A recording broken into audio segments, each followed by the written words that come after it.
It's a blast off the top. Pescoa 2-0 up in the finals. It looked rough for him for a moment. The shard of the Naru was so clutch. He tried so hard. He set up a lethal himself with the Void Shard and Shadow Form on the next turn, even if his Sethek got cleared. It was as good a plan as any.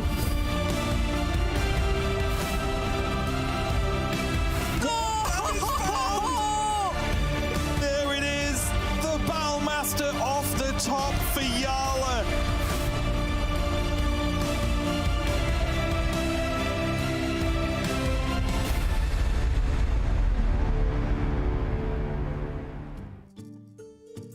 Welcome everyone to another week of Hearthstone Grandmasters with me, Derek Brown, soon to be the best caster in Asia Pacific, and Gia joining me on the casting desk. We're back together again. It's been a while. It really has been, Derek, a whole month since I last cast, because we've had quite a few changes happening throughout these past couple weeks. We had a week off from Grandmasters, we had the Masters Tour, and now we've recently had a balance patch as well, leading up to a different format. Very exciting stuff. Very exciting stuff indeed, yeah, with perhaps some miscommunication between the player base and the devs, where they decided to buff Edwin, and then when that was clearly locked in, Lambie decided, wait a second, this card's busted at 4 mana, and now it's down to 3, and I'm sure you'll see the results of that over the course of this weekend, because we've got a lot of Rogue knocking around, and a lot of very different deck building that I think we would have had in previous weeks of Grandmasters, specifically Conquest, because this week, in week 3, the final week before we head to the playoffs, where we're going to know all 8 of our players locked in for playoffs.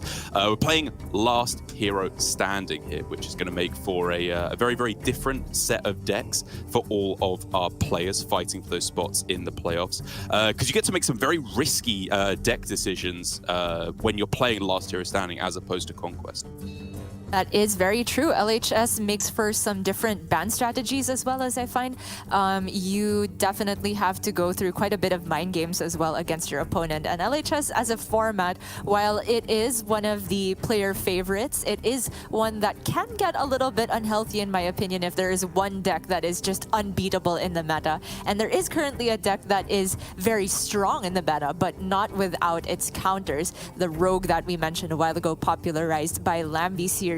It is a deck that has incredible board-based potential and also burst from Draka, but we do know that ladder right now is mostly shaped by Rogue and the counters to it, which are definitely still present here, Quest Priest, Mage, etc. So whether or not people choose to ban Rogue, I feel, is the first question they need to ask before building a lineup going into LHS this week.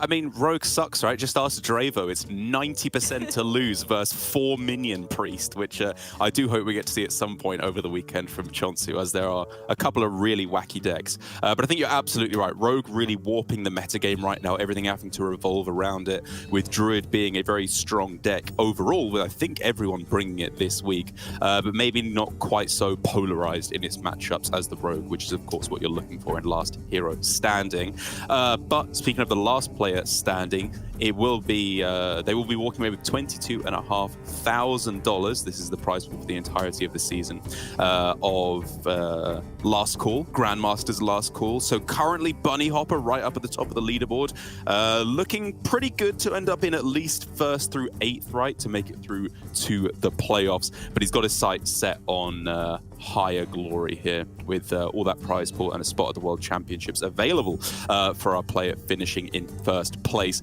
But the way we decide all that, who gets the prize money, is through the points, which you are fighting in each week, a kind of individual tournament where the better you place, the more points you get. So as I said, Bunny Hopper's finished 1st and 2nd now in weeks 1 and 2, walking away with 9 total points.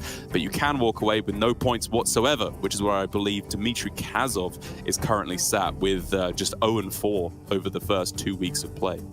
Yeah, pretty unfortunate run. And you mentioned it, it's only been 2 weeks where you could earn points in the first place. And previous iterations of Grandmasters were not quite so harsh, but it's called a last call for a reason. It's a very last chance for players to prove themselves amongst a league of the best in the world before we moonlight this format and move on to different things in Hearthstone esports. But we can see here up to the standings, Bunny Hopper, I think it is just impossible for him to not make playoffs at this point.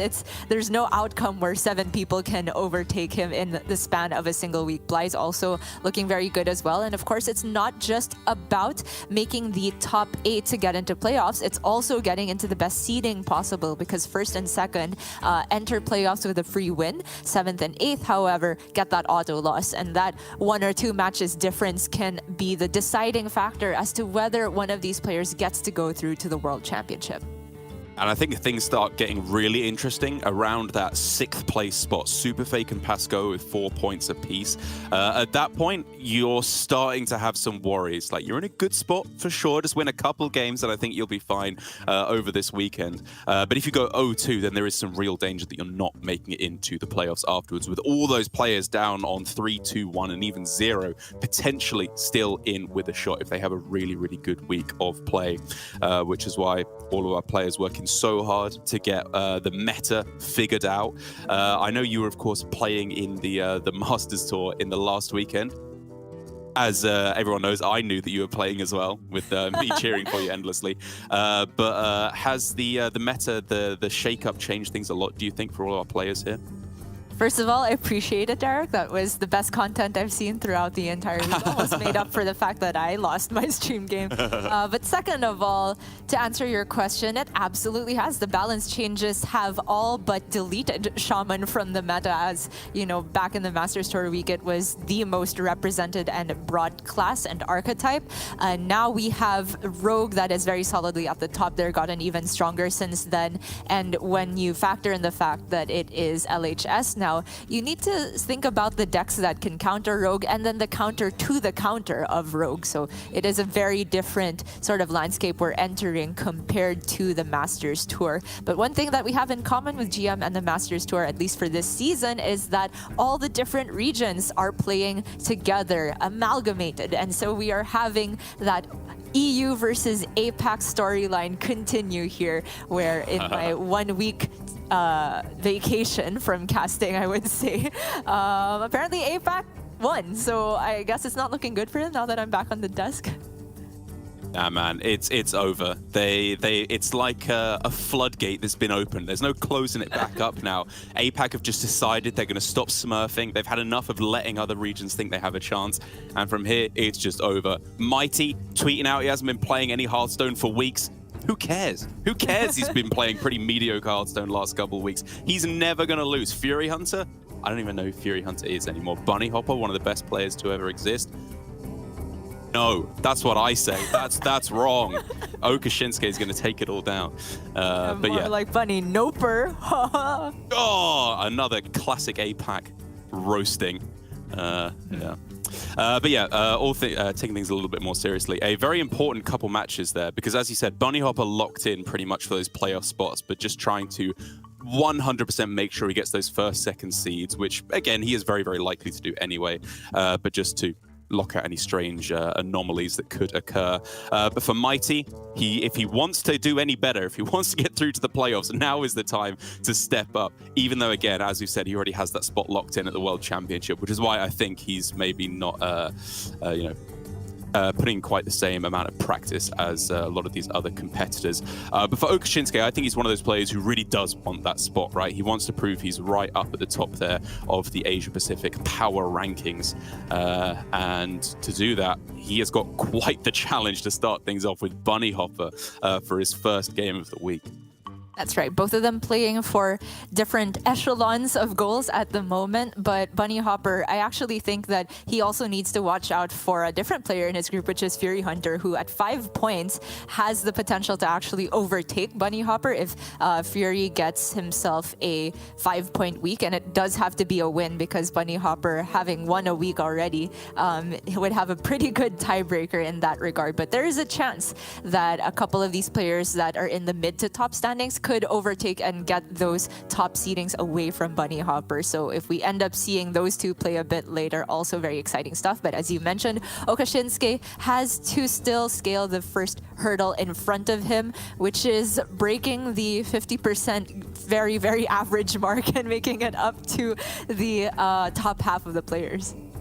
Yeah, I'm trying to remember. We saw that stat last week of Grandmasters, but I'm trying to think if it actually carried on again. I can't remember what his scoreline was in previous weeks. But yeah, I think actually this might be a week old at this point. But as you say, just Mr. 50-50 in both Masters Tours and Grandmasters as well. It's almost impressive to have reached that level, even if it's not the most in and of itself impressive win rate.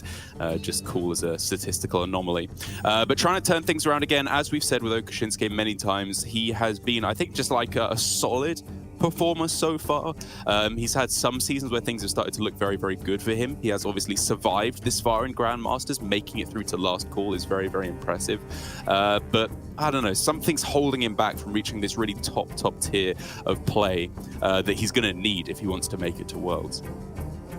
That is very true, especially with an opponent like Bunny Hopper on the other side, who has been at the top of his game recently, doing very well in the Chinese League, doing well in Grandmasters, and I think walking away with a 6-2 score in the last Masters Tour. So just very consistently performing well in this meta, and in Grandmasters consistently getting the good reads on his opponent. And I think Bunny Hopper's lineup is once again indicative of his read on the meta, because he has not only one potential counter deck to the Rogue in the lineup, he has two, the way I see it. There's the Quest Priest in here, and then the big Spell Mage, which has a couple of techs in there to really help the Rogue matchup, like the Demolition Renovator to destroy the location potentially. Right. And of course you have, you know, Amplified Snow Flurry as a normal inclusion in that list, which can help freeze the hero and be stronger against Draka, which is why we're seeing Bunny not ban away the Rogue.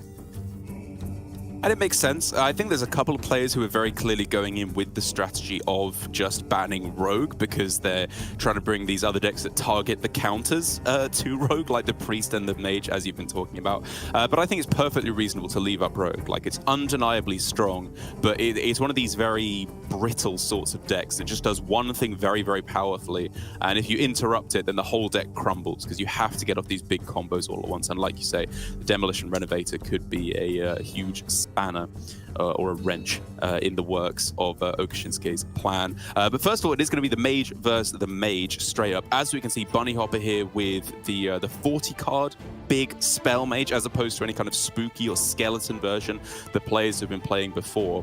And why is it that we're seeing more and more players deviate back to this non-skeleton version over to the big spell variant, with not really many of the Mage's cards having actually been changed? I would say that Big Spell Mage, even going into the Masters Tour last week, was considered a deck that had a very, very even matchup spread. You're never going to see a matchup that you hate. The worst one is probably Quest Hunter, and that one is still doable to a certain extent.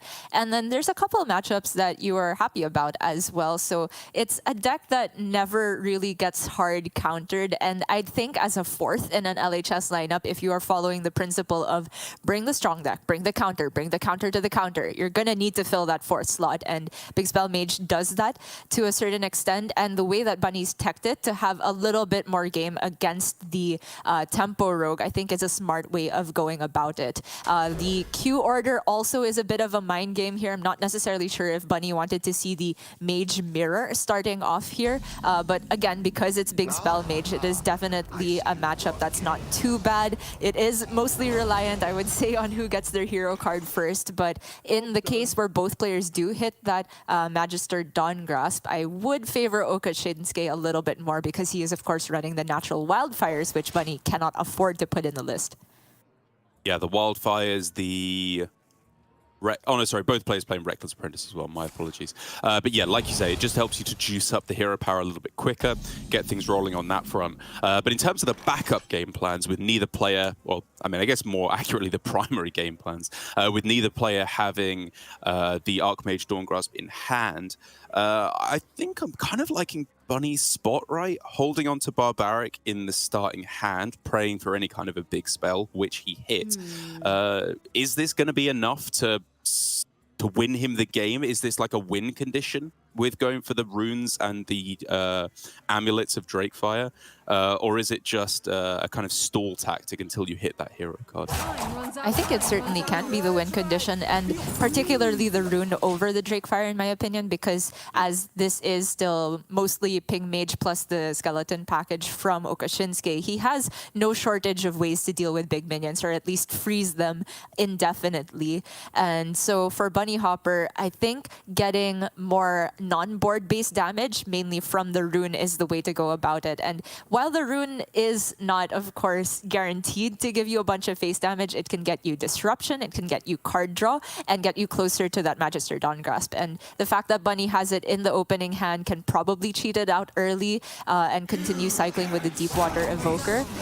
If he's able to hit the chains of Rune of Archmage with the parrots and so on and so forth, it might be too much for Okashinsuke to deal with. If he doesn't get the time underneath all that pressure to get the hero card down, then this could be a way of closing out the game before the pings stack up. Well, we're obviously going to have to get there first, which looks to me like you play 4-drop, maybe Evoker, maybe Apprentice, and then coin out the Barbaric Sorceress. But it has to get there first, which Okashinsuke may be starting to smell that something isn't quite right, given that a card was kept on the left-hand side. The obvious read would be, as you said, Magister Dawngrasp, which it is praying that it's not. But were that not to be the case, you might start dumping these coins and the flurry as well, where at all possible. Right, it is a bit of an awkward spot for Okashinsuke because ideally he wants to play around that Barbaric Sorceress and he doesn't have to dump the coins just yet. It's on turn 5 for Bunny that he needs to get rid of because he knows Bunny now has a coin himself from that Mailbox Dancer.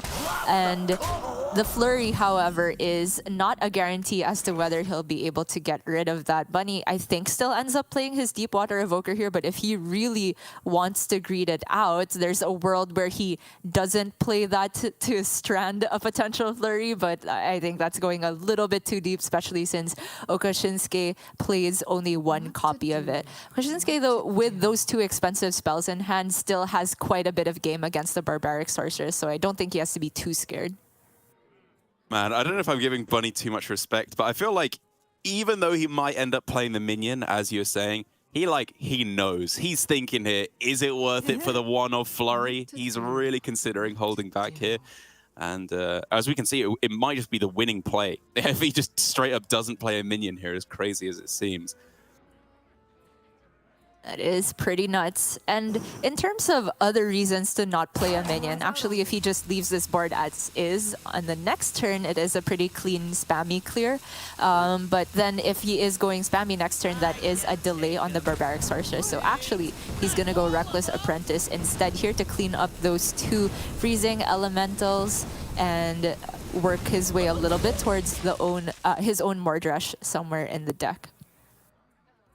I guess on the other side of the board, though, with Finley being an interesting pickup, for Okashinsuke, dumping both these coins and the flurry, it doesn't really achieve him all that much, is the problem with playing fully around Barbaric Sorceress. Like, you would ideally like to save these coins for some kind of more powerful top deck. Not much, I guess, like a earlier Dawngrasp, an earlier Rune, something like that off the top. Yeah, and that makes the Finley super interesting, as you said, because Finley is a way of dumping the coins back into the deck and the flurry and maybe picking up some things that are more disruptive towards Bunny. He can also do a halfway play of like a going Evoker first and then coin Finley, because none of these spells in hand for Okashinsuke are essential to his win condition. He really is more about looking for the cycle, looking for the hero card. So I wouldn't actually be surprised to see a Finley turn here. I'm just not sure how many spells occur before the Finley, if any at all. Right. Cards you're looking for, 5 mana, there's literally 0 in the deck. But 4 mana, you're starting to look at a few more. Just straight up Cold Case, Apprentice, Theatar could be pretty big as well. But Okashinsuke is disagreeing entirely. He is playing around the Barbaric very, very effectively.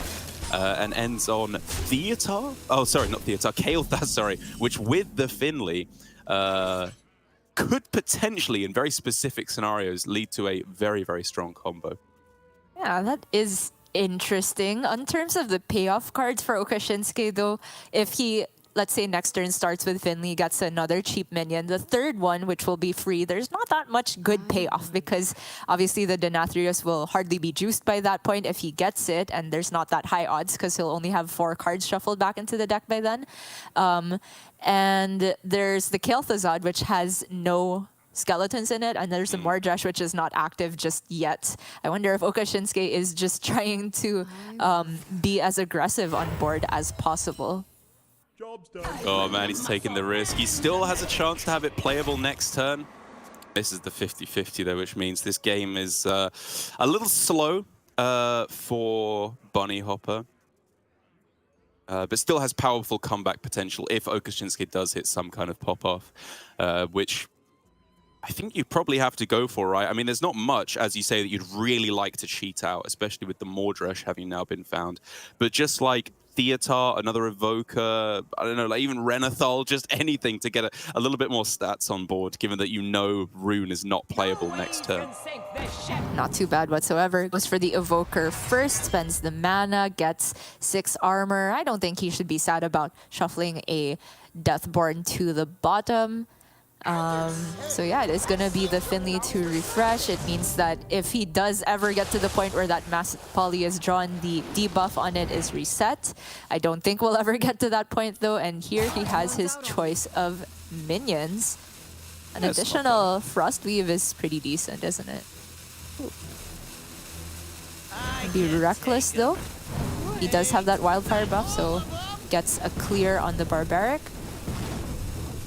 Yeah, and I think this is reasonable. I would generally try and save the Reckless Apprentice for as long as possible in any deck that has the Magister Dawngrasp in it as well, which is admittedly all of them, just because you want to try and juice up the hero power as much as possible. But with it nowhere in sight, you've still got a 30-card deck remaining. I'm fully okay with just going all in on the board here and trying to push some face damage. It's very, very relevant if you can get it.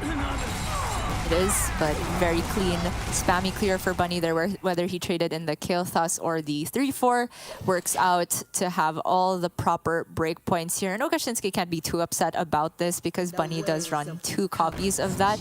But Okashinsuke is going to keep the cycle going with that Dungeoneer. Hits the second one. He has the location and Cold Case to start juicing up Kel'Thuzad if he does find it. And also has a rune of his own. Oh ho ho ho!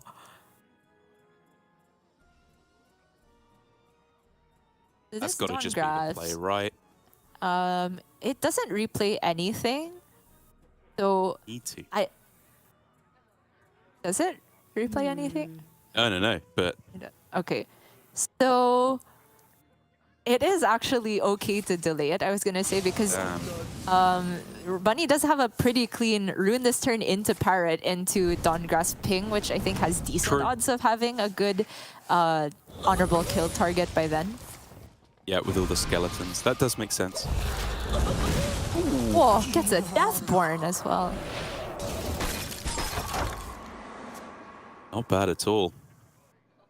Yeah, very solid rune there. Man, for Okashinsuke, it's slowing down, huh? It really is. Like, his own game plan here is to go for his own rune in 2 turns' time.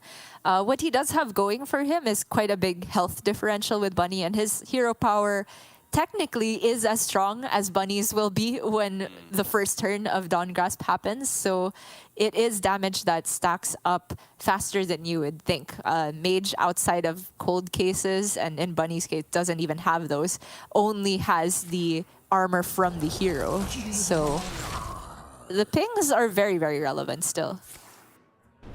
Yeah, very much so. It's the point you're trying to get to in this matchup where you can cheese out your opponent with the Killing Touch. What's the 2-mana Frostbot spell? I'm forgetting the name of it. Frozen Touch. Frozen Touch? That's the one. Yeah. But neither player playing these, of course, so you're relying more so on the pings to get there. I wonder. Well, Bunny has a pretty clear Parrot turn, in my opinion, here. Again, if Dawn Grasp allowed him to ping on the very same turn, that would be a difference maker, so he could immediately get the honorable kill and scale up that hero power.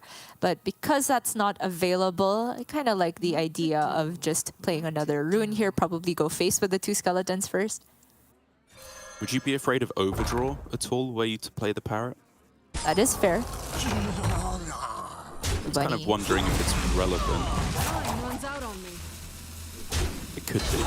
I think it is. Yeah, like the rune chain does stop if you overdraw something important after that, and he didn't really have ways of continuing it in hand. So I think Bunny here going for that evoker to try and pick up guaranteed follow-up, but that now is the Dawn Grasp for Okashinsuke as well. Right, we got a game on our hands. Both players finding it. Again, not necessarily this turn with the no ping available, and probably slightly harder to activate for Okashinsuke, weirdly enough, because of the wildfire. But I guess you can treat it as you've already activated it once. Still ahead.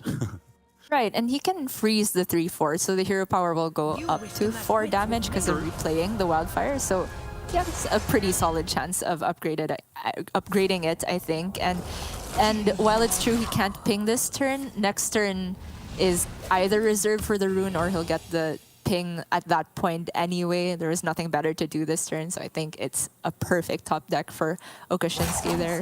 Oh yeah, for sure, undeniably the V card he needs to pull himself back in this game.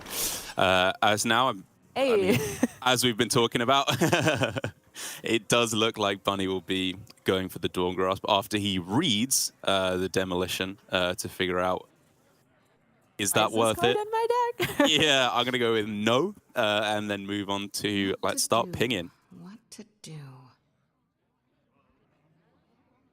There is slight consideration for building a big board this turn, seeing as Okashinsuke did just use the location and kind of wants to spend at least 2 mana getting rid of that 3/4. The Belinda for Bunny here is guaranteed to be a 10/10, I think, because he's picked up both of the runes in his deck. It would just draw both the Drakefire amulets, so if he makes a read on Okashinsuke not really having good board clear, this could be a turn to get in damage through. Okay, fair enough. I see where you're coming from. Oh, no, wait, no! Forgot about that! Oh, from his rune! Uh-oh. Disaster. Not guaranteed. I take it all back. Not guaranteed. Oh, he forgot. Disaster. Let me remind you Yeah, who you're let's just dealing delete with. this board. Good positioning, at least, for Bunny, right? Playing around the Cone of Cold. Yep. Oh, Ice Blood. Ooh. I have an Not quite hello? as spicy in Okashinsuke's deck as it is in Bunny's, but could still do some pretty clowny things. Oh, snipes that Belinda.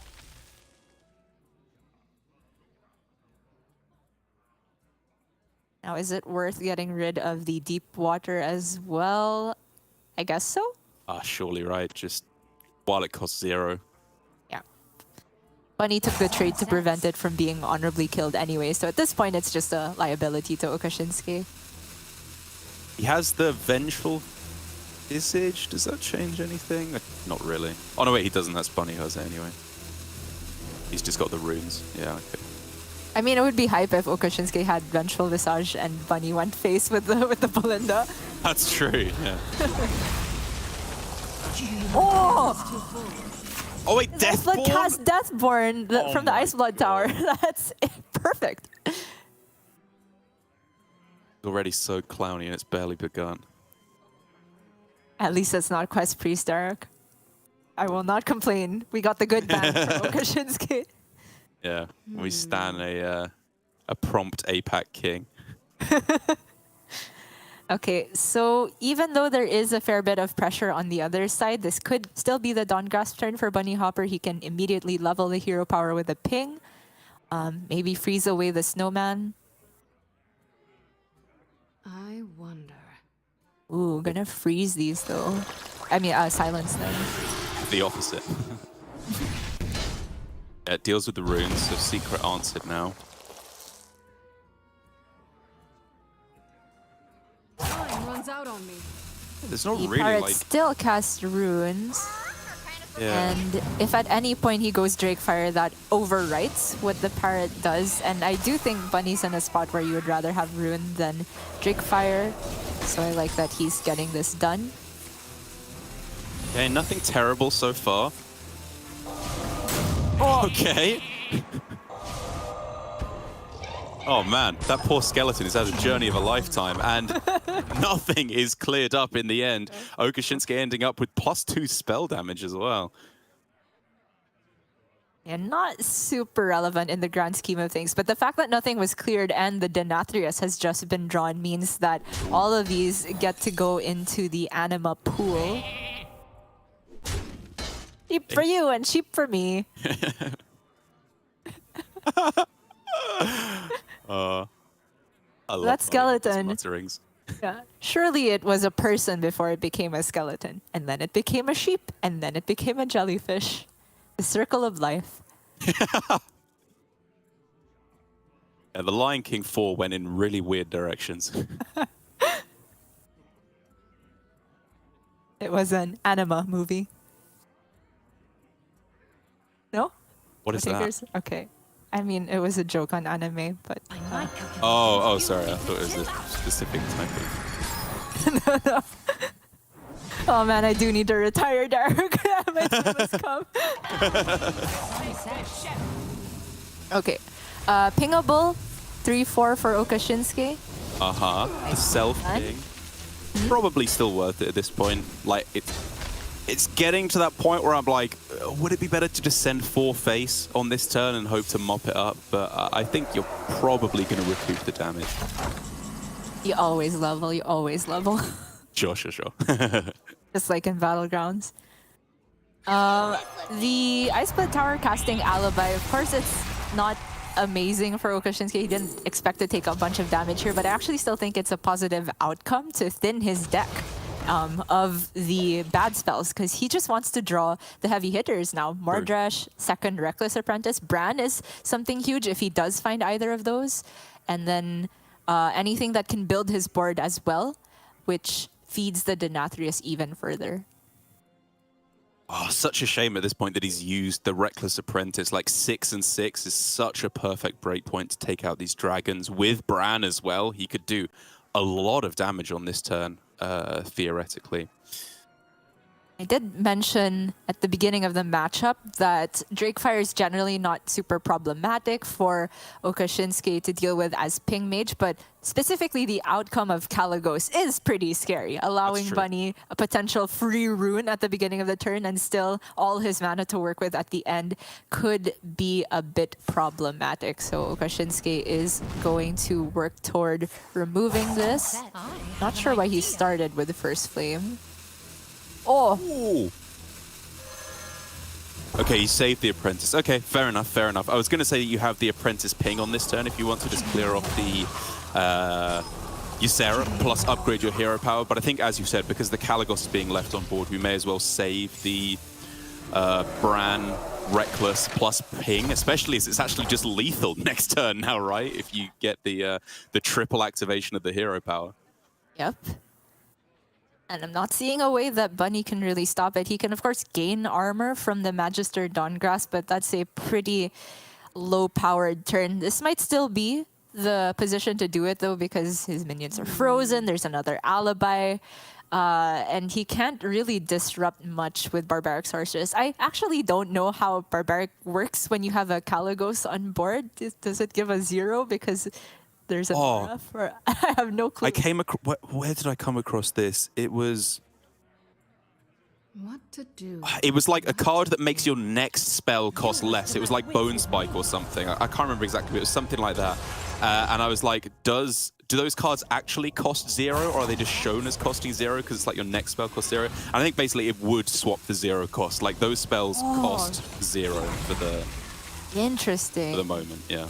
It's not just like a visual indicator, it is an aura that gets given to your opponent.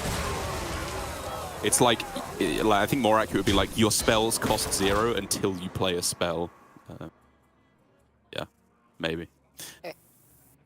Well, it is the Dawn Grasp turn, and for Oka Shinsuke, it's not the lethal. It is 18 damage, but I don't think there's any reason to not do it because he can just go Denathrius the next turn potentially. Just not going to kill necessarily, but you could just also ping the next turn, and that's lethal. Oh, it's one off though, right? Because oh no. Order, because the hero card was played after, so because the hero card was played, the hero has been refreshed, so that's going to be targeted At the spammy first, then the 2 left dragons, and then the 2 right dragons, and then the Dawn Grasp. I think it goes spammy, 2 left dragons, then Dawn Grasp, then the 2 dragons, which is such a crucial difference, because if it was just all minions first and then Dawn Grasp, I think it would actually be lethal, because you would upgrade first and then deal 24 damage. But as it currently stands, you would deal 22, I think, right? Because you deal 6 to the face, then upgrade, then deal 8 twice. So it's 1 damage off lethal, I think. Potentially. Well, either way, not actually the kill. And so Oka Shinsuke spots a better line than cashing in at this point, which is to semi-board lock Bunny with the Blizzard, because he, of course, still has the lethal. Next turn with the Bran Apprentice ping, Bunny here can create 1 board space with the location. You'd have to kill off the skeleton, though. Oh, man. Such a tense one. And there's not really anything he can do to disrupt. Let me remind Get a you kill of his you're own, I dealing guess. But that's not really possible. You could get explosive runes, right, to kill the Bran. I have an idea. Not this. Oh, the Evoker! No, he lost the Evoker! Oh, Bunny, you poor man. Yeah, simply not his game. The runes were not in his favor. Yeah, there's no heal you can get here, is there? Damn, tough game. Cheers. Yeah, as soon as he sees the Drake Fire, he knows there is nothing Bunny can do to disrupt here. So it is going to be the first win over to Oka Shinsuke. Very tough game, as you said. And the news gets only tougher from here for Bunny, because this mage, factoring in the fact that the Quest Priest was banned away by Oka Shinsuke, was the only good remaining counter to the Tempo Rogue on Oka Shinsuke's side, which he's not going to have to queue up yet, but the expected outcome in LHS is Bunny now goes for his Druid to beat this mage, and then the Rogue comes out to play, and Bunny's best chance of beating that is the Mirror. Very true. Yeah, or the Druid, based on my ladder experience playing the Rogue. But you're not wrong. Yeah, theoretically, that should be how this series plays out. But a very interesting first game for me, where it was one of those situations where you don't really get in the Skeleton Mage, which is the one I've played more recently out of the big Spell Mage versus Skeleton, which is where Bunny had a very clear split path where on turn 7, he could either go Dawn Grasp, as I was advocating for, as you would generally do in the Skeleton version, or max tempo with the Belinda. Obviously, he either forgot or just got unlucky with the Ignite. I'm going to go with forgot, probably, and ended up with a 10-2. But had that not been there, I think it would have actually been a reasonable way to approach the matchup, where you try and punish your opponent for doing 7 mana, very low tempo play with just instant stats every single turn, plus the dragons the turn after as well. And some bad beats along the way, and a good hand for after Dawn Grasp for his opponent. Overall, ignoring the Ignite, I actually don't think that was a crazy way to go about it for Bunny. Yeah, I think he did basically the best he could with those outcomes. The boxes, the ruins were really not working out for him in the long run there. But in general, the fact that Oka Shinsuke's deck is tuned a bit more to benefit from the Dawn Grasp, and he did find the Dawn Grasp early enough, lent things very much in his favor. Got an amazing Ice Blood Tower as well. But I really like the way that Oka Shinsuke approached it. That crucial turn of how to play around Barbaric, I honestly did not consider the tempo Kael'thas line, but it did still achieve dumping all of the relevant spells while still maintaining the Finley and the Evoker for the next turn. Like, you get less of a refresh on your hand, but I think Oka Shinsuke kind of just did the odds in his head and said if it was Finley earlier, there's not much likelihood that he gets higher tempo than just playing the Kael'thas that turn anyway.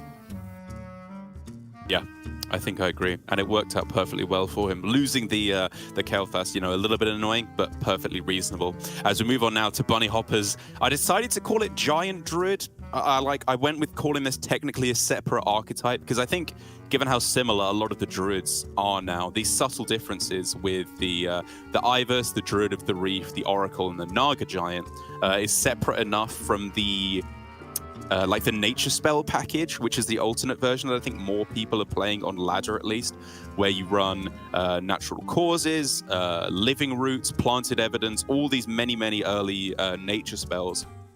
Give you a little bit more punch in the starting turns and also synergize more with Topior in the mid stages of the game. But Bunny Hoppers, despite being a little bit greedier, obviously, has the potential to deliver some really threatening and lethal situations as soon as you start hitting the mid game, not even the late game. Absolutely. I myself am a big fan of the Giants, especially with the Battlegrounds Battlemaster slotted in there. And with that, you are pretty much obligated to run Starfish to make sure that you can punish any freeze turn from your opponent that doesn't truly clear the board. It is still a tricky matchup, though, even though it's Druid favored when piloted very well. I think careful mage player can actually find the ways to scale up their hero power quickly and delete big boards, because those giants, even if you stick an earthen scales on them, are still dead to Mordresh, and that's something that the Druid needs to be very careful about. Love the mulligan from Bunny, though. Keeping Topior even without ramp, I think, is reasonable. It is one of the best payoff cards, and it's pretty important to actually get the cleanup going, because in the early turns, you actually expect the mage to get ahead on board. And you think even with this build, as I talked about having cut some of the early nature spells, you're still perfectly happy just going Topior on curve. You think it recoups itself enough? Absolutely. Even just finding one planted evidence to go after Topior can create such a board swing. True. But that's not the opener that Bunny wanted to see. Nourish is okay, but it's not coming from Jerry Rig, and there's no Wild Growth or Widowbloom Seedsman to come before it. So it's gonna have to be just a few turns of passing for Bunny here. And that incremental damage is important. We already see Mordresh in hand for Oka Shinsuke. That's one of the most important cards in the matchup, in my opinion. He has the Apprentice to also make sure it's active relatively early. So Bunny really wants to stave off as much damage as he can. I wonder if it would even necessitate an early Ivers. I'm considering it, right? Like Tempo Ivers, Tempo Starfish, all of these things are tempting. I mean, Tempo Starfish for both players, actually very tempting here as Oka Shinsuke. It's just a 3-mana 2/4 straight up in this instance. And right now, you know, Bunny Hopper's not doing anything. He doesn't have one of these crazy fast ramp starts, clearly. And so just getting this damage in now, I like it. Oh, that's so painful for Bunny, because I was going to say Tempo Starfish for Oka Shinsuke makes a lot more sense because he is the aggressor, but also because against Druid, there is not really anything you're saving your Starfish for as Mage. But as Druid versus Mage, you really want to save those Starfishes to unfreeze a board later on. Those Giants are only threatening if you have the Starfish to counter the Blizzards, counter the location. Then surely it's good to get the other Starfish, right? You can just throw the first one down, fight for more. Sometimes you need both in the matchup. I don't think it's quite so desperate yet that Bunny needs to throw that down. I would actually sooner rather tempo the Oracle if I were Bunny, but it might be none of the above, honestly. So then, okay, the plan becomes Hero Power Pass, or maybe Ivers, you know, some kind of mana expenditure, I guess. Coin Nourish into Topior on 7 mana. Into Miracle Growth. Probably enough to survive, right? If the mage doesn't have Cold Case, you're fine. If they do, things start getting maybe a little bit sketch because you're tanking 10 every turn. It is super scary. For Bunny, I think his saving grace is the fact that it was a Starfish from Okashinsuke and not a Dungeoneer with the 2/1/1s True. happening right after that, because any sort of board presence that the mage can get in the early game is so devastating to the druid. It's especially painful when they're the 40 version of mage, which shouldn't be hitting the curve that often. Gia, tell me, how is Okashinsuke feeling right now? Nervous? Double solid alibi in hand? What's that like? I don't know. I gave mine away. What is it like? You should ask my opponent from that round. Fair point. Fair point.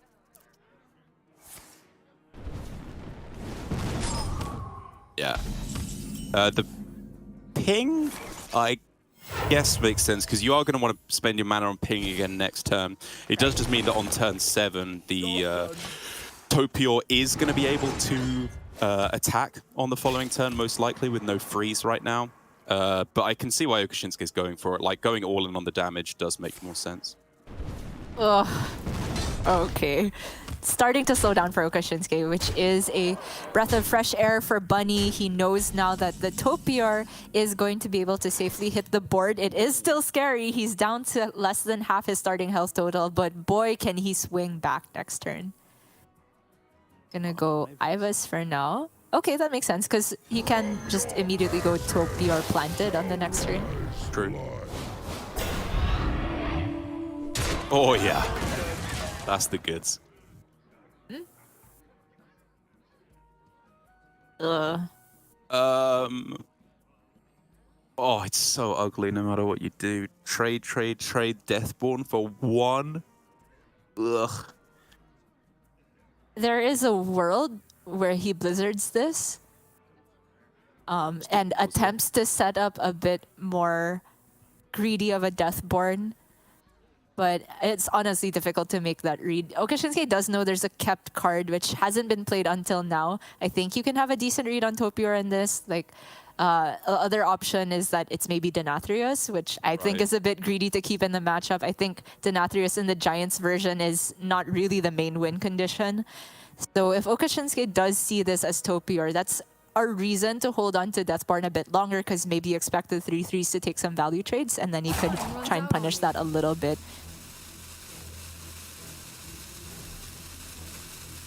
It's just this level of, like, not the exact perfect word, but like bluffing and double bluffing, where you want to save the Blizzard to freeze these big giants, but you know they have Starfish to unfreeze it. So then do you just use your Blizzards really liberally, like here, in which case they don't need the Starfish in the first place?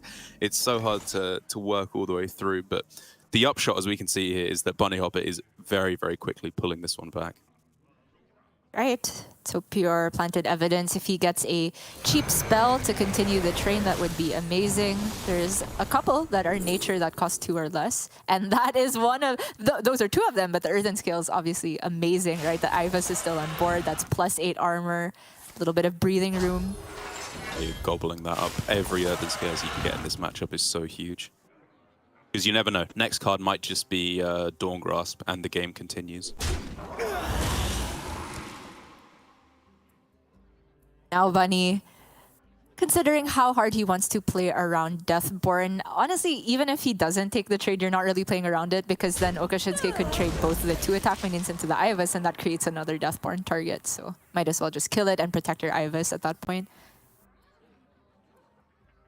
Oh, it doesn't even feel good, though. Like, Okashinsuke got the exact setup you were talking about with the 3/1s rushing in, and now he still has to face 13 damage on the other side of the board if he does go for the Deathborn. But alternatives, like, you could go Dungeoneer to try and hit, like, Wildfire is kind of where you're at to activate this Mordresh. Yeah. Oh, Cold Case is fine as well. Bad. Because while it doesn't trade particularly well with Bunny's board, any small minion sticking around threatens to be Deathborn targets. I'm not quite sure what activation the Mordresh is. I mean, it's not active, but how many pings are left. But if it's like, say, less than 5, there's consider. Okay, 7. That's pretty far. Probably not a consideration enough to weave in pings. Yeah, you kind of need the other apprentice Yeah. before it's going to be active anytime soon. And yeah, I mean, obviously considering if it should be solid alibi on this turn, I think I just prefer the cold case because you're going to tank a lot of damage every turn, no matter what from here on in. There will always be a big board for the rest of the game, pretty much. Now Miracle Growth looks pretty clean for Bunny. I was gonna say though, I'm not sure about the order. Maybe he should take some trades before playing that. Sometimes you wanna have as high a chance as possible for the skeleton death rattles to hit your own face rather than minions. But it is big enough to the point here where I think it's like the 9/9 is still fine even if it tanks a couple death rattles. Is he greedy No. at this point to consider just going face with all these minions that can? Oh, I don't think so, but like definitely the 2 on the left, I think, should be going face. The 2/3 ones which present Deathborn liabilities maybe should trade down a little bit. Fine, I guess it's responsible. The great thing is, doesn't have to worry about these being frozen by the 1/1s because he has the Starfish in hand.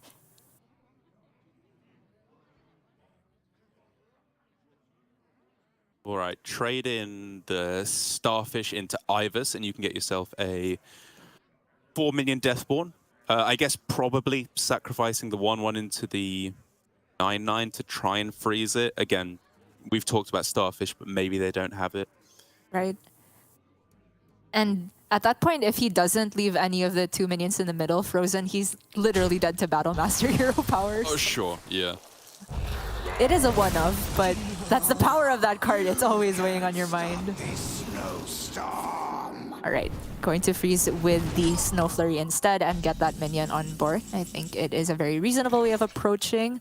And while Bunny doesn't have the lethal just yet, oh boy, is he going to power spike this turn. Earthen Scales to completely stabilize. Not the greatest Moonlit, but the Aquatic Farm, you know, getting 2 copies of that seems pretty decent. Oh, another Moonlit though. Yeah, I mean, kind of just hard digging for Guff at this point, right? I think is the main card you're looking for after you, as you said, hit this power spike with the Giants. There we go. I was going to mention, like, Moonlit and Aquatic, if you haven't seen the bottom of your deck yet, have pretty similar chances of hitting a Guff. But I think the big deal here is that Bunny actually needed to spend more mana to get the Giants to 0. So I do like the line in retrospect. He can go for a Loon Giant here. Mordresh is super far from being active, so it's not actually that scary to commit that much to the board as long as he leaves 1 board space open for a Starfish. That's true, yeah. And I think this plays perfectly into both scenarios, right? Because as you said, there's a board space left open here. And also this is going into turn 9. There have been 3 cards sat there for the entire game. One of those has a very decent shot of being Rune of the Archmage to clean this up. And so I think this is a good middle ground where you're very, very handsomely threatening lethal on the following turn. But also you have some refill for if they clear your board with the Rune, which Okshinsky does not. So it's just going to be stalling with Solid Alibi for a couple of turns until he can find it.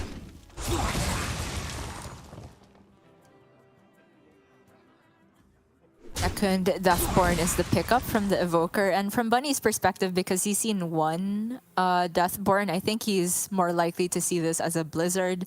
And that shouldn't be a big concern for him once again because of the Starfish. So pretty much just going to be patient here with the 2 alibis, waiting them out, and he has plenty of good things to do while stalling. You know, the Guff, the Ajara if necessary. I didn't even realize he was running Ajara. Yeah, it's a pretty spicy tech. And if nothing else, it was good for me playing the Priest against Raven playing this deck. It wasn't so good for the Druid in our practice testing. I'm trying to think what exactly you would normally take with the Ajara, like ring targets, I guess. any of the draw effects are pretty good for Druid. Sometimes they can run a bit dry on card draw. Yeah, it's a good point.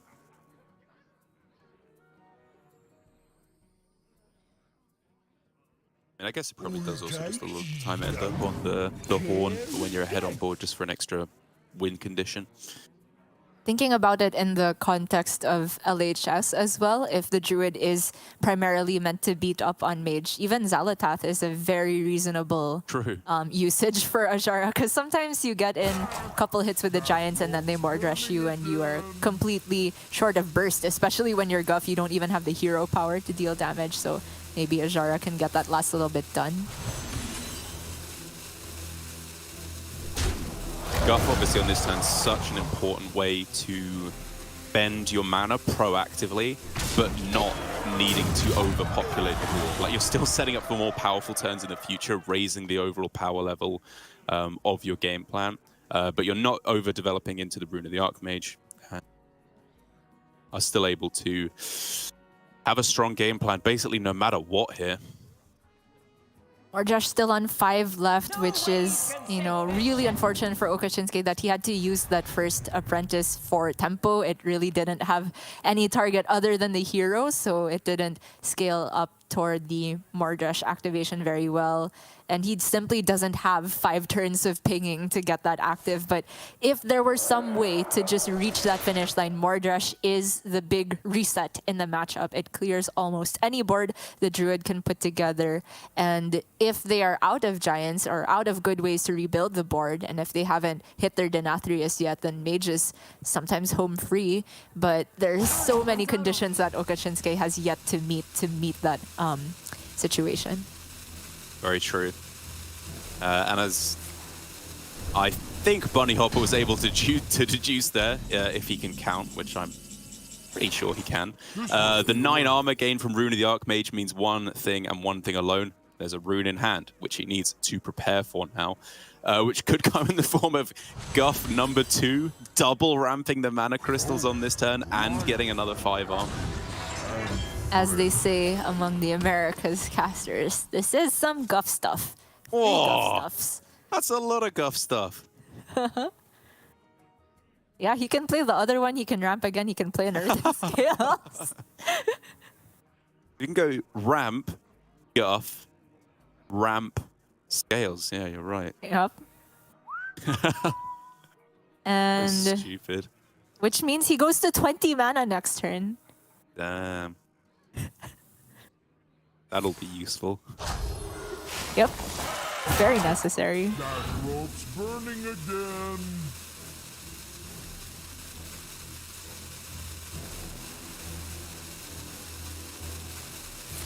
Starting with scale, though, the triple Guff turn is no longer possible. I mean, double Guff turn is no longer possible. Sad. Yeah. But it does mean that Bunny gets the 2 nature spells in, which heal. I want to say heals his board because he doesn't have to use any of his minions to trade into the 3/4. Just get those fresh whelps from Topior. So here it is.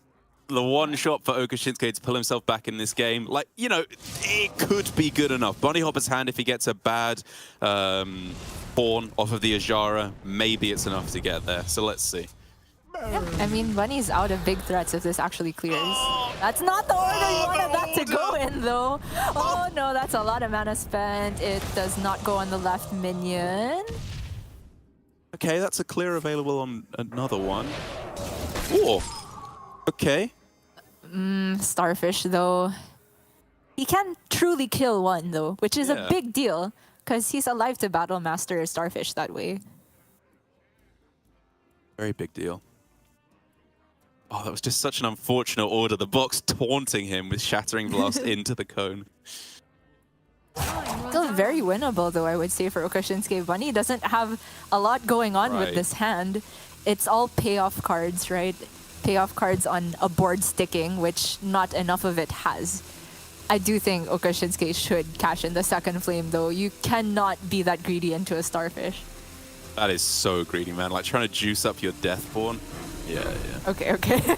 I was scared there.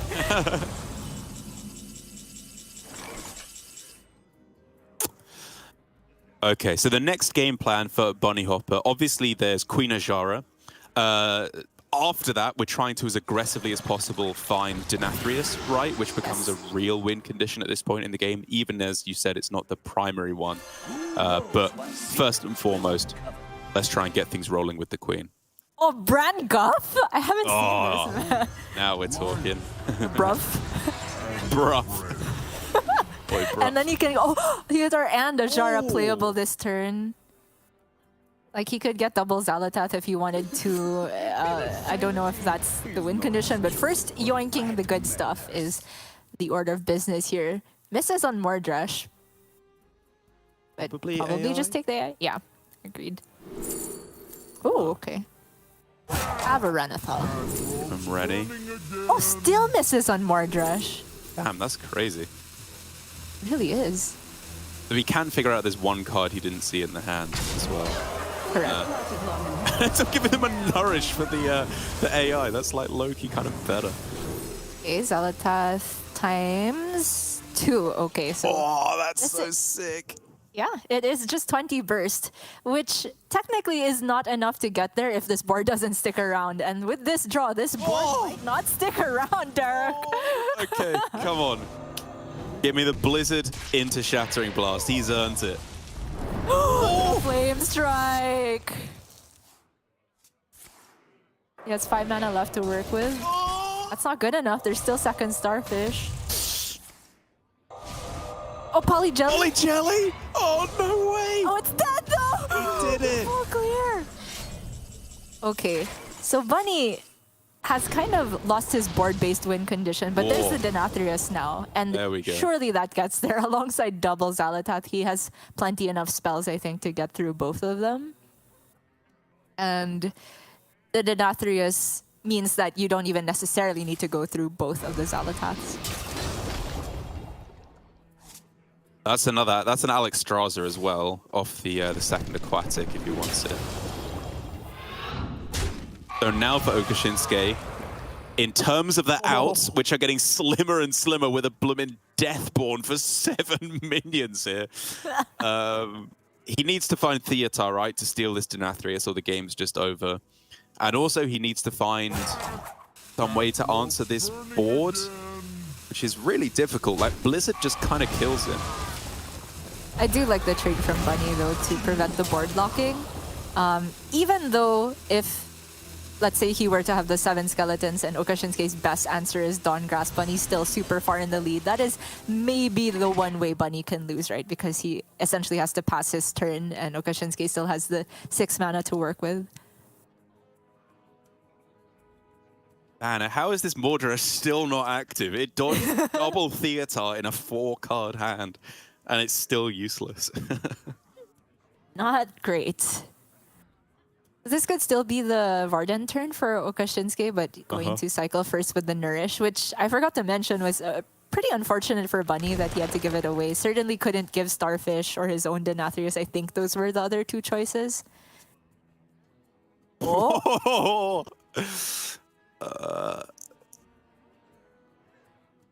It has to be Dawngrasp, though. It does, yeah. And I think that just ends it after that. There's so much mana to work with for Bunny Hopper. I feel like it has to be lethal in some way. Right. Like, he can Starfish and BGBM this, which is 10 plus 4, 14 damage. And then you need 3 procs on the... Yeah. It's there. It is there. Giga there. The other... Very roundabout way space? of... No, he's good, he's good. Always Starfish before the Battle Master, of course. Yeah. And he's done this plenty of times.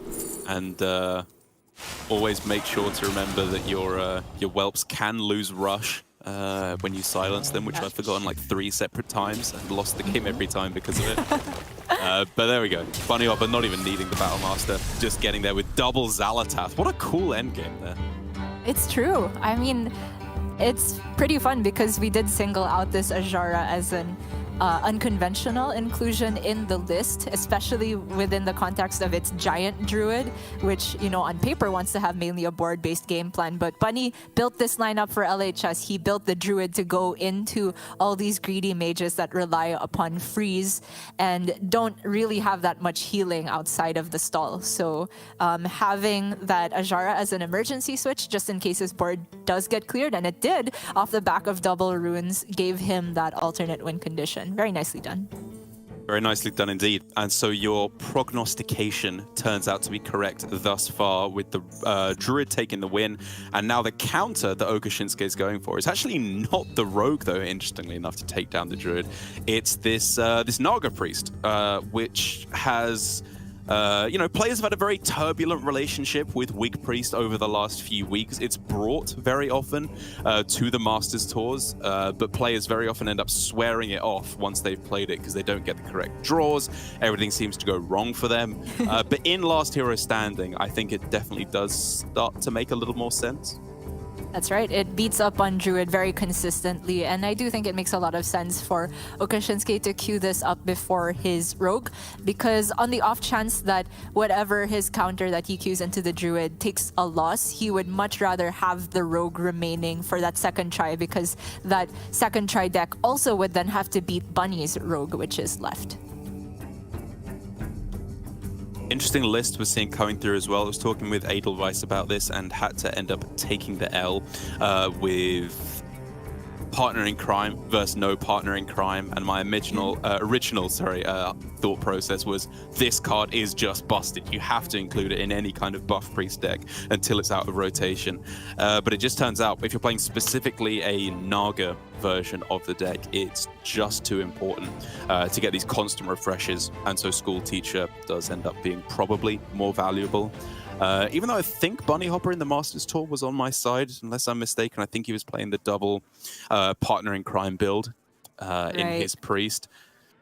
It's very understandable, because the card is insane. When you hit it curving after the location, it just feels like the best card, the best feeling. Also, by the way, that's an amazing hand for Bunny. Oh, yeah. Not a terrible one for Okashinsuke either. But just putting into context the fact that even before this new build of Wig Priest with the location and Pelagos in there, which had to take out the Crush Claw enforcers to make room, even before this was popular, Wig Priest players were already struggling sometimes with drawing enough cheap Nagas to keep the Wig train going, and then having to cut those on top of the School Teachers, which work as two Nagas in one card, can be a little bit too painful. So I understand the cut of the partner in crime. Just is crazy though that even in the other buff priest that Dravo / Chonsu are playing, there's still no partner in crime there. A time will come, I believe. But a somewhat interesting mulligan for both players. Bunny Hopper throwing away the Widow Bloom Seedsman, which, you know, feels to me usually like an instant keep. And Okashinsuke holding on to the Handmaiden, which is, I think, you know, a little interesting in its own right, or at least worth talking about. Right. I have heard from Fury Hunter that he always keeps Handmaiden on Wig Priest, so I just take that as the word of law at that point. And it makes sense because this is a deck that's heavily reliant on hitting specific tools and having enough resources. It's helped by the location to have a little bit more consistency, but Handmaiden is a lot more draw immediately. And for Bunny Hopper, while the Seedsman is an amazing keep usually with the context of his hand, the curve already plays itself with just Jerry into Wild Growth into Nourish, and he doesn't necessarily need the Seedsman after that. The ideal follow-up would actually be Topior or Scale of Onyxia or Miracle Growth, so I think that that's still very reasonable for Bunny. Really tough turn for Okashinsuke though, where the more I think about it, in the context of this hand, with trying to activate Handmaiden, I'm kind of coming down on the idea of just Radiant plus Devour on this turn, which is where Okashinsuke seems to be ending up as well, because you have the option of Location next turn, which is obviously pretty strong to just buff this up further and start pushing some damage. You also have Coin School Teacher into Serpent Wig as well, which would then activate the Handmaiden for the turn afterwards. And basically this just opens up your options much, much more heavily with this line, I think. I like it a lot, especially since Bunny's list to make room for all the giants, cuts a lot of the removal package. Like you said, the living roots, natural causes. There's still Druid of the Reef in there ×2, but it would take a hero power alongside that to even kill this Radiant, which is kind of expensive. So Okashinsuke takes a mild risk getting ahead on board, and he can now decide how he wants to pay off on this, because he has a very strong read on next turn just being nourished, right? And to punish that turn, you would want maximum pressure on board. Exactly, which is why I'm thinking Coin School Teacher plus the Wig on this turn, because it means heading into the next turn, where the thing you're most afraid of is probably Scale of Onyxia in any reasonable world. You can play the Treasure Guard, which is a fantastic counter to Scale of Onyxia, just to get a bunch of taunt in the way, an odd number of health, which is annoying for the Whelps to deal with as well. And you could even go Treasure Guard plus the Nargling plus double Serpent Wig at the same time, which really starts to add up the pressure and the survivability of the board at the same time. Definitely like that line of thinking. For Bunny, the Starfishes, which were so crucial in the Mage matchup, play a different role in this deck, but none less crucial, I would say. In this matchup, it is able to temporarily stave off a huge buffed minion, except unless if it's the token from the Boon of the Kyrian. And that might be necessary against the way Okashinsuke's hand has panned out, because it is a Wig sort of hand that doesn't completely pop off with the boon just yet. Bunny's timing on the Starfish will be very important. I don't think he goes for it anytime soon, because he knows this only has one buff and there's still a Wig in hand. So I think he spends his last 2 mana on Moonlit Guidance here. Agreed. Even though you're almost certainly not going to be replaying the second card you get off of it, it's worth it for Miracle Growth, certainly. But more so Alexstrasza, even though it's just a slim chance that you hit it, being able to go Onyxia, sorry, not Alexstrasza, Onyxia on the following turn is very possibly enough to just win back board without even having to bother with the Starfish in the first place. Right. Big deal. The Okashinsuke prioritizing Treasure Guard here potentially, which with the Serpent Wig and the Nuggling and the Age Station creates a very solid wall to stave off a lot of those whelps from the scale that he might be expecting. Aid Station is absolutely enormous.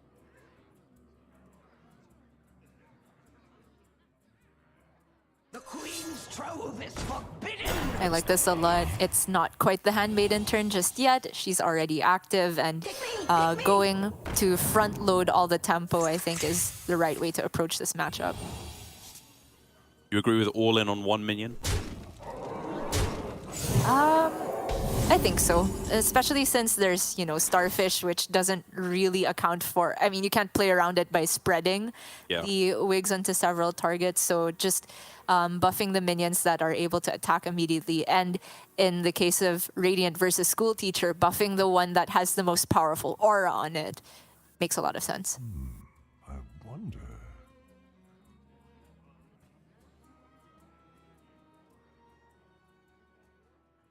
This is a terrifying spot to be in for Bunny Hopper. He is a couple blesses away from simply dying, but the problem with Starfish in this matchup is that it's not a one-of end-all be-all solution, right? Yeah. He has to also clear up the rest of the board. So I actually think this is a turn to be brave and play the Miracle Growth. I agree. I'm just trying to think what in this situation, when you only have access to like 10 mana tops, is going to synergize with the Starfish to actually clear this board. Because if you just go Miracle Growth into Starfish, at that point, the amount of stats on board are kind of threatening enough, even if you silence them. Like, I agree it's still the line, for sure, but it's a little sketchy. Yeah, I think he needs to draw a Scale of Onyxia to play alongside the Starfish on the same turn. Because if he takes one turn to play Starfish and then says, oh, I'll clear next turn, then Okashinsuke can simply buff the board back again with the Wig that Bunny knows is in his hand. So he's taking the turn to get a decent threat on board, cycle towards that Scale or other forms of removal if he can find it, and try and get a more effective clear going next turn is the game plan for now. That's the bless, though. Ooh. Wow. And the Devour. How much damage Triple is this? spell.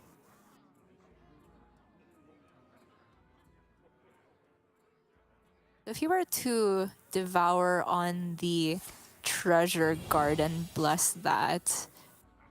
My blood boils. 14 damage. I can't quite figure out.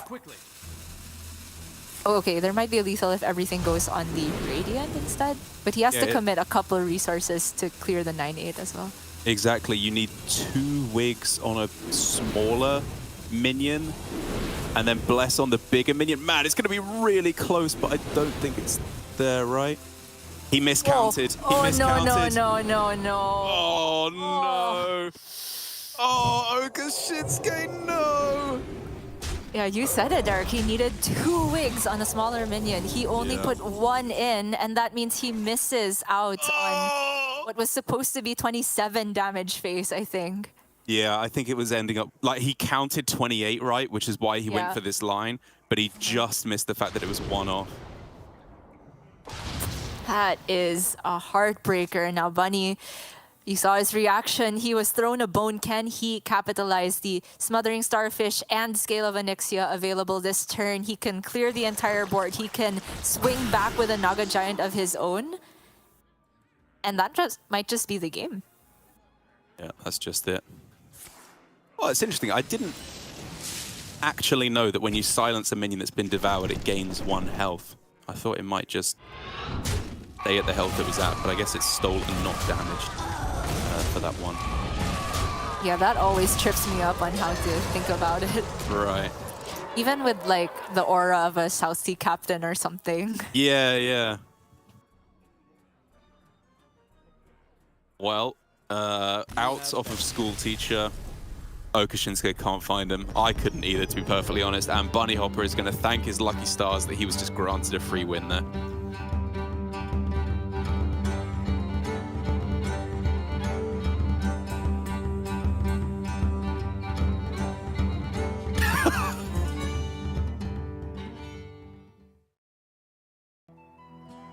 Good impression? Yeah, I think as I just got the notification, that does mean that Gia has unfortunately timed out, but she'll be back any moment, I'm sure. Yeah, there we go. Be right back. Are we back, Gia? Yeah, I am. Sorry. No worries. I already made some excellent meme content while you were away, so don't even worry about it. Man, you're getting fast.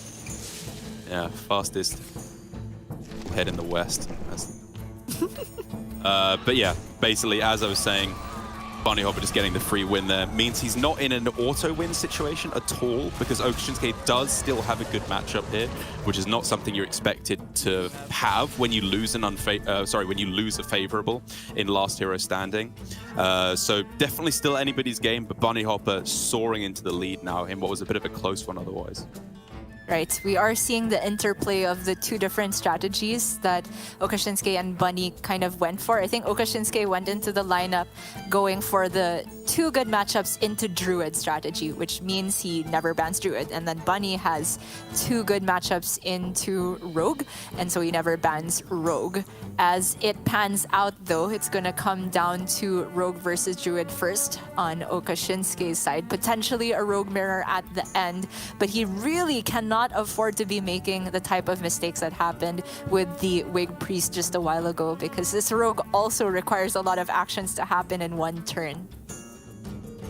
It most certainly does, yeah. It's a very streamlined version of the deck that Lambie piloted just before the Masters Tour hit and then spread like absolute wildfire, being in both players' lineups in the finals, right, of both Glory and...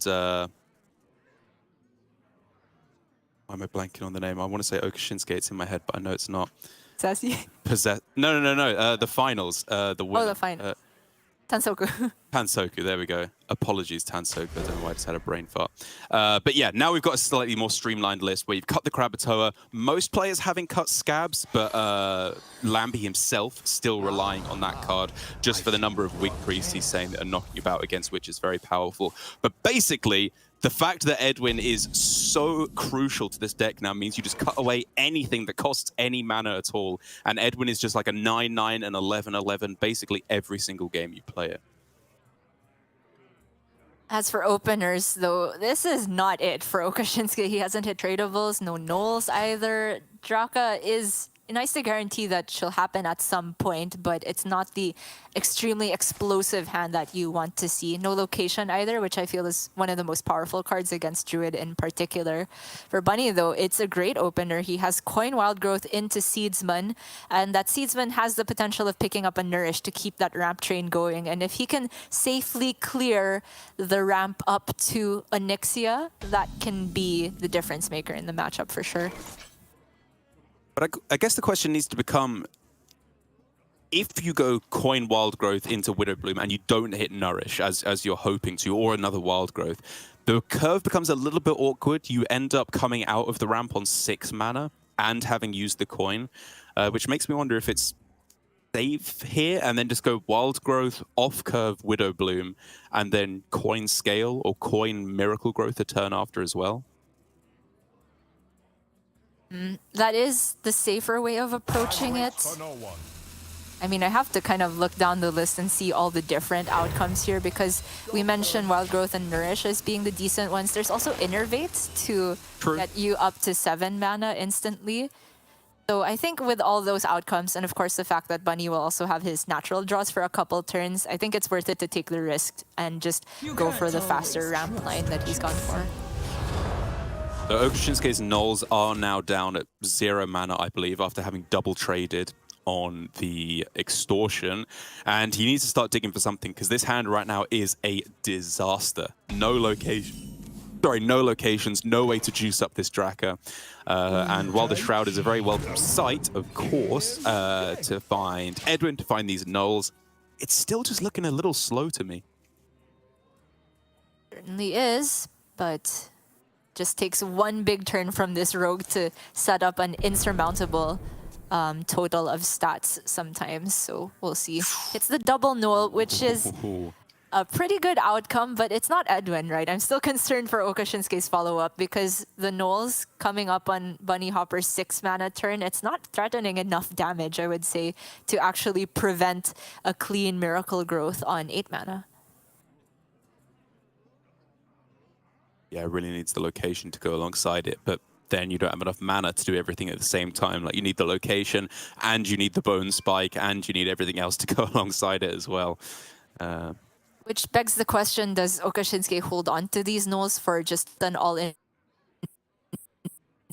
turn on the follow-up? Because he can play pretty much his entire hand, maybe outside of the backstabs, and that would make for...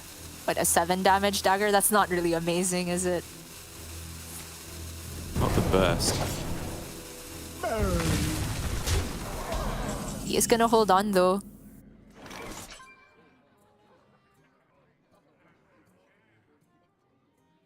Starting with Moonlit for Bunny, I assume.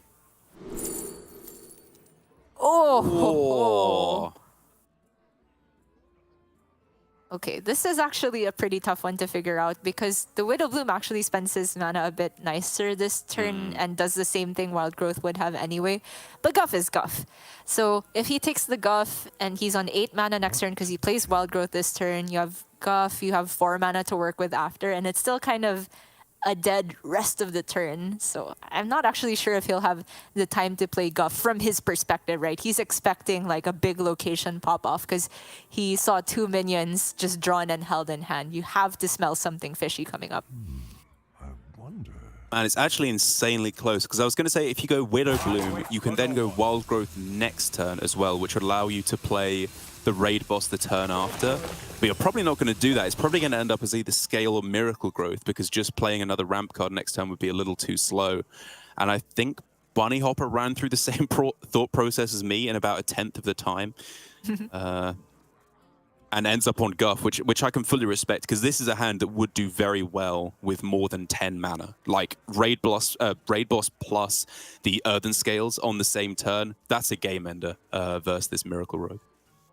One thing I also didn't consider is we could see another Bruff, Derek. We could see the Brand Buff again. And that would let him hero power on the same turn. That's true. Which would then So- go, what, 8, 9, 10, 11, 12 on the following turn? It's pretty sick. I think 11. Oh yeah, 12 because of the natural gain. Oh, Yeah. and that allows him to Onyxia Earthen Scales right after, Right. which is a huge swing.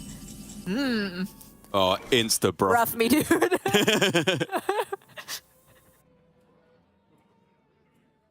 I mean, he can't really do that much else that's effective. Miracle Growth is fine here, but he has to be thinking bigger, right? Onyxia is the card that really lets you swing the game. I wonder. So the alternate line being, as you said, the Miracle Growth, which means you play it now, you get a 9/9, which is kind of at the point where Rogue might struggle to clear it with spells. Like, they need 3 to be clearing it in the same turn, right? But it does still put a lot of stats on the board, which kind of allows them to play a lot of those spells, like Backstab, Tooth, Wicked Stab, things like that as well. As far as draws go, those are not amazing, but the headline here is that Bunny has cleared the 10 mana mark. In fact, he's clearing the 12 mana mark because of Guff. So Okashinsuke is running out of time. The point you brought up about Rogue sometimes not having enough to clear is always a tenuous one, because sometimes playing more minions is something the Rogue is happy to see. Like, oh, I get to use both my Backstabs and both my Serrated Tooth at this point. But in the case for Bunny, I think just getting the ramp is the most important deal here. And now Okashinsuke cannot afford to wait any longer. It's not an amazing pop-off, but it's a decent-sized dagger. It's a decent-sized stealth minion. We'll see if it's enough. It even considered toothing his own null after trading it in. Like, I know it's not like a good play necessarily, but I think he can make a guess that he's not winning this game right now, and he needs something a little bit extra. I mean, I guess not necessarily. wait, he tooths the face? Oh, okay, I see, because he's just gonna rush into the brand. My bad. A 7-3 and an 8-8. This does set up lethal. Okay, yeah, this is probably just the best play. Force them to have an Plenty. answer. And at most, they can answer the board. I mean, even if there's the Starfish to remove stealth, Gale only gets 6 minions by that point and only removes 2 minions. So at that point, it's just better to go Onyxia with the Earthen Scales. And he could attempt to greed it if he wants, because that is Okashinsuke's entire hand. And in terms of singular top decks to deal 6 damage, you would need Edwin exactly, I think.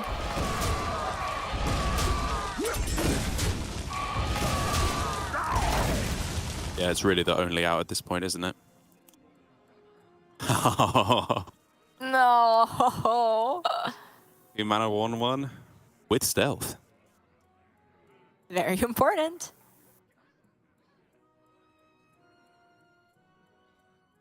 Slowly slipping away from Okashinsuke. He has to just believe his next draw is Edwin, or at the very least Shroud, to get to the Edwin. Yeah.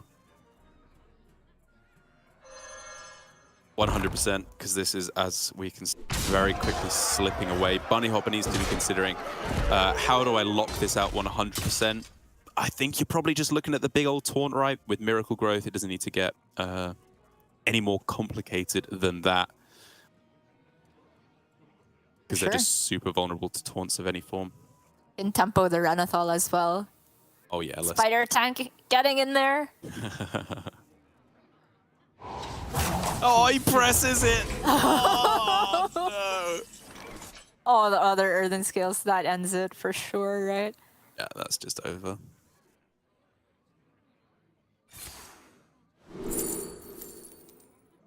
Barrel Rage.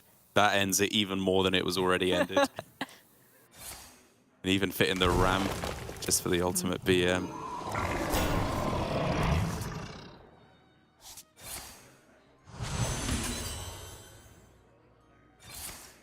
A valiant effort for sure.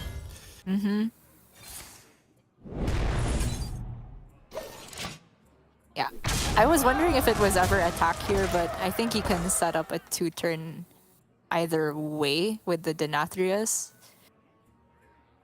True. Yeah, unless there's no massive minion off the Edwin, but you win in the long run anyway there, even if there is.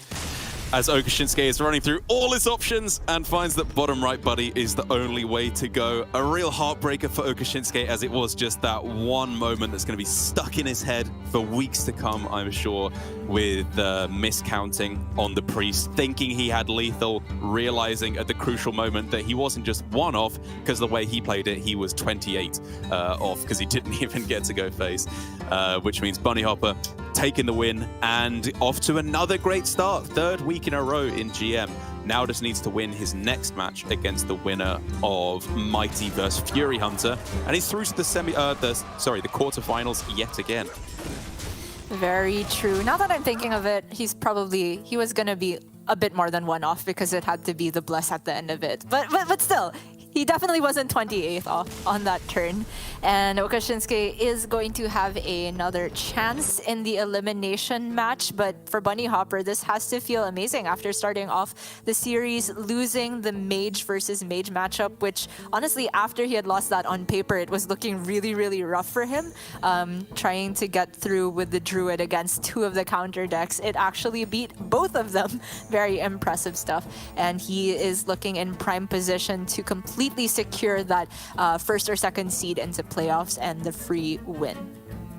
Yeah, I think it's no surprise that Druid ended up going 3-0 in that series. For me, it's just been by far the best performing deck that I've played out of any so far this expansion. Just the consistency, even when you're rocking a 40-card deck because of the Moonlit Guidance, the dredge off of Aquatic Form, all the draw that you get from Guff and the Miracle Growth as well. It's going to be a real terror this weekend, and I do expect to see it banned quite a few times. But there's some other ban strategies that could be occurring potentially in our subsequent series, with Mighty in particular having a very unique strategy compared to most of the other players, rocking a 30-card Quest Hunter, which is something we don't see too often. I believe it was Stone bringing it to the Masters Tour last weekend, the 30-card list specifically. Something that you don't see often for a good reason. I think the Renathal version does prove to, most of the time, be the correct way to go. But for Last Hero Standing, again, it's doing a very specific purpose, so I can see where Mighty is coming from, as it's a pretty clear battle, right, between bottom of the leaderboard versus towards the top of the leaderboard in our next match. That is true. A lot of parallels we can draw here. There's also the fact that it's another APAC versus EU showdown. There's also the fact that Fury Hunter has pretty much the same lineup as Bunny Hopper, with the big spell mage, with the quest priest, with that tempo rogue, and the giant version of the druid. So we can see if that LHS strategy stands up against Mighty's off-the-wall chance here. I'm super excited to see the quest hunter in action, because I think if there's any reason for bringing this deck, it's to beat up on mage. Well, we shall have to see if that strategy works out, because we're going to go to a break here in week 3 of Hearthstone Grandmasters Last Call. When we come back, Mighty versus Fury Hunter for that second spot in the winner's bracket match versus Bunny Hopper.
Welcome back to Hearthstone Grandmasters last call. We got another APAC vs Europe face-off here between Fury Hunter and Mighty.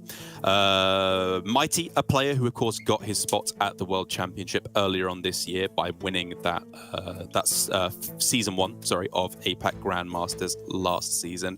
But Fury Hunter, a player still searching for that spot at the World Champs, right? Narrowly missing out at the Summer Championships, if I recall correctly, and struggling to get there again in last call this season.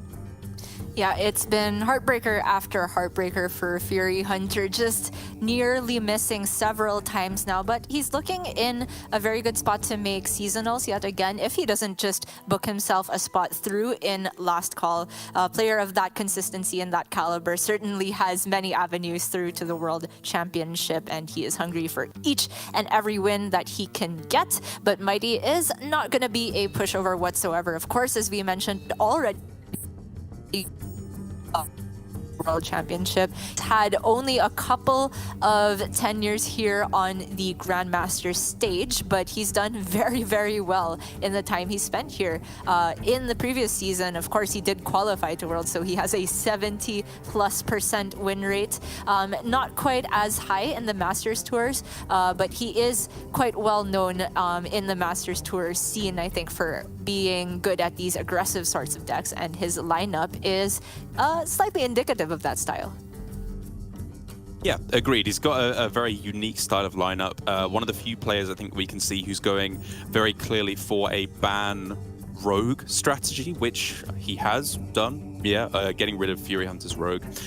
He has the rogue of his own, pretty much just the straight up standard list. Going for 2 Sinister Strikes, 1 Backstab, as opposed to the slightly more normal 2 Backstabs, 1 Sinister Strike that we're seeing nowadays. But as I said, that 30 card Quest Hunter is a really interesting inclusion, as I think you pointed out, to have a really nice counter to Mage locked in there. Even more consistency than the 40 card version in terms of getting that quest completed on curve. And he's going to be starting things off with the Rogue first of all. It's a bit of an interesting deck to start with, I think, on the Temper Rogue, because it's not really a hard counter to anything, I don't think, in its own right. It's just kind of generically good against most of the field right now with some very high power spikes available. But it is potentially very counterable if your opponent has the correct decks for it. That's right, and Fury does have that same lineup as Bunny, and so there are 2 potential counters in here in that Big Spell Mage and the Quest Priest. The difference being that Mighty left up the Quest Priest, so there's a chance that we get to see that matchup a bit later. I think Mighty's reasoning for starting with the Rogue is in LHS, sometimes you start with the throwaway deck, which is your deck that happens to be weakest in the matchup or has the most weak matchups in the series. And so you say, even if that takes a loss, it's fine, I still have counters here and there for the remaining decks. It's just kind of weird to give that title over to Tempo Rogue when it's been such a terror on ladder. Yeah, no, it definitely is weird to do so, but it's still a deck that's being figured out, and you know, these decks that do very well, they'd reach the top of Legend, everyone brings them. They're sometimes given a little bit too much credit, almost like a mythical power level. When you actually stare them straight in the face, you realize they are very vulnerable to a lot of different decks, which, you know, Quest Priest, as most players have gone for the best counter. This weird 4 minion priest that Chauncey's going for as well, that we'll hopefully get to see later on, does mean that Rogue has its weak spots, and I trust Fury to be able to find them. As we can see, in the last 6 Masters Tours, 4 top 16s for Fury Hunter. Mr. Consistency over the last few months. Most Masters Tour wins out of anyone. I guess currently still tied with Alutemu. Thanks for that, by the way, Gia, keeping him tied for #1 in terms of Masters Tour wins. But as we said, unable to get that one win he really needed to go through to the World Championships, which is why for Fury Hunter, even though I know he won't be feeling this way, I could imagine it being a bit frustrating that, you know, you've played so many Masters Tours, won so many games, such a high win rate, and you're up against a player who, you know, realistically kind of came out of nowhere and just steamrolled the competition. For the most part, for Mighty, very well deserved. I think his deck building last season was fantastic. His play almost impeccable.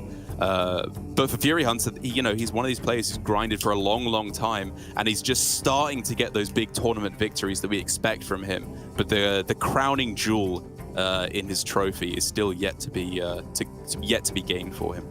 Yeah, I think it's very fair to say that he would be frustrated. I don't think you're human by that point if you're not. But for Fury, I'm sure he is no stranger to that feeling. And if anything, it has only fueled his desire to be victorious more and more often. He's been in the scene longer than almost anyone that we have here in the Grandmasters last call system. And we will see if he can continue to play at the top caliber he has in the past couple months. Mighty has admitted on Twitter that he hasn't quite been as active in Hearthstone as Fury, but I'm sure he will not be giving Fury too easy of a time, starting off with that Rogue into the big Spell Mage, which is a matchup we didn't get to see from the Bunny versus Okashinsuke series a while ago, so I'm pretty curious if my hunch that the Mage should come out a little bit favored, especially with the text that Bunny running, will come true. Really tough to call, because I think you're right. The techs do help with the the Renovator, right, in order to destroy a key location. Very, very important. The freeze as well could be massive.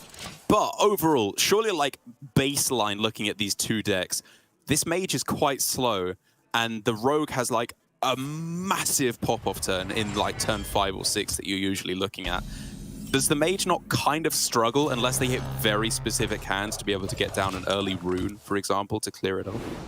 Yeah, I would wager that the Mage struggles a bit. And the fact that this is big spell and they need to cut the flurries in there to make your Belinda and your Barbara more consistent means that you have very little game against the locations outside of that Demolition Renovator. But we don't see that interaction quite just yet. Mighty with his first Discover pick from the Tooth.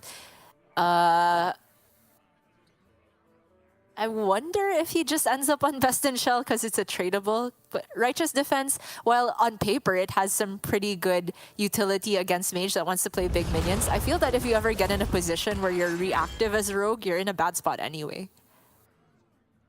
I think for Mighty, though, on that turn, even though the Tooth was always happening to clear off the outpost, I kind of feel like it should have been trade Cutlass first, because I appreciate that he's going for a tempo null strategy here, so having them cost 1 versus 0 is not as important. But I think I would happily take a different card in my deck costing 1 more to have 0 mana nulls for when I pop off later on in the game. Yeah, I think that's super reasonable, especially with the Cutlass also eating the Watch Post debuff. Yeah. And the Rogue is built in such a way where you don't have any whiffs on neutral cards, for example, to get that null to miss a discount. And even then, do we like tempo null in this matchup? Like, it's not super likely to die in these early turns, so yes, you're going to get in 3, 6, maybe 9 damage if you're lucky. But this deck is just so much about hoarding those resources now, especially now that we've cut Krakatoa and Scabs in the late game. That one is tough to say. I think that the null probably pays for itself in the damage. Okay. But it's certainly reasonable to think about holding it back. I think I'd lean more towards it if he had a Draka in hand already or a location that really wanted you to play all these cheap things. But at the moment, Mighty's hand doesn't quite have those payoff cards. He really needs either the tradables or the gone fishing to get him one of those big win conditions. And he kind of needs to do it next turn, because whether or not he knows it, Fury Hunter is really rapidly homing in on Barbara to get this rune cheapened. However, in order to set it up, he needs to play the Ice Trap on this turn, which does muck up the rest of his mana pretty heavily. Right, and it also is sort of anti-synergy with the Barbara. Like, if you're making one of their spells cost more, True. then it's a slight whiff on the swap. I guess whiff is too harsh of a word. Like, sure, you have a 2 mana rune instead of 1 mana. Big deal. Just funny to think about. Attack first, it's not explosives. Not Visage, not Barrier. Well, it was Hunter. He knew from the... oh, sorry. Yeah, my bad. But technically not wrong. He knew it wasn't those as well. Better than Pavel.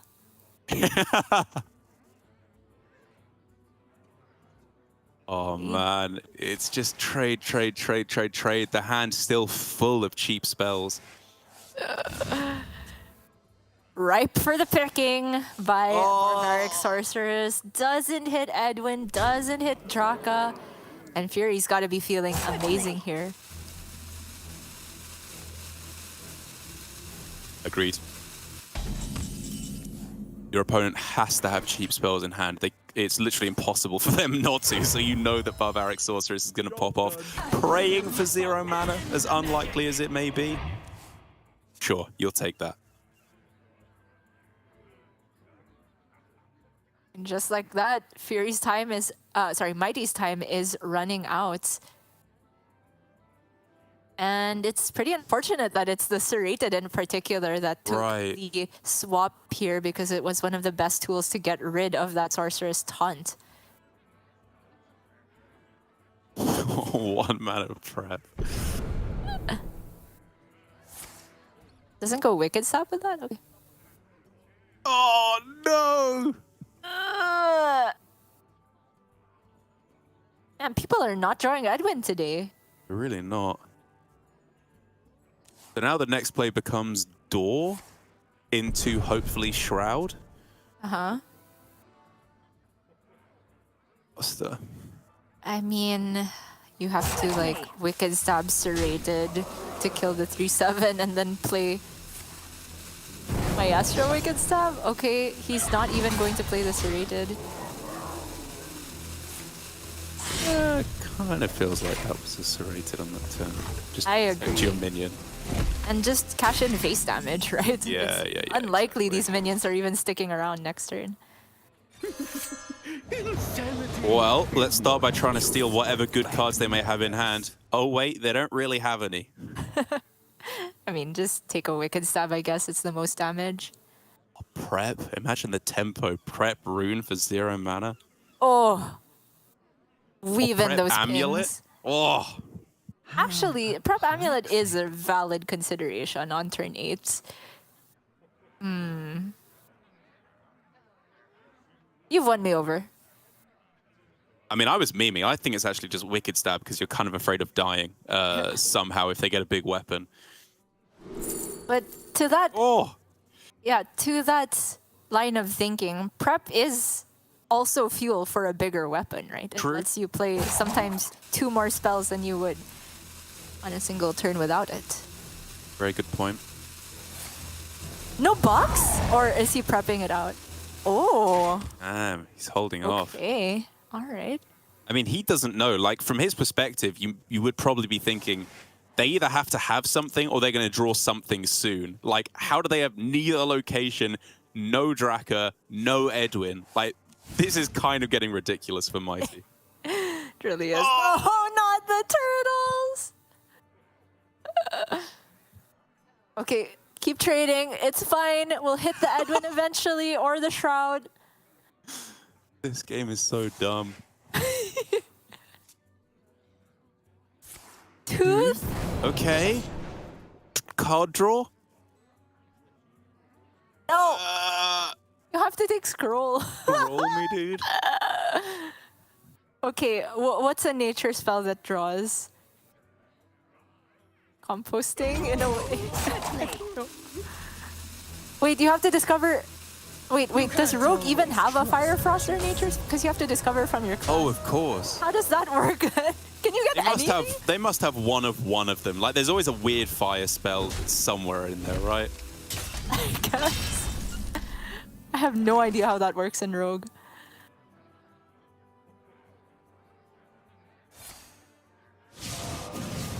Okay, here we go. Not bad to start. Cycle, you're never sad about that. Very expensive skeleton, sure. Okay, it's not an insta-game winning rune, but it did what it needed to do. Oh, okay. Rogue has, I looked it up, no frost, no flame, but 3 nature spells in the deck. They're all poisons. And only one appeared. There was only one, unless Mighty Insta picked it. No, that's it, because the other one is always Frost or Flame, right? So you only get one choice. Okay, I thought it maybe would replace the other 2 if you didn't have other choices, but... Yeah, he had Paralytic, Deadly Poison, or recently buffed to 1 mana Silverleaf Poison. Oh! None of those are winning the game, but there's your Hearthstone trivia for the day. Rogue has 3 nature spells. I did not know that. Me neither. And that recently buffed spell at least would have let him cycle a bit. This, however, is not doing the trick. Like, Fury doesn't even need to do anything, man. I didn't even look at that rune. I don't know a single spell that was played off that rune, apart from the secret, I guess. The Deathborn. That'll do. It played Refreshing Water as well, and a Frozen Touch. But yes, the prep Drakefire prophecy has happened. Oh, the a card! tracker! He drew a card! I mean, not really, but kind of. Okay, what can we do with this? So, Spammy deals 3, the 4/8. Yeah. Wicked Stab. Is it Step Spammy? Is that where we're at? No, it's not. But, Dead anyway, yeah. Oh, yeah. So you have... Could attack with the weapon, and then you go Bone Spike Draka. It would be a 3 attack weapon. Sinister Strike? Oh yeah, 4 attack? Oh, now we're talking. Come on.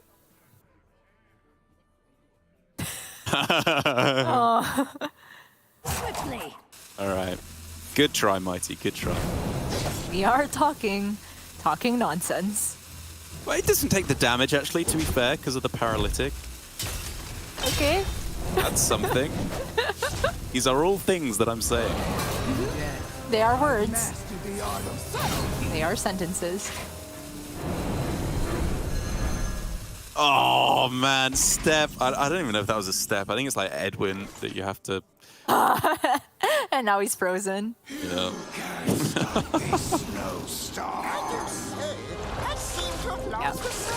Fury feeling super comfortable here and no reason that he shouldn't. Everything is coming up perfectly here, and the Parrot can replay that Drakefire Amulet. That's such a sick draw.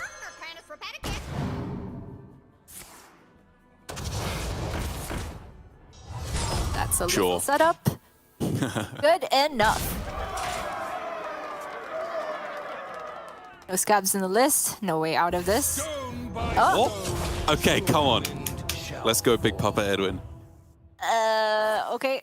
Sure. All right. There are no lethal outs in the deck. Let's go. Let's go what? I don't know. Make the biggest location you can for an achievement. Yay. Or another location? You can stay alive on board with the Wicked Stab on the 8/5. There you go. Yeah. I mean, Is that actually something? That's like... With 2 big stealths as well. it is something. That is kind of something. Uh-huh. Unfortunately, he can't also play the Edwin, but he's just dead if he leaves Alex up, so... Yeah. Okay, a good turn. Yes, especially by the standards of his previous turn. It is a lethal setup. 4 plus the 4 damage, but the Dawn Grasp. How much are we rocking here? 5, 8. Ping is at 2, 4. Yeah, not lethal, but... If Fury wants, he can use the Starfish just to remove the stealth and then activate his location to freeze 1. I think that's very reasonable, more so than the Dawn Grasp leaving in a ping. Agreed. Yeah, yeah. And then you could even trade away the other to make room for the dragons. Do you fully trade it? I kind of think just push damage with other minions. Okay, sure. Yeah, yeah, actually. If you're never going to die. And you can just accept that you don't get the skeleton. That's not a big deal. Ice trap for Frost. Okay. Okay, he is trading. Still sets up Giga lethal.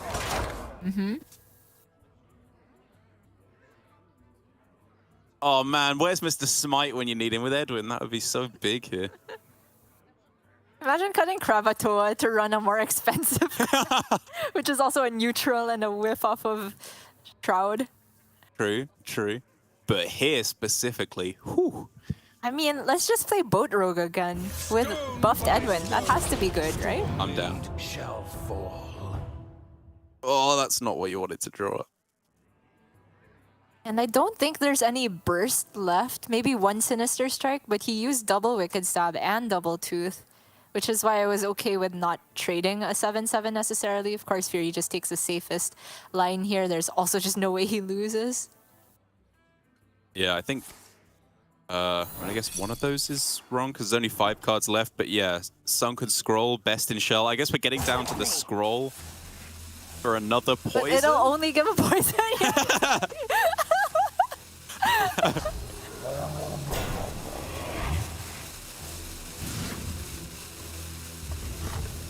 Okay. Bont's in the way. Silence used already.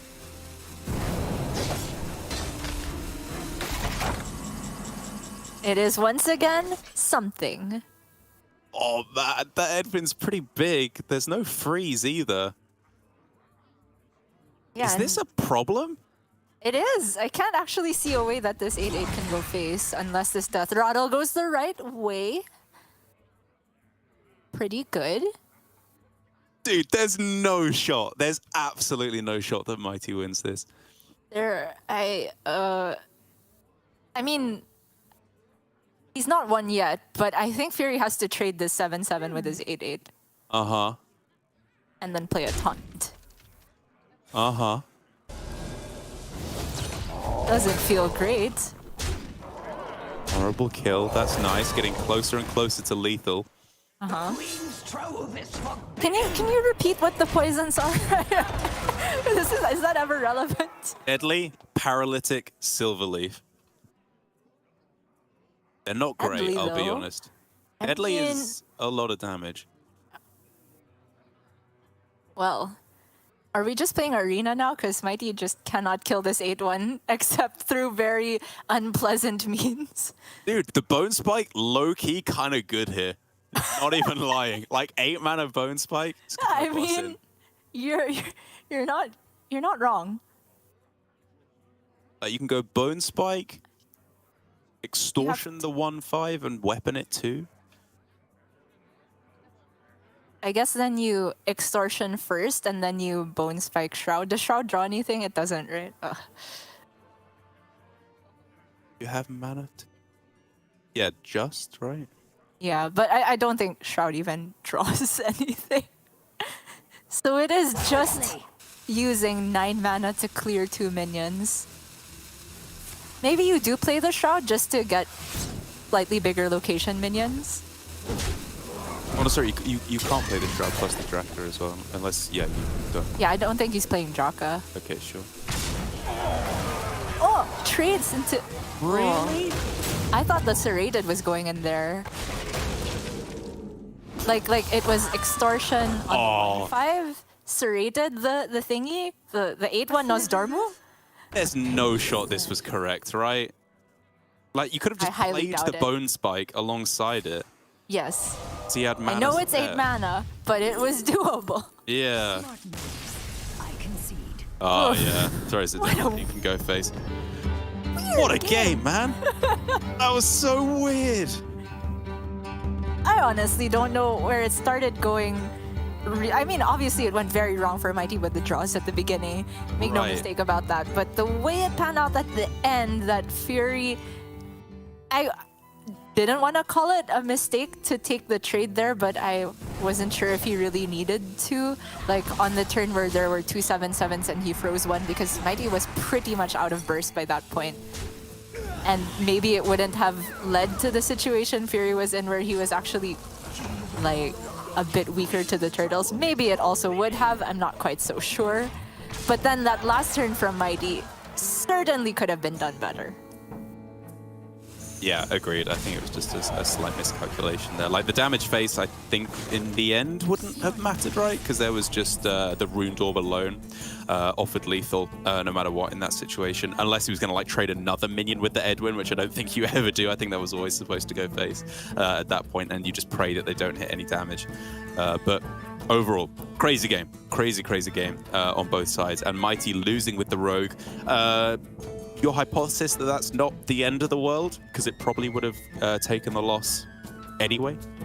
Yeah, that is my hypothesis, and I once again will guess that Mighty now queues up his Hunter. I think its only real justification for being brought to this format is to beat up on Mage, and on top of that, running a 30-card version, the only class I can really think that would benefit from you running less secrets against is also Mage. But then when we think of Big Spell Mage in particular, the secrets are actually very good against that deck because timing Ice Trap right can be a big deal. Freezing Trap, if they have an isolated Belinda on board, is a huge deal as well. So I'm not particularly liking Mighty's chances, but there is the shot that he would queue with the Druid instead, which is also a decent matchup into Mage. But then what is the Hunter for if not this matchup, right? Yeah, exactly. The list seems like it's pretty hard teched for this matchup in particular. Maybe for the Weak Priest as well, because you have double... Oh, no, sorry, just one Urchin Spines in it. My mistake. It's just one of, not the double Urchin Spines. But that does help with potentially some of the bigger minions that you're seeing in Priest and Druid. But like you say, for the main part, you just want a super stripped-down list. You're relying on dealing a bunch of damage at the start of the game, and then just closing it out with turn 6 or maybe turn 7 Tavish, and you should be just fine.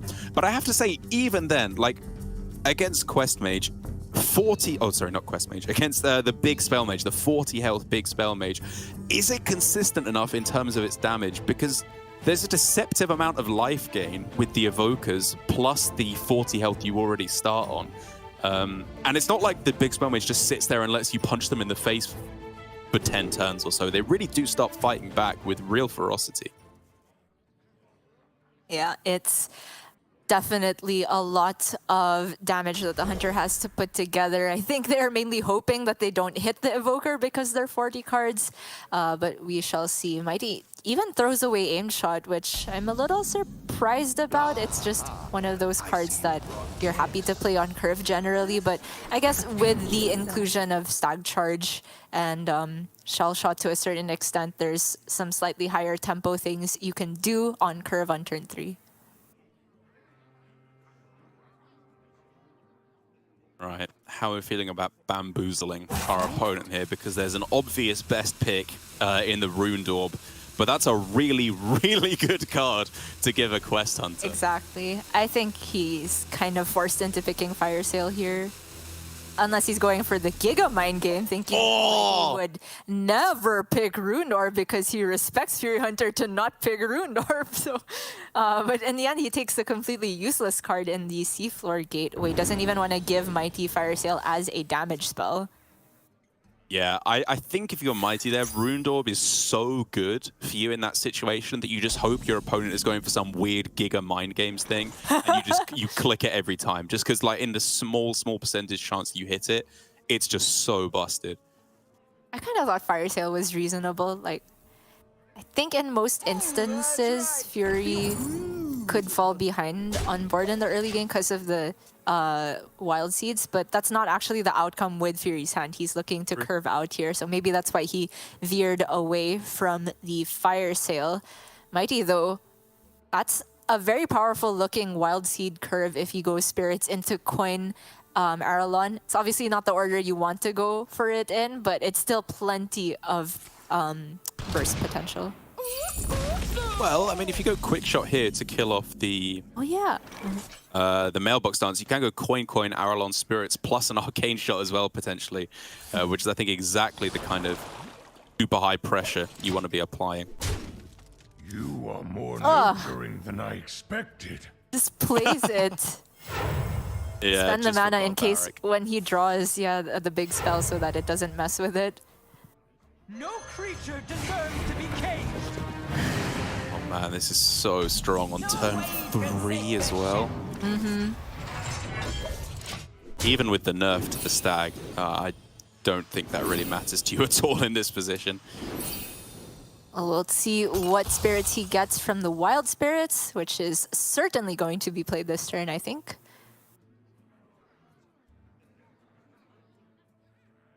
Yeah, I agree. Even the arcane shot is just such a clean addition to the turn to use the links to take out the 3/4.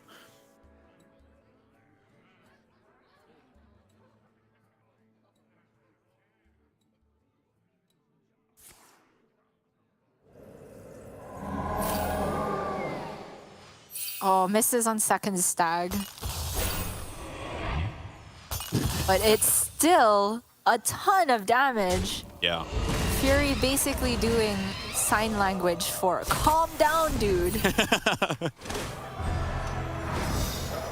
Mighty shall do no such thing, though. The only thing that's a little bit scary is that, of course, there are spells in the Quest Hunter's hand. You can't really play a game where you dump all of them to play around Barbara, which means next turn, Drake Fire, turn after, Grey Sage Parrot as well. A few big taunts along the way, and we're looking at these minions maybe not being quite so relevant.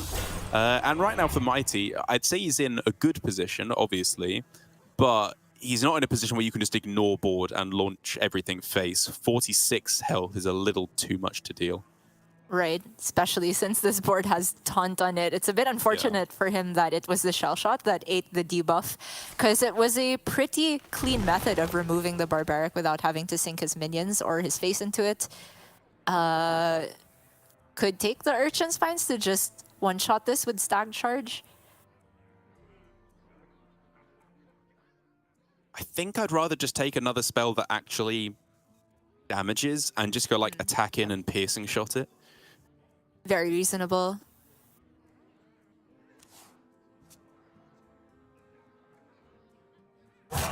Quickly.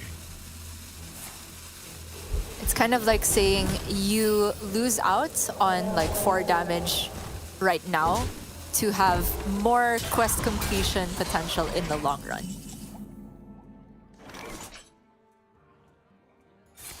All right. Right. What are the dragons? Onyxia. That's better than Caligos. That's better than That's better than Sleepy. Yeah, true. You're right.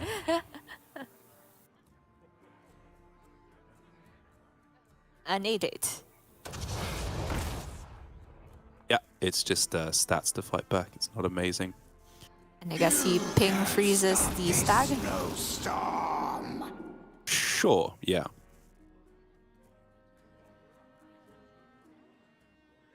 Maybe it's Aralon, actually. It's like a value trade is actually really quite annoying for you here if you're just playing Parrot next turn. I like it. Fair. Yeah. Nicely spotted. Now Mighty hoping he can find that Urchin Spines. Another chance at it?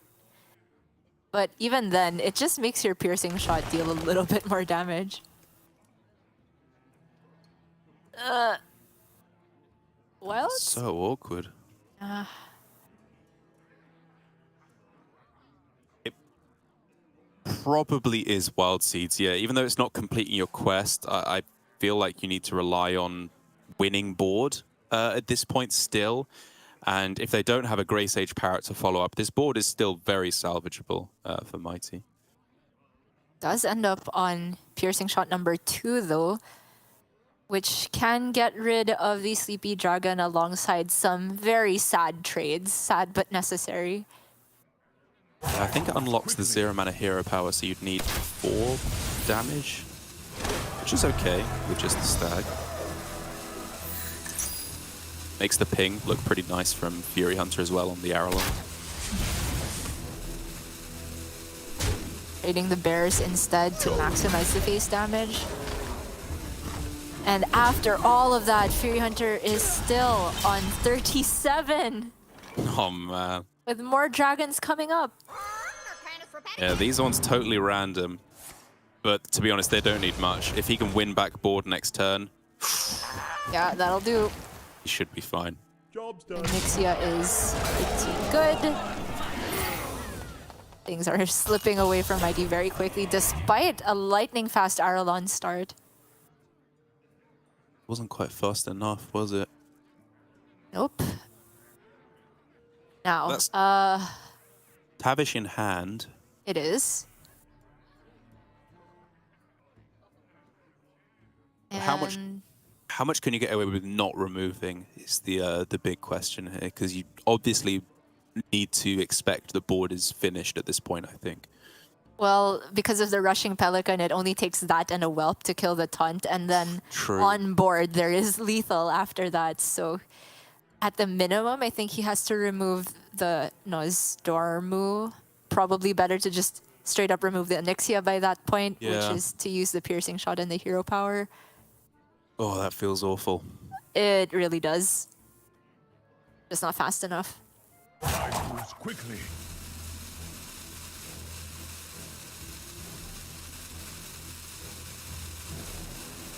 Yeah, he's just saving the extra damage to good face. I can understand it. Trading both. Oh, still fighting for board at this point. It feels horrible, obviously, but his opponent's at 37 health. I think it probably is the best way to go, because realistically, face damage is just not getting there.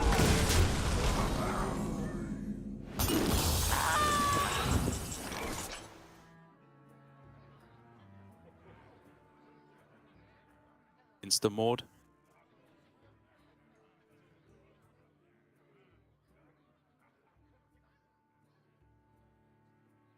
Probably. Come on, it's an 8-8. Mord on the board. How perplexing.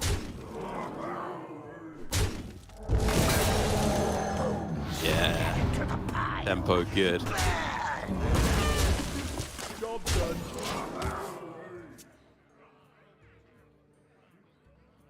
Oh, that's not the draw. Oh, trying to target the fairy dragon. Oh, I will never be sad about fairy dragon from Dragonfire anymore. Yeah, it's just the... That is a lie. Of course I will. Need to run faster than that.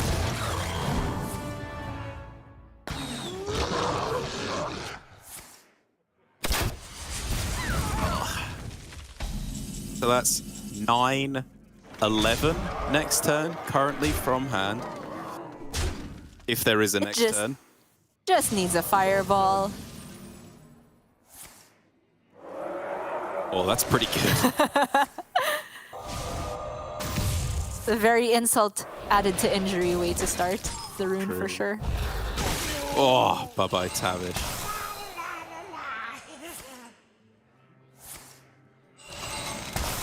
All the snowmen. Still not quite. Still not quite. Fury's like, come on, man, please. Just a little more.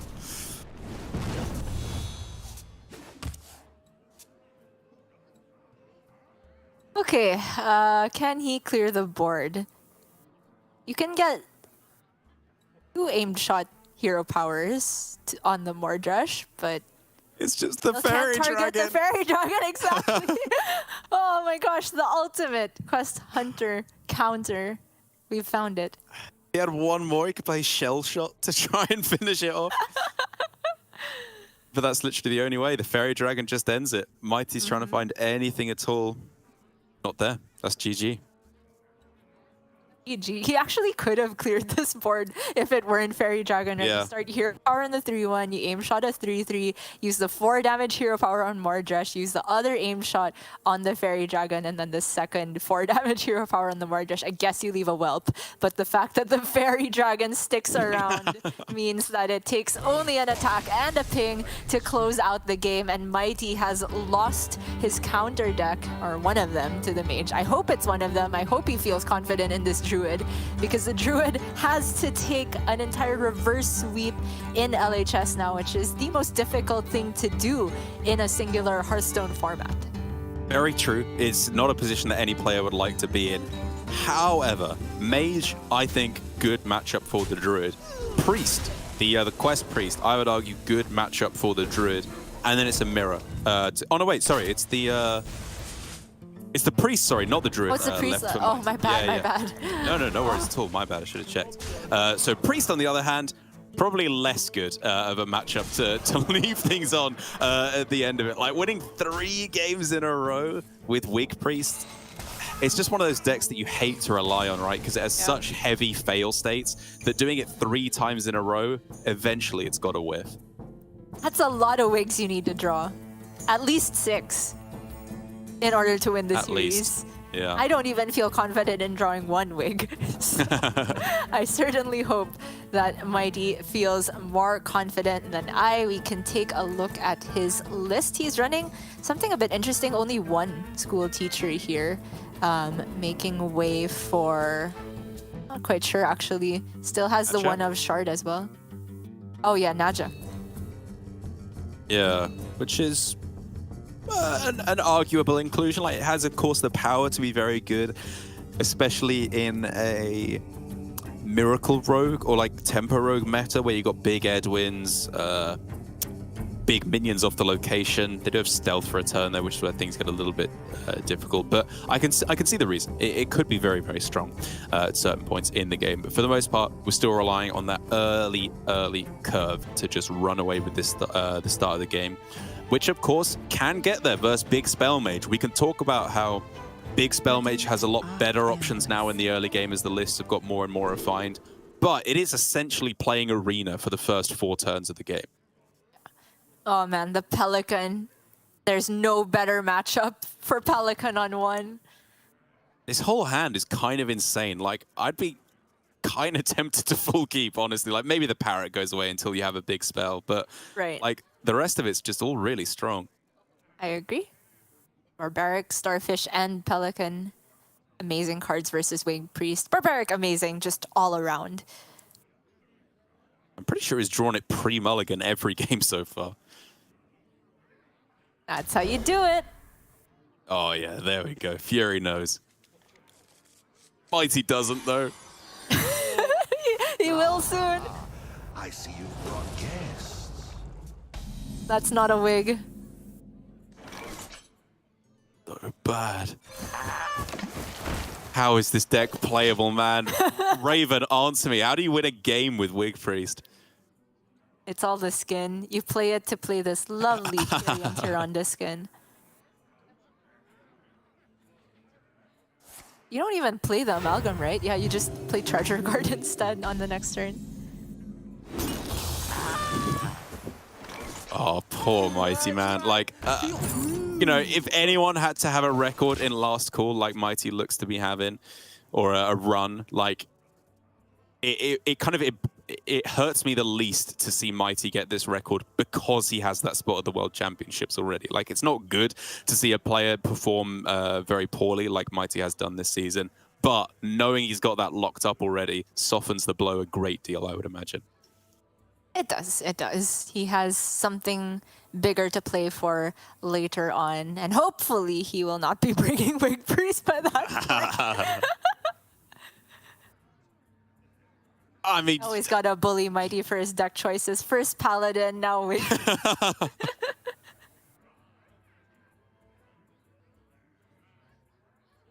what do you even begin to do? Like, Treasure Guard just dies without even killing anything relevant, or there's still stuff left on the board on the other side. Yeah, but you have to, right? It's the cycle. He needs this Death Rattle to find Wig. Maybe he can, if Fury goes wider this turn, pull back with the Samuro. Kind of a nutty draw in its own right, though. Kind of. But does he really want to give up Coin, Sorceress? There's no big spell right now. Yeah, fair. Much to ponder. All right, Coin Okania, you've sold me. Could even be Coin Apprentice, honestly. Push the 3. Yeah, true. And it's not a terrible Starfish. On top of all of that, it denies the card draw from the Treasure Guard and the coin in hand. True. Think I end up on minion? Yeah, sure. But it's always tempting against a deck that runs Wig, right, to just pick Spell to try and delete that. Yeah, in this position though, where Mighty has nothing on board, I feel it makes a lot of sense to double down Amalgam. of the void now. Yeah. Predictable. Bye-bye.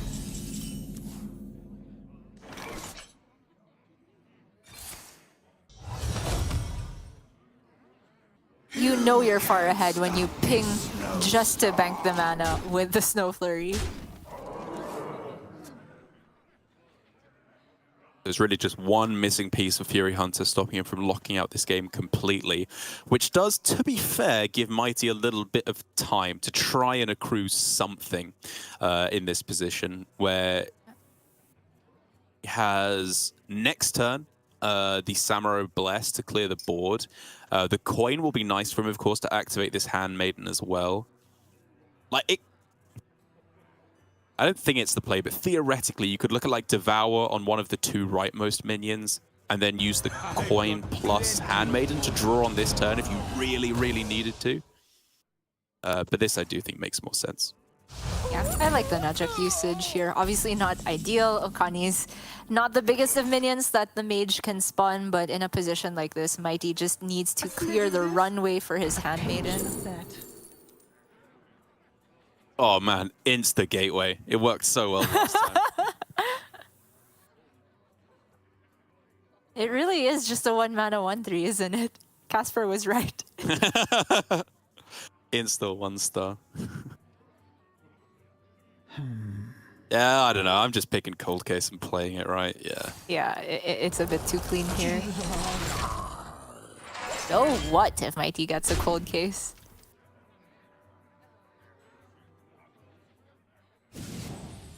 I mean, you do pick it here. You're not that afraid of hand space filling up. Okay, so Coin does activate the Handmaiden, right? Correct. Fortunately, that leaves him 1 mana short of just using Wig on the Samuro, with the Wig also refreshing. Because I feel this is not a big enough board to warrant the usage of Bless. Yeah. Oh man. Close though, I think. I'm wondering if there's a line where he just cashes in a Kyrian with Bless. Oh But yeah. it's only, what, 7/9? Or, Bad. sorry, 9/9? 7/9, right? Oh, yeah. The other order doesn't work. Yeah, okay. I'm on board with this line. You make 2 decently sized minions, so the ping alone is not necessarily good enough. Ping plus location, however, is.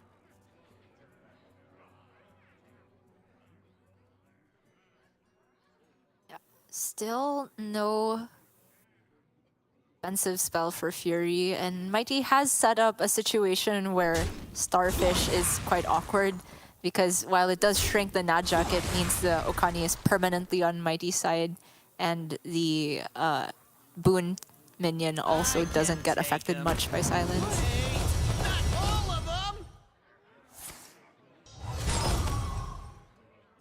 Trading it away, okay.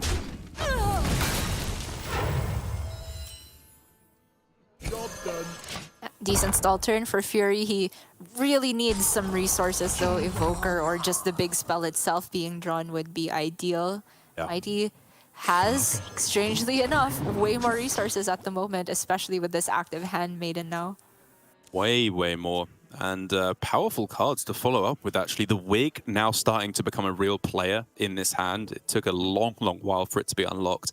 But Wig, Scribe, Wig, Bless, you know, we're getting to some powerful plays here. Alternatively, just straight up another Boon, right? If you just want an immediate burst of stats. Right, I'm trying to figure out if he needs to be greedier than that, but it is super tempting to just get another 10 health minion on board. Wow, I didn't expect this. I mean, neither. seems a little bit low tempo compared to the other options because it doesn't put another big threat on board. Now, the location isn't active for Fury at the moment, but if Fury is able to easily dedicate all his resources to that one big minion, then Mighty has to start essentially from scratch to have another good target for the boon. Much to ponder.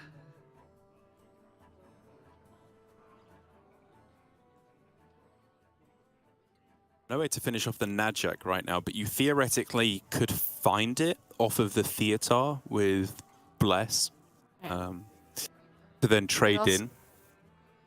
Could also just be the Starfish, and it's, you know, not irrelevant to remove the Death Rattle on the Skeletons as well. True.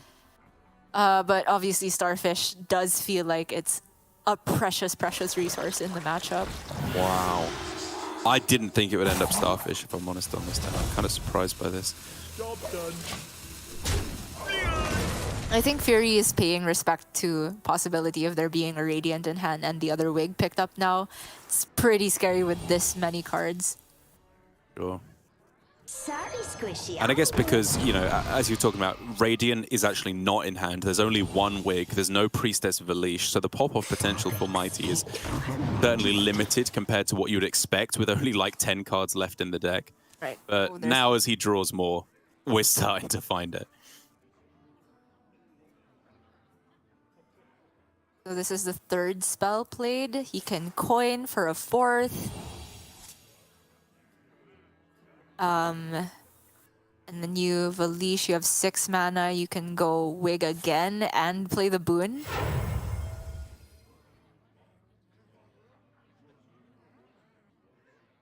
Sounds good to me. I'm wondering if you could even... you probably don't want to. I was wondering about Barbaric, just because it's a card that's been kept in hand this entire game, and you might be able to make the read that they're just waiting for a top deck big spell. And play all your small spells to play around that. But I think this is probably the more reasonable play where you say, if they haven't had it until now, they probably don't have it randomly this turn. So let's get a big amount of stats on board and force them to find an answer. Yuck. Big yuck. I guess he has to Theater, give one of the Barbarics away, and then just end with the Dawn Grasp. But is there anything that's like relevant enough to steal with Theater at this point?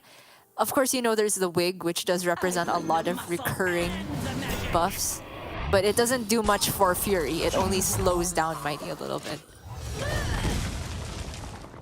Mighty wondering what the heck was that about. It's just a taunt. That's how desperate your opponent's situation is. It's time to go for the throat. Okay, how much damage is this?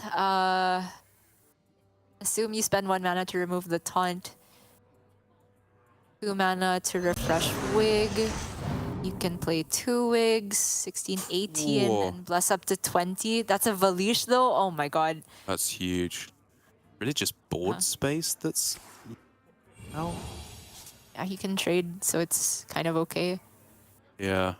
Treasure Guard now, Wig. Oh, yeah. Play the Shard, trade something, play the Valish, play Wig again. Get up to 23 if you factor in that you have 2 3-attack minions after you trade away the skeleton that can go face on this turn, which I don't think is happening. But I'm catching that in, at least, Yes, you know, yes. 21 of that. Oh, Man, okay, didn't want to trade away the skeleton, so he gets a much smaller refresh, and whatever he's doing, it's time to play it now. Okay, okay, got the I don't know damage. if I like this. Not just the fact that he's missing some damage face, but also leaving yourself board locked is always scary into a deck that runs Varden. Great point, yeah. Ah, okay. Cathedral down. I think this is just Mighty thought he had lethal but did it, which is, you know, very Oh, man. understandable. Again, twice today. My calculations, you need to chill out. And it's kind of a problem, actually. Like, I guess there's a taunt in the way, isn't there? If you could trade with Theatar and get a freeze, then this would be a problem. Currently, it's still just about okay. Although I think Fury ends up playing Theatar because this mailbox dancer isn't really doing him any favors. How perplexing. Yeah. On the off chance he finds a Samuro. Does that do anything good enough for him? Like, I'm trying to think, is there anything left in Mighty's deck that Fury actually wants? The answer would be Najak, but it's been used. Maybe School Teacher is the other option. Yeah, there's really not much, is there? Hands together in prayer. What was he hoping for there? Was there anything that... Rune off the top? I don't know. Yeah. Yep, no rune for Fury, which means a swift GG. Is no excuse for Like location, draw ones, but there's not enough mana really to do anything relevant. Yeah, there's not even enough mana to coin out the sorceresses there. No theater, no Varden left in the deck as well, because that's been played. Oh! No. I mean, wait, he has one freeze left, right, on the location? 1, 2, 3, 4. Can stay alive on board. Is your Can't play the spammy though, it's Oh, we can't. My 5 bad. mana, Yeah. Oh. Man, what a weird game. Again, it feels like Mighty, the worse his starting hand is, the closer he's getting to actually winning these games. Because his Hunter starting hand was pretty sick, right? And he just kind of got steamrolled by the Mage. But that Rogue and that Priest game, you know, the Rogue, he almost got there but missed in the end. The Priest, it actually ended up getting there just because Fury's keep on the Barbara just whiffed on a big spell, straight up. Right, and I can't fault Fury for this keep. All three of us were on board for that, right? We were suggesting keep the Starfish, keep the Pelican, that's what you want against Wig Priest, but failed to find any of the cycle options or any good resources, and that gave Mighty almost infinite time to put this together. Mighty obviously on that penultimate turn, little bit sloppy, but honestly, we couldn't really spot if it was anything close to lethal. I think Right. we came to 23, and I think it's a very understandable little brain fart if you thought you saw the lethal and it's just a little bit off, and then you end up being weak to Varden. And in that situation, Varden wasn't even like game losing; it just delayed a little bit. Which means that with that Priest out of the way, Fury Hunter has taken his own Priest into the equation. And it is going to be the Quest Priest on the other side of the board, which for me has just taken ladder by storm. I'm playing against it a whole bunch at the moment. Most of those players that I'm playing against are Zaytalot, to be fair, who is just jamming this like an absolute madman game after game. He truly has an inhuman level of patience. And he's playing a slightly different list as well, a list I prefer, I think, with a Shadowhunter Vol'jin slotted in there in the 5 mana slot just for a little bit extra disruption. But admittedly, that might be a ladder inclusion where you're trying to give yourself some game versus Druid, which otherwise you really don't. Whereas here, where it's purely here for a rogue counter, and, you know, very arguably a Wig Priest counter as well, actually, just because of all of its removal. You just want to double down on what the deck is good at, which is broken board clears. That is so true. While Wig Priest isn't necessarily weak to condemn, it is difficult to play around both the Light It Burns / Light Bomb effects and Shadow Word Ruin at the same time. And on top of that, you also have the Infuse board clear in Clean the Scene, which Fury's actually only running 1 copy of. Bit surprised because I feel like that card is very, very good in the deck. But with Quest Priest in particular, you need to be very careful about how you build your curve, because the win condition is curving out against certain matchups. Against Wig Priest, you don't need the quest reward. You can just win purely off of removing every last threat they have. So for Fury here, he just needs to be careful about when he uses this coin. I think it doesn't need to happen quite yet here, because having 1 turn earlier Light Bomb or Whirlpool can be the difference between survival and death. And you talk about the relative non-weakness for Wig Priest against Condemn. Fury just throws it down on turn 2. I absolutely agree with this line. If you are trying to get the quest completed, which he absolutely will be, then just getting these 2, 3, and 4 costs played is very, very important. Now we're in an interesting spot. Yeah, the Thrive is pretty interesting to get a better option, but the Clean the Scene, you know, even if non-infused, a lot of the time Wig Priest puts together a board that, you know, only 1 or 2 of the minions are out of range of even the non-infused Clean the Scene version. And it is also helping him towards the second stage of the quest progression, whereas he didn't have a 5-cost card before that. They're playable now with the coin just to clean up these rightmost minions, but I think we can set our sights a little bit higher than that for the next few turns. So Identity Theft is where my head is at first of all, because I feel like it's just slightly better mana expenditure than the Thrive. Oh. There's not much you'd get that you'd like to play for 2 mana. Right. So Samuro actually finishes his first stage of quests. So True. I kind of like that. Valish? Actually, it could be School Teacher because School Teacher also does the quest thing, and it likely accomplishes more than Samuro, which is completely unbuffed in the quest version of Priest. Starts infusing this Clean the Scene as well, which is a really big difference. True.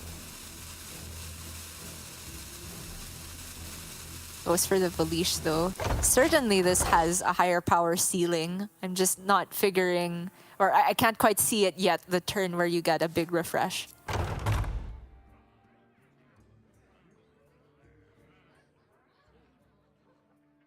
Okay, on Mighty's side, seems like a decent time to get the location down. It's not a wig, but it's cycle towards wig. I should say second location.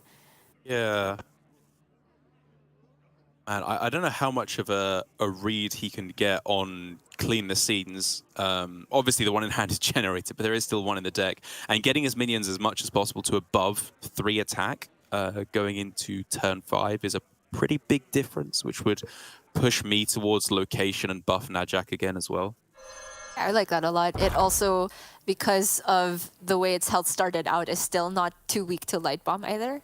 True. Yeah, good point. I don't think he has to go as far as committing the Bless to protect the Scorpid, though.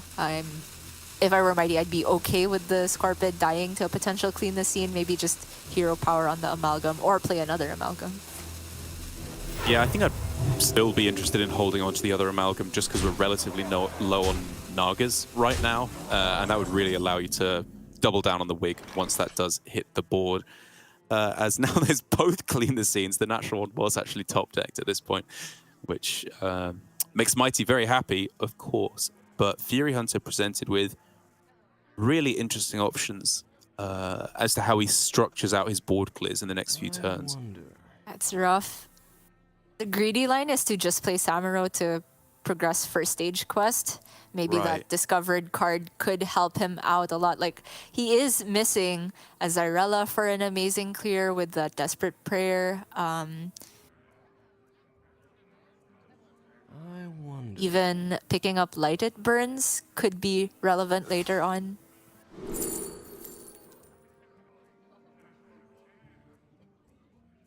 Gotta be a shard, right? Yeah. Not too quickly.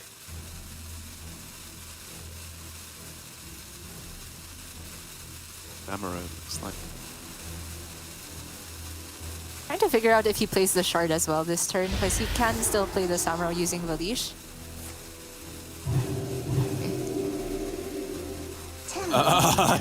Let him discover animations, dude! I don't know if he had the time. That is brutally slow, these animations. Mm-hmm. Oh, this... Oh, but he didn't attack with this. Did he mean to not attack? I don't know. I doubt it. I mean, not that the attack would have achieved much, but still. Also, I wonder if you'd have picked Sketchy there if you had more time. Mutinous? I didn't see the middle option, did you? I did, but I've forgotten it already. Yeah, I think Mutinous was definitely worth considering there, but Sketchy is not the worst. If he were to find one of those rogue spells that helps him cycle, gosh, I forgot the name of it. When your opponent spends all their mana, draw 2 cards. That seems pretty good in Fury situation. Good point, yeah. Okay, over to Mighty again. Still no Wig.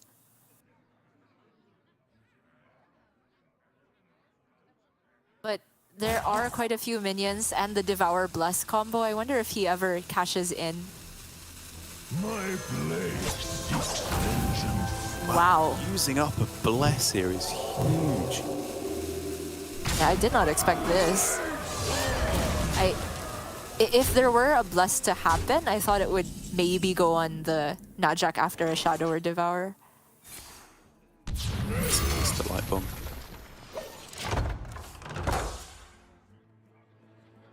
And now the offensive potential for Mighty, well, okay, top deck Thrive does fix it somewhat, but without that second Bless and no Pelagos as well, it was looking a little rough as to how he would actually kill his opponent.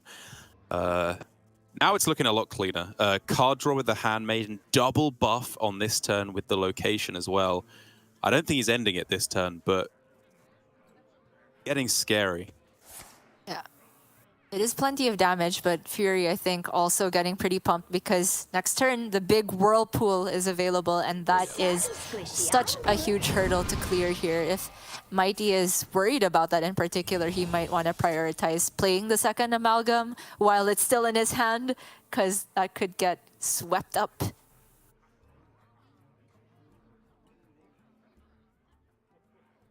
Okay.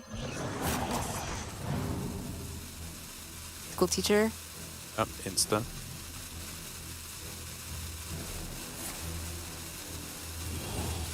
Yeah, just spreading out the stats, okay. As long as we're not playing too heavily into clean the scene, we're fine. Which he does play around here, the uninfused version at least, which is all you can. Right. I don't even know if Fury's had 3 minions die this game, so it's fine. Yes, he's had 3, right? The Scorpid, the Valish, and the Samuro, but still none of them are active. Okay. Oh, right, the Scorpid was stolen, so it is only 2. Yeah, sorry, my bad. Anyway, here comes the Whirlpool that will delete the Murkwater Scribe in hand for Mighty as well. Painful. But actually, is it that painful? He kind of needs hand space for the Handmaiden. Actively good. Yeah, I mean, this probably ends up not being a Handmaiden turn. I think just going for the strongest board refill possible looks good to me, and I thought that would mean Vicious Slither Spear, double Wig, Treasure Guard, Wig again, but there is certain upside to Handmaiden if you hit the Radiant element. Yeah. With 2 of them left in the deck, I can see why he's going for it at the very least. It feels like it would probably be worth it. Valish as well opens up a lot of mana because we could see Wig, Wig, Slither Spear, Wig, Wig, Valish, Wig, Wig. Like you just keep going in, right? Just spell after spell after spell. Yeah, I think it makes a lot of sense. And he has seen a Light Bomb, but Wigs are shaped in a way that you can play around Light Bomb pretty easily if you have enough of them.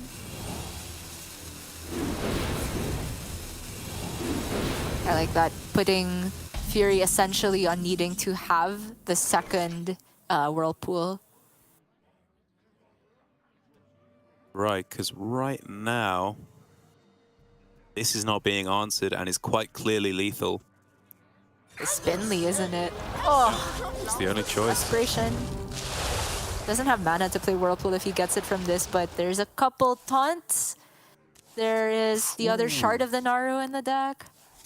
Irella's huge, but does he get a healing spell? Nope.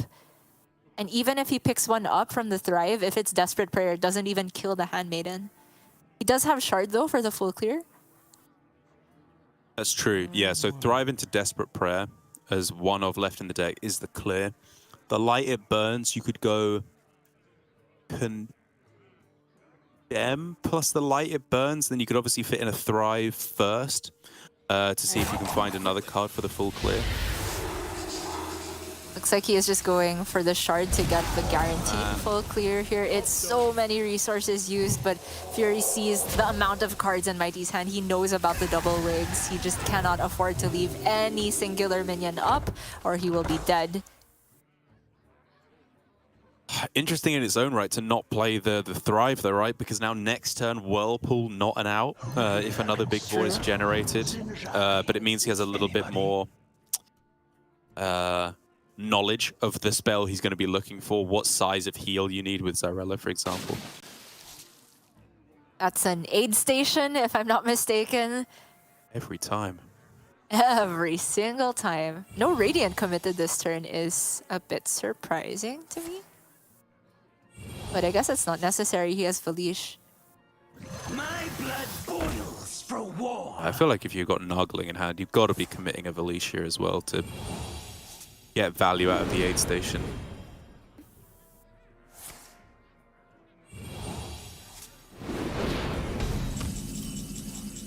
Wow. He wants Okay. more. No Whirlpool all in, says Mighty. Trade first or thrive first? Okay, I thought it was thrive first. Oh, man. Ay. Yeah, there's You just have to rely on that. Yeah, there's no good enough healing spell that he could have gotten. Desperate Prayer doesn't kill the bigger Naga, but surely now Mighty has it, right? I mean, it's not a Bless in hand, but that's a Pelagos. This is omega lethal. Like, Queen's trove is forbidden. I mean, it has to be, right? But yeah, but okay, sorry. It's essentially a Bless if you have the Devour with a Pelagos, right? Exactly, yeah. Or the Serpent Wing to follow up at the end. Identity theft, interesting. Not bad. I mean, the main thing that's scaring me now isn't an issue. is time. He just needs to make sure he gets all the actions in, which I think he should be able to do. But let's keep this rolling. Yeah, he doesn't need to play the other Radiant. That's the important thing here. Those last two board spaces are reserved for Priestess and Pelagos. I guess you have one more board space because he can also activate the location. But the important thing is you get the double Devour in at the end with Pelagos on board, which is like, what, plus 7 on each? 8 even? What is happening here? Okay, I think he got it. He went with Bless first, but I think he ended with Pelagos, and then Fine. With yeah, the Devour as well. Find the truth. Sure. Okay, we got there. Okay, really the double Devourer. There's many ways to close this out as Mighty, but that now, Fury has left the building to try and collect his thoughts, you can only imagine, because he is one game away from possibly getting reverse swept by Wig Priest. I didn't think it was possible, man. Like, a Wig Priest, the deck I was saying I would least want to have in this situation where you need to win 3 times in a row with it. He's lost with the Mage, he's lost with a Priest, and now his one remaining deck is Druid. It's like the bad matchup, the one you don't want to be facing. So Fury actually ending up in a situation where I'd argue he's just unfavored going into the rest, or into this final game now. The Wig Priest, the Quest Priest there, I think there were definitely different lines we could have argued for. That mid-game especially was really, really difficult to figure out. Like the choice of Valish versus School Teacher, the choice of like Samuro plus the Valish on that turn for pretty low impact plays immediately, all setting up for that Whirlpool. I'm sure many different players would have played that very, very differently. And I'd be curious to hear their thoughts, because that was very, very dense, I think, to work through. For sure, Quest Priest, honestly, it also feels a little bit like Wig Priest sometimes, where your choices are highly limited by finding that one good draw for that one turn. Fury is going to move on to that Druid now, which on paper is a worse matchup into Wig Priest, I believe, but we did see Bunny Hopper take the unfavorable very convincingly a while ago versus Okashinsuke. Granted, there was a bit of a slip up from Okashinsuke there, but the fact that he knew the win condition, right? You have to be fearless in the early game, pray that they don't have the Omega fast start with the Slither Spear and the Serpent Wig right out the gate. If they don't have that, you often have time to ramp up as Druid, and you just need that one turn to swing it back with the Scale, or with Onyxia herself, or potentially with some Starfish help as well, and then Druid is home free. That's a great opening hand for Fury. For both players, right? For Mighty, I'd be considering everything except Devour. I think like Thrive is worth it for me just to find the Wig. Slither Spear on 1, it's just good. For Fury, I completely agree with the Miracle Growth only toss. Does need to find a Wild Growth or Seedsman to truly make this pop, but it has the makings of a winning an unfavorable for sure. Mighty, with the Thrive, I know you brought up that it is a potential keep for the Wig. I was actually talking to some players in my prep for the MT, and a lot of them mentioned that prior to this expansion, they would keep Thrive, but now that you run a couple extra spells with the Boon of Ascended, they keep Thrive a bit less often. It's a bit less likely to find the Wig. I am a bit surprised to see Coin Thrive, though. Me too. I thought you'd take a slightly higher tempo start. Like, even Slither Spear into Scribe was like tempting, but I think the line I would have ended up on was Slither Spear into Thrive, which is where both our heads were at, I think.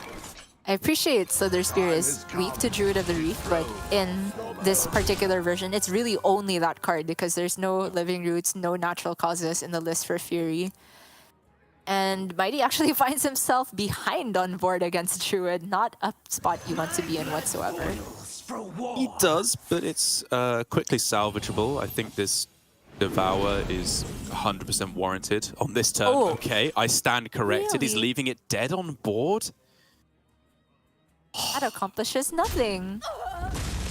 Yeah, I don't know, man. Like, Devour is so enticing versus Druid because they have a lot of effects that give them a wide board. They have Scale, they have Onyxia, they have Flipper Friends in the list that play it. But all those tokens have Rush, every single one of them. They're always just going to be sacrificing them into your board. So whenever possible, I always try and use the Devour to just solidify my early plays. Yeah, I completely agree. Locking down the early board is your entire win condition as Wig Priest in the matchup. You don't have time in the late game, especially when they run Starfish. I mean, the start for Fury Hunter is nigh on perfect, right? You have some ramp here. Whoa. Some ramp there, some ramp everywhere. Yeah. I wouldn't I'm call mad it... for wanting to go Nourish instead of Guff. Oh, no. I think it's definitely Nourisher, because Guff only ramps one crystal at this point. If you had Innervate, then definitely Guff instead. But at this point, makes sense to get more ramp now. And then either Guff or Scale later, depending on what you deem necessary.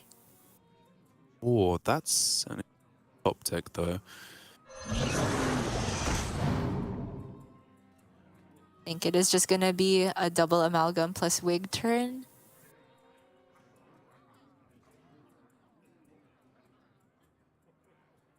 Actually, really tough. I was leaning towards Zola at first, but not necessarily. Yeah, the utilization here that you would hope. Like without the leash, which is the main one I think you want to copy, I guess it was a little flimsy.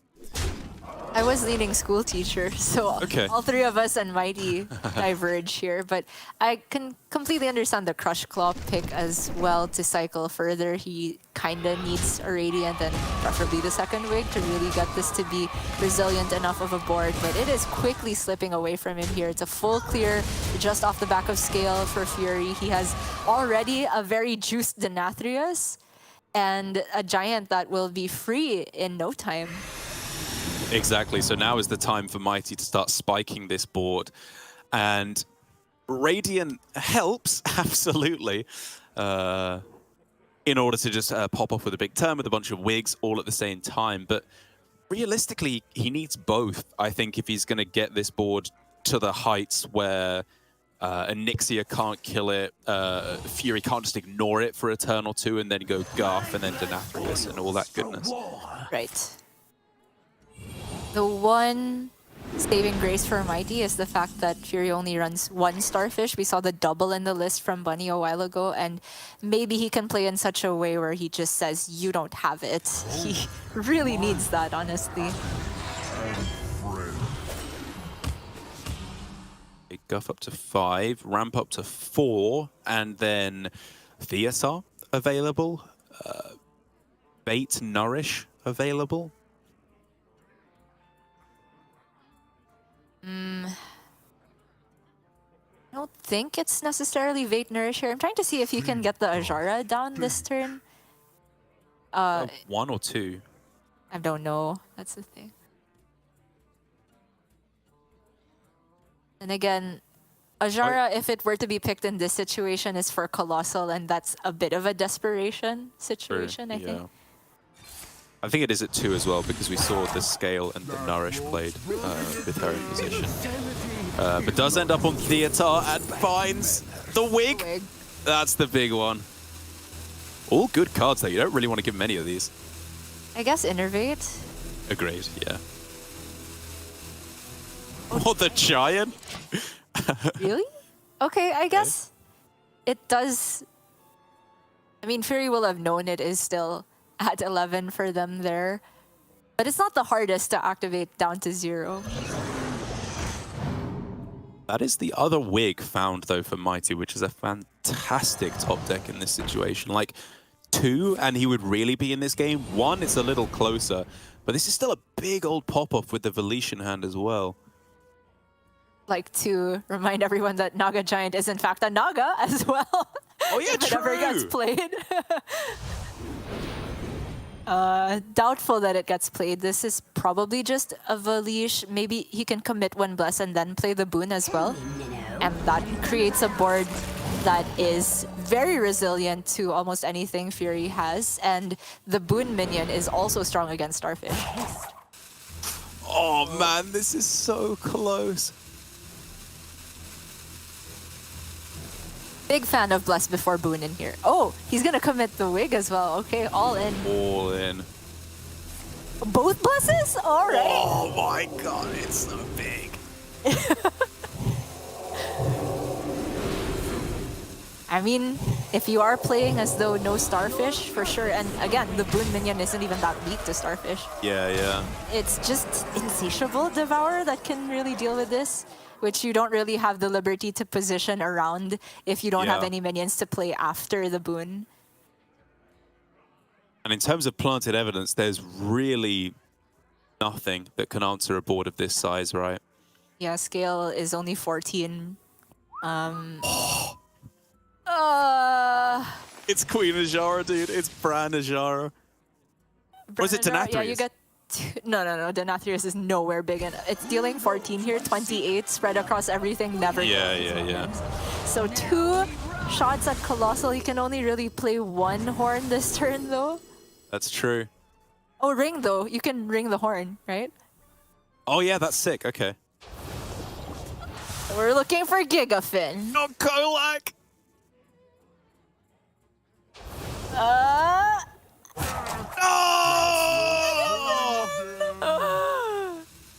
That's it. Can't That's do anything. Does Kolak protect him for a turn? It doesn't. Not a chance. Oh man, that was so close. The reverse sweep actually happening. As Wing Priest. Unbelievable. Oh. Wow. Congratulations to Mighty. That was completely nerve-wracking, and I wouldn't have blamed him for just giving up after losing that first game and then being left with only Wig Priest to take 3 wins in a row. Huge win for Mighty and his chances of getting through to the top 8, through to playoffs next week. Because at one point, after 2 weeks of play, he needs like a top 4 at least, and very realistically like a first or a second to have any real chance at all of squeaking in to that top 8. But Fury Hunter, though, in his own right, is towards the top of the pack, as we said, in like joint 3rd place, I think, after Bunny and Bly's in 1st and 2nd, but far from guaranteed that spot in playoffs yet. And if he goes 0-2 this week, his fate is entirely out of his hands, which is the last place you want to be in as a Hearthstone competitor, unless you're me, in which case leaving up to other people and just pure luck is probably better than your chances of winning a game of Hearthstone. But for Fury in particular, really a really crucial game for him coming up next against Oka Shinsuke, right? Who was the loser of Bunny versus Oka Shinsuke, whereas Mighty up against the big bad Bunny in the winner's bracket match to try and get that spot slotted in for the top 8. Ooh, a big bad Bunny! How scary! Yes, that is going to be one to watch out for because, again, Mighty has just beaten that very same lineup from Fury Hunter. There's a couple different tech choices here and there in the Druid, but the overall spirit of the archetypes is the same. I wonder if Mighty will be going for a similar ban strategy or if there's any room for mind games here. That is something you can do in LHS, swap your ban around because it's a bit more dynamic than Conquest. That Wig Priest, though, at the beginning of this, said that I was not confident in drawing 6 wigs. Can Mighty draw 12 wigs throughout the course of the day? Who knows? Yeah, I mean, he did 6, so that's half the work done. But let's see. We're going to go to a short break. I think around 10 minutes or so. Probably allow Mighty to calm his headspace somewhat and sort out his ban as well for this last hero standing match. But when we come back, the winner's bracket match between Bunny and Mighty.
Welcome back, everyone, to Hearthstone Grandmasters for the final match that Gia and I will be bringing you for today. And it's a cracker of a match. We've got the winners bracket, which means that the winner of this match, this series, will be going through to the top 8 to be played out on Sunday.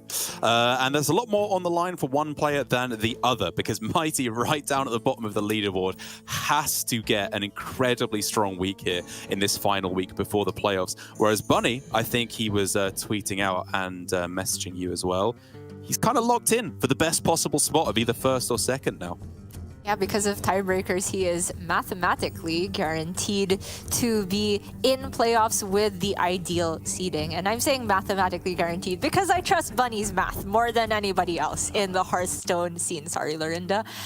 We do have, however, Bunny still playing to decide Mighty's fate potentially, because Mighty, as you said, is one of those players that really needs as many points as possible to get into playoffs even in the first place. Whereas down in the losers bracket with Fury Hunter and Okashinsuke, that's also a pretty tenuous story for Okashinsuke, in a similar position to Mighty, whereas for Fury, he was really looking to get as many wins also to get into that top spot next to Bunny Hopper, now that there's only one of the ideal seedings left available.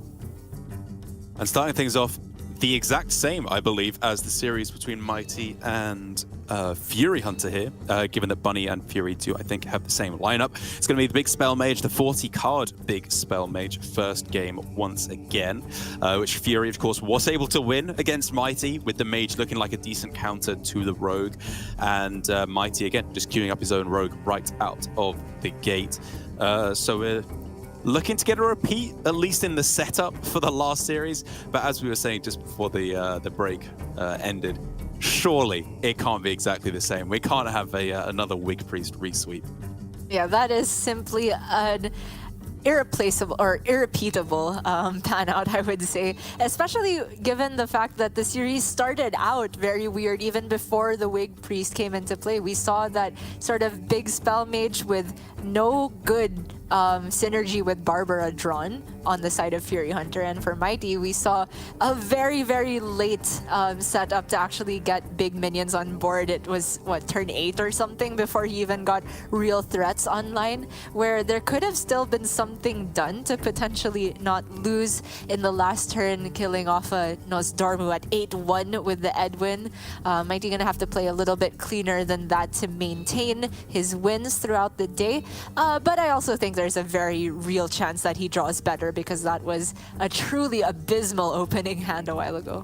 Yeah, quite uniquely terrible. Just trading, and he didn't get a single one of the holy trinity of either of the Sinstone graveyards or the Draka. Or I guess Edwin is kind of counted in that as well now, actually, until like 12 or 13 cards left in the deck, and was still almost able to win the game, which really does show the power of Rogue right now. I do think I disagreed with some of his lines, I will admit, both in the late game, which you and I talked about with not using the Bone Spike, and also earlier on in terms of like not trading, keeping his nulls a little bit more expensive. But overall, we can see that he should be in a better position this game, with an average draw. And Bunny Hopper, what are we thinking of any of these cards? Is it just a case of full mulling for the top tier cards of Barbara, Belinda, these sorts of things? It could be. Mailbox is decent just as an on-curve play, but handing your rogue opponent an additional coin is a very big downside in this matchup, so maybe not. I am even looking at Murloc Holmes, though, because Bunny Hopper is definitely one of those big brains that can solve his riddles. And there's quite a few good outcomes from the rogue hands and deck that could help the mage accelerate their big pop-off turns, like a prep into Rune or Drakefire like we saw a while ago from Fury. But in the end, Bunny is going to get rid of Holmes and stick it to the Mailbox Dancer. I guess another very spicy card that we haven't seen in action yet, but they made the problem, they made the solution. Same set, the locations are there, the answer to it as well in the Demolition Renovator, which could be pretty important in this series. You don't say. Yeah, Mighty will have to have that in the back of his head. It is only a one of in a 40 card deck, so it will feel especially bitter to have to. Oh, wow, that's the Barbara now as well, but no big spell. It could be a similar situation to the last time we saw this matchup. But as I was saying, it could be a very bitter feeling to get that location completely sniped by that one-of. But there are a lot of positions where the Rogue can play their location and immediately activate it for good value. So we'll see if if Mighty gets greedy with this location. Doesn't have to quite yet, though. I'll be honest though, it does feel like one of those games where you preemptively load the graveyard. You go graveyard, gone fishing, you look for Shroud, Null, any card draw, Draka is very interesting as well, of course.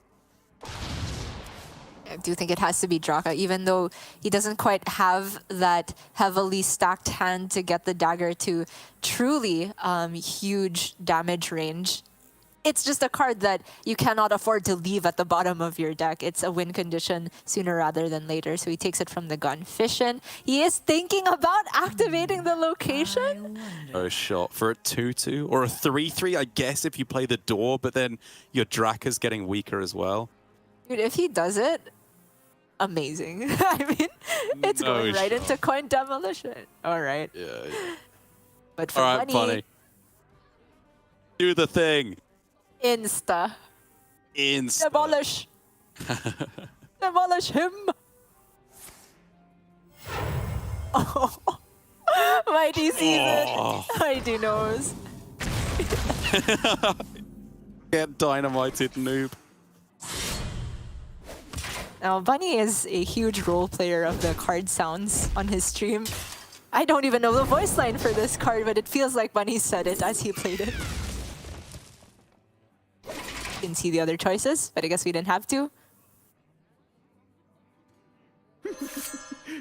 It says everything's set to explode. Bad manners. Just imagining Bunny saying that now. Okay. Okay, no Draka choice. So not a complete disaster for Mighty just yet. Oh, this is really tough, actually. I could believe all of these, because, like, Bone Spike gives you lots of combo potential, as does Door. It has to be Door, because he has his own Barbaric, so if Bunny draws a spell, it's amazing, right? Oh, yeah, of course, yeah. No. Good point. That's huge.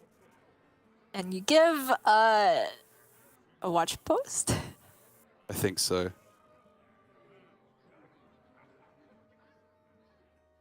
Time runs out on me. Yeah, I'm trying to think. Obviously not Varden. That's too important for Bunny to have as an emergency button. The Mailbox Dancer doesn't end up being super useful for Bunny because he's going to play the Barbaric turn 6 anyway. But then again, maybe giving Mighty access to an additional coin is a bit scarier than letting him have a watch post. So it does end up being the watch post. What are we rocking here? We've got Trade the Cutlass, and if you hit Serrated, you have a bit more mana to work with as well. Like, this is a 4-card Draka, so you're having a 5-attack weapon.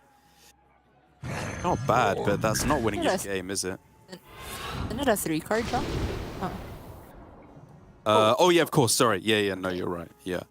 There's a prep now, though. It doesn't actually let him weave in one more card with his mana, but it's just one more card in the Draka, so gonna have to be good enough, I guess. Quickly.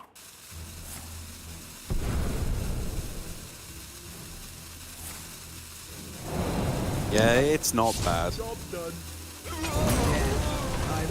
You know, in a game where your location has been destroyed, it's okay, but man, that was a very specific tech card, but one of the most brutal tech cards I think I've seen in a long while. Like, that just deleted Mighty's chances. Right. Imagine he just had another 6/6 to go along with this board. It is super threatening. Yeah. But at this point, with only the weapon, Bunny's chillin'. All right, so as you said, Door for either spell is fine. And then, don't know, freeze and play a mailbox? There's a reasonable shot they actually won't clear the mailbox. Maybe not reasonable, but It's close. I mean, the Varden, in other situations, I would say that's a bit of a loose use of it, but he has seen one location destroyed already, so the board isn't likely to get much bigger than this, especially with all of those cards expended. But we're seeing Bunny hold off a little bit longer, which I think is also reasonable, trying to get as many activations from the location as possible. Because of the cooldown on that, it is similar to like equipping a weapon earlier, so you can get all the swings through in a shorter amount of time. that's true. Mighty does have at least the opportunity to get rid of all of the cheap spells in hand, so he makes the Barbara less scary.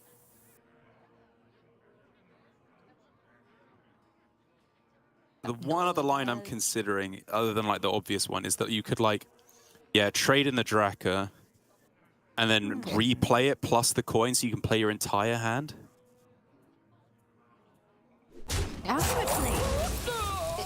He could also save the Draka in hand and only play the Wicked Stab, but at that point it's really just not worth saving, right? Unless you get exactly Edwin off the top. Wow. I was going to Whoa. say I agree, but he's holding off here, which is very, very brave. But it means the Bunny Hopper also knows that there is a coin in hand. Yeah, at least. And that's a green rune, so he did get the coin switch, not the Wicked Stab. Fine. Okay. Question mark. Insta sheep. Oh, that does nothing. The sheep. At least.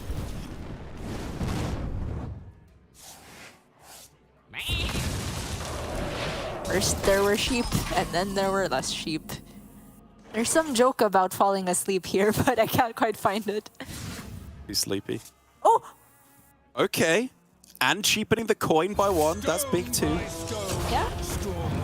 Shall fall. Nice. Bunny waving for I don't know why. Nice. This alibi is clutching it out. Yeah, it's huge actually. Okay. Okay. So null trade, step null. Yeah. Surely. Yeah, don't get fancy. Unless he wants to step the Edwin and go again next turn, but I feel this Edwin needs to be on board right now. Oh, doesn't even... Okay, plays around ally. Okay, Sure. okay. Yeah, that's probably smart actually. It's still growing. It's still growing. It never stops! Quickly. Minions left. Maestra and second null? I think the other null's been played, or is it not? Oh, it has been. Okay, my bad. All right, so the train ends here, but we end up still in a pretty good position. That's a big boy. That is going to be frozen indefinitely. Yeah, with location or the parrot. I'm sure either will be happy to get the job done.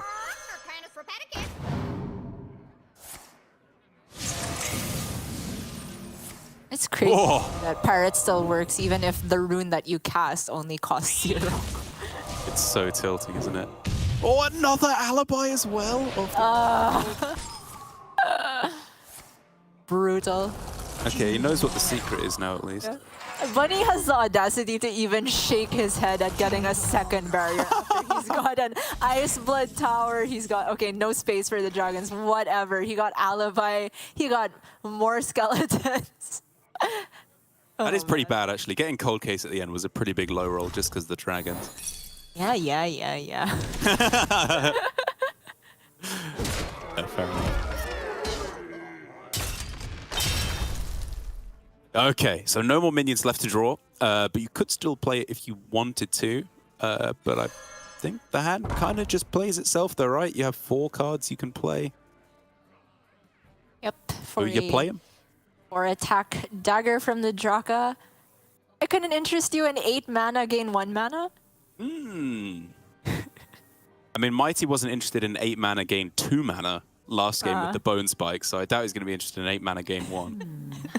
But it kills an 8-1. It does a lot. I'd pay 8 mana to kill an 8-1. No, I wouldn't. But, you know, times are hard. Inflation. That's how this works, right? That's exactly how this works.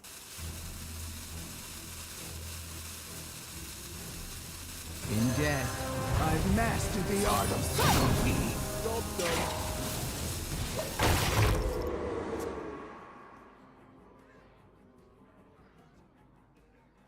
There's a Okay, buddy. spammy somewhere here. At worst. Oh man, my head hurts. It's so hard because you don't know where these death rattles are going. Right.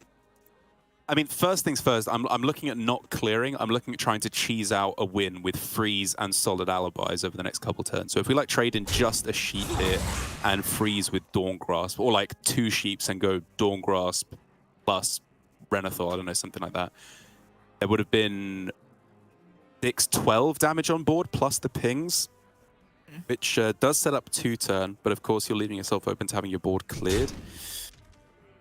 I think that's smart, though. It's actually really hard for a rogue to deal with that many minions. I would say impossible with Edwin already played.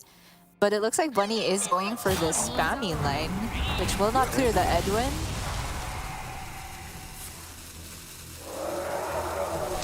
Huh. Sure, yeah. Bunny in the ignites. Misses out Two-part story. on another dragon. I guess this is the good line, right? Is he had a 50-50 to hit Drake Fire Amulet and have space to get them as well, but missed again here. The overarching line, though, I actually really like what you were talking about better than the spammy this turn. Because the Bone Spike is coming to save the day again for Mighty, and this time he lets it.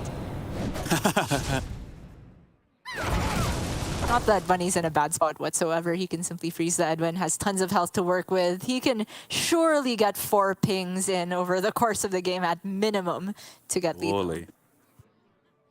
Skeleton also super relevant. Yeah, it's huge. You can, I guess, start Starfish or to silence away the stats, freeze, and I guess ping the Ping minion. face. Ping Ping face. phase? Oh man. Do it.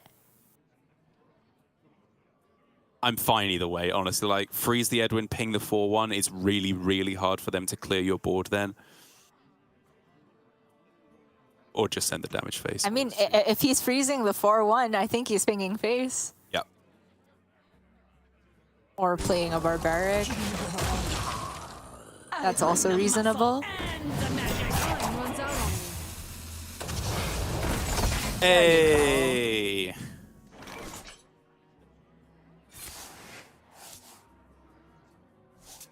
Okay. Okay. What's the spell? His own box, right? His own rune? Wait, he doesn't have mana. Ugh. Sigil? Oh, okay, yeah, not these. Nicely He done. didn't have mana for Convoke either. Those are the outs in 2022 for Rogue, you know? That's true. But unable to find them means that Bunny taking the win in game 1. So far, your hypothesis is Big Spell Mage as a relative counter to this rogue is holding true. Because I think, you know, Mighty had a decent hand that game, right? He hit the location, he hit Draka, he hit a Null as well. It was really just the Renovator, right? That just kind of ended that game on the spot for Bunny, which, you know, you can call it whatever you like. He put the card in his deck for a reason, and he found that reason. I think it's pretty cool. Yeah, you find the reason when you find the card. Otherwise, there's no reason. Yeah, exactly. Yeah, that was a pretty funny moment. Both our players had a bit of a wry laugh about it. Mighty's been in this spot before, not quite to the Demolition Renovator, but losing the Rogue earlier on, he has gotten through it. Order of proceedings, though, was to go for the Hunter first, and we'll see if it can manage to take the win this time for what it's supposed to do, beating mages, air quotes. Maybe? Maybe. didn't look very convincing last game, if I'm honest, with Coin Arrelon into Wild Spirit still not being good enough to take the game. But arguably, is that going down the wrong half of the deck? Do you think the board control route in these early turns is not what should be focused on, and instead trying to just turbo out on like turn 6 or maybe even turn 5 if you're really lucky, the earliest possible Tavish? Well, I think Quest Hunter, to begin with, is one of those decks where you can't... You need to go with whatever half you're given, right? If you are given Wild Spirit heavy hand, a Wild Seed heavy hand, then I think it makes a lot of sense to double down on that. If you're given a hand that lets you get Tavish out as soon as possible, then double down on that. If you were to have your pick of either, though, I honestly feel that the board control path is not a bad one against Big Spell Mage in the early turns, because they don't actually get to clear until they get their Rune of the Archmage out, which generally doesn't happen that early. So if Mighty has another shot at super fast Wild Seed curve, I think it would pan out for him more times than not. Well, speaking of the board control route, Bunny seems to be the player with that locked up for now, as Mighty keeps Rajnajan in his starting hand, which is neither card draw nor damage spells to complete the quest. But I guess technically, is that kind of board control right? It is a 2/3 in addition to the damage you get. Bold, but I guess with Barbnet specifically, it's reasonable because it does activate that card. Okay, here we are again with the Suspicious Alchemist. Now for Mighty, he knows Bunny would never give him a first flame, especially with a minion played on the other side, because that card is insane in Quest Hunter. Yeah. So now he has to go Arcane Overflow or Ignite.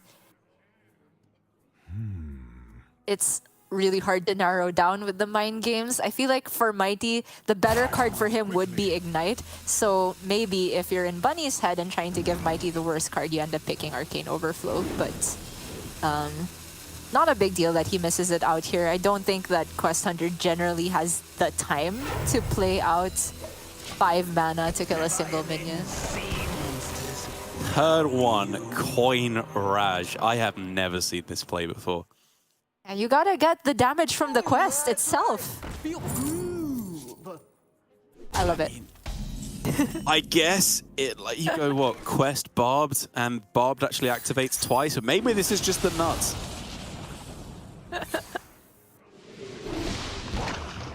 Man, it's actually going to be kind of sick here, isn't it? It is. Coin not useful quite yet. I think Mighty points the damage phase, all of it. Sure, yeah. Either Bunny takes the trade for him, and then you can coin out Piercing Shot if that happens, or he doesn't trade at all, and you can quick shot the 1/3. Oh man, this has to end up the quickest starfish of your life, right? Yep. This is way too scary. The Raj actually is just unkillable if there's not Pelican on turn 1. Pretty heads up for Mighty. Yeah, it's really nice.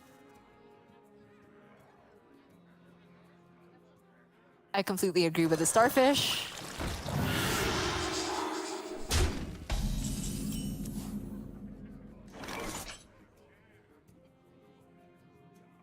Now, back to the drawing board for Mighty. He can still coin Piercing Shot if he likes, but it's not really dealing that much damage. Poacher and Quick Shot, I feel, is a bit more effective at this stage of the game, but Mighty disagrees. Starts to more efficiently empty his hand for the quick shot, but even then, it's going to be a while before he's actually drawing off this quick shot, huh? Yeah. I guess the upshot of this play is that the Raj is still safe on board, still doesn't die to trade ping. But he actually knows about the Arcane Overflow in hand, because you do get to see the correct choice afterward from the Suspicious Alchemist. True. Double cross. Oh, do you even really want to draw cards, though, is the question. Like, it's not bad, obviously, but I'm wondering if it's worth more than just, like, the maneuvers. I think it's worth still. Okay, fair enough. I guess you want to find the healing, actually, don't you? After you've played Belinda. All right, so Rogue Secrets from Mighty's perspective, either Kidnap, Sticky Situation, or the Double Cross. All of which are kind of fine for him here. Now knows it's not Sticky. After he plays Poacher, he'll know it's not Kidnap. And if he wants, he can stop there to not fully spend his mana. Problem with that is not weaving in a hero power this turn. So maybe it's even Quick Shot.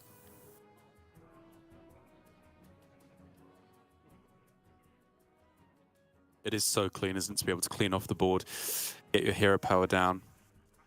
Ooh, is it cleaning up the board? I want to send the Quick Shot face if it's going anywhere. Oh, really? Okay, fair enough. I guess clear up a bit of the board. Play Urchin Spines here just to empty your hand if you're drawing with the Quick Shot. I feel that's what, that's what he's been leading up to this whole time. But now he knows it's Double Cross, right? So he doesn't want to spend all his mana necessarily. True. Good point, yeah. And also there's the potential for Barbaric or Belinda on this turn, which you probably do want to kill. Mm-hmm. Bunny's like, wow, it's not an Ignite. Turns out that card didn't start in his deck.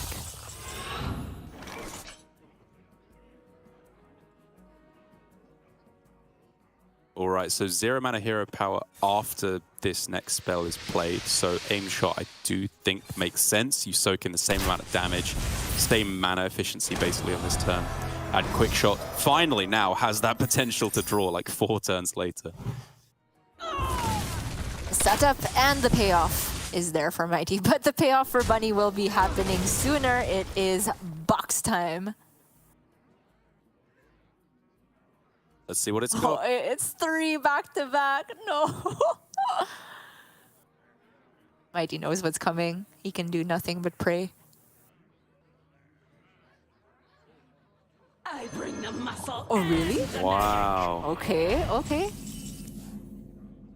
I guess that is big to potentially stop them from being able to complete quest this turn, isn't it? True. As it happens, Mighty can still just spend that quick shot. It does mean he won't draw a card, but because with the way his hand is shaped, at the turn he potentially would have used quick shot to draw a card, he also gains Tavish, so he'll never be able to gain a card with it. So might as well just use the more expensive spell right now. Good point.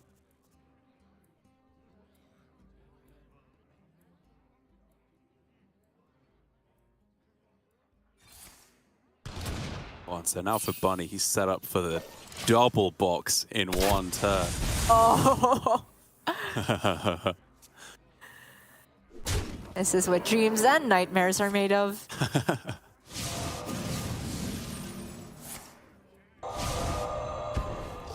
Bad. Oh, it's dead. What do you know? Oh, Armor. really good. Oh! Okay, one was enough, but fine.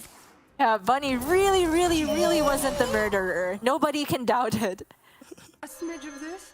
A pinch? I mean, if you have 2 solid alibis, I feel like that's kind of more suspicious than having 1 solid alibi. Like 2 people like, nah, he was definitely with me all night, trust me. It just means you marinated 2 different people. Great player.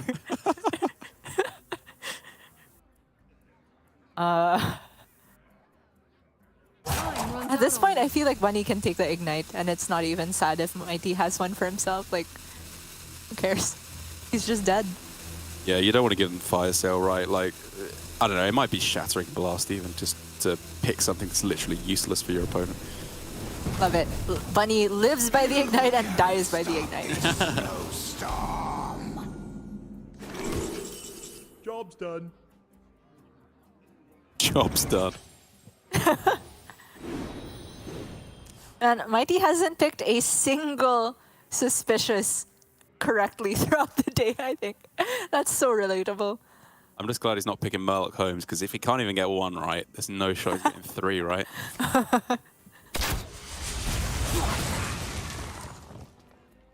All right, Tavish in hand. Yay. Woohoo! Is it actually just going to be an exact repeat of last series? There's no shot, right, No way, Gio? there's no way, there's no way, there's no way. No way. Is there no way? There's no way, but low-key, there's a big way. Low-key, it's always the way. Yeah. It's the only way. Mord on the board! Mord on the board.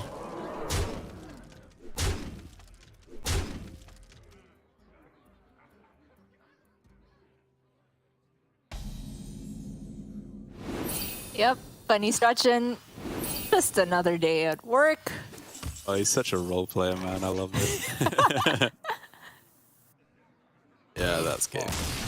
I concede.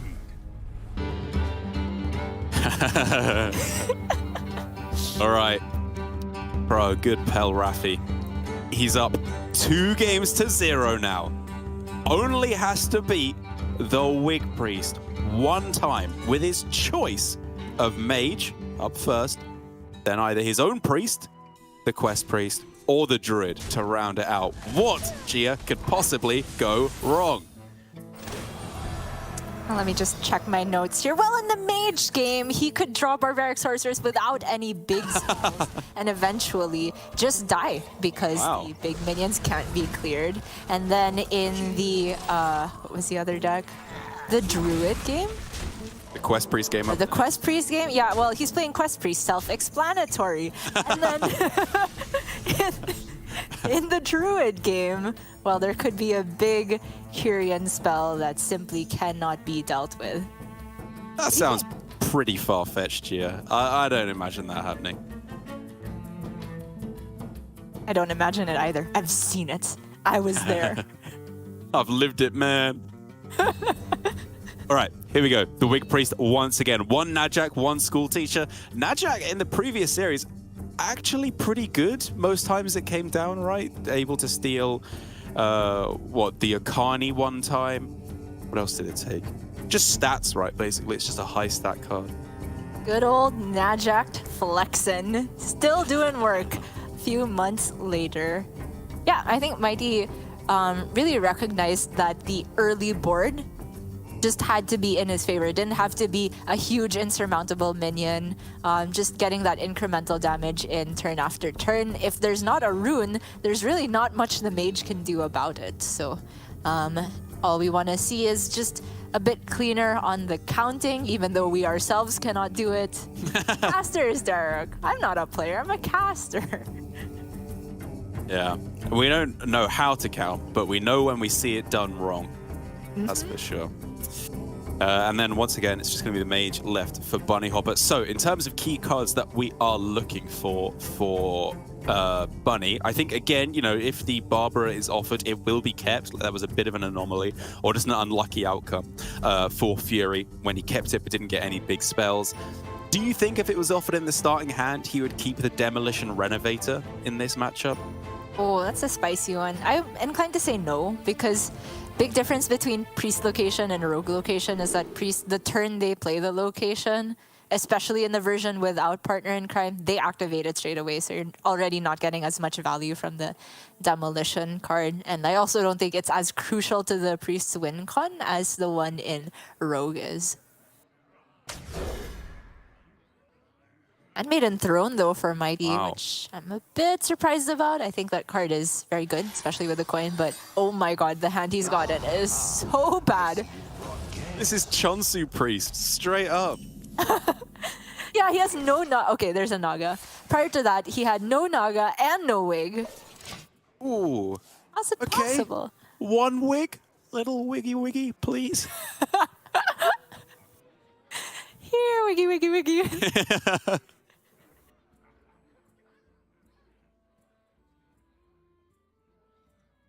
Tell you who is getting wiggy with it, these mailbox dancers. Damn straight.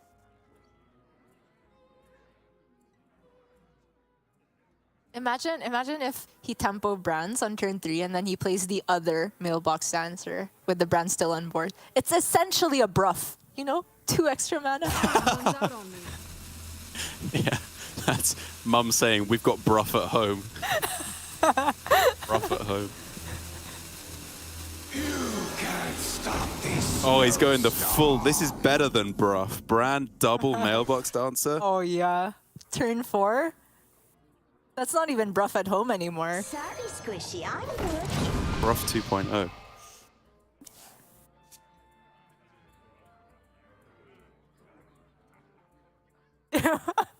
Funny, the role player. I swear. Streaming has changed this man. He didn't used to do that in the tournaments back in 2015. It hasn't changed him, it's freed him. This is the man he was meant to be all along. Final form. Do it. He can even freeze the Merc Scribe or trade it off. Yeah, I agree. It's tempo Brand here, right? Like, even if you don't go mailbox dancer, which you probably do, you have I mean, Evoker too with Brand is Evoker. so nuts. Yeah, exactly. You gain 1,000,000 armor. Aw, I would love to know what Mighty's saying as well. Both are players. Yeah, man, low-key, like, if I was an admin watching this tournament, I'd be like, why are both these players talking so much? But you and I just know they're just full-time raging all the way through. Or memeing if they're bunny, I suppose. Imagine raging when you've already qualified to the top 2 seeds of playoffs and aren't even drawing badly and are up 2-0 in a series. All right.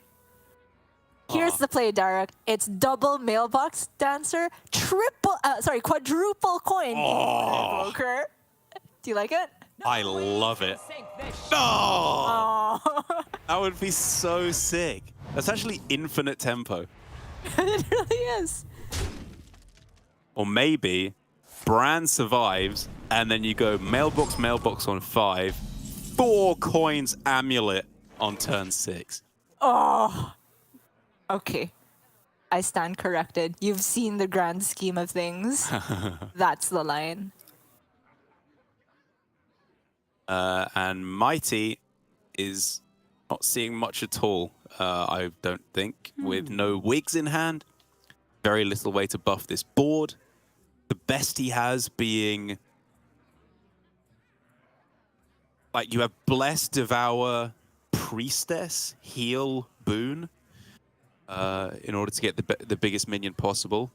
Maybe not in that order. You might be able to What is do it slightly better to get the Bless last, but basically, think anything like that it is is super getting- all-in. Right, it is getting that desperate, right? Because Yeah.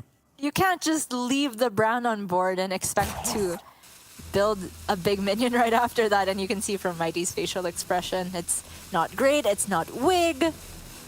And if there's a Starfish, the game just ends on the spot.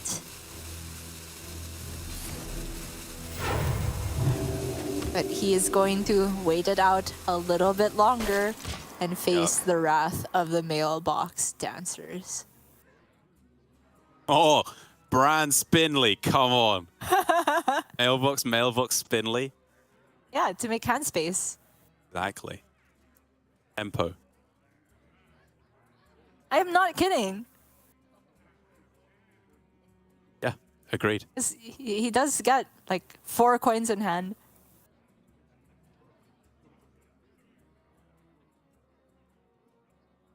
I'm just so excited to see it. I've never seen double mailbox dancer with Bran in hand. And for it to even have a Finley on top of all of it, Bran Finley for the extra memes, it's too much. A Brand Spinley would be so perfect. Just walking 360 degrees and walking away. But alas, it is the trade instead of the spin.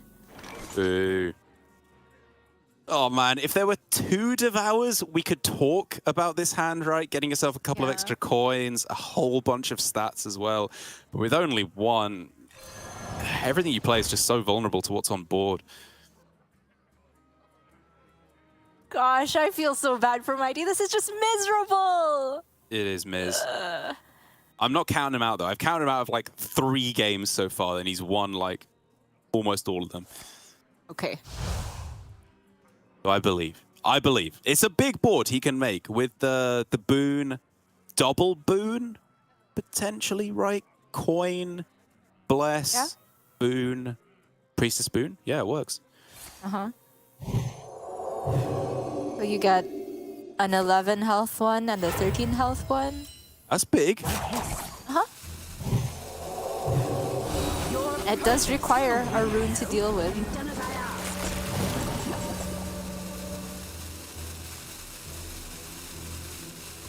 Did he miscount? Oh, damn, I have too much mana.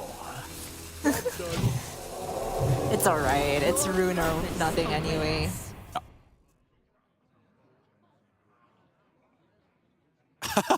Coin rune? I mean, for ultimate memes, it has to be Spinley and then Theatar to swap and then swap back with your opponent's hand the one card they have. But first, All right. let me open some boxes. Ruin me, dude. Ooh, trade first. Okay, I guess the coins are pretty irrelevant at this point. Now you've seen Valish.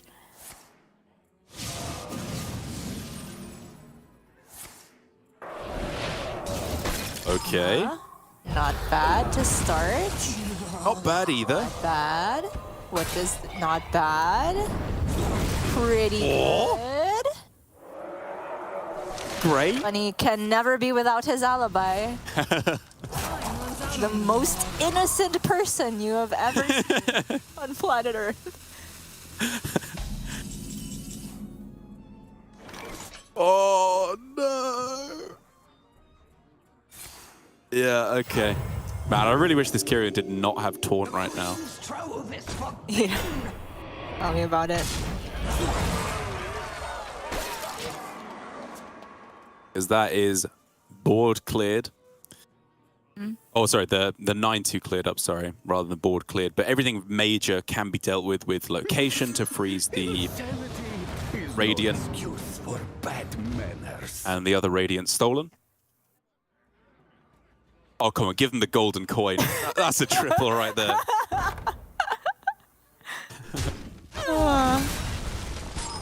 This is a real where's my auctioneer moment for my...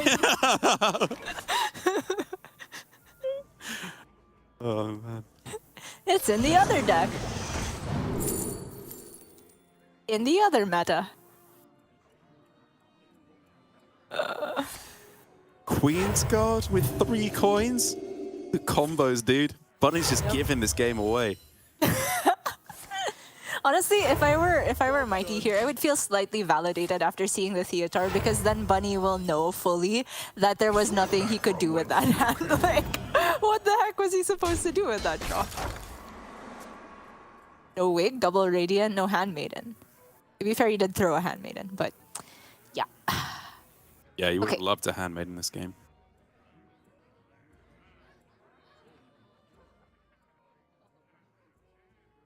So that's going to cost nothing if you play the Dawn Grasp this turn. Oh, imagine giving up a Dawn Grasp. That's the state of the world.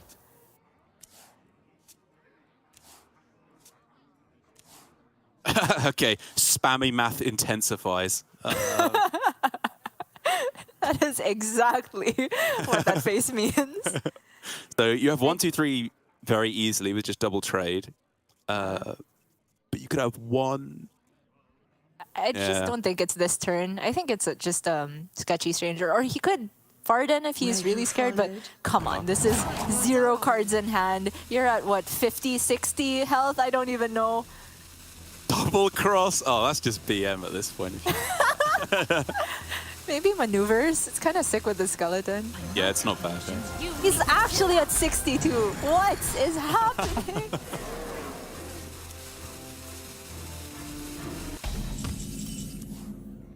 Belinda's pretty good still. Oh, come on. Where's his Renovator? Oh no! The coins! The coins! Oh, so true. Triple coin would have been the nuts. That's the auctioneer! That's it! Oh, he's hanging on in for dear life, but that dear life is going to be ebbing away very quickly. Spammy again, thinking on this turn. You end up leaving an 11-11, but... 2 into 1-2 always happens, so now you have a 1 health. Oh my god. Yeah, 3. Every minion into the Radiant puts it at 2 health, but then that leaves the 5-6 alive, which is not a huge deal, to be honest. Great trade down to 5. 2, 3. Oh, it's close. You'd have to fit in a ping as well, but it is... Yeah, you ping your own Finley. Yeah, Yeah, trade yeah, into 5-6. Yeah, very nice.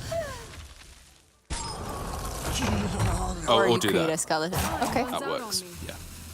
Not even gonna attack face. Oh, all right.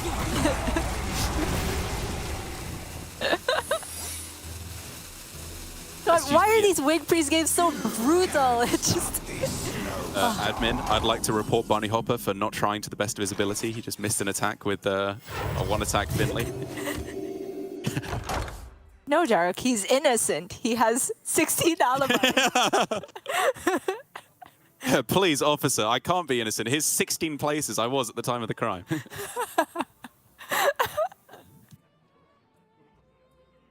Also, I have 2 dragons. Yeah, don't worry about those.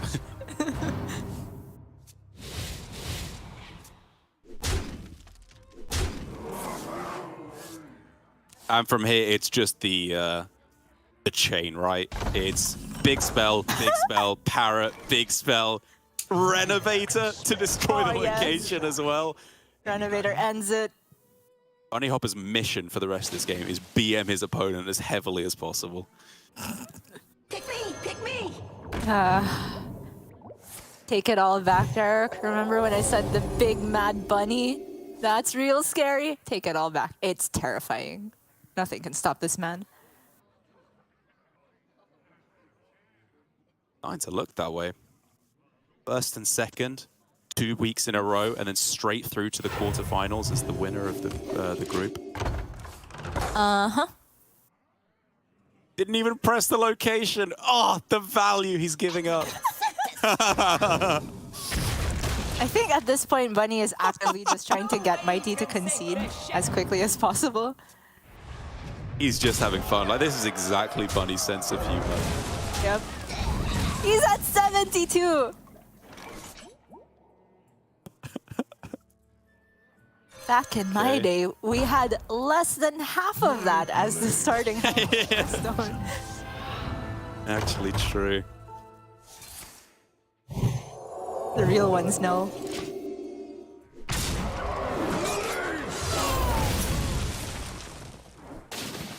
What even gets... Oh, okay. Sure. Uh-huh.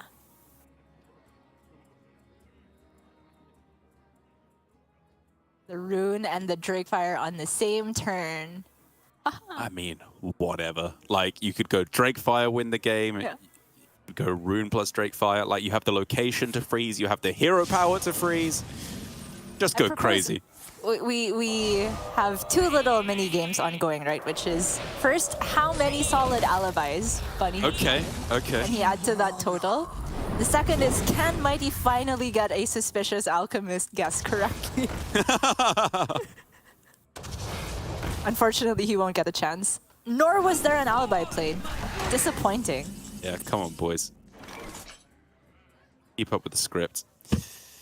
My blood boils for war. Okay, Nagas that can save you here. None. Nogas. Nada. Hey, there it is. You found it. And so did Mighty. Finding the bottom right, which means he's going to be fighting out in the elimination group match. But Bunny Hopper, another week through to the top 8. And a little cheeky DM. Okay, I boxed for the lols. There we go. A little bit meme. A little bit of a meme from Bunny Hopper. Can expect no less. He is already through to the highest seed or second highest, same outcome in playoffs. Just kind of playing for the lulz for the rest of the weekend. Whereas for Mighty, unfortunately, has to be on the receiving end of that long and excruciating Wig Priest game. Although in the grand scheme of things, of course, Mighty is technically in a better spot than Bunny because he's already through to Worlds. That's something that Bunny... Does he have it already? I don't think he does, right? No, I don't think so, which means... I mean, it's kind of a weird way to look at it, but like, haha, you fool. By losing, I am the victor. Some small solace to take, but yeah. That is the big solace for Mighty, who is not out of the running for this week yet. To be fair, he could still make playoffs. He cannot lose a single game, and he has to win, what, the decider match, the quarterfinal match, probably the semi-final match as well, I want to say, and end up either first or second. Because if he finishes second, he has 5 points, which I want to say is like just on the cusp of where you might be able to make it through. Whereas 4, I think, is likely to not be enough for him. But a first or second place, first in particular, Mighty's still in with a shot. And his Wig Priest, I was going to say would be a weak spot for him. As I would say, his Quest Hunter would be a weak spot for him as well. And while the Quest Hunter absolutely has been so far, the Wig Priest has given him some solace, at least taking the win versus Fury. That is right, and that matchup could be happening yet again, depending on how Fury versus Okashinsuke goes in just a little bit. But that is it for us for the day, Jar, right? We will be passing over the reins to our lovely EU casters as we see the continuation of Group A. That's right, with special guest Jambre joining Raven on the casting desk, which will be very exciting to see. I had a lot of fun casting with him at the Solari party a couple weeks ago, and I think he'll do us all proud. So without any further ado, I'm going to throw to a break. We'll see you all again tomorrow for the next 2 groups here for week 3 of Grandmasters last call. But for now, as we were saying, still the rest of the day to be played out in Group A and B with the rest of the casters. So thanks so much for watching with us, and we'll see you again tomorrow. Enjoy.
Jambray can't. Oh, hello everyone, and welcome back to Grandmasters. I'm currently on my own because Jambray cannot hear or speak at all. Don't really know why we went live for this one, but that's fine. We will recover him at some point, but we're going to carry on through the rest of the matches we have today through Group A. So we'll see how that one goes. It's going to be pretty crazy so far, because we've had Druid and Mage seem to dominate throughout with 3 wins for Priest in the Mighty versus Fury match. So pretty crazy overall, with a lot of classes just hard sweeping in this last hero standing format. To start things off though, we are going to go into that elimination match for the Oka Shinsuke and Fury Hunter matchup to see who's going to be able to make it out of groups. So we'll see what happens there. And then the winner will go on to face Mighty, who just took a very, very rough loss versus Bunny Hopper, which Bunny Hopper almost played with his food to an extent then, but he's going to be feeling pretty good just going straight through with no problems whatsoever. So yeah, a lot to play out today. We are going to just touch on Group B as well, and then Lorinda and TJ will follow up with the rest of Group B later. And then again, just if you're joining us for tomorrow, we're going to go through Group C and D, and then we'll finish it up on the Sunday. And just another reminder as well, a lot on the line. It is going to be the last week of Last Call Grandmasters here, with the final week being that playoff. So a lot to go for in terms of points. But those are you 2 players, and we've had a massive favor done to us by Oka Shinsuke, who has banned Fury Hunter's Quest Priest for this series overall. So that's going to be a miracle, as is so far. And it also looks like the first matchup is going to be a Mage Mirror. And again, I was talking a little bit earlier, we've seen Rogue, we've seen Hunter get played. They have not won a single game as of yet, and all of the wins have been on Druid, Priest, or Mage, with Mage seemingly to pretty much dominate so far. So we'll have to say in this last hero standing format, whoever wins that Mage Mirror is going to be looking pretty good to take on the rest of the series. We do see the Druid banned away from Oka Shinsuke. Again, another class that's done so well. Oka Shinsuke actually got clean swept by the Druid from Bunny Hopper. He did win the first game, but Bunny Hopper managed to 3-0. So really for me, a little bit surprising with how well Mage is doing, but it does seem that the Druids and potentially Rogues as well seem to be drawing the most bans so far. Look at this though. It is the XL sort of super big Mage with a lot of different packages you can run here, but this is the sort of ping version with the help of those that Kel'Thuzad and of course all the spooky skeletons in there as well. So not going to be the big spell version like we just saw from Bunny Hopper with the amulets, and of course the game-winning Rune of the Archmages that seem to pull Mage out of even the most confusing spots going on there. So it does have all the pings going on there, the control from the skeletons and the Sire Denathrius. So pretty excited to see how this one plays out, because I do think the Mages are in that very, very good spot right now where there's just, they seem to defensive enough to actually deal with some of the more aggressive decks. And again, with the freezes, they're suddenly not as scared of decks such as Rogue, unless they really pop off in the early game. And then even Druid, for example, even though the Druid is banned away, even against Druid, you can freeze enough out, and there is still that big finisher and big pressure from those pings, especially if you can get the hero card up. So going to be pretty interesting. Like I said, across the board, both players do have their Rogues available as well. And then Oka Shinsuke on that Priest with Fury Hunter on the Druid. So taking a quick look at Fury Hunter's Mage, again, like I said, not going to be an exact mirror match. It's going to be the big spell version versus the ping. So again, this is similar to what we just saw Bunny Hopper play. Actually, may well be identical from the looks of things with that Demolition Renovator in there, which again is another very interesting tech card. Reasonable-ish stats for a 4-drop, but most importantly, destroy enemy location, which is huge considering how many decks are location reliant. Rogue being probably the #1 right now with just how many and big threats they can make with Sinstone Graveyard. And then, of course, Mage with the Nightcloak Sanctum able to freeze and generate those skeletons as well. So absolutely huge from there. So we'll have to see how this one goes overall. It's definitely going to be a close matchup here, because although there's the big pop-offs from Fury Hunter with the likes of Belinda, potentially Barbaric Sorceress, I do feel like those actual minion-based threats will be able to be potentially frozen out, right? So that's going to be something that Fury Hunter's going to have to contend with. And shock horror, we might see some reliance on the Rune of the Archmage potential recasts with Grey Sage Parrot to be able to take on Okashinsuke here. So again, just another quick reminder on where everyone's sitting, at least going into today.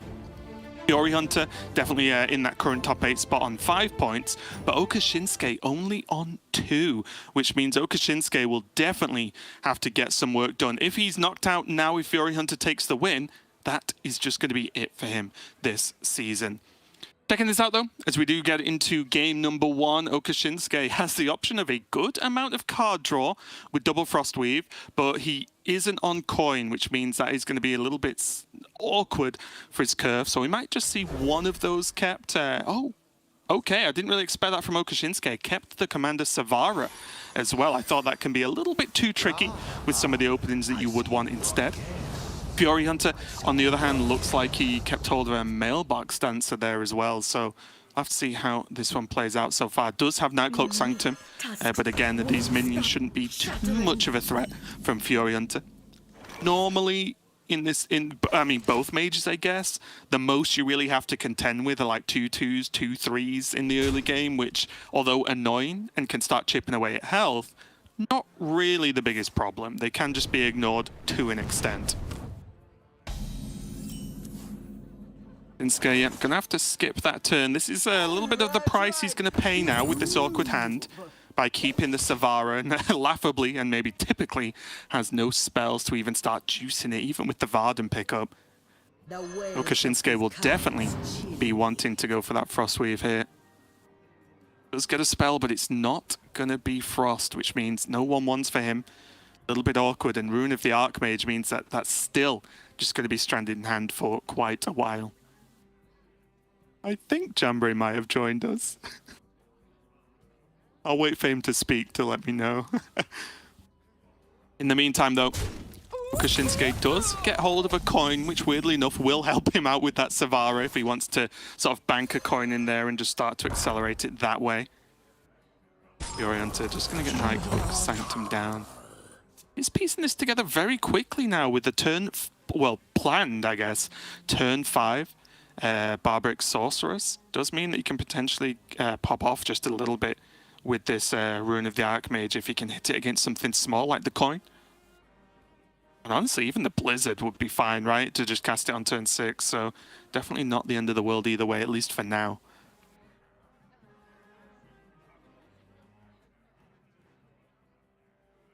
The problem, right? Okashinsuke is kind of just sat there. It was unlikely he was going to get hold of like 0 real playable spells right now, but the Commander Savara, although I do think it's incredibly powerful, especially if you start putting, you know, burn cards or just the card I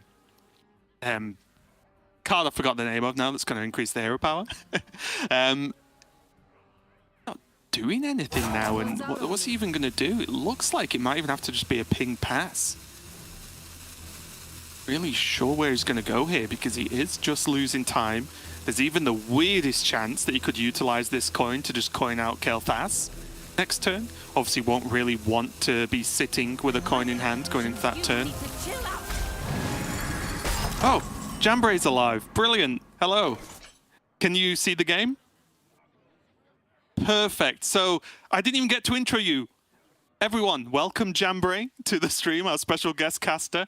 Better late than never, although I will just put it out there, completely not Jambray's fault in any way, shape or form, so don't hold it against him, it's fine. Yeah, so far, Okashinsuke's been in a bit of a rough spot, not really having a lot to do, whereas Fury Hunter seems to be accelerating his game plan pretty quickly. Yeah, looks kind of hard to just jump into the middle of the game and trying to figure out what's just going on here. Oh, I'll summarize it if you want. Okay, go for it. Okashinsuke kept the Frostweaver and kept Savara and then drew no spells whatsoever. So his whole game, this has been his game, apart from he had the 1-mana 2/2 on one, and that's it. So yeah, he's been pretty stuck. Whereas Fury, I mean, I think you can just look at Fury's hand to know the state he's in right now. Yeah, I mean, the Magister coming up in a couple of turns' time, always good. Even though you're a big spell mage, a lot of the mage mirrors tend to come down to sort of ping matches. So Right. good to get that going as soon as possible. Yeah, do you think he'll hold... Do you think he'll go coin, Barbaric Sorceress, and then Rune, then Dawn Grasp? Or do you think we could actually see him go like coin, Dawn Grasp next turn? He doesn't really have any spells to recast from Dawn Grasp, but like you said, he does just get the hero power active. Yeah, I mean, Cannot shame me for it. like we said, there's not been early spells from Okashinsuke, so the Barbaric's probably not going to swap with an early spell most of the time anyway, so the value of it kind of goes down, whereas you know that the Dawn Grasp you want to get down on one of these turns anyway. So it's definitely the safer play, but we are seeing a Kael'thas on the other side of the board now, which is very scary to look at. And if you go for the Dawn Grasp now, then maybe you're not even clearing off the Kael'thas on the next turn either. Right. It's one thing I do like from Okashinsuke. He got put in a very awkward spot with this hand, but this ticks the boxes, right? Coin gets the coin out of the hand, so there's no shenanigans because Fury Hunter knew it was there because it came from a mailbox dancer. And then just said, yeah, like you said, this is kind of difficult to clear up from an empty board. Freezing it doesn't really achieve anything either, apart from saving 4 health, so it's not like Fury's decided to just go for the Dawn Grasp. Yeah, I mean the thing with the Kael'thas is it can only cheat out minions, right? Right. And if you do pick up Reckless Apprentice or something else, you're pretty happy to see a lot of minions on the board as Dawn Grasp, so you can ramp up your hero powers. So I don't think it is actually as big of a threat as it normally is in most matchups to leave up a Kael'thas. Yeah, this early especially because it's not like he'll be able to just, you know, throw like a parrot out of somewhere or, you know, like do something crazy with it, right? Because he's not done anything so far this game. Do you think, and I'm going to keep chirping on about it, that the Savara keep was very suspicious? Yeah, it's one of those cards you kind of like to have if you have some other complementary things with it, but it's not the sort of foundation of your hand. So Right. it's a bit weird to just Going keep it without the first other as stuff. well was like interesting because he had Frostweave for turn 3, Savara for whenever, and then he just has to hope that the refill is good. And I feel like it has punished him a lot. The only spell he's got in there at the moment is Coin. He does hit the Blizzard in hand, so he did get some level of reduction for Fury Hunter there on that Rune of the Archmage. So castable next turn. Not too bad for now. I don't know how much you caught of the previous games, by the way, Jambray, but I do hope Fury took his time to relax Yeah, a little no, I bit did- after I did that watch. earlier match because he didn't have a good time, did he? No, I mean it was a combination of poor draws and maybe taking a bit too time on some of his turns, and I think it left him a bit rattled by the end of his series. So hopefully he's taken some time to sort of regather himself and go into this fresh. Nothing too crazy's happened so far, so I think he's okay. Yeah. Not clutching his head like he does, right, when misses. The double Theatado here? Ooh. That's scary. Oh, Kashinsuke is kind of okay to give him whatever, right? There's Renethil Blurry, I guess. Like, Oh, you can take the Varden as well. did he pick Sorceress? Oh, he picked the Sorceress. Oh.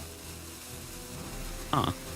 Okay. Interesting considering he knows, like, Okashinsuke is playing the pink version, right? And Fury's playing Big Spell with the amulets. So I'm a little bit surprised that the Varden wasn't picked up. Because he knows he can just be Vardened in response now, right? Yeah, I mean, the thing with the Sorceress is you can control if you have a flurry in your hand or not. If my calculations So- are correct, If you just give them the flurry, then the Sorceress isn't a problem because you've got two expensive spells in your hand. So it's a bit of a strange one, because the Varden just stops all of this board pressure completely if you want. It's that weird thing, right, where, well, Fury Hunter knows that Sorceress was taken, so he'll just play the Flurry. Yeah. Right? Like, yeah, exactly. It's a solved problem instantly, right? You can just play it and it's just no problem. Play the Dawngrasp now as well to deal the 4 damage to the already frozen minions and freeze the rest. Like, I don't know. Shock horror though, Jambray. Looks like for Okashinsuke, this is going to all rely on a Rune of the Archmage. Mage Mirror coming down to Rune. Don't believe you. I've never seen that before. No, it's not common at all. Here we go, though. Hey, that's something. Actually, some decent value from that card.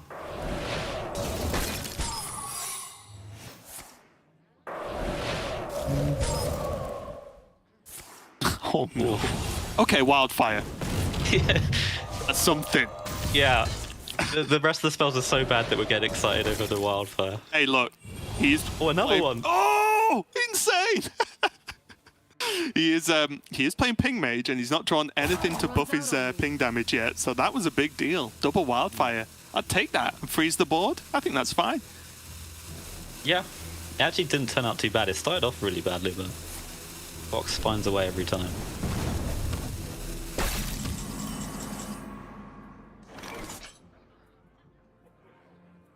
For Fury's side here, like, the minions are gonna kind of all disappear on both sides, so he's really looking to just start ramping up his pings, I imagine. Yeah, he's it's on 4. Yeah, he pinged his own skeleton when he first went Varden. And that's it, I believe. Yeah. I mean, he could even just Evoker and ping his Evoker this turn. I like it, honestly. Oh, it's on 6. Oh, never mind. We're just wrong. Welcome to casting Jambray. You are often wrong. Just how it goes. All right. I mean, with both mage health totals so high, it's really going to come down to these long-term pings, I think.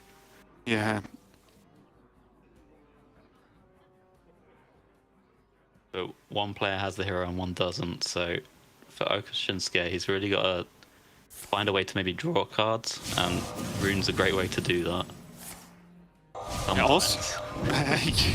Sometimes it draws too many cards. But Okashinsuke does also have Denathrius as well, which can be a huge, huge swing the other way, right? Because Fury doesn't. So that health difference, even if it hits for like 10, right? Like, it can make a big enough swing, like deal 10, heal 10, is pretty huge when it starts getting to this. But to no one's surprise, we see Fury start to just ping and play the Twin Princes. Yeah. Twin Princes, yeah. Twin Prince, Prince Twin? That should be called? Twin Fin Prince Fin? I don't know. Yeah, sure. We'll go with it.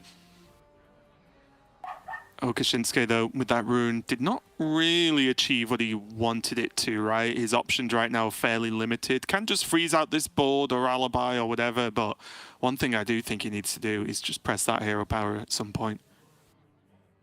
Yeah.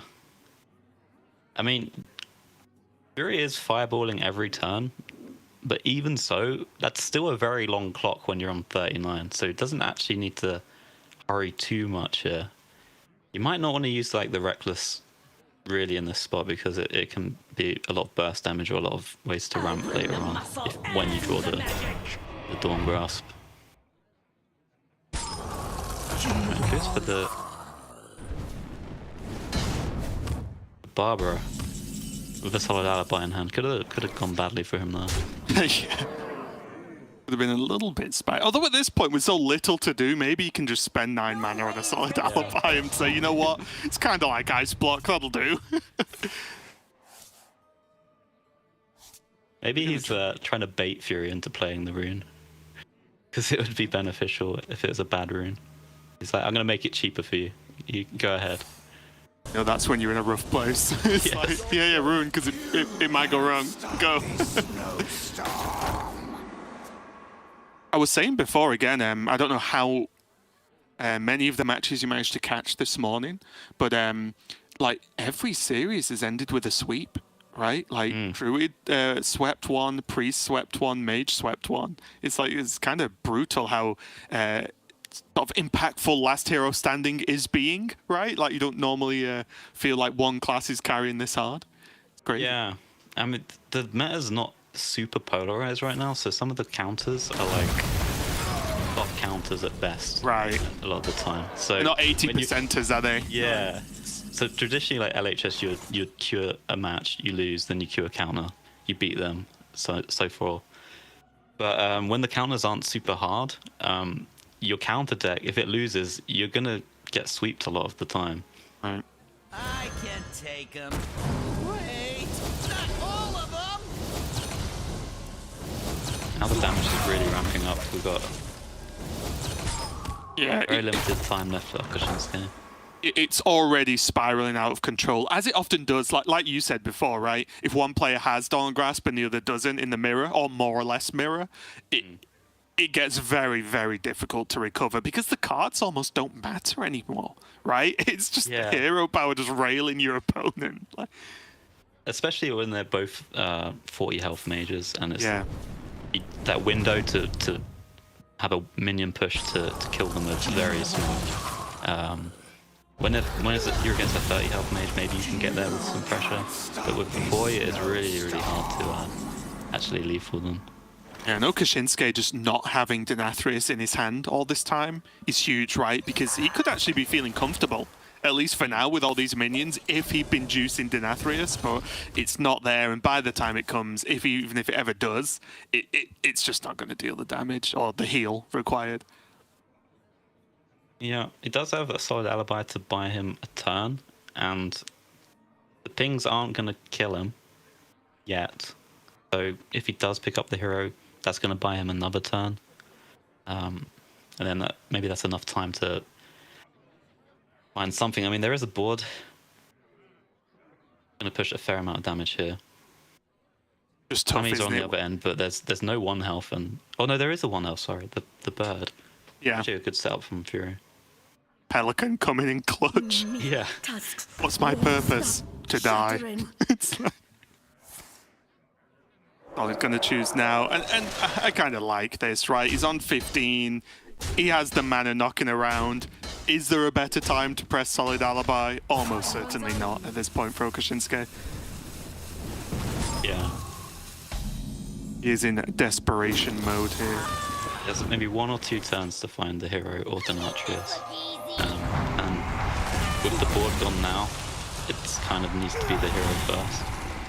A smidge of this, a pinch of that.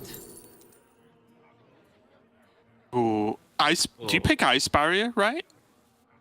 I really don't want to give them a box. Or Blizzard? Well, that's it, right? Because Okashinsuke, no matter what Fury Hunter picks, is picking Rune of the Archmage, right? No matter what, because that's the card he needs. And it's often a weird way to look at it, but that's what you should do if you're in a desperate spot from this. Even if you think it could be wrong, you pick the card you need. I feel like with the secret played immediately, he won't be that hopeful to pick the box here. But Yeah, this is probably the one instance where he won't pick it, because he will factually know it's incorrect. But again, I don't think Fury cares. Okay, have an Ice Barrier. And as soon as it's not cast and mana's floated, Fury will know one of the secrets is Ice Barrier. Problem solved. Yeah, that's actually a really fringe scenario that's playing out here if there's some mana floated. Giving Fury the info on the secret. Okay, another Wildfire. Okashinsuke is slowly crawling up to his opponent's ping damage. He'll get there eventually. Or not.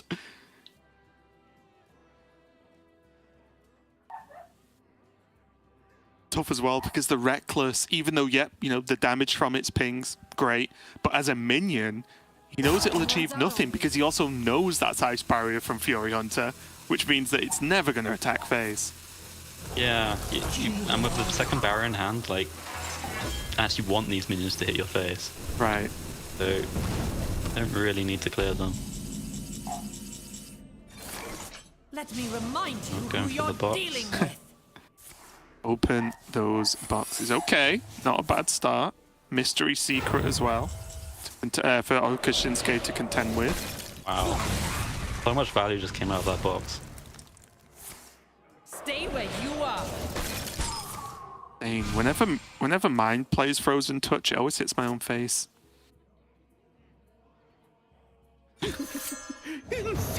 Leotard's kind of hilarious. This is more for Fury to have hand info than anything else. He's got enough cards that he can likely just give Oka Shinsuke a middling card, like Watch Post or something. But the fact that he sees 3 out of the 4 cards, a little bit unfortunate that he saw Ice Barrier right, because he knows that one's there anyway. I mean, Oka Shinsuke's hands look trash, and Fury now confirmed that it was trash. It's got the sign off. It's like, yep, yep. Yes. So I'll agree. Give it the quick stamp. Trash.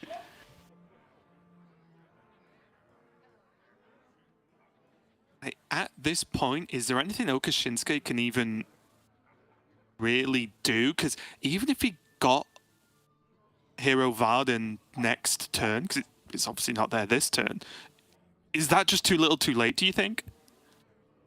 Well, the damage breakpoints right now is a 6 damage ping, which is still 3 turns away for lethal, if assuming that the minion damage doesn't matter. Wait, not all of them. That was the kind of on the backswing, taking even faster clock here. Yeah, weirdly enough, that was the one card Fury didn't see in the hand, so that's why he's again doing the Fury position of holding his head. Yep, there you go. They're actually on the same clock, but Fury gets to go first. Weirdly, in this spot with 4 versus 6 damage ping with ice barriers. But there is this 2/2 death rattle, which can increase the clock by 1 turn. So it's probably a good time to silence it. Throw that one away. Yep. I think Fury's okay with getting rid of this hand, right? Refresh that, grab 5 more cards. That's pretty good, actually. Not a bad pickup whatsoever.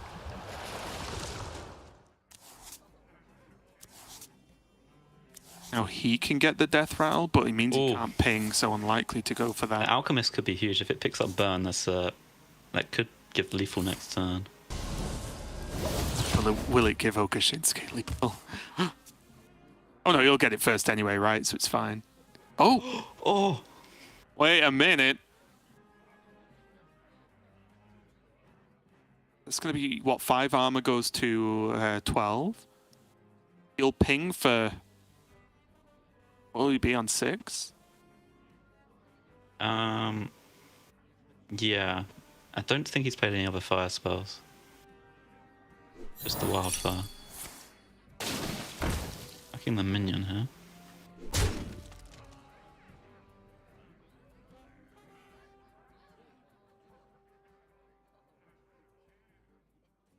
I have no clue how this Dawn Grasp has not been locked in. Just snap lock it in. Yeah. You could get Cold Case as well, right? Yeah, which is huge. Time runs out on me. You wish to match wits with me. Cracks me up to watch Fury when I'm casting him. It's like, yep, gets Cold Case. Wow, this has changed everything. Yeah. Now it's back to 3 turns for Fury unless he gets burned. And there's a Reckless. Oh, Fury's Omega dead if he doesn't do something big this turn. What does he even need? I mean, he could go for the box. I think his last spell was a box for the parrot. Yeah, oh yeah, because he was trading, right? All the rest of his stuff was tradables into Finley. Right, well, it's burn, but not quite enough. Just take it anyway, fire it off, and then parrot. Oh, he won't be able to ping then. Yeah, he needs to... He might actually... I think he needs to ping face, but these death rattles are also kind of scary. Yeah.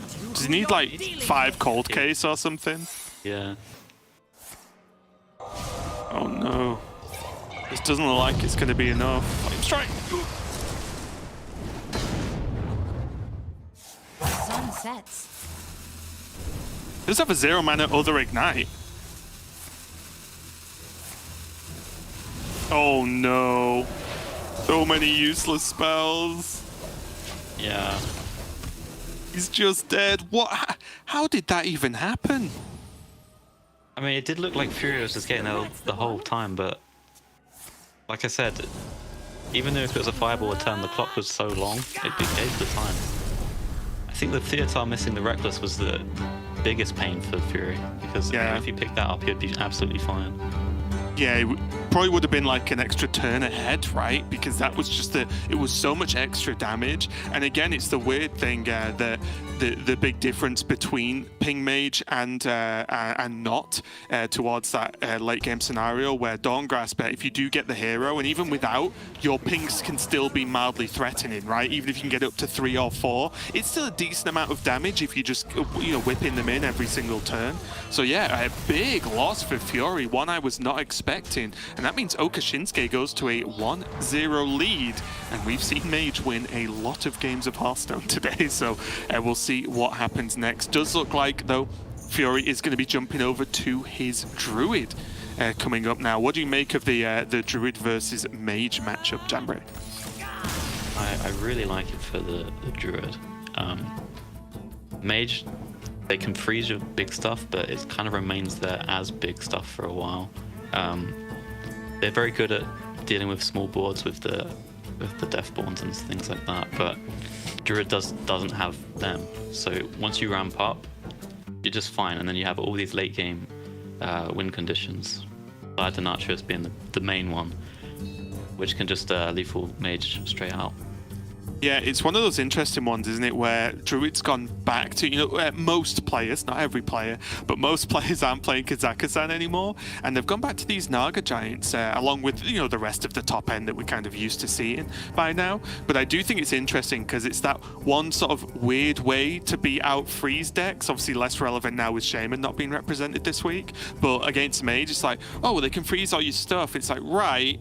But if everything's got at least 8, is like at least an 8/8, well, they freeze it, and they have to freeze it every single turn or alibi for like the majority of the game at that point, or they will just die. And then, as you said, the Denathrius being in there for extra burst damage is absolutely huge. So yeah, I agree. I like this matchup a lot. I like that Double Earthen Scales is knocking around again in Druid because the insane levels of armor just make you even more comfortable. If you get in that situation where you're getting pinged, yes, you can still lose to the Mage, but if you land an extra, 15 to 20 armor, like that is so much extra time for you to be able to do Druid things.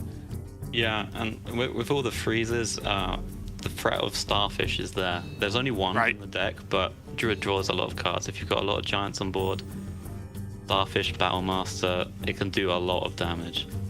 So yeah, I like this version a bit more than the just pure Hope-Pure Denatrius deck, because that deck is weak to draw order and it's weak to like Theatar stealing the win condition. But this one is a bit more diversified.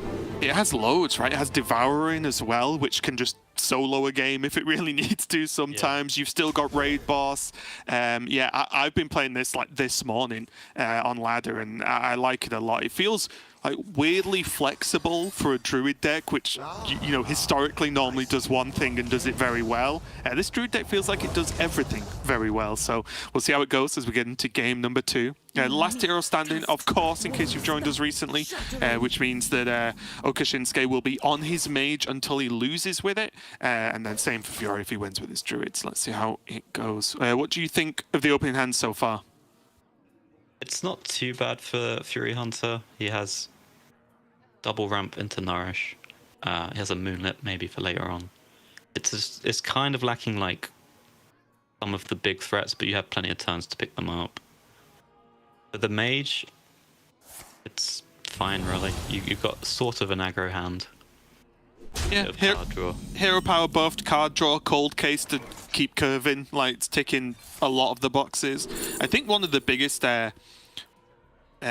whiffs I feel in a Druid opening hand is just not getting Jerry Rig, because I think that is so clutch. Like just having Jerry Rig to just throw out on 2, and then you just like laughing with Nourishes. Like it sets you up for the rest of the game.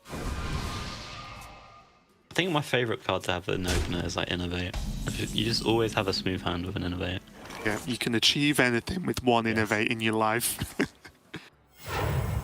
Like it's going to be double. Kind of interesting to go for this now. It's kind of relying on the aquatic form for your next turn, because the Innovate could actually bridge towards the Topia or towards the Miracle Growth. Do you think Fury's not as fussed about Topia specifically in this matchup because of the freezes, right? And they are 3/3s, or do you think it's still completely worthwhile to try and get down quick? It's definitely worthwhile. Like, it's just one of those things where you can decide if you're gonna board lock yourself or not. Right. Aquatic farm. Seedsman, are you interested? I'm interested. Scales is also not too bad, but I want to play a card this turn, so it lets you go Topia plus the planted seed next turn, which is very strong.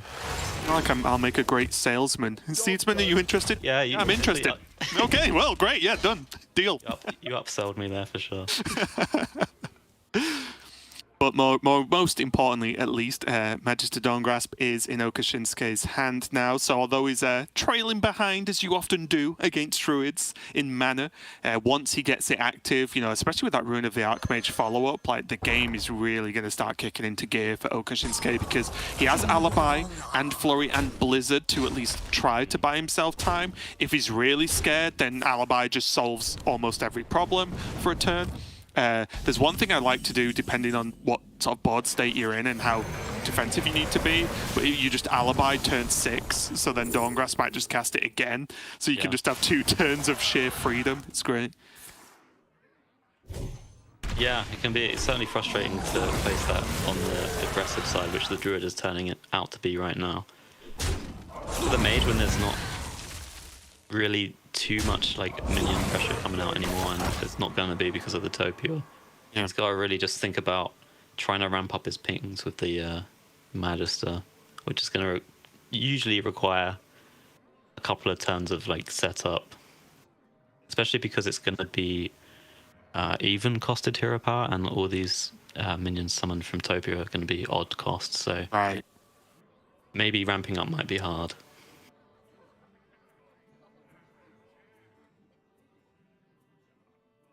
It's very awkward, isn't it? The problem here is this even worth a Blizzard? Is this just a trade and Flurry?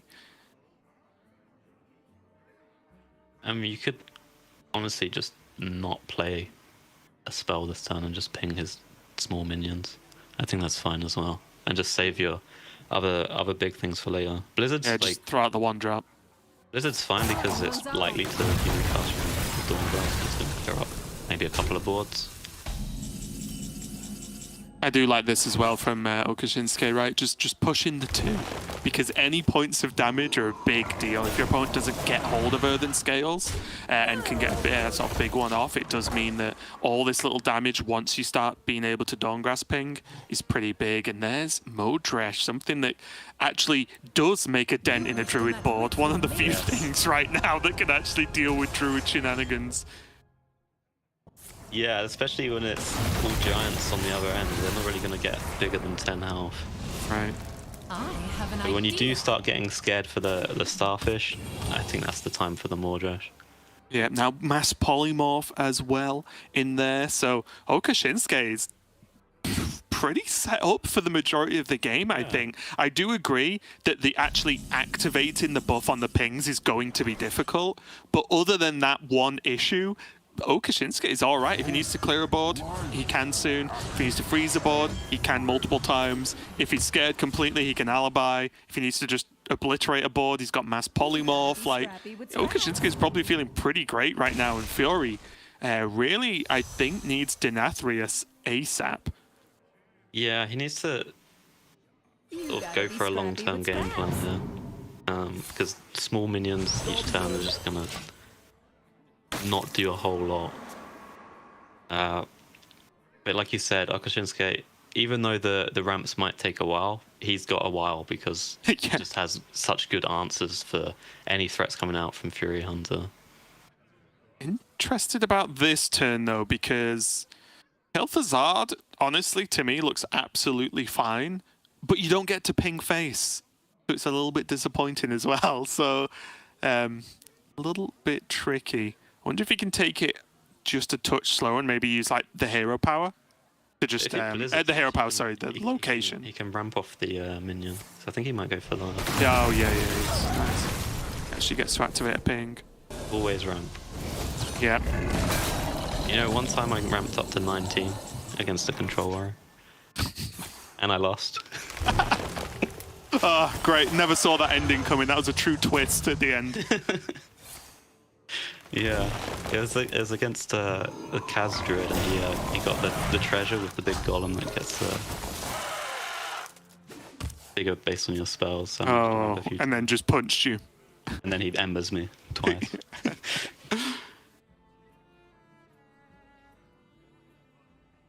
Okay, So this turns a damage ping. bit trickier, yeah. Just because the freeze could easily whiff, he could just target. I mean, there's a world here where he just uses location to freeze the 11-11 and just lets himself get hit. Is that a crazy suggestion? So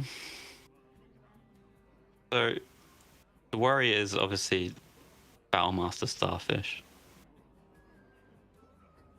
There is enough board space for that with just freezing 11-11. I don't think you're comfortable taking all that damage, because even if it's not enough to kill you straight out, there's the threat of Denatrius afterwards to just finish it off. But any of these big boards are quite scary. There is the mass poly he could use this turn. What about Alibi? I'm just thinking the mass poly seems more important for potential Devourer, Denathrius, if it doesn't lethal him, and so on. So I do wonder if he can just do this a slightly different way. The only frustration here, I think, for Okashinsuke is he doesn't like progress the rest of his turn, right? Like, he doesn't take much damage this turn, but all he did was ping. Yeah. I mean, as the mage, you do have all these answers, but there's the threat of a Theater from the druid at some point. Also, you can't use all your answers too quickly because the druid's going to take a long time to run out of gas, and Yeah, health Druid and does other infinite spells. threats. Yeah, it's going to take you a long time to kill the druid as well. Yeah. It's a bit of a balancing act right now. Oriana sat thinking about this, but I would have already picked Battlemaster by now.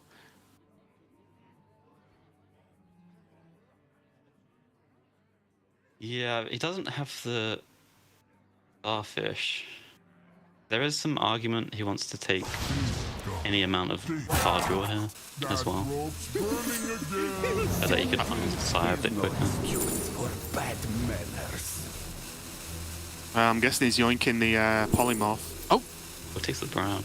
Oh! That's reasonable, because yes, the polymorph can answer a board, but the Bran helps Fury on Hunter's win condition, and it prevents potential Bran plus Apprentice later on down the line. Right. Very true.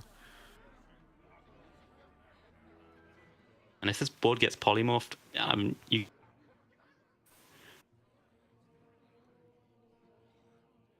I like the look of Modresh here. Yeah. Just does the job, right? Clears everything. Maybe even ping face and freeze the 11-1. You think that's valid? Yeah, I think it's so. You've got the Kel'Thuzad as well, so you want to get these tokens out. And the damage is racking up. You do want to just try to kill the druid before they find their Denatrius, rather than try and weigh out all their threats. So sending Ping's face is going to help to do that. Yeah, because one of the awkward situations you can get in as well is Alibi is fantastic versus Denathrius, but you have to judge when to play it, right? And basically play it on the turn you're going to set up lethal. And that can be really wonky. So I think like a lot of it, trying to play that is too hard. So I do think just pressuring fast is what Okashinsuke needs to do. He is going to set up, yeah, you always ramp, so he's not going to Modresh in favor of ramp, yeah. Rule number 1, and there is no rule number 2.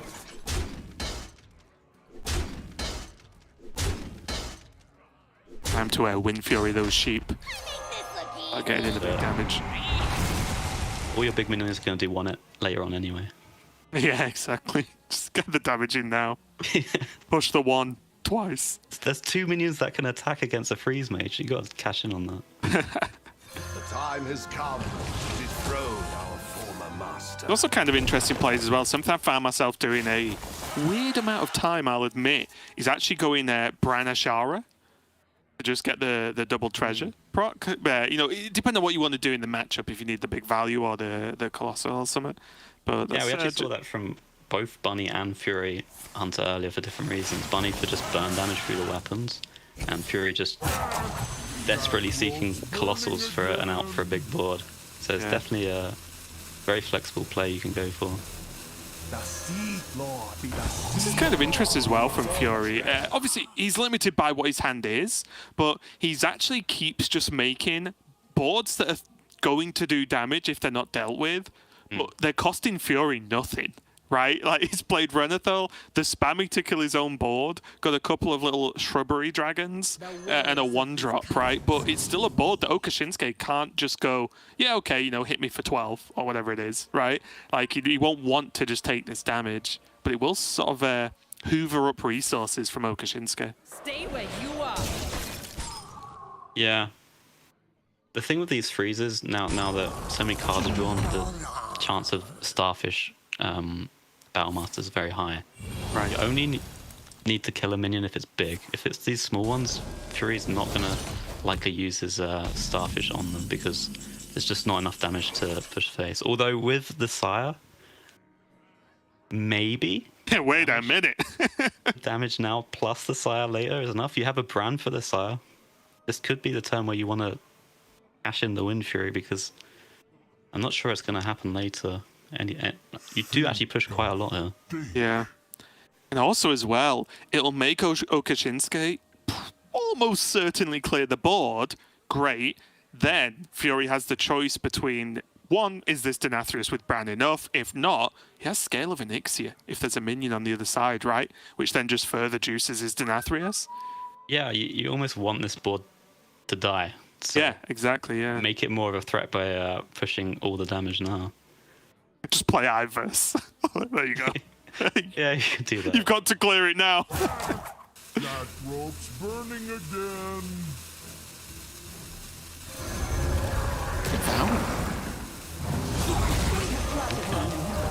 Now we ride. Oh, okay. This is interesting. Oh, nice. Yeah, just getting absolute max armor.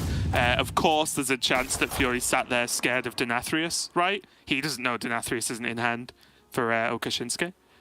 Yeah. I mean, this is just buying a lot of turns for Fury Hunter to go for his plan. And again, it's still a board that needs to be dealt with, right? Like Okashinsuke can't just let this slide. Yeah.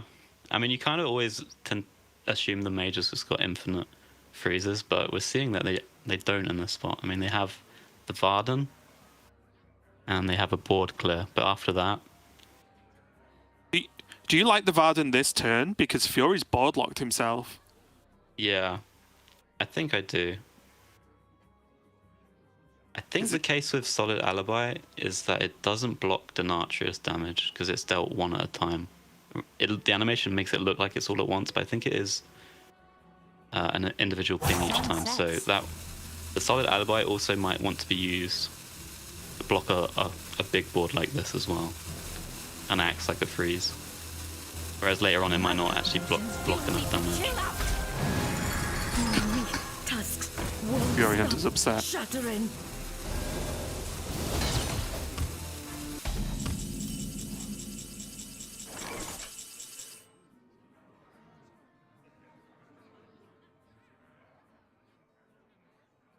What can he do? Oh, wait, his hand's full as well, right? A wild growth draw into. Does he have thingy left? Into planted evidence into a card that can kill his own minion. Yeah. So he can play Starfish. Like that's the thing, like right? Oh, Oh, he lost the armor. Oh, no. Oh, no. Oh, no. Fury's losing it. it, You hate to see I it. feel like he's just given up now. Yeah.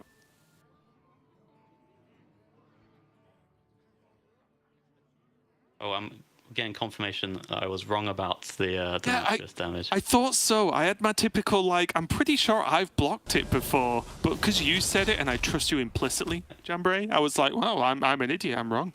No, I'm the idiot for trusting some guy in Twitch chat who told me that. Yeah. Oh, well, yeah. Without trying it myself. There's your first mistake.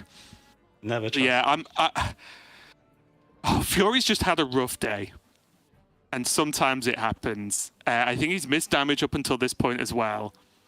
He just gave up because he could have carried on that turn, right? Yeah. Yeah. He lost the armor gain, but he could have still drawn. He could have got planted evidence. He could have then killed his own minion. He could have then played Starfish and did things, push damage this turn. But he made the mistake because he wanted the armor first. But obviously, as soon as you cast a spell, the ring changes into the new spell you've cast. So Fury had had a slip up there, but it's rough. It feels really bad, and I'm sure no one's feeling as bad as Fury right now, but he needs to take a breath and refocus. It's not like that was the last turn Okashinsuke's lethaled him, he's lost the game, the series, and he's not allowed to play Hearthstone anymore. You know what I mean? Like, he can still carry on playing here and get this done. From your ashes shall rise light. Wait, how much is Okashinsuke on 8? He is, right? Yeah, Oh, 9. Yeah. Okay, well, that's just going to be game. Honestly, if anything, I think it's good that Fury's out of that game because it did not look good for him at that point. Okashinsuke goes 2-0 up with this mage. And again, we're following the theme. We've seen so many decks just 3-0. And it does seem like I know you explained it very well earlier, but it seems like a brutally punishing meta for last hero standing, right? If you don't quite get the win you need against a lot of these decks, then yeah, they're just well-rounded, good decks that have decent matchups across the board. And in that instance, well, yeah, you can beat anyone. So Okashinsuke in a great spot, and I do think now Fury Hunter's only got his Rogue, and I know Rogue's been popping off lately, Jambray, but I don't know if I have the faith that it can 3-0 against Okashinsuke's lineup. Yeah, I mean, I've been watching all the games today as well, and Rogue has looked surprisingly weak. As people like transitioning away from the Krakatoa and the Scabs, your highs are a lot higher, but your lows are also a lot low. Your lows are just passing the turn. Yeah, you just pass, and then maybe make a 5/5 start. Yeah. Or a 1-1 that we saw from, was it Okashinsuke earlier who had to just make a 1-1? It was like, meh, I don't want to press this, but I have to, which was very, very painful to see. But yeah, you are right. Fury Hunter's on this Rogue. He's got to get the work done. He's up against this Mage, of course, once again. The Naga Priest from Okashinsuke and the Rogue mirror matchup as well, which again can get as clowny as the best of matchups, right? Is the Rogue mirror match. You either get to play a lot or not at all most of the time.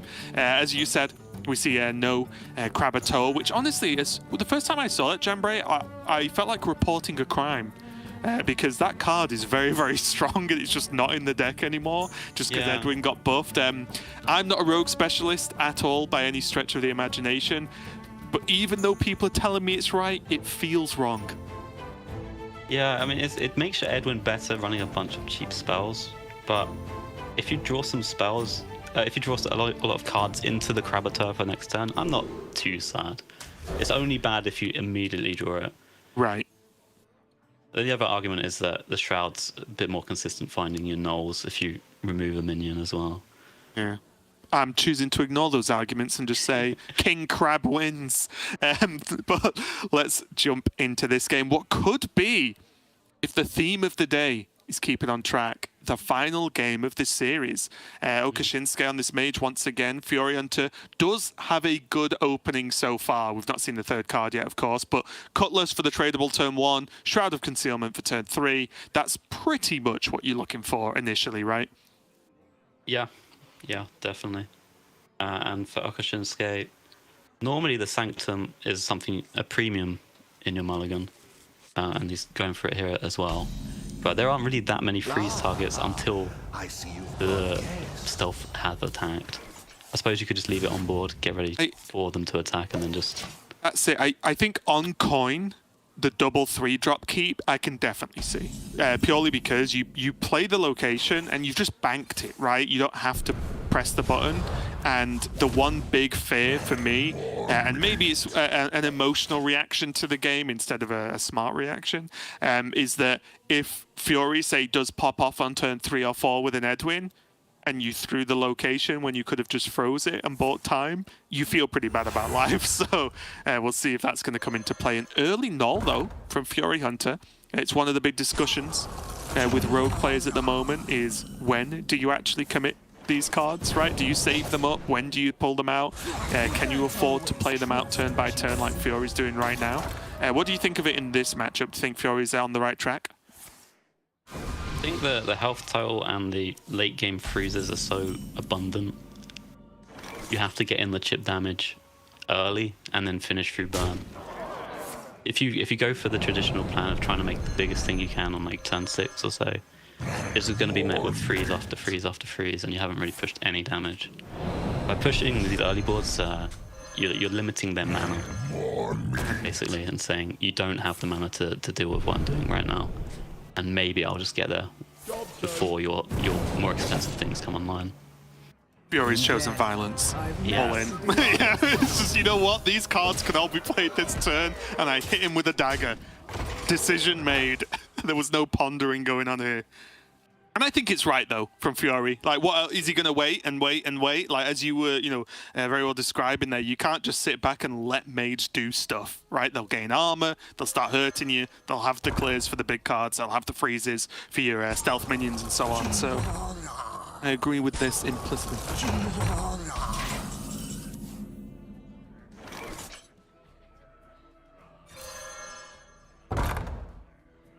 Push another 10.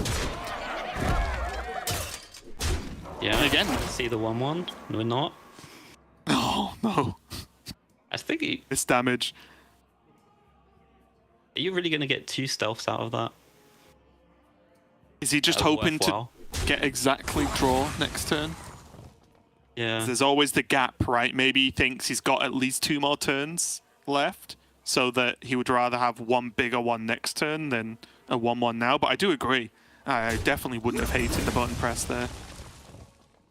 Yeah, it helps play around things like Flurry as well. Potentially. Maybe in Fury's mind he's thinking, I need to top deck Edwin or something, so if I leave this button ready to go, that makes my best draw that much better. Really important as well. Sinister Strike, one of the cards that have sort of jumped into the deck with Krabatoa are gone. The double Wicked Stabs, the other Tooth, all of these cards still left in the deck. And honestly, like, Fury only needs 1, maybe 2 to get there. Wicked Stab and a Dagger attack would do the job. Yeah. I mean, if it pressed the button last turn, he would have pushed an extra 1 here.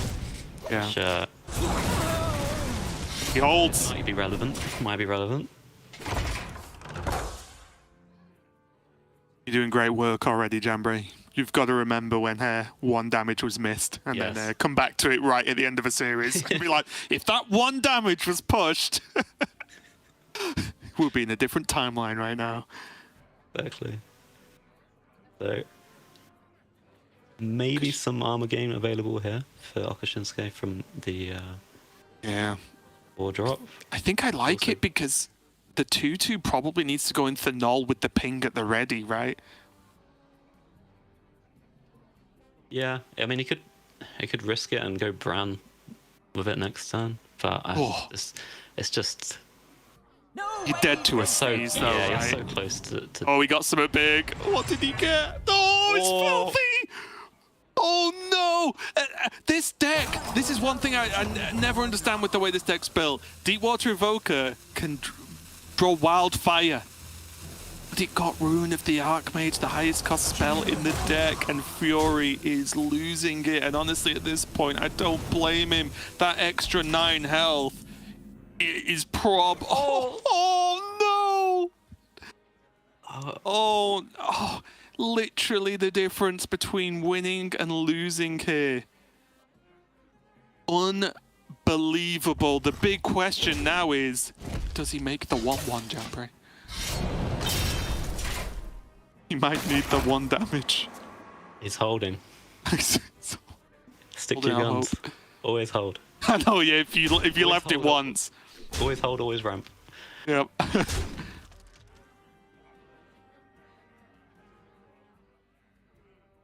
Deathborn, Okashinsuke is going for the remove the null and just push maximum damage now because he's seen that it was a hard pass from Fury. Obviously, he doesn't know that it's Wicked Stab, is a little bit scary, but the big thing here is Okashinsuke's got a little bit of wiggle room and he wants to end the game now. He's not interested in playing for late game. He wants it over before his opponent can finish it. We get the knowledge on the cards now. That's what, an extra 5 damage push. There's the shadows there, but there's... Is Zard just lethal here? Don't think 7. many 2-2s have died, have they? 7. I think he just said... Yeah, 7. Yeah, 7, wow. Yeah, I think that's just lethal, right? Yeah. Oh, just like that. Honestly, a heartbreaker of a series to watch from Fury Hunter there. There were mistakes along the road, but there were some rough outcomes as well, along with the series that Fury Hunter had earlier in the day. It was just one of those days where no doubt he wished he just stayed in bed because it was a rough one, but a huge congratulations there to Okashinsuke. He is going to stick around to continue fighting on through the group. And again, I said this at the start here when we jumped in, that Okashinsuke going into today was only on a total of 2 points. So a huge win for him there. Allows him to at least have a chance going forward. And I believe Fury going into today was on 5 points. So we'll have to see how this goes. Again, weirdly enough, like Bunny Hopper doing well is also good for Fury because Bunny Hopper is winning by a mile anyway. So, you know, that's when you're in contention, you want people who are already way ahead to stay ahead because that naturally pushes everyone else down, right? Yeah. That's a good metaphor for the world. I hope not. Accidental. Accidental one, yeah. But yeah, huge victory there for Okashinsuke. And that's what the Group 8 looks like so far. As I said, Bunny Hopper having an amazing season. Even if he just stops after this, right, getting out of groups and he just doesn't go any further, I think he's locked in top 2 at a minimum right now. So he's looking absolutely fantastic.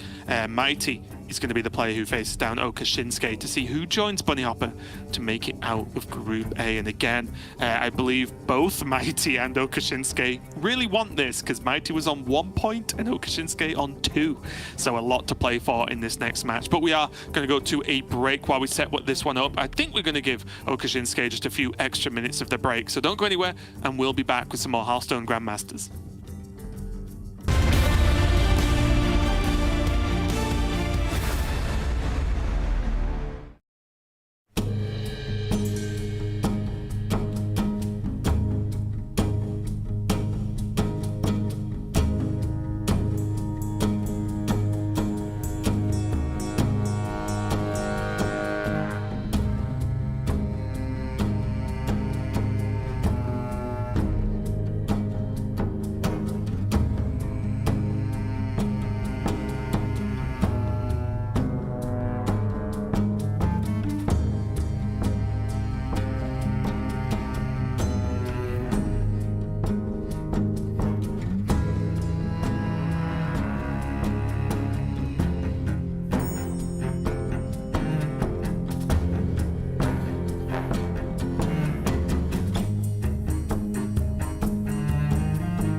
Hello everyone and welcome back to Hearthstone Grandmasters. We have quickly ended up at the final decider match in Group A between Oka Shinsuke and Mighty. And there's a lot on the line here as both players are in need of a win to carry on and gain some much needed points here, Jambray, because both of them have not had the best first 2 weeks of the Grandmasters season. So a lot of work to do here, but who do you think's got the edge here between Mighty and Oka Shinsuke?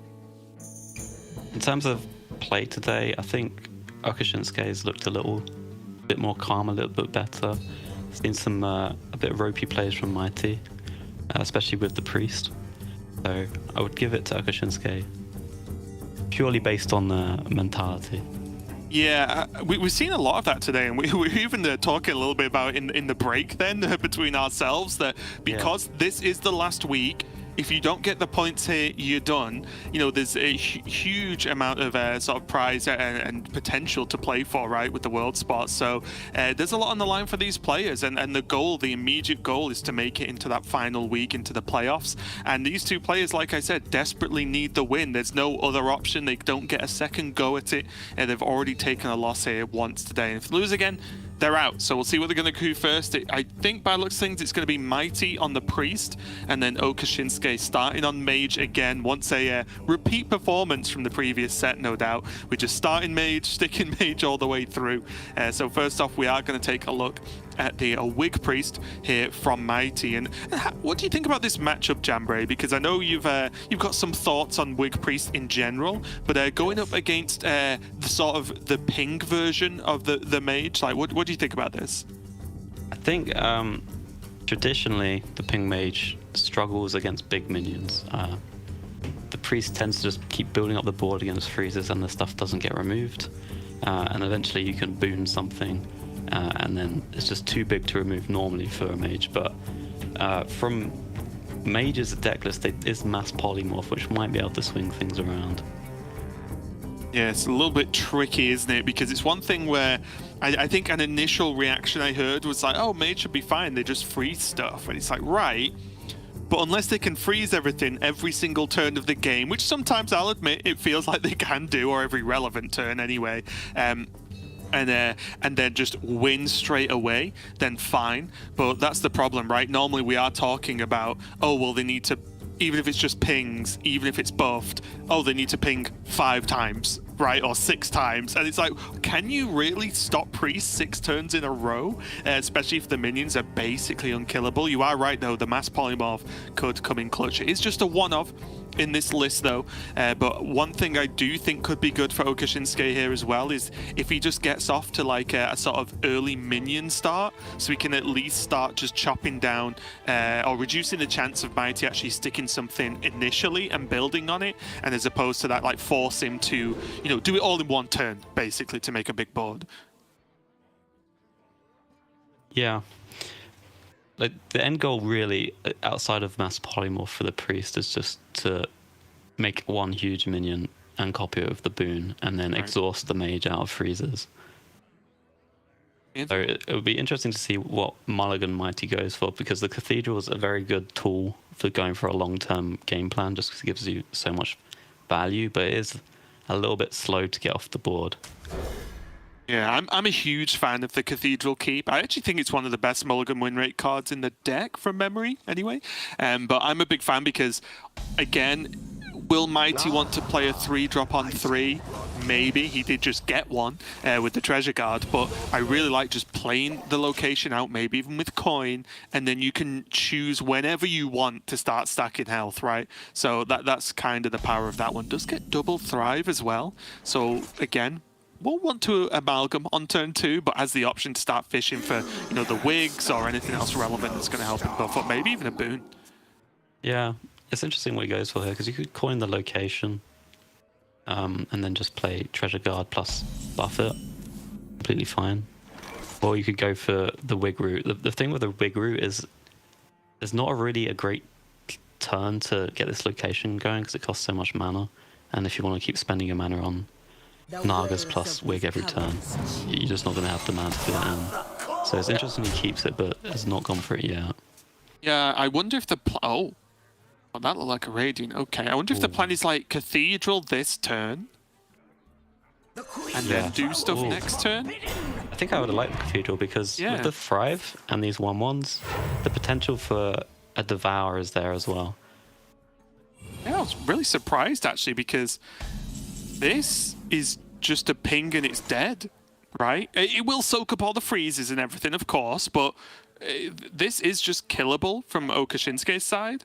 And I'm just a little bit surprised because you're not taking tons of damage if you leave this up. And then next turn, it could be huge, right? With the Yeah. coin into Radiant, you can do all sorts of stuff. Yeah, even a 2-turn setup because these, as the mage, you know you don't want to play too hard into Devour, so you're not gonna leave all these 1/1s if you can help it. You're just gonna trade off and try and make it so like these snowbally buff effects aren't as effective. So See the Theotar now though. yeah, so with this Theotar, he can't. Oh wait, he's pinged 0. Never mind, he can kill it. I was going to ask, do you just throw the damage in anyway? But never mind, he can just kill it. I forgot the ping was 0. That's huge.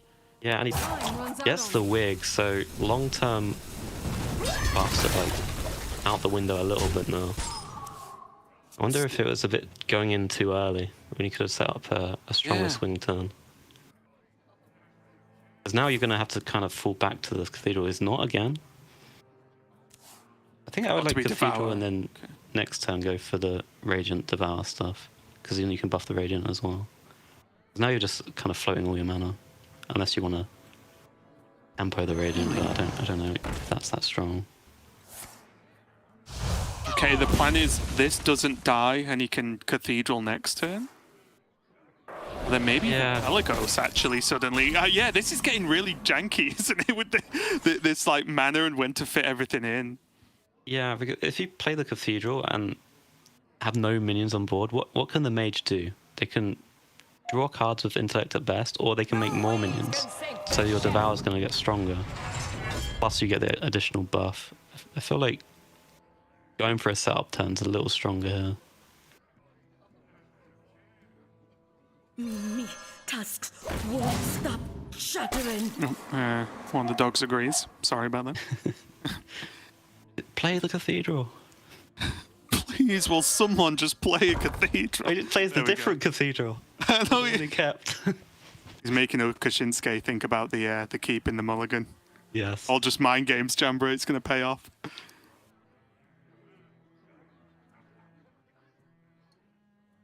The mage is on 46, Fine. which is a big number, Raven. It is, but you just make a 46-46, right?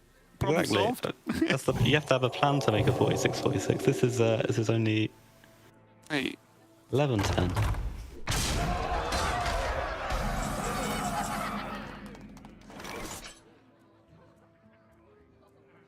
did he? Am I being dumb here? Was that a weird order? I think that was the right order. Okay. If you buff last, you get, because of bless equals the attack to the health, and the buff from the Cathedral is more attack than health. Oh, sure. Yeah.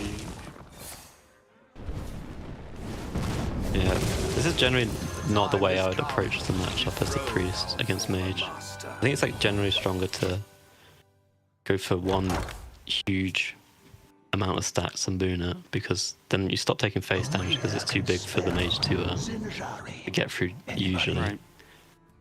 And then going you just for try more to of the- exhaust them with freezes. Yeah, more of like the pop-off type of turn as opposed to just playing stuff. Yeah.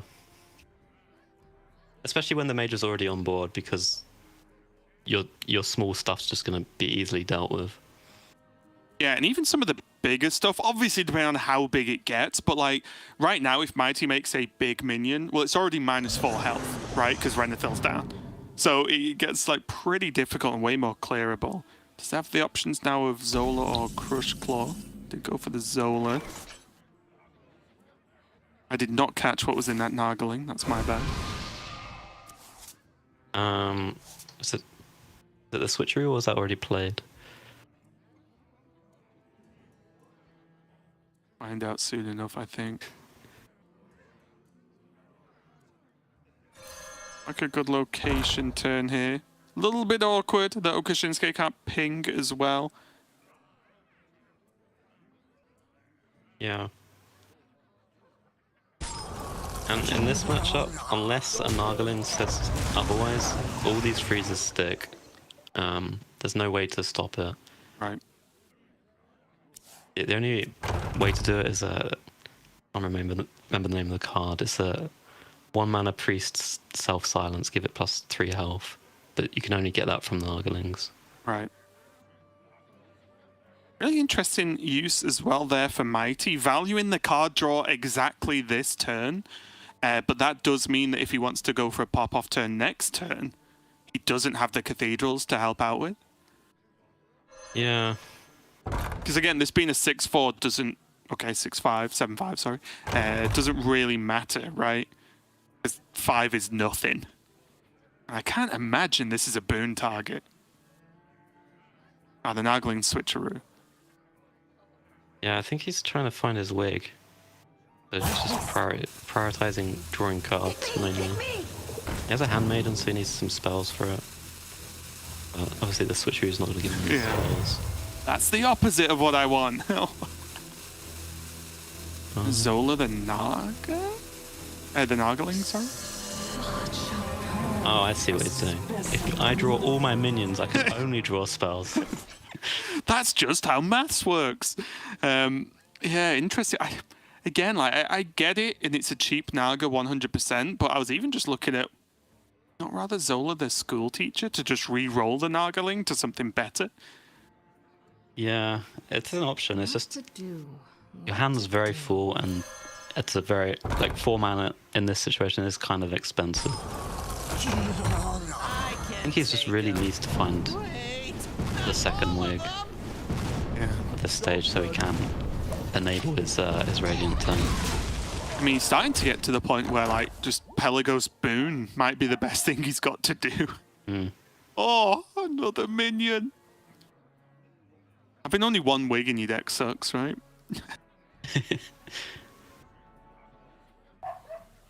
Probably should have submitted 2 wigs.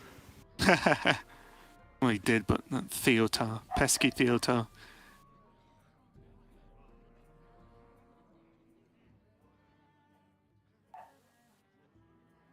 Actually, Pelagos Boon?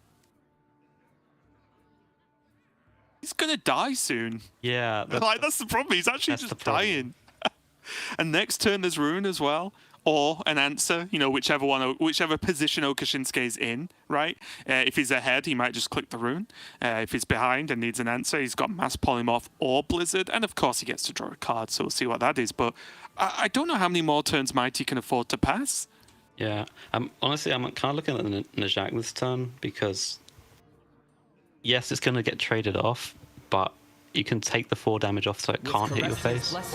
And there needs to be more damage sunk into the Najak to even get it back. So it kind of effectively heals you for quite a lot.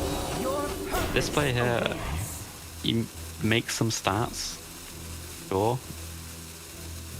But maybe that long-term unkillable board is just out of reach now that you've used the Boon and the Pelagos.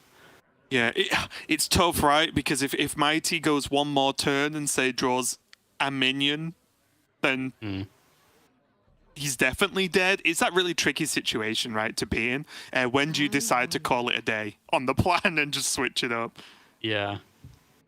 You have to be realistic about what your win condition is.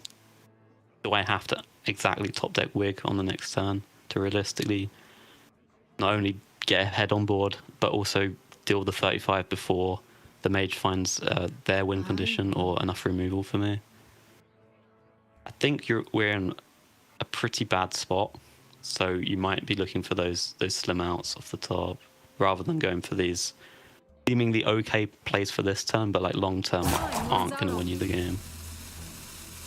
Is it really Ruin this turn? I was looking at just Blizzard. Yeah, he has a 2 freezes in hand.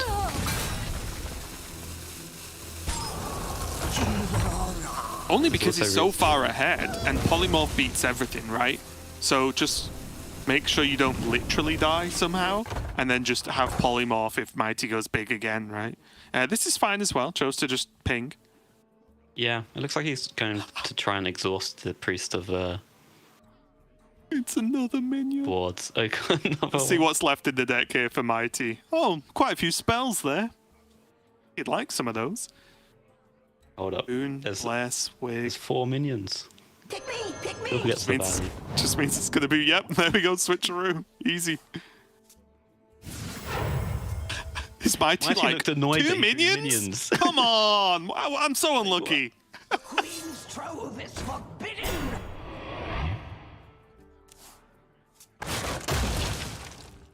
Another minion. As far as minions go, it's kind of a good one in this. Yeah, it does a job. The full clear with the buff. Oh, my Cathedral's so strong. Yeah, it really is. The only thing is it just takes a little bit of time to get going. Yeah, one of the more I'm always slamming on 3 when I have it on 3. Yeah, same.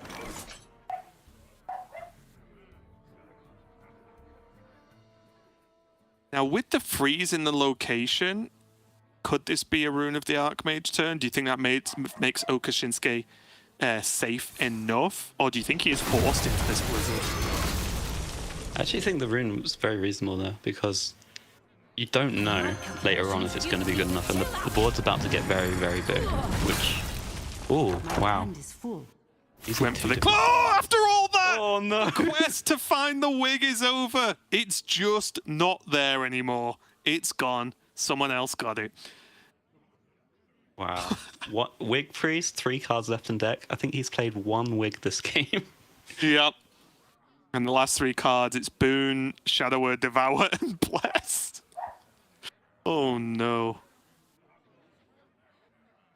My blood boils for war. I think Okashinsuke only loses this if he plays a big minion and Mighty boons it to like make a minion himself. Yeah, true. I don't know how possible that is, but maybe the rune could somehow I'm do sure. that. If it casts the 5-mana spell to make the elemental on a Nagaling or something to make a 7. Yeah, or amulet maybe. Yeah, true, true.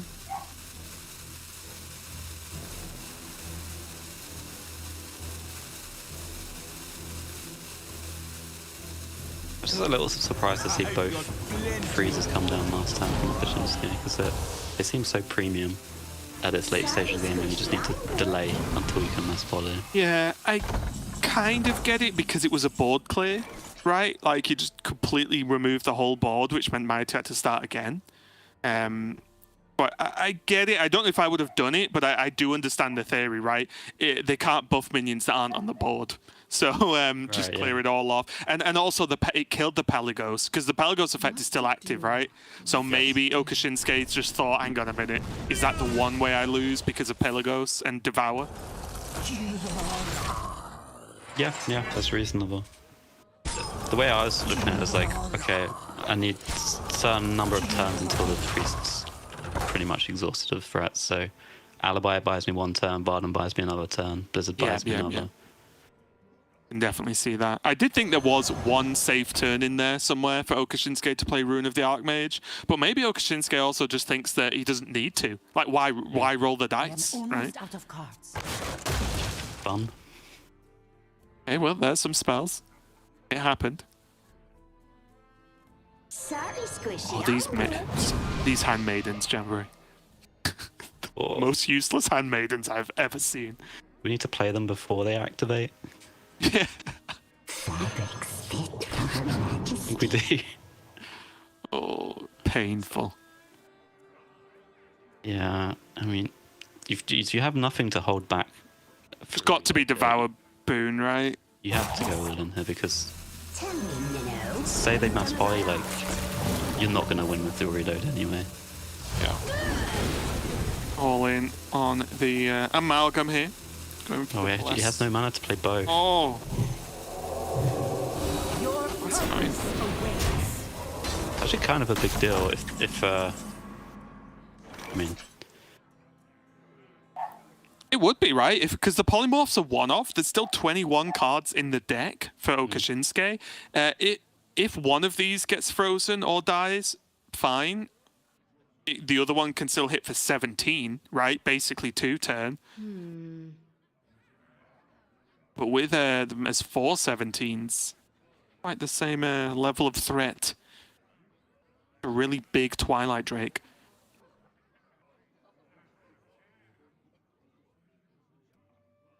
Focus. Yeah. Okay. Makes the trades, right? First. Like any Try and damage. Read it and just. Oh, you solid alibi? I think Time runs out on me. there's just only one piece of information on there, which is this discovered Naga. Yeah. Is that what? Worst case is Ashara, I think, at this Yeah. point, right? Ashara into Out Colossal. of cards. Soon as Okashinsuke sees Baba Naga. Gonna be quite happy about this game since he knows it's Handmaiden, Bless, and Shard. He might even finally open the mystery box. Get him, sheep! I don't know. I feel like he's gonna just solid Arbor by Dawngrasp first. Or the other order, rather. You wish to match wits with me. Maybe we'll end on the box, but Definitely a No need 7 to just- moment. yeah. I'm just like, what's in the box? I want to know. It's been. Oh no. What a slap.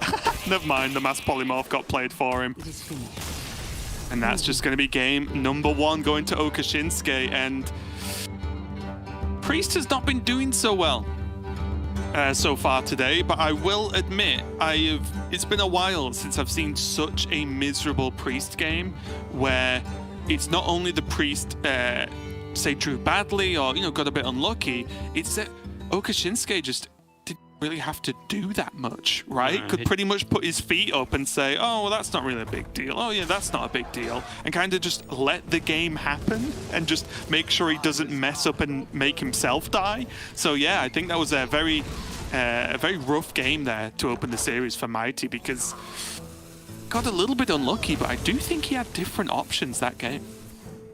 yeah, like I said, I disagreed with his early game plan.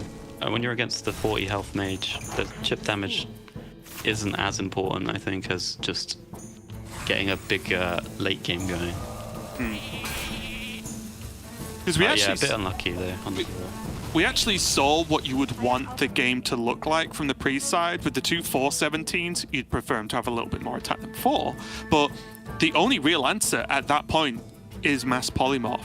Because Yeah, exactly. you can't deal 34 damage to 2 minions, right? Like, and that's the end point. That's the goal of the Quest Priest. But one, it took way too long to get there, and also it was just the mass polymorph was there available, so a little bit unlucky there. But you normally do that faster, and again, they're not reliant on having mass polymorph all the time. But yeah, that was what he wanted the board to look like. But that doesn't matter anymore because Priest is gone. This is last hero standing. It does mean that Mighty's jumping over to his Druid to try and face down the Mage. And we talked about this a little bit earlier on today in the Okashinsuke versus Fury Hunter, where the Druid does feel quite strong in this one, but the pings can get a little bit ridiculous.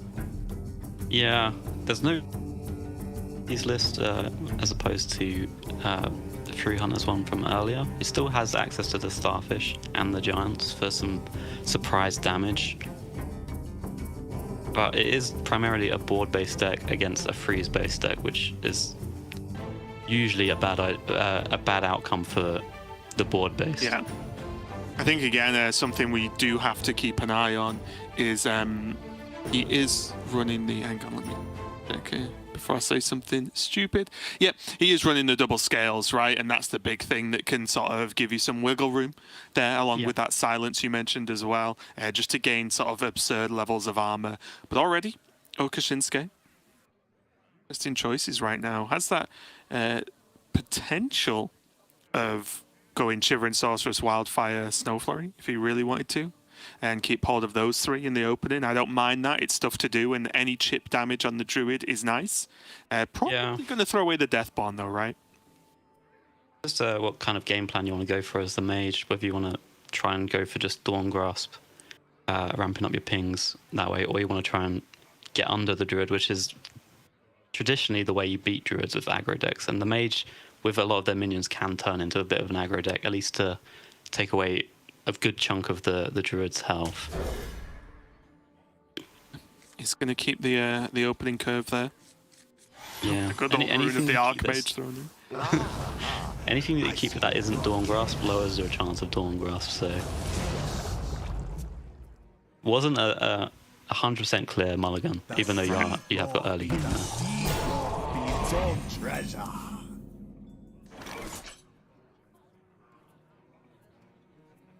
Me tasks won't stop. Theotar as well in the opening hand here for Okashinsuke. Always a tricky card, something that can just throw off the best laid plans here. Yeah, it's like the question of when you want to actually play it, because early on it's unlikely the druid has some of the key threats like the Denatrius for you to steal, but later on the hand size is so big. Yeah. You have to spend mana on other things that you can't afford to Theotar.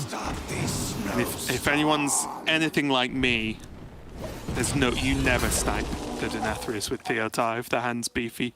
It just never happens. I think it's coded into the game, honestly. Yes, and then they play it the next turn just to rub it in the and it's exact lethal as well. Not even overkill, it's just exact lethal. This is interesting now, though, because what I was going to say is I'm a bit of a fan in most matchups of playing Theotar when I can. Not rushing it, but just if I have the mana and nothing really that great else to do and Theotar's in hand, I'll probably just throw it out there. And here, sniping an opponent's Theotar is huge, right? Because you just remove the other option. Like, you remove Mighty from becoming potentially Dawn Grasp in this matchup, which would be backbreaking for Okashinsuke. So, can be very, very tricky when to decide here. Mighty now has the choice between more ramp and Theotar himself. Insanity is no Just the Theotar is reasonable. You don't actually need the Wild Growth since you have the Nourish next turn. Insta-picked it, yeah. The Theotar snipe is so big. It is. It just means your other threats are just safe for the rest of the game. I'm getting sniped. Wild Growth given to the mage though. Whenever you get ramp as a non-druid, it feels so good. You're like, what is this power? Yes. Like in literally any anime where the hero, has some cool moments, thinks he's cool, and he goes up against the next person and they just backhand him. And it's like, it's not even close to the same power level. Wait, what is this new technology? What to do? What to do? Or when the protagonist obviously powers up from some random bit of luck. This is the random bit of luck. Yeah. Now they can suddenly beat up the person who's been destroying them for a season and a half. Yeah, exactly. Now it's effortless. It's like an I know Kung Fu moment. Nourish here. Almost certainly going to be used to just gain some extra mana here, trying to keep ahead, keep being the druid in this matchup. Normally a good plan. Now with Miracle Growth, it all starts to slide away, I feel like, for the mage. Oh, the Nitro's picked up. I mean, this hand is one of the problems with the 40 mage. It's just you get these hands which are just not very good at being the aggressor or having a long-term game plan. Like something against Druid, they're perfectly happy to just play off board for a bit. Yeah, as long as they're not literally dead, Druid just doesn't really care because they have all of the recovery mechanics, right? Like when I've been playing Ping Mage, I've played the 30 card list with Frozen Touch and everything in to just be more of a burn deck, and that is something I think is a little bit stronger in some of these matchups. Yeah, that's Miracle Growth, and suddenly Okashinsuke probably feels quite far behind. Oh wow. Gonna bank the armor. Yeah, I don't know about this. We have a Topior in hand. Seems a bit strange. These are 3 nature spells, which is a lot of board. What? And compared to Topior, if you're playing the Earthen Scales, you're getting A natural mistake. Yeah, has Mighty just thought about that? Because he innovated once. His second innovate will let him Earthen Scales, right? There's no mechanical misplay, is there here, right? He can just innovate. Did he think he had 1 mana? and it would just use one Innovate to Earthen Scales, so he had the other one for Topia or something? Maybe. Stops! Is it, Maybe he thought he was only using one Innovate to get 2 mana. You know, he already had 1 mana floating or something. okay, hear me out. This is a wild theory, but I'm what ready. if Mighty thought he was against Big Spell Mage and it was trying to play around a bar Oh! That could and then realized be he wasn't? true. Oh, no. Oh. Because he No played way, that Bunny was it. earlier. He just played against the deck. He played Bunny earlier, right? Yeah. And Fury, and they both play Big Spell Mage. Oh no. All these mages, man, they blur together. Yeah.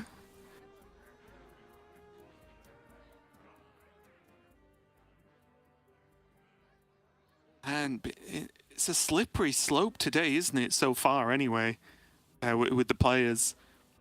I'm Definitely not seeing the feeling the Topia come pressure. down. Yeah. Mage has been very strong today as well. Yeah.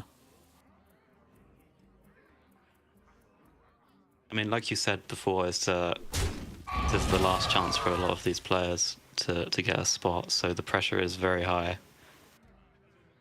And even more so right now because, again, you'll have way more experience in this than I have, but when you're in the winner's match of a group, even though you of course want to win this pressure, you know that you can lose and it's not the end of the world, right? You're still in.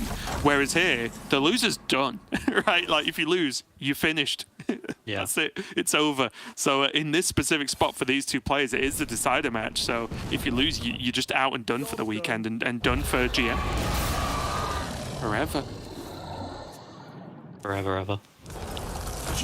Yeah, especially if you've lost the first game of the series, you kind of start to think things aren't going your way. In a miserable fashion as well, Yes. right? I do think it's important how you lose as well to your mental stability. I There agree is 100%.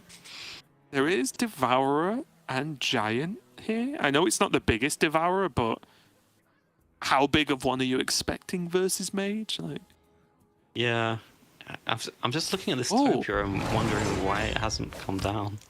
yeah, there was even like Devourer, Giant, Innovate, Earthen Scales here, which I wouldn't have hated either. Yeah. It's huge threats, right? Yeah, if you get mass polymorphed, it's 2 minions, right? You've got plenty more. Yeah, I mean, you need to give the mage a reason to mass poly, otherwise it's Right. not going to go away. Time waits for no The one. Devourer and been on order. You could have done it to let the skeletons deal damage to the minions as well, right? If you wanted to even play the giant first, I don't know, but Yeah. I mean, with the scale of an extra as well, the previous turn you enabled this death form to even be played. Whereas I feel like if you just played Topia and dealt with the Bran and stuff on board, you've just only got Right. a couple of minions. It's just very controllable, like you said, right? Yeah, it's You can just controllable. choose how big the board is. But there's been so many nature spells being played or potential to be played here without a 3/3, which is And it's significant, right? They don't look like big minions, but when you've got 2 or 3 of them, you've just hit your opponent for like 9. yeah. For free. Like, it's not cost you anything.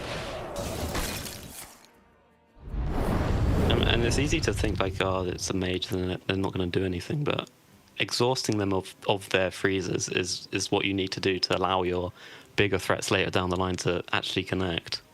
Yeah. That's the thing. Ice Barrier as well for Okashinsuke. Now, don't get me wrong. Druid damage can stack up very quickly indeed, but there's no thingy in this, right? Yeah, there's no Battle Battle Master? Master in this No. list, so you've already removed that potential damage burst. Or Zero Mana Naga Giant from the Moonlit. Good. Well, this is where, like, for me, I look at just Topia Giant. Yeah. Just chuck it all down. Your opponent Yeah. has to polymorph or freeze. It just has to happen. There's no other option. I mean, you can even... Oh, it's going for theatre. You could even innovate the scales as well. Yeah. Get even more board. And just say, you've got to deal with it. And then once they've dealt with it, you've got all these 3/3s coming up from the Nourish. And other nature spells that you're going to draw. Ooh, Mr. Nathrius. That's pretty big. Kind of curious why you're going for Theatar here. I guess he wants to stop some answer to these 8/8s. Time waits for no one. But the thing is, with the barrier and the 38 health, Okashinsuke could literally pass the next turn and Yeah, he could just tank it, right? Like, yeah. he could like ping Deathborn this turn and be okay with it. He's the 9/9 as well. Like, yeah.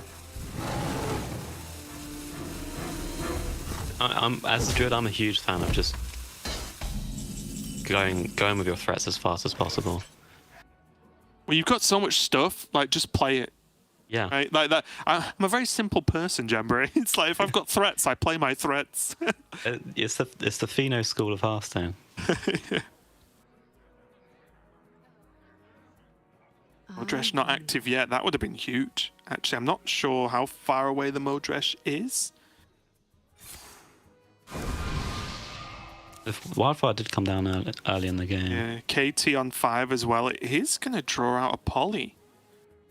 Interesting.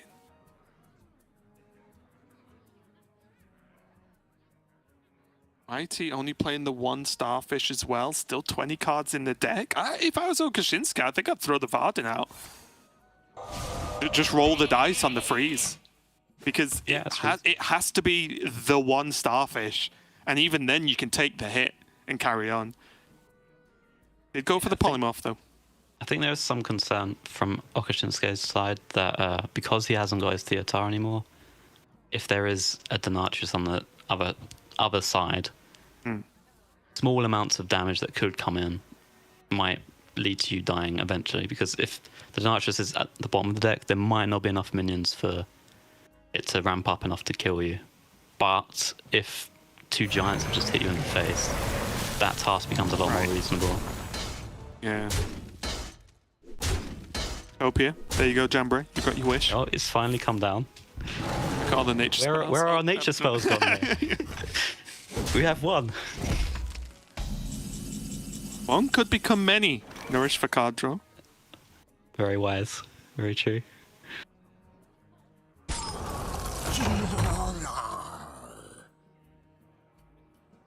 Oh, good Deathborn turn here, isn't it, with the sheep? Yeah. Especially with KT just sat there in hand as well. Yeah, KT, Denatrius. Love to see a ping though, I'll be honest. I think just getting this Modresh as well, because Modresh just clears the board, right? So I think that's just, and obviously deals a lot of damage to phase. Did go I think the for Modresh is 2 away. Oh, okay. So he can ping. Any time he needs it, he can go for it. That's fair. Yeah, I didn't realize it was only 2 away. Also, no guff means that even with a Denathrius, this brand's going to get awfully awkward to actually play, right? Until guff's in the game.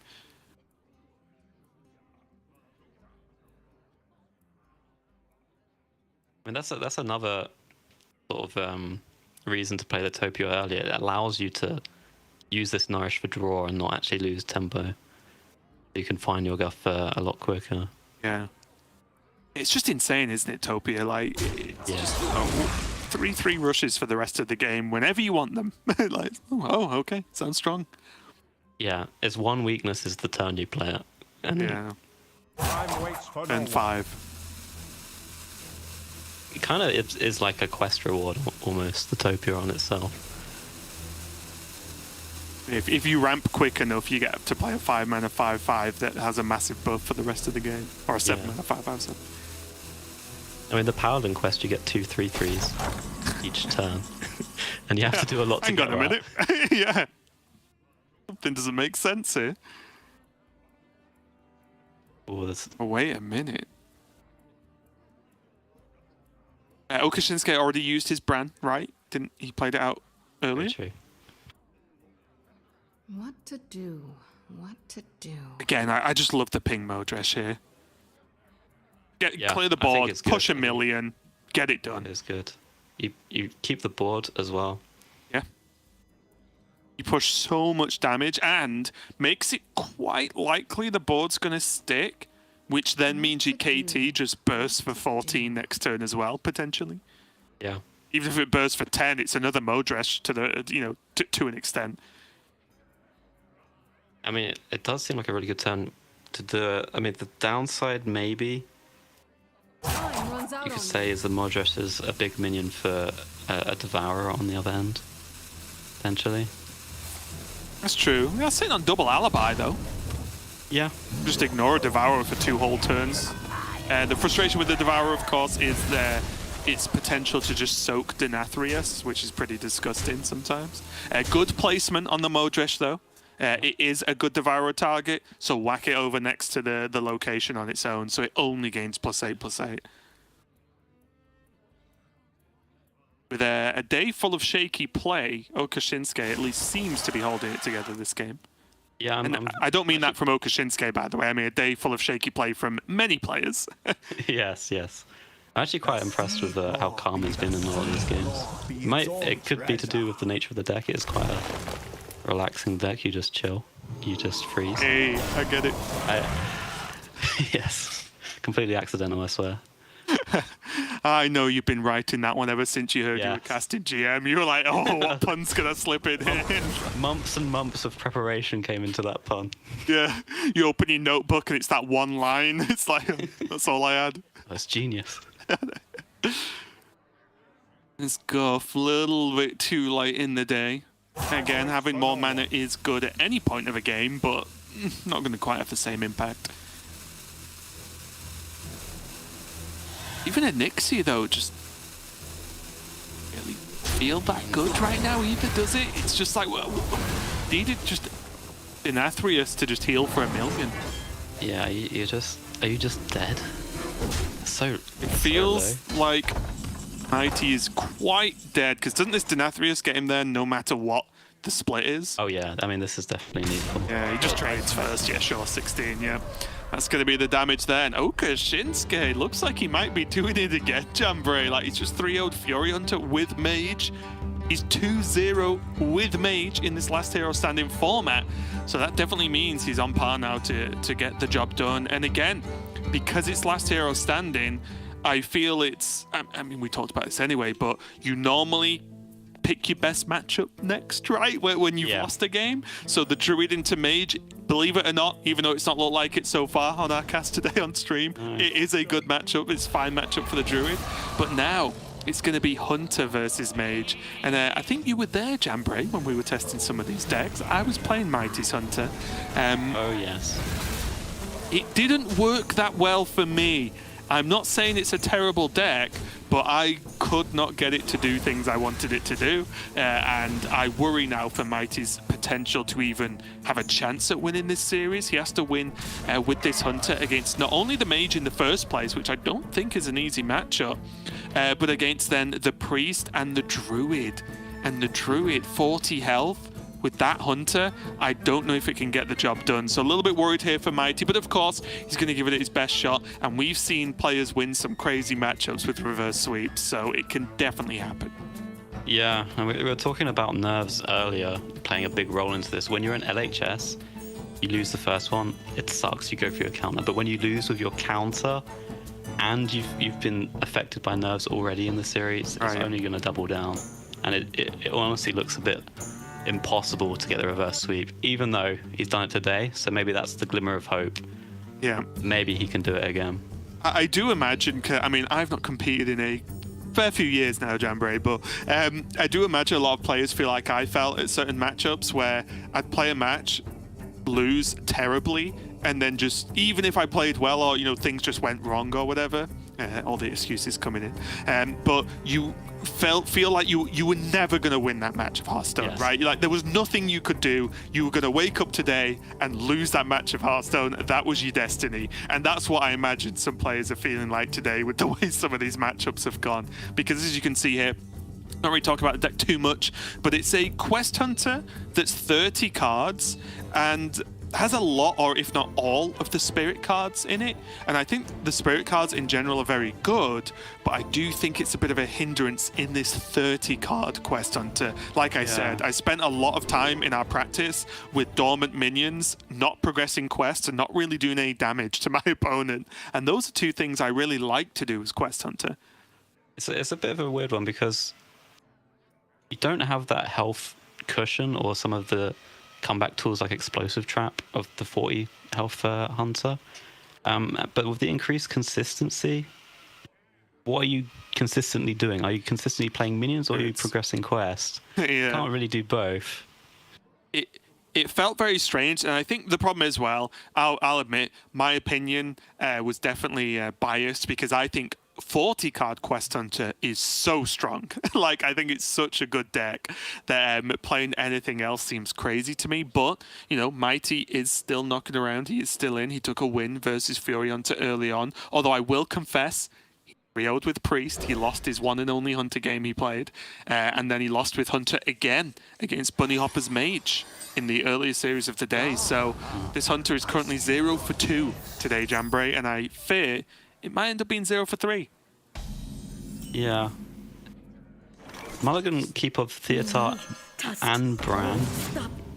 Maybe a nod to trying to steal the quest reward. But, I mean, as we alluded to, this is sort of a mishmash of quest and minion-based hunter, so... I even wonder if this is like Coin Bran? Frostweave Theotar? Because I'm coining the Bran here into the Frostweave. You get so much. And then even if Bran lives or doesn't, you could arguably like Theotar on curve and just give them a dodgy mage card because they're not going to do much with it, right? Whereas you just steal their burn or removal. Like, Ooh. Wait to kill it's picked up. Brutal. I mean, still, it's yes, it died. The insane play's gone, but from the hunter, it wasn't like an amazing turn. Yeah, still soaked up a hero power, right? Yeah, mana usage like going forward's a bit clunky now that you've lost the 1 mana spell. Oh, and no frost spell picked up either, so you lose a bit of tempo as well. A Mighty could accelerate this very quickly with aim shot, but will also really want to think about how he activates Tavish. And this is something, this exact hand, I think, is something I had in practice where I had good stuff for the first 5 turns. It felt like old Hunter, right? Because the card draw just doesn't feel like it's there in the same way that Quest Hunter, 40 card Quest Hunter is. And like now there's, solid turn 5, which takes a couple of turns to really kick in. And by that time, is that going to be too little too late? I would like to see Okashinsuke just play the Theotar this turn and hope you can give them Finley. I mean, you ideally want it for the quest reward. But, is Mighty I mean, really going to hold it, though?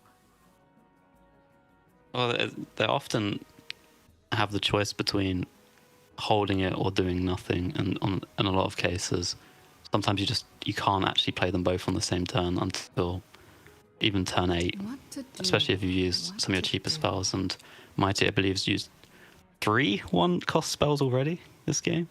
Or maybe it was a 2-cost as well. Go for it now. Aurelian and Piercing Maybe Shot. Aralon? Yeah. Give him Kel'Thuzad? Yeah. I think It's a good outcome. The one you need the least, and it's the one that they want Worst to play to the play least. by far. Yeah, it's like... Ooh, Furious Howl picked up. The Kel'Thuzad being clutch for Okashinsuke, blocking a card being drawn from Furious Howl. Still though, for Mighty... It's going to be clogged up for a long time. Yeah, it's something for Mighty though, right? Like some level of card draw. Now, what is it gonna... Oh yeah, it's one of each with this, right? Yeah. Yeah, and there's no explosive trap in this deck, so these big boards, though unexpected to happen, they're very hard to clear for this quest hunter. Yeah, they're just legitimate threats, right? The weapon's going to kick in now. Jaina's going to start swinging a bow around. A nerfed bow. Yeah, that hurt me, that. Did it? It was because it's just the 1 damage, or technically 2 damage, right? But it's just like, did it need it? Is this stag really ruining games of Hearthstone right now? It's just an innocent ghost stag. I don't know. I didn't like getting bonked for 4. That's why you play the Hunter, Jambray, and do it to other people. It's really fun. Yeah. That was my mistake. Yep. Not playing Hunter. It's the mistake many people make. But, you know, one day they'll learn. Well, Okashinsuke is role-playing as the Hunter in this game. Maybe wishing he wasn't. Yeah, with the Reckless.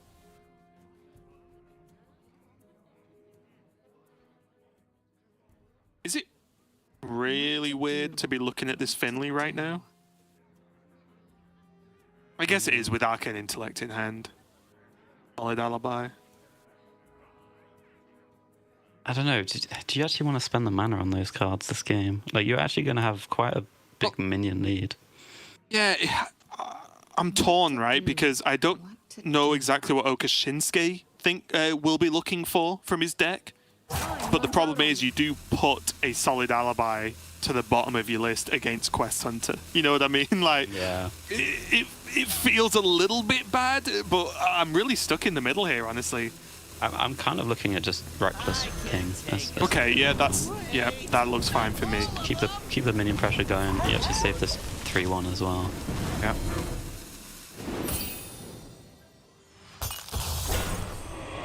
But like, Reckless plus Finley was also kind of reasonable.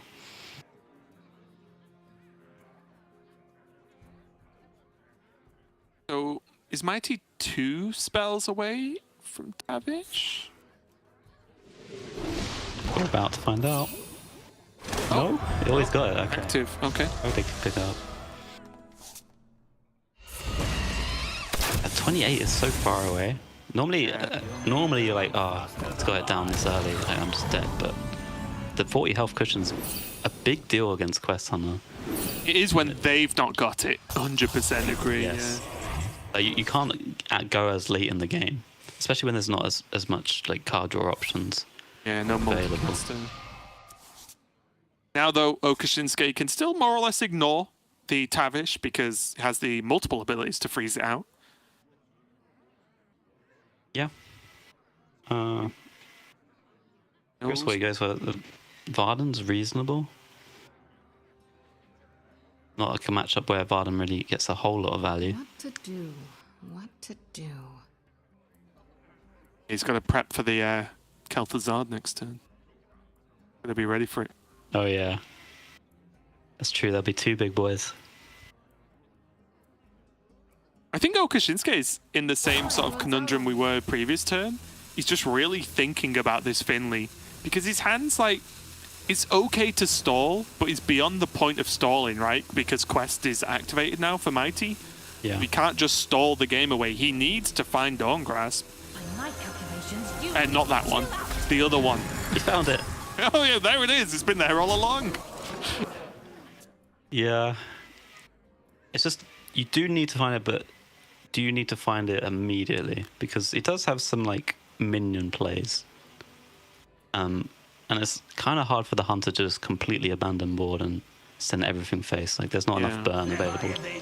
It is. To work. I just think for Okashinsuke, for all he knows, he's taking like 10 this turn, right? And then suddenly he could take 10 next turn. He's close to death.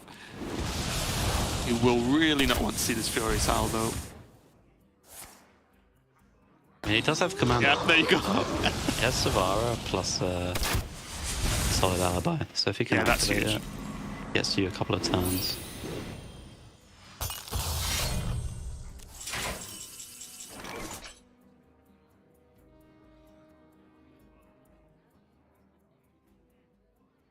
We could solid alibi Finley. This Savara. How many spells does he need? Does he need 2 more? It's 2, which is a slight worry. Well, I mean, yeah. Oh, it's 2. No, it's fine. You can play just either the Blizzard or the Deathborn this turn. And then next turn you've got another solid alibi. Just which one do you want to play? Blizzard just to freeze the Tavish, right? Makes sense. He does have to trade. He'll probably have to... Wait, can he swing? Oh, he's going to use the bear. Yeah, no, that's fine. That's fine. Doesn't care about the health on the bear. I was working out... Because it's kind of the cool thing about Solid Alibi, right? Like, now he could have swung his weapon into a 10 attack minion and he only takes 1.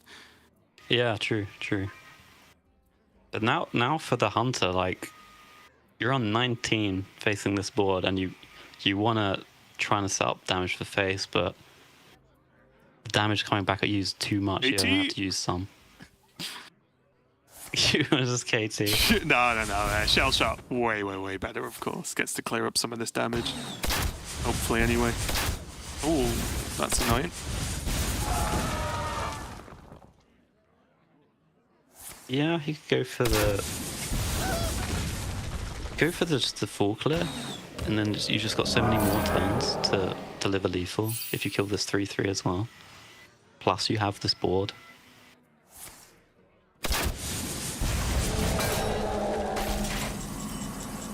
No, someone wants to send it. Hold.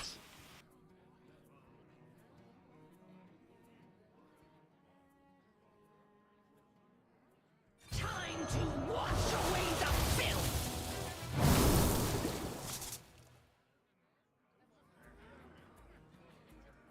The wails of these cowards chill. Your Frostweave Dungeoneer gets the ones. And I imagine, again, Solid Alibi.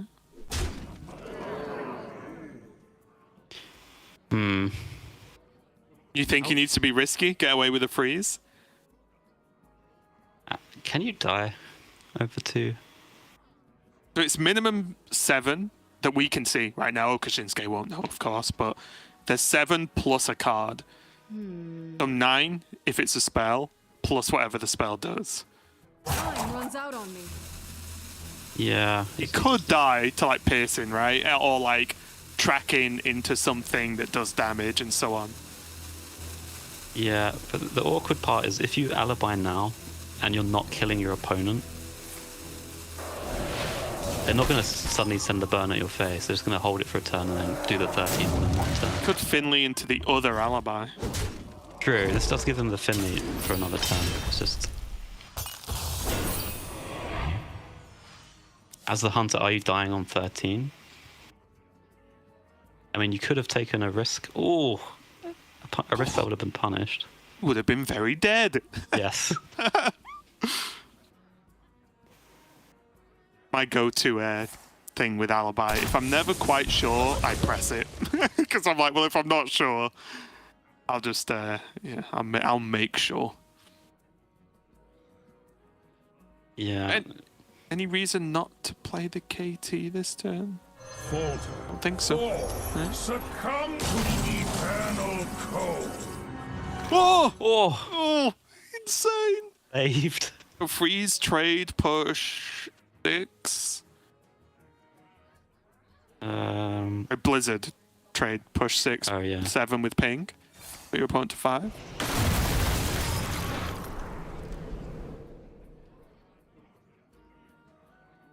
Do you like trading away this 1/1? I guess it doesn't matter with Solid Alibi, right? Fine. Oh, the piercing shot? Yeah. Yeah. But I think you either win next turn or you don't at this point, right? And I'll also trade it next turn if needed. Yeah, I think I'll just play the 2/3 alibi and Yeah. face. Kushinsuke, do not hover Finley like a madman. Like, don't give me a heart attack. Yeah, just get the extra 2/3 on board. There's the prey. There's the third alibi in Mighty. We've all been there. Alibi, definitely one of the cards I hear players complain about a lot because it is a little bit unfun to be on the other end of it. But I play a lot of this ping mage, so I don't have to worry about it. Yeah. It is very annoying to face multiple turns in a row. Yeah. But it is primarily like a low value card when the other hand, the rest of your other hand doesn't do anything. Right. And it required the setup for what Kushinsuke did, right? Putting it in the Savara, getting the Savara active, finding time to play the Savara, and then having the alibi. Obviously, the draw off the top, a little bit rough there for Mighty. Got to hold, but he is... Wait, sorry, he can't hold, right? I think he ever like double clear here. Might need to just risk it a bit. But it does give you quite a lot of turns if you're not dead to the ping. You get stag charge. Okay. Lukashensko's not out of it yet. I was wondering whether you actually needed to completely clear the board. Got to be spinly, right?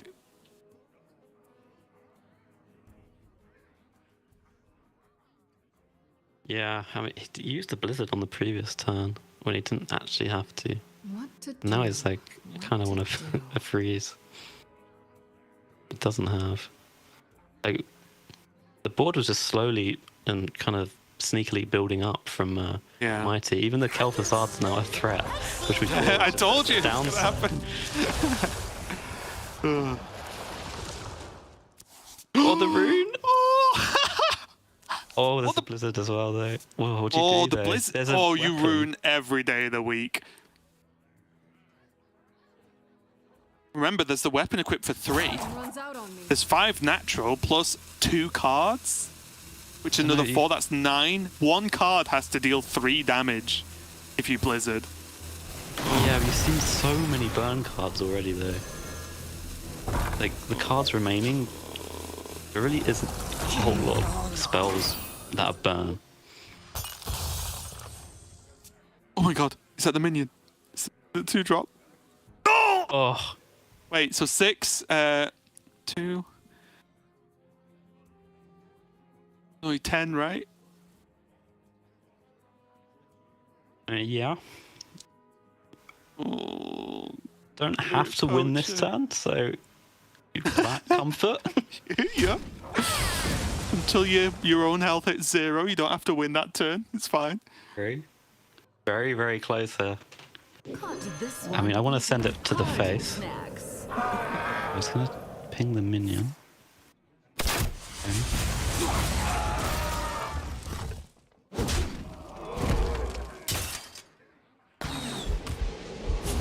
There should be a charge stag that comes out of that. There definitely should not be a Not charge dormant stag at Raven. all. Insta charge, 5 damage. No. The Huffer stag is just Huffer with a pair of antlers, Yeah, Attached to they're his just head. stuck, but they're obviously just fake, and they're just stuck obviously. on like tape. Okay, it's come down to Rune of the Archmage. Didn't get cast last turn, but it's going to get cast this turn. Let's see what happens. Oh, I saw the cold case come out and I thought that was getting cast. I mean, there needs to be lethal or armor here, right? Yeah. This doesn't look like lethal or armor.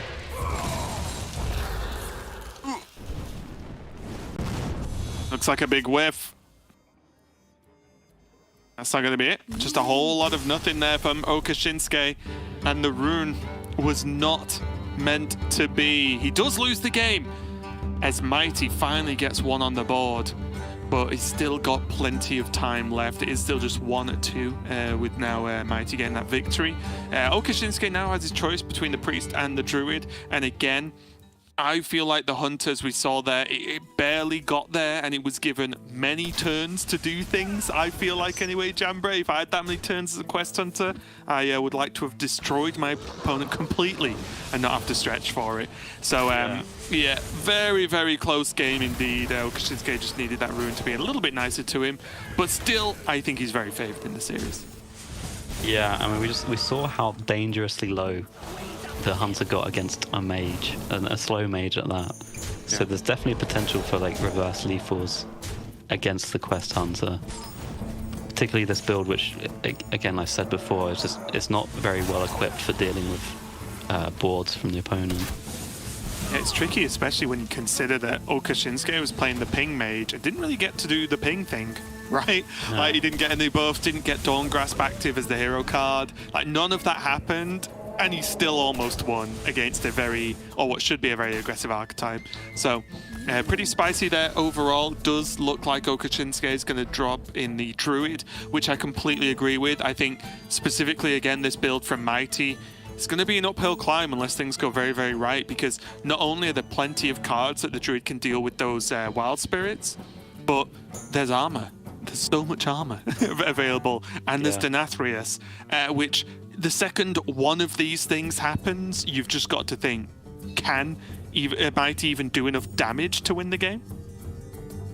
Yeah, I mean, one thing that this hunter does have going for it is a lot of minion-based early game, and this druid is not actually well equipped for dealing with that. There's no druid of the reef. There's living roots or planted evidence early game to maybe deal with boards.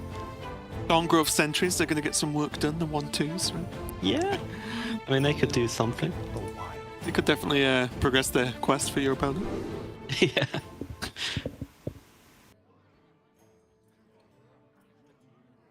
Oh, here we go. Well, Wild Spirits picked up for Mighty.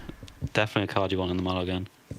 I think the game plan against this druid is going to be primarily getting an early board and just snowballing the damage every turn.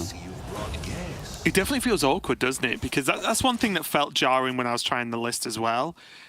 It was Quest Hunter with like a good amount of minions for turn 2 and 3, but I was like, I wish I could just play a Slither Spear on 1 in this deck. Like, that would be really cool. But of course, you have the quest to play on turn 1, so turn 1's effectively always a skip. Feels very odd. A lot of matchups you just wish you weren't Quest Hunter, you were just Yeah.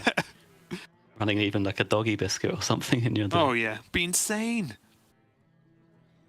Puffer with antlers taped on and a biscuit. What's better than that?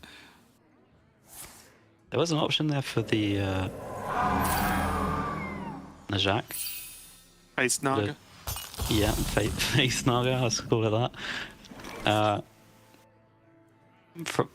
If it doesn't get removed with all these spells in hand, it is actually going to do a lot of face damage. And the druid doesn't, like, as I said, there's no druid of the reef. There's not actually too many great ways to deal with that. Things are starting to line up here for Okashinsuke. Does kill off the little fox with the hero power as opposed to playing Prince Renethel. But then he has, the ramp starts to begin, right, with the 4-drop. Yeah, it's kind of curious the order, like, that Mighty's gone for. That he's gone for the Wild Spirits first, then this next Dormant card, because ideally you want to speed up this Dormant. So I wonder if you could have, again, gone for a different order here and then just end up with a bit more of a board all at once. It's tricky, isn't it? Because if Okashinsuke would have played a minion by now, which is reasonable to expect from Druid, right? They play the Jerry Rigs, they play a few bits and bobs early on, then he could have wanted the 3 damage as an answer to a minion. As opposed to just launching it phase. But you're right, it's something that I keep wrestling with when I'm playing. It's like, what order do I really want this to happen? And yeah, definitely depends on what you're after. Here though, right, he has plenty of answers to the 3-2. That's pushing tons of damage face if he really wants. I do like getting the face Naga down though. Yeah, I mean, this is the one turn you have left as a cushion against Gale of Onyxia. We can see that there's an Innovate in the hand. But Mighty doesn't know that. So if you are to have this face Naga stick for one turn, this is the turn to do it. Yep. Looks like he's going to just rapid completion of the quest instead. Okay, you can get behind this. It's so rough though, look at all of this, and Okashinsuke has more health than Mighty. Yeah. And you get to looks weave. so weird. You get to weave every turn now. But you do actually want to use some of these spells on minions, because this is quite likely this turn that minions will come down. The only other really solid slam dunk play without an Innovate is Guff this turn.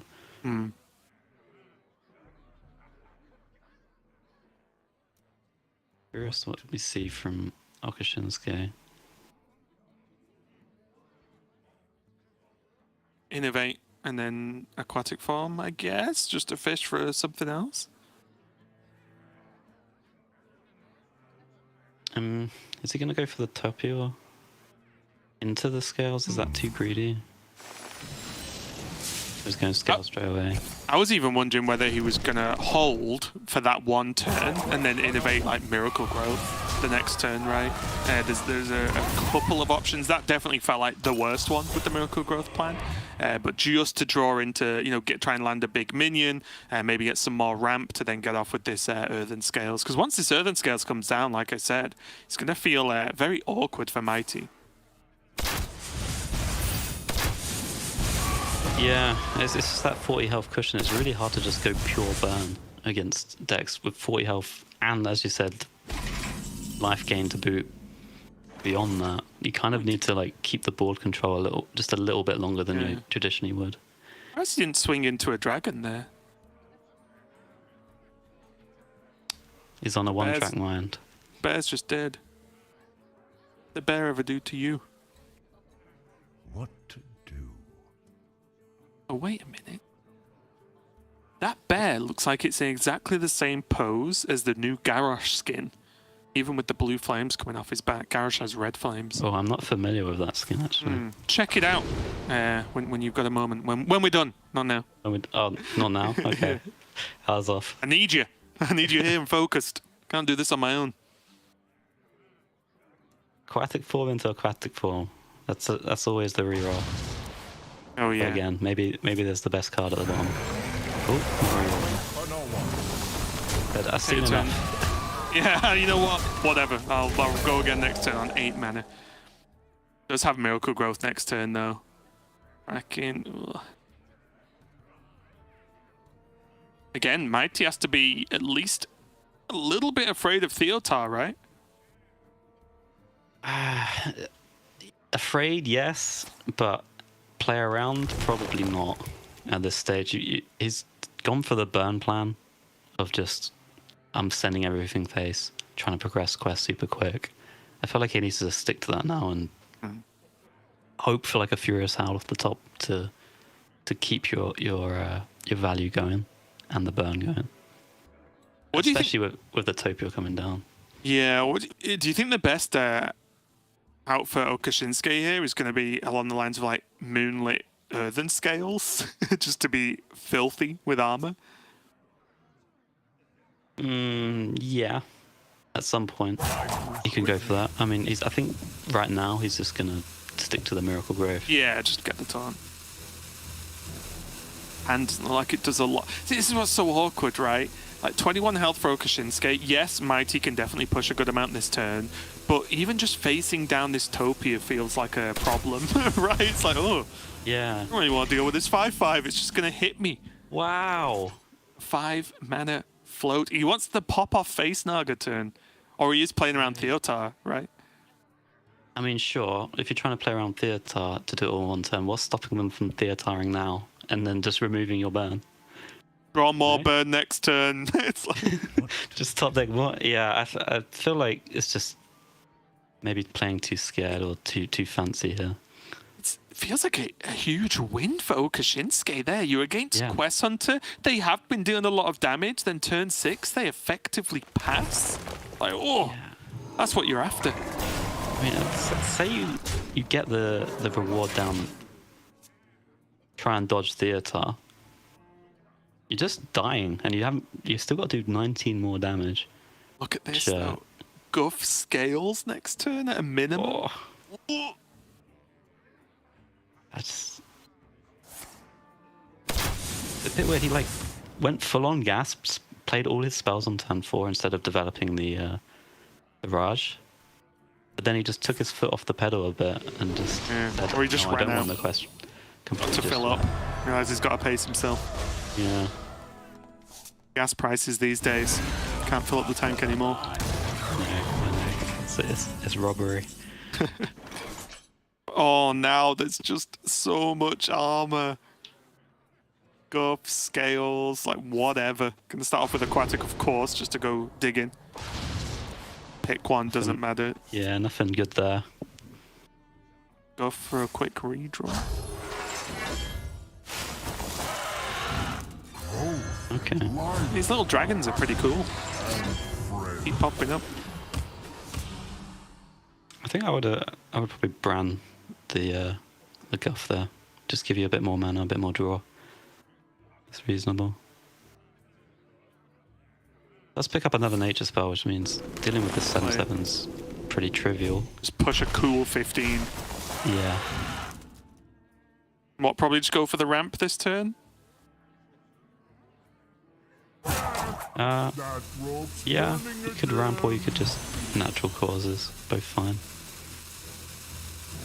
Just think like, don't think composting's needed, right? Like natural causes is fine, but you can just do the same thing with it next turn. You're easily setting up lethal, right? Yeah. In this, like it's not even close. Like Mighty, I don't think Mighty runs. I will triple check, so I'm not. He does run Urchin Spines. Urchin Spines. Yeah.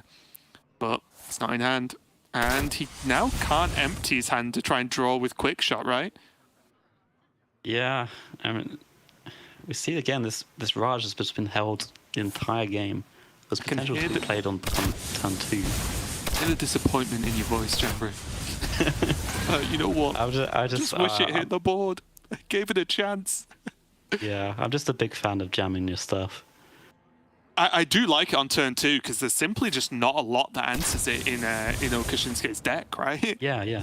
So instead of, it doesn't necessarily pop off with all the spells, but if it's been hitting 2 to your opponent's face for 4 turns, well, it probably does more damage than it does in most games anyway, right? Like, yeah. 2 face from the minion plus any spell you play. Yeah. And there was Wild Spirits, right? Yeah. Oh, it just seems would have been 5 the turn after, which would have looked pretty nice. Oh, well. Man. Didn't need anything else. He's already dead. Yeah. Okashinsuke's like, I wish I had 1 more mana. Oh, it's lethal. It's lethal anyway, but you don't get the Bran Denathrius play. But yeah, congratulations there to Okashinsuke. Solid series from him, and I do agree. I think out of all the players, at least me and you, have gotten to cast so far, and just judging from what we saw a little bit earlier, Okashinsuke has definitely seemed the most relaxed. And that's not to say he's perfect, but just seemed like way less flustered and frustrated. And maybe that's because he had the better games, right? You know what I mean? Maybe that's because he won more games of Hearthstone and you don't get as frustrated when you do. But still, I think that's definitely gone in his favor. Just kept it as cool, calm, collected as possible. And it does mean he's going to join Bunny Hopper and make it out of Group A. What a crazy first group, Jambray. Like, last hero standing in this format is wild, right? Like, I'm really impressed with how Mage has done. Just even across 2 different archetypes, it just seems to be getting wins where it expect it not to, even against like Druids, and yeah, sweeping a few times. Yeah, I think there's been 19 games of Hearthstone today at a quick glance. I may have counted that slightly wrong, and Mage has won 11 of them. Like, that's actually pretty crazy when you think about it. Of course, because last hero standing, it means the deck does stick on. So yeah, really, really impressive from Mage. And like you said, it's not just one deck. It's different archetypes, even different builds within those archetypes as well that we've seen. And I'm pretty sure there's plenty more where that came from this weekend as well. So we'll see how that one pans out though. But as I said, Bunny Hopper and Okashinsuke moving through Group A. I believe that does mean that Mighty is just done and dusted for the season. A great player overall. Really enjoyed watching him make it to Grandmasters and play. It was fun, but again, it's one of those awkward situations we get into here, Jambray, where when you come to an end of a season, people have to lose. That's just the way the game goes. It kind of sucks. But any crazy thoughts on the 2 matches we've cast so far?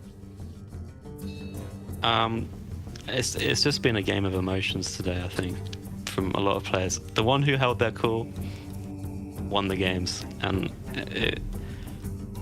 some things could be done different. You could argue that, but when everything's on the line, it's going to come down to who's holding their cool a lot of the time. And props to Okashinsuke, because he just did that. Yeah, really impressive. I do love as well that historically casters have been told, oh, you're not critical enough, and oh, too nice. And then Jabra comes out, they maybe could have done a few things better, you know. It's great. It's just funny to watch. But yeah, that's going to be Group A done and dusted. But Jambray and myself have one more match for you to cast today before the Crazy Americas casters, TJ and Lorinda, take over a little bit later on. But we're going to be kicking off Group B, so don't go anywhere. I'll be right back.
Welcome back, everyone, to Hearthstone at Grandmasters. I'm Raven, and of course, still with me is a special guest caster, Jambray, the ultimate builder of strange decks that has the ability to actually win with them, unlike everyone else. It's a very, very impressive skill. I wish I had.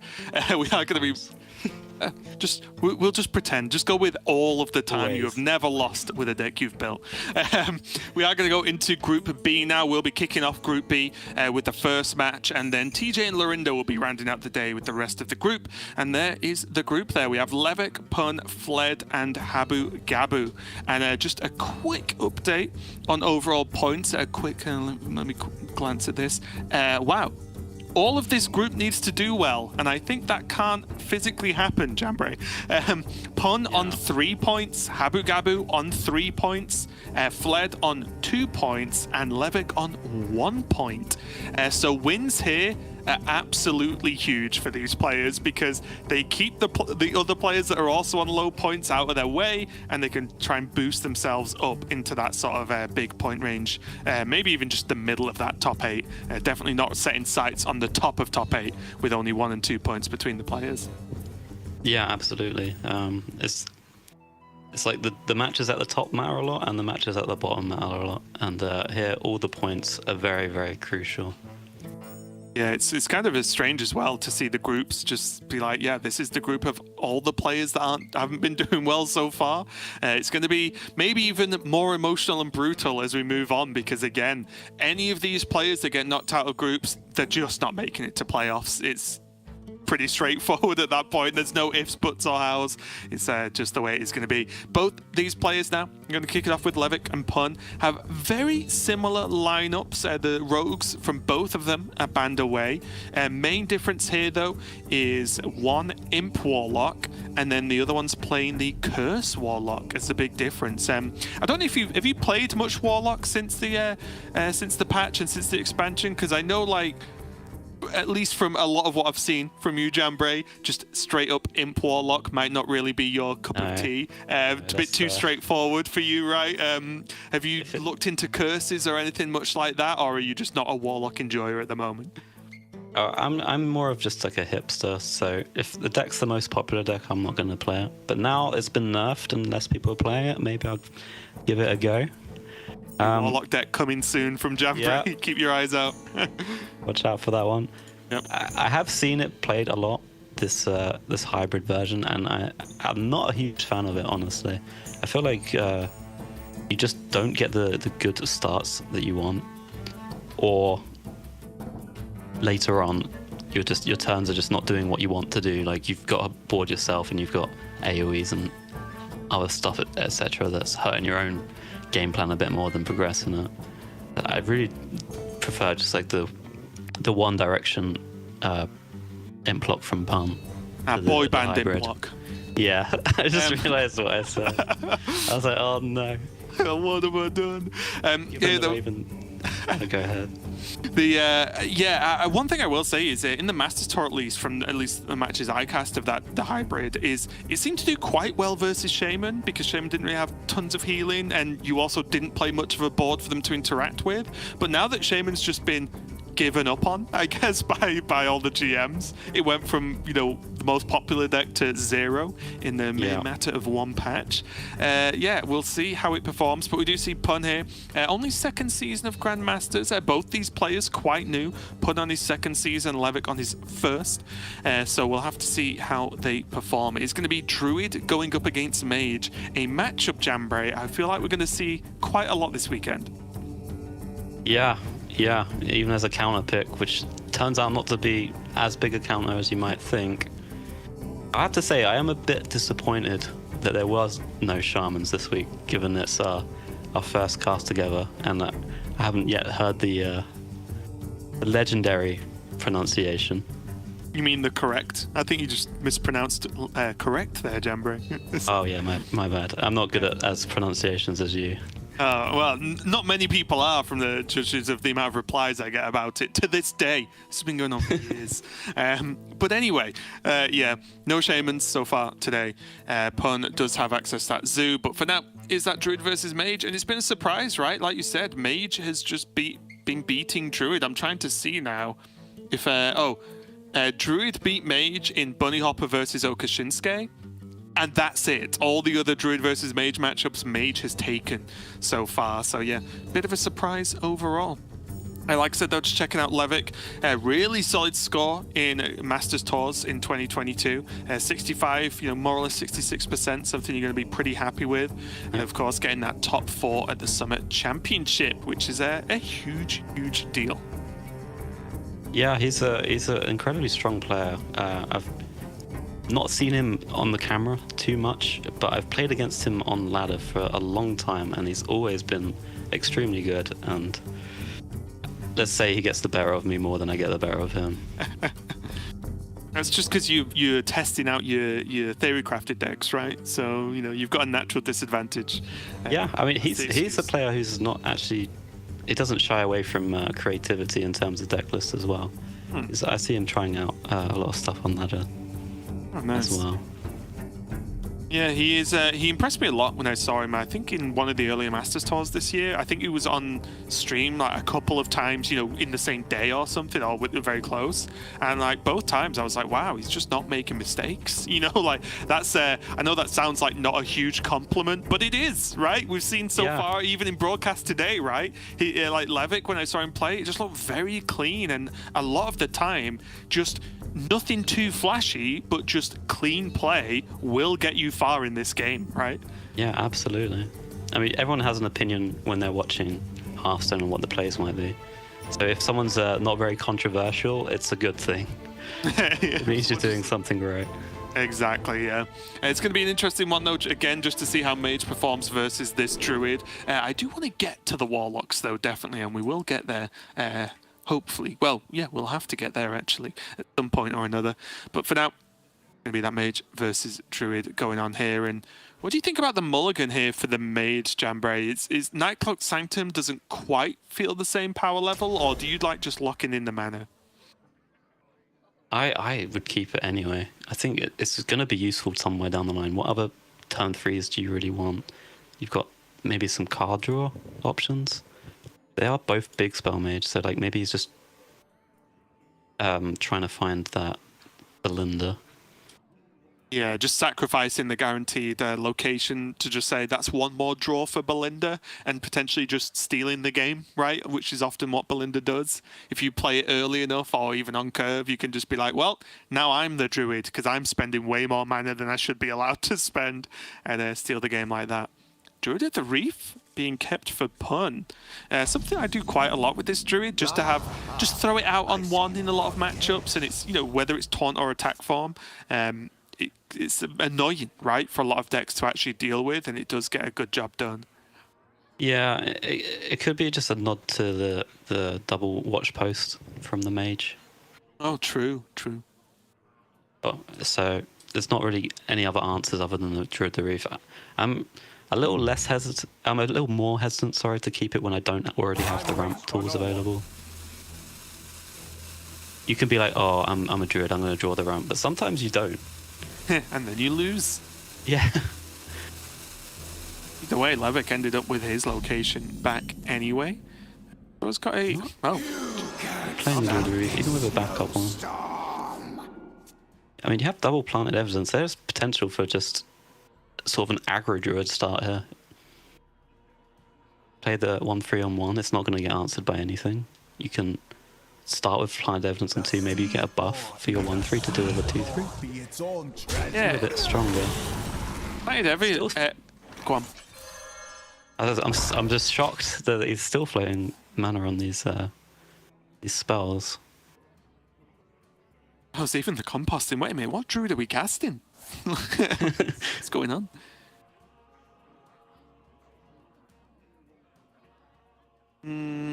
Not the best. No. There is also an argument as the Druid, you want to spend mana to get rid of these small spells from your hand because of Barbaric Sorceress on 6.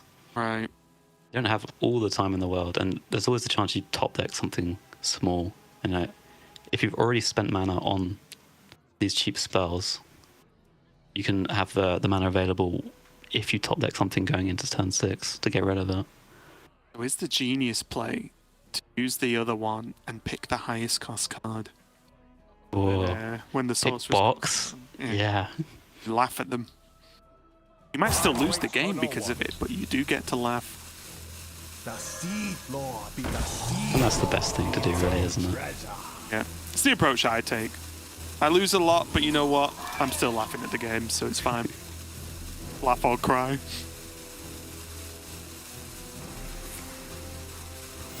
Look at composting here. That's okay, right? Gets the coin out. Doesn't have the ramp to go into anyway yet. 2 mana, draw 2 cards. Eventually, I guess. Yeah, with that's these the thing, though. It's eventually. Like, there's nothing from the mages that's actually going to kill these minions. You spend the mana on the draw, which was, I mean, early on, it's not something you really want to be doing. But you're not actually going to get that draw for quite a while. Elder some ramp, not too bad.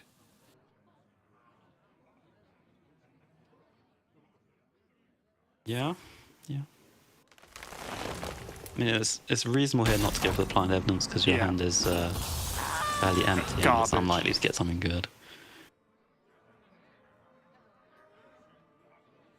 You think with this, do you think it's worth the silence here?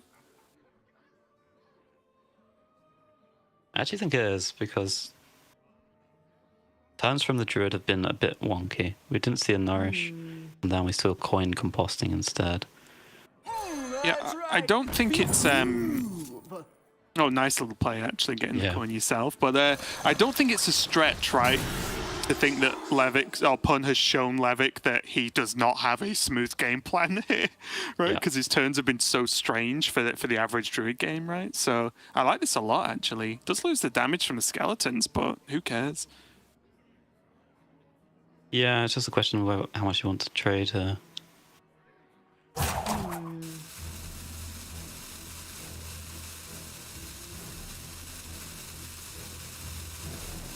Right. There's 1/3. Pelican can attack, right? Oh no! No, it's been lost rush. Silence now. It's lost its rush. It is reasonable not trade into the 2/2 because like the best traders got us into a 3/2, so it's not that different to trading the 2/2 here. One just gets to pick. For bad manners. I mean, Gotta be ruined. box. It's got to be the box. Mainly because it says mage spells, not spells. Yeah, you do have that innovate available. I think you might have to give away the urban skills here. Yeah. Oh no! Okay. Okay. That surprises me. There. Yeah, I'm looking at like. I really want to innovate the box, so. The urban skills is really not doing anything. Or where that came from. Levick smirk draws another rune of the Archmage. He's like, you think you stopped me? Yeah, Pun definitely relying on this evidence or a top deck now, right? Otherwise he is in big trouble. Yeah, there's just so much tempo going the other way. I do think that's a fair thing to do, though. I think evidence is very strong in like finding you an answer. Yeah. Oh, and Innovate was picked up. Imagine he kept the Innovate. He could have just boxed right now. Moonlit, huge. Moonlit, huge. Look in a loop. Moonlit. Eventually, we'll do an actual play. Yeah. Ooh, okay. This is reasonable. Oh. I mean, he is going to get the second copy of Aquatic Form. So even though this Dredge doesn't draw, he has the option to, take Raid Boss or the Naga Giant and then innovate the scales. But I think you really want to innovate the box. Time waits for no one. Yeah, me too. If your top deck's one of those 2 minions, you know your next turn's terrible if you go innovate Scales of Onyxia here. Yes, you can remove some of the board, but then next turn you just pass.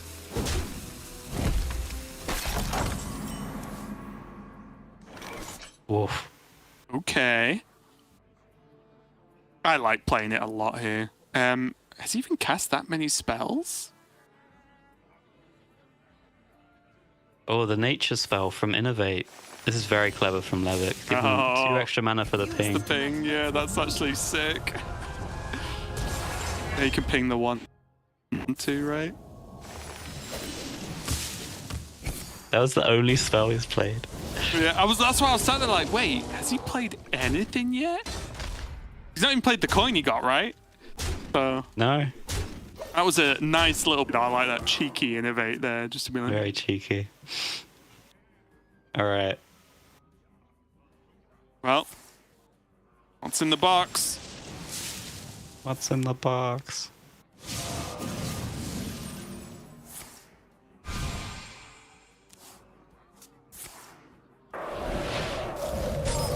Oh, Guff picks up. Okay, well, already the box is good enough. Yeah.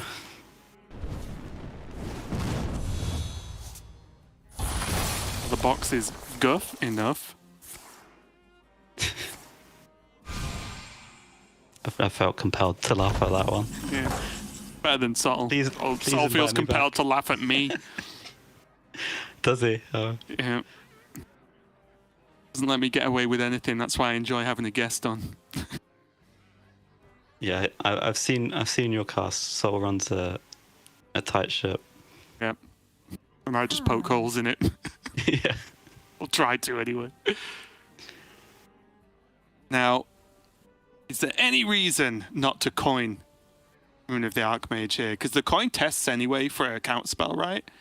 I think he knows the secret if he was watching because 2 Oh, explosives. did it were double? played. Oh, sorry, I think missed so. it. Yeah. I was too busy making up my funny joke. Because he has Parrot, right? Like, what else? The problem is he misses a ping, but I think the average Rune of the Archmage is better than 1 deal 4 ping, right? Yeah, and it's not like a spot where you've got a board and you're scared of killing it. You just don't have anything. So anything it does it's going to be positive. Even like a few secrets is.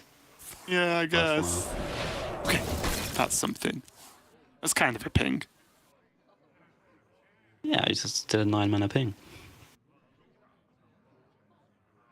Crazy thing here as well is Pun doesn't really have a way to activate this Earthen Scales, right? Or not in a positive, in a good way anyway. But Ivers naturally doesn't allow you to do it without some weird, double innovate play. And then the other minions are way too small for it to be relevant. So Levick doesn't know it yet, but it's kind of getting away with this. Yeah, I mean, he can ramp this turn and then next turn, raid boss Earthen Scales seems pretty clean, depending on what these secrets are. Potential for the count spell to ruin that. So maybe if there's no explosive here, you want to test this second flame. Or the, I guess next turn you could test the aquatic form as well. Oh, he's going to test the flame.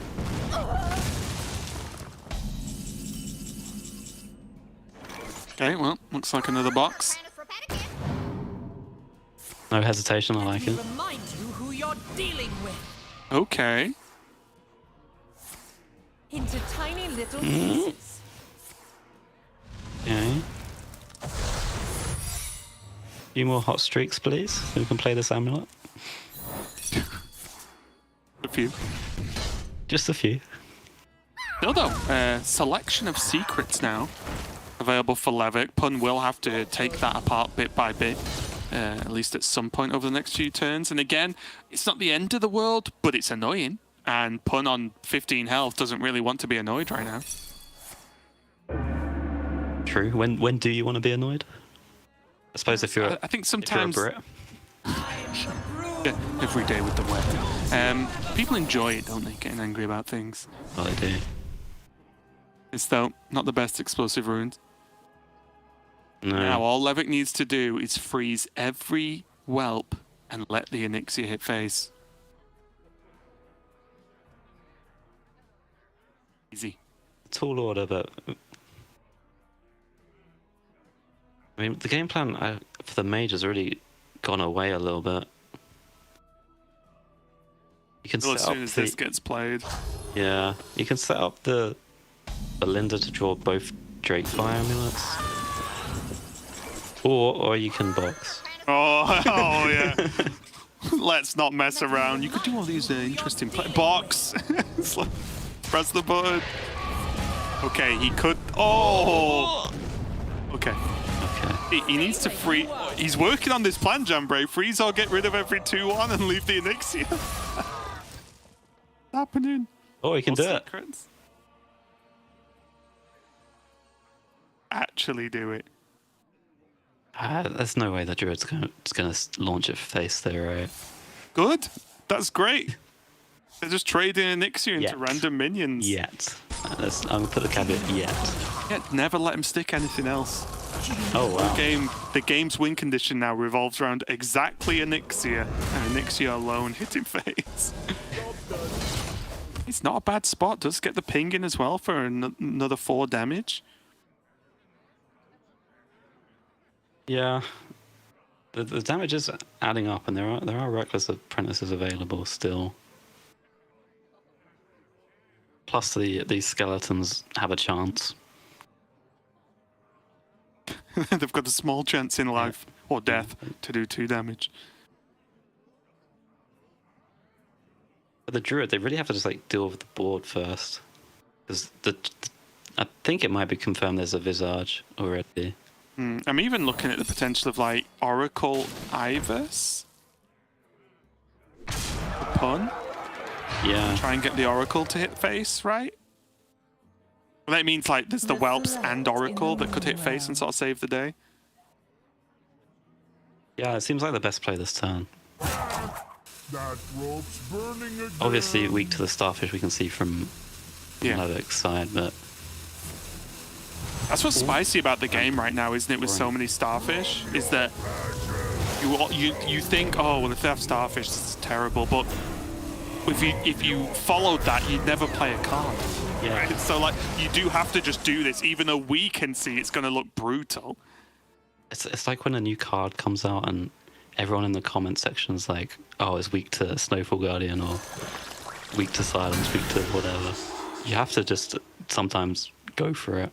Yeah, it's not chess, right? Where you just have all your pieces on the board from turn 1. It's like, right, I can do what I want. Yeah. I mean, sometimes it's for these 40 decks. They always seem to have the cards they want. I'm sure there's a secret line of code. Like, put Renathal in, have 10 more health, 10 more cards, and curve perfectly. Yeah. So though Levitt got the hero power ramp. So keeping to the Jambray rule. Always ramp. It's a rule for Guff as well. It's just I a didn't rule. follow it last time. You drew it instead. So I'm going to count that as one misplay for Pun and not a misplay for Levitt. You know what? Actually, just give Levitt the win for this game. Yeah. It's like, I'm offended. Right, pushes the 1. Nothing wrong with that. Would have been better if it was 2 or 5 or 8 or 9 or whatever Onyxia was at, but still, 1's better than 0. Starfish backfiring here, removing the stats, so the Visage is a lot smaller. Pun was ready for this all along. He wanted it to get silenced. Is it Visage or Visage? I actually don't know. It depends who you ask. Because if you ask Soto, I'm asking it would be you as- Visage. But if you ask me, it'll be Visage. Okay. Ooh. Fire Amulet. Better to shuffle and play Believer, right? Yeah, The pings. you're not really in dire need to play the Amulet this turn. And if you go for Sorceress, like, might not work. Yeah, I think any play that doesn't allow you to ping hurts me here, so... Does he have any more spells? Was there something shuffled? I thought both his rooms had played. That's what's left. Oh, it's a copy, the Amulet, from the Runecast, the 4-mana spell that gives you a copy. Oh, yeah, Arcane Brilliance. Yes. Even as the freeze ping now, but I think, yeah, better to play it now than ping now, play Snowman, dude, and then have the double Drake fires next turn if he wants them, and a ping. You're full. Oh, okay. Sol's kindly informed me on your pronunciation of barrage. Apparently it's barrage. Hey, this is what right. This is what annoys me. I said barrage, I think, once. Sol laughed at me. So I said, right, it's fine. I'll change the way I say it. I say barrage now, yeah? Yeah. And it still gets brought up. So if people are still going to bring it up after I've changed it, why change it in the first place? You have to stick to your guns. Yeah. Saying barrage. Yeah, and that's it. Never I'll give just in. say it excessively now. Won't be casting Demon Hunter. I'll be like, oh, Fellbridge would be good here. Oh, bridge, did you say? Fellbridge? That's definitely going to be a card at some point. Yeah. You've got to work out if it's a bridge made of Fellfire or if it's a bridge that's fallen over. Just a really poor maintenance bridge. Yeah. Oh, it fell. Someone pick it up. Oh no, you've given them such a good pun. It's not a Murloc, so I'm not sure they'd use it as a card. I've got some great card ideas, but everyone tells me they're bad, so I just need to wait for time to move on. You know, like these famous artists that are never appreciated in their own time. Yeah. I've just got to wait. We're like, he was a genius. We were wrong to have a doubt. The Van Gogh of Hearthstone puns. Yep. Yeah, though, Pun cleaned up the board. Pun himself cleaned up the board. Only on 13 health, though, so feeling the fear right now. What has Pun even got left here? He does have another Scales, right? Yeah. Yeah, he's got one Scales. And Denatrius, right? Yes.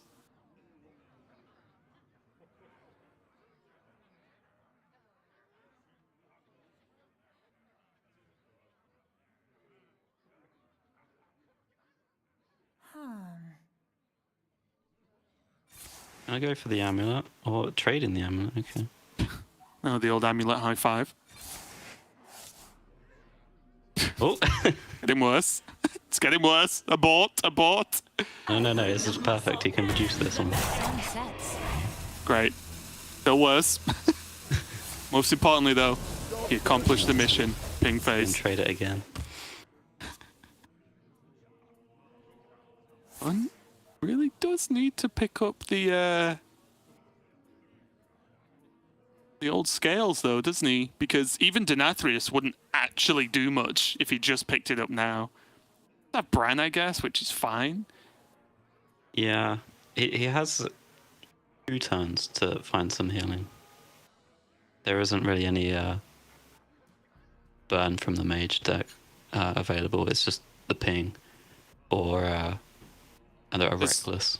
Yeah. Right. Which would be lethal, though, right? Oh, the reckless would be lethal, yeah. I mean, you if they can have a trade reckless- amulets all day to try and trade them for a reckless. Yeah. If they have a reckless though, and you need to kill your opponent, are you winning? I think you've got to go for 2 turns that you have, because the reckless is going to clear your board anyway. The sire's picked up now. Play it. I don't know. Literally dead to reckless. Oh. You gonna do that? Gonna do it. Oh! Time! Oh no! Oh, He's dead? He's just dead on board. it's dead. The minion's still there. Oh! So Pun decided to go for the jerry rig towards the end of the rope, and obviously the animation of the nourish splitting gave him not enough time to lock in the Denathrius, and oh no. You hate to see it, but again, I get, and again, you will understand this probably a lot more than me recently, but I get it's tough as a player when, you know, an animation locks you out. I 100% understand, but not that many things happened that turn, and it could have been done earlier. You know what I mean? We've seen Yeah. pen flinger turns of sort of old Libram Paladin where you're trying to do like 80 Libram pen flings. It's like, okay, well that, you have to start on second point 1 of the turn and you end when the rope forces you to end. But then, it's so tricky, but it's definitely a rough one for Pun, but Levick ended up getting the win Yeah. there. Stole it. I mean, I was also just like questioning whether you should even play it because it only heals a little bit, so it's going to buy you like 1 turn at most if it. But I think the plan is you heal for 5, you almost certainly don't die, and then your opponent has to do something about it. Because if it gets to hit, right, you then heal him for 10. So I think that's the plan, and it also maybe gives you 1 more turn for scales, right, to find the other scales. I don't know. Maybe Yeah, I'm scales, staring at the I think potential of like, well, reckless and you're dead, and that's sort of pushing me over the edge a bit on what could be the wrong play. But for me, I think like just playing the Denathrius to give you even 1 turn could help out massively, especially if, for example, there was still a chance at Moonlit into scales, right, which would have been insane, like literally game winning. Yeah, absolutely. I think terms agreed. With the scales, there weren't that many cards left in deck, I don't think. I think it was 11 or 12 at that point. So, yeah, not a lot, considering you can draw 2, right? Yeah, instantly that turn. So, yeah, really, really rough game 1 there for Pun. And let's see if Mage continues to dominate. I mean, I can guarantee one thing. It's going to win this game because it's a Mage Mirror. And I don't think, I know we were looking at deck lists in the break, but I don't think there are massive differences in these 2 decks, right? The 2 mages? They look very similar. Yeah, they're both big spell mage, right? They're not, it's not ping, is it?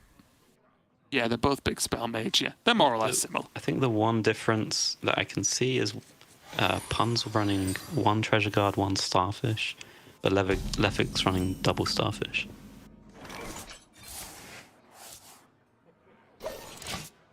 But outside of that, they seem identical. At least the general plan.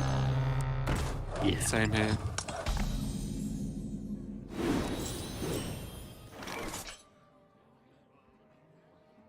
Levik already sitting on the Theotar as well. I have a way to kill the watch post though, which is a little bit annoying. Yeah, it's a question against watch post. Like you could coin Starfish against it, but you're using the coin to stop your top deck costing 1 more. Right. Are you really saving mana at that point? The big question for me is, as always, when does Theotar come down? Is it an on-curve play? Like, I mean, it could be ideal to use at the same time you use Akani against Mage, which is before the turn 6. that's the thing, right? Like, yes, we're staring at Dawn Grasp, there's Parrot, there's Modresh, you know, so on, so on. But there's also just Barbaric Sorceress. And if you just take that, then it's unlikely they have the other one in the hand that wasn't shown to you, right? So, like, you just know you're safe from any kind of those shenanigans. Although right now, Levik's pretty safe from that anyway, because he has no spells in hand outside of this coin that he can use at literally any moment. Yeah. I think turn 5 is the ideal time, because, like you said, you can hit Sorceress, Belinda, and if the Dawn Grasp is in hand, you can take that too. Insanity is no excuse for bad manners. Oh, what do you take? Like you said, the Barbaric Sorceress doesn't do much for Levik, and you can play around it because you don't have spells. You're gonna take, was that the Parrot you took? I think so, yes. Which I can understand, right? If he gets one Ruin of the Archmage, he's set for the rest of his life at this point. It's an investment.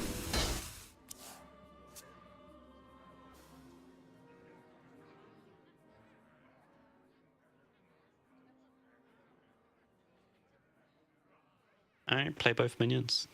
Seems good to me. Yeah, I mean, why not, right? I think we're definitely in the same wavelength in general of just play stuff and then hit them in the face till they die.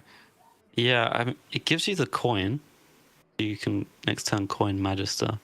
Yes, against this deck, it's scary to leave yourself with a coin because of Barbaric, but based on the previous turn,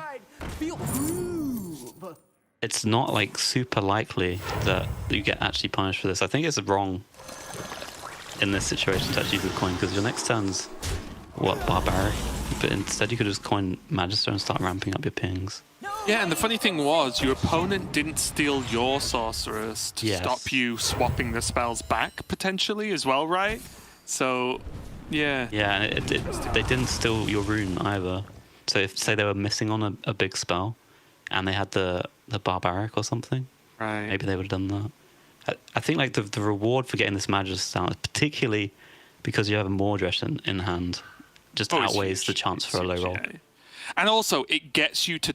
It potentially helps you get you to turn 9 smoother, right? Whereas now, not only using the coin, but even if you said, oh, we'll hold the coin for rune, well, I think just coining out Dawngrasp gets you to that smoother with the hero powers anyway, right? So it seemed all upside and a very... what felt like a long shot downside, so... Yeah, and even if all the punishers were there, it's still a 1 in 3 for it to actually matter. So, yeah, I think...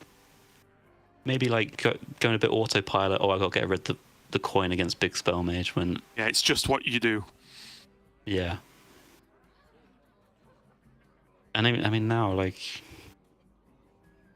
the weird thing now is... do you just have to play the Barbara? Yeah, are you really not playing a 3/7? Yeah, I mean, you're both Big Spell Mage, like... there's no spells for you to swap with. And also, I was going to say, the worst case scenario is your 9 cost spell costs 10. Like, that is not good. That's not like a non-existent issue because it's a whole turn, right? But that's like the worst case, and you get a 3/7 on the board as opposed to a 2/3.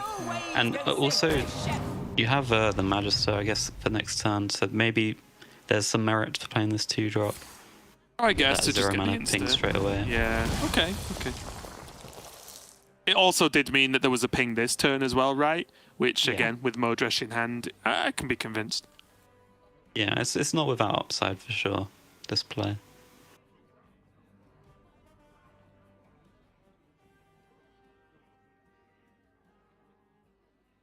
What to do? What to do? Interesting where it's going to send this minion. Value trading doesn't really protect from anything. Other than this ping actually being used as a 1 damage ping and there's no Magister. That's the only way this trade matters. Interesting. Again, I think I like the face because the trades felt the same for Pun and Levick has more health. Yeah. Like, just go face and let your opponent deal with it. You know, like they pick whether they want to trade. Yeah, it was just very likely that trade was going to happen anyway, I think. And now Pun gets his little hero power, the ramp. It's happened. This is where things are going to really start snowballing out of control here because there's currently no Rune of the Archmage for Levick. Pun is going to start stacking up this damage and has Mordresh in hand. Very quickly becoming a problem. Like, this game could really accelerate. And once Magister's up, like, cards like the Amulet become a bit of a liability. Because they just allow the opposing mage to just keep ramping up their pings even larger. Being a trade here to play around the ramp, you don't want to leave a 4 health minion on board. Oh, there's one. Yep. Always ramp. You always ramp, right?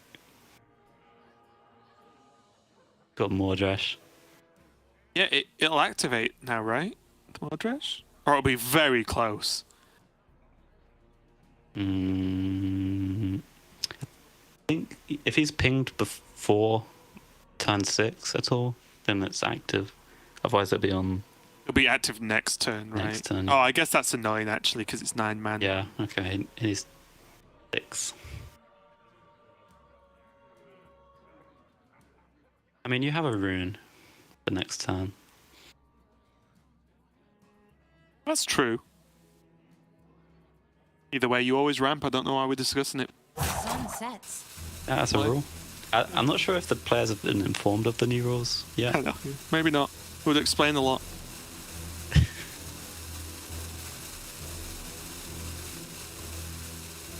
Don't leave it. Gain to the 10 rope. as well. No waves can sink this ship. And the amulet's not going to turn to 11. Wait. Ping is 4. That 3-4 really gonna do you any favors? I'm taking the +2 for the rest of the game. Yeah. If they were lower on life, sure, I could see sending it just to the face, but...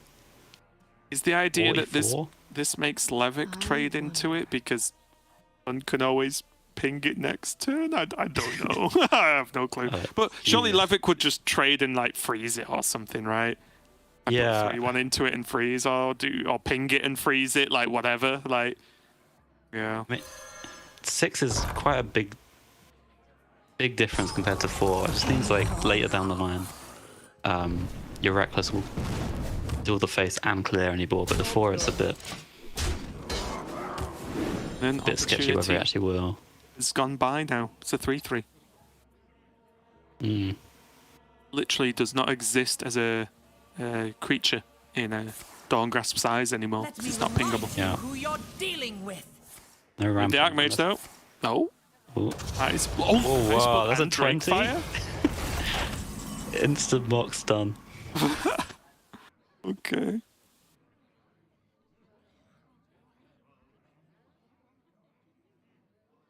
Wait. What does Spammy do right now? I'm looking at like we do go to 1, 2, 3 pretty easily. I Not quite get to the 4 though, unfortunately. Yeah. Although you could if you trade the Skelly into a dragon, right? Yeah, you run the risk of ruining all your nice numbers if it goes the wrong way. Okay. Go again. Oh, Okay. change it. No 5. No.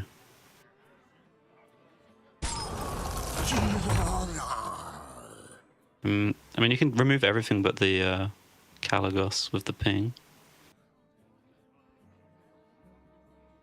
Time runs out on me. Yeah, it looks quite good actually. I mean, the question is whether you should do it this turn or next turn. Because you have the option to freeze this board. Maybe a bigger spammy. It probably won't look the same. That's a pretty actually. big spammy. Yeah. Let's not get too greedy. Oh yeah. I mean, there's 0 mana amulet coming down, I imagine. Okay, going into deck. You want to Rune of the Archmage for 0 instead? I don't know, the dragons just seemed really good. You could even... Alright, you got your ramp right on the 4 health one. That's surely happening this turn.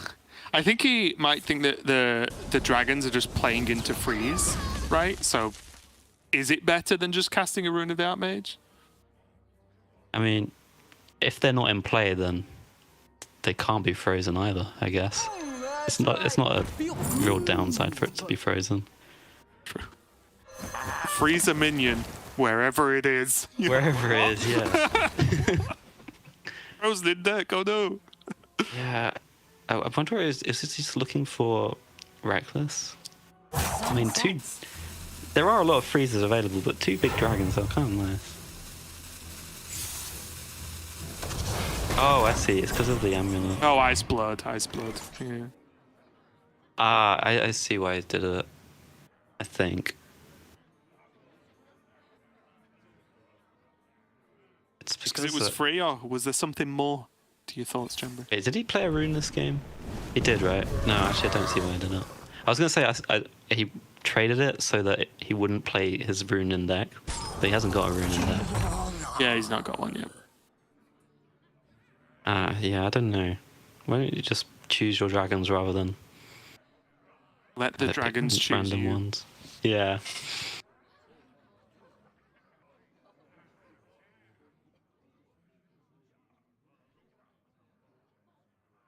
I was just more surprised that Rune of the Archmage didn't get played. I imagine that the rune's being saved for the parrots. But I don't know what other spells he even has or is going to play. I don't think he has any spells left in the deck anyway, apart from the amulet he just played from Iceblood. I don't know if he's trying to use it as an answer for a board, but if it draws you cards, that's really good, because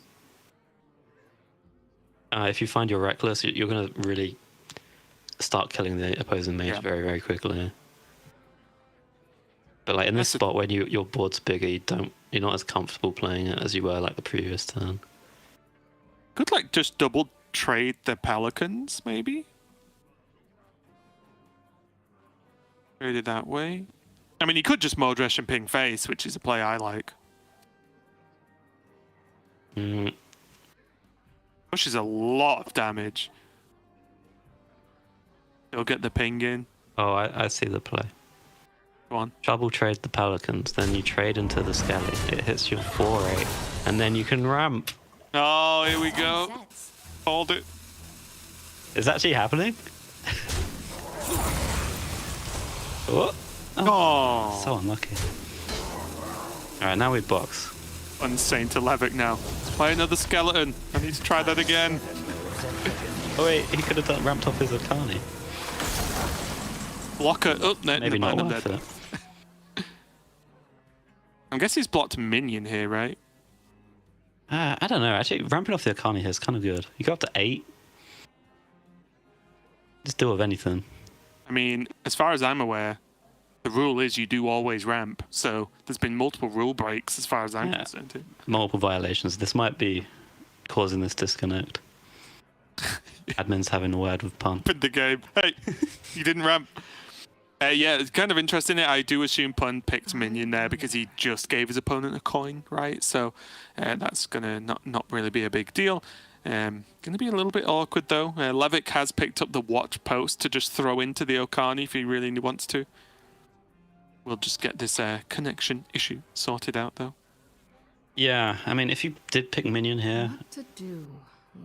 knowing there's a coin in the other hand, like, how much value is the Akani actually bringing to the table? Yeah, not too much, honestly, with that. I'm with you, and I think you've quickly got me on board, Jambray, of no matter what, you always hero power any minion that buffs your hero power. But it does make sense, right? Because it's that trade-off. Does you blocking a minion from your opponent, is that worth more than 2 damage over time from your hero power? Especially when you're about to draw Recklesses, right? Because you know they must be coming at some point because there's not that many cards left in the deck. I think there's, 12 cards in the deck? 2 are Reckless, and then there's the Grey Sage as well. To start doing the Rune of the Archmage stuff. So I think things looked quite good overall. There's still the Modresh as well. There's actually so much damage available for Pun, but I feel like everything before that is going quite slow, right? Like, I know I'm always way too focused on damage to face all the time, but I just feel like last turn could have just been push like 20 damage or something last turn with the Modresh 10, the hero power face, and then the minions that would have been able to go through the taunt. I think that was another 7. So yeah, it would have been a ton of damage, but a little bit surprised it didn't go through, but choosing to just try and go for the buff play, I guess. Yeah. We are... Go on. I quite like just the ramp there. If you're either going for your line, like you said, just close out the game before they get to the other stuff, or just you ramp up and then you've got the tools to control the board anyway, like the Mordresh. Like, there's no minions that are going to cause you problems. Then you can just, maybe you ramp up to like a Pyroblast and then 1, 2, 3 turns time, they're just dead.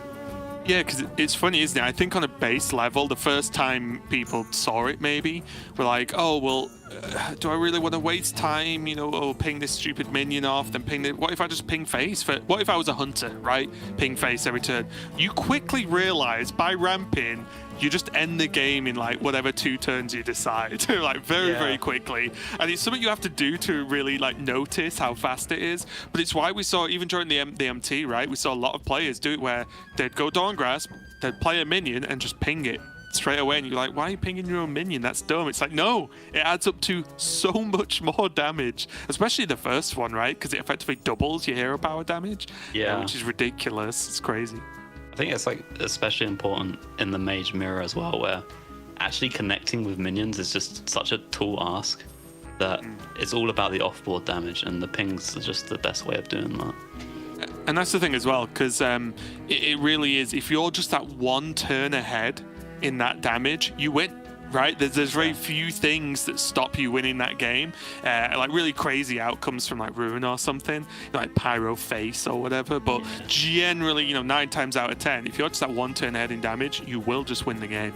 We are off game right now. The game is stalled. It's fine. It's just one of the players had to quickly restart their PC, so we're not just sat here talking for no reason. So we will be back to the game as quickly as we can. But again, just in case you join us, this is the first match of Group B.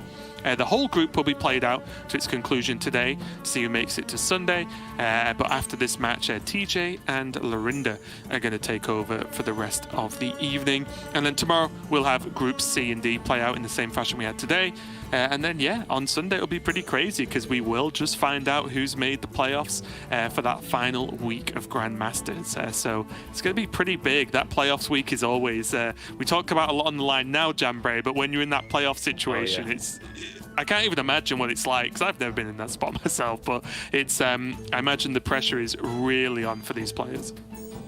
Yeah, it's world's qualification on the line as well, which is some of these players in GM already qualified, but others are just looking for that they want the accolade of world championships, and that matters to them more than anything else. It really does, right? Because there's nothing better that you can say, right? Yeah. If you were playing like Hearthstone accomplishments top trumps, you can't really beat the person who goes, won worlds. Yeah, it's exactly. Like, because no one's won it twice, which means if you won it once, you're on par with everyone else who won it once. So until that day happens, and that's it. And we see that from players all the time, from Grandmasters to Masters Tours to everything. It's just like that shot at going to Worlds and winning is ridiculous. I mean, I've been to nearly all of the world championships, or a good chunk of them at least, and even just the atmosphere from the players there. These are some players that have been pro players for years, and they're still like, I'm so stressed, I'm nervous, because it's worlds, right? It's the big deal. You don't play for any other reason, right? Yeah. I mean, I can't imagine the pressure of a high tournament. It's every single tournament this year is like leading up to that. So once it gets to that stage, everything you've been doing leads up to that, and then every play you do, you got to say, did I do it all for just not going face here? Or you start, the pressure just gets so high. Yeah. Do I make the 1-1 stealth? Oh, it would be so funny if Worlds comes down to that. If only they'd made a 1-1 stealth minion from Sinstone. Oh, yeah. You don't want to go down as the guy who didn't make the 1-1. Although it will be a very funny story. It's one of the great things about Worlds, especially. You do get those funny moments, rightly or wrongly. Again, just to remind everyone, we are working on just getting the players sorted. Again, we're not going to make players play or punish them for like actual PC technical issues. Right now, we'll see what happens as the players try and get back in the game. It is looking rough though, right? Because at the moment, Pun looks like he's in a good spot to win with that hero power. And it means, weirdly enough, we'll have like a very even series, not only in score, because it'll be 1-1. That's normally how it works with even things. But Pun will have won with the mage, but lost his druid. And I do wonder if that's enough, because then, excuse me, it'll be mage versus warlock, but then druid on the other side as well. So if Pun wins, do you think him holding this mage will give him the advantage here? Well, you really want the mage into the warlock. That's the matchup you want the most. It's there are some extra chances because Levick is running the curse version, so you can get some off-board damage. But as we've seen like time and time again today, the druid has just lost to mages. Yeah, it's been really weird actually. But We are back in. Everyone seems to be good to go. Looks like Levick might have been the one with a couple of issues, but again, both players are playing, so it's all good. Modresh Ping available once again. Reckless picked up as well. And from the looks of things, I did blink there, but yeah, the watch post was used, right, to break the Okani. Yeah, looks like not a whole lot else happened that turn. Oh, the coin's still in hand. Huge. You just let it rip? I think so, right? I mean, you don't want it to get theatard, or you don't want them to have barbaric into it. Yeah. So, yeah. General rules, just play stuff that you can play. That's great. Yeah, there's been far too little playing of cards today, Raven. I'm very annoyed. In this card game. Yeah. Oh. I'd love to know what he's holding for. How badly can it go? There's no, like, discard your hand spells or anything, right? At worst, you're going to remove your board or polymorph your board. And then you just have Modresh Ping next to yeah, you have Reckless and after, like. Modresh.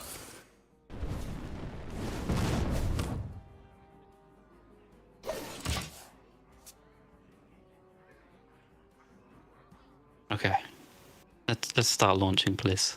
Modresh Ping face.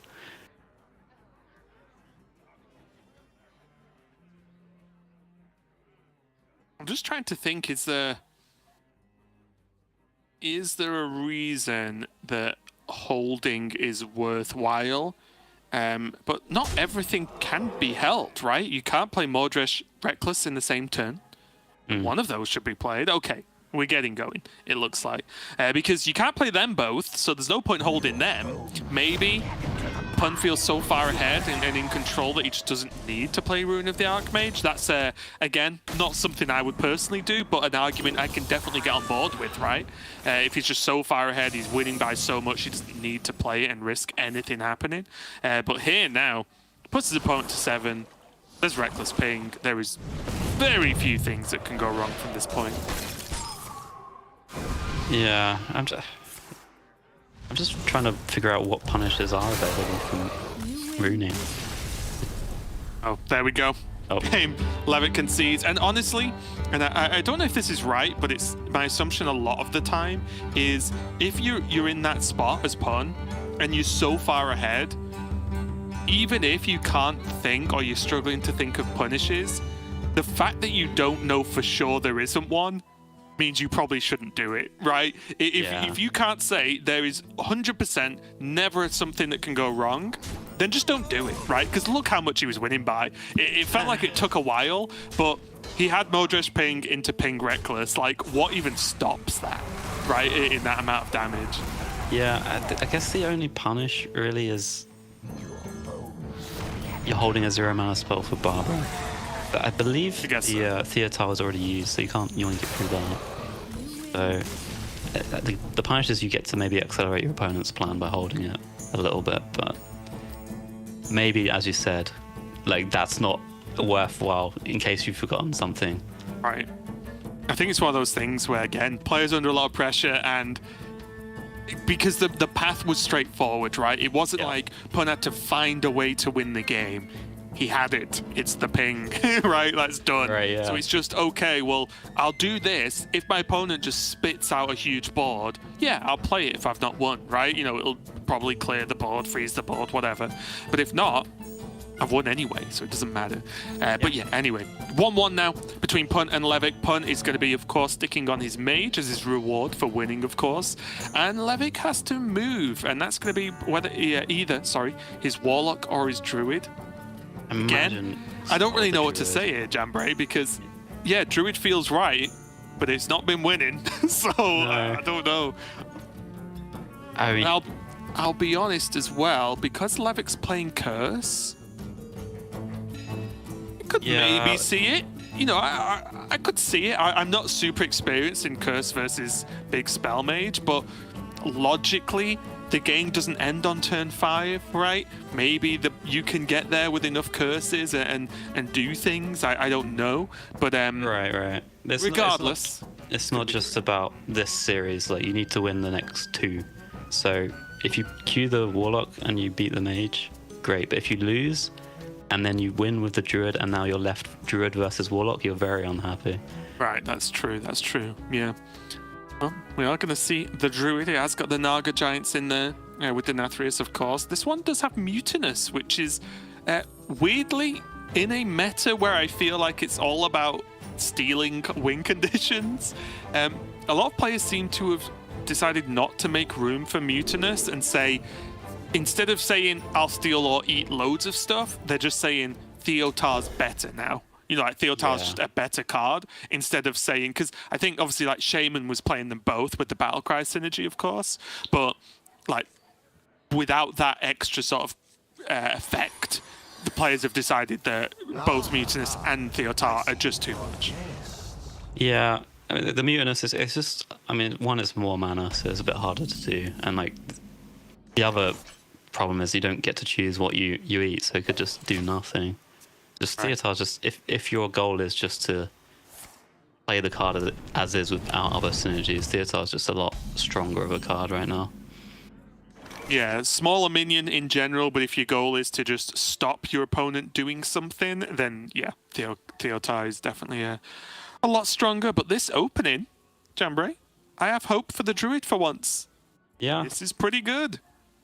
And this, we talk about Mutinous a bit. This is a matchup where Mutinous is actually pretty strong because you have, you know, parrots that you can hit. You have, if you can ramp quick enough, which we can see that we're probably going to have that happen. And it's a very nice play here from Levick going for the Bran, getting extra greedy.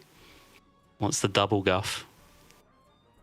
And there's not really a punish other than the Starfish from the Mage available. Yeah, there's just nothing in the deck, right? Apart from that silence. Yeah. It just doesn't exist. That's a really good play from Levick, honestly. Now the rewards will come flying in as Pud shakes his head. He knows exactly. Oh, honestly, triple ramp. Even if this was just a 4-drop, it would be strong, right? But after seeing the second innovate, or the coin or whatever he used, he's like, oh, not like this. Double moon in hand. 3 ramps in a turn. The overgrowth. Oh! When will it stop? Oh, okay. These are... Does he take... Ooh, tricky. Oh, you could take this... Starfish? Ever? Levick runs 2 naturally, right? Oh, yeah. You don't need 3, right? Yeah. I was looking at Earthen Scales. Yeah. Having an extra copy of Earthen Scales might be good. Long term. Not looking at Druid, though.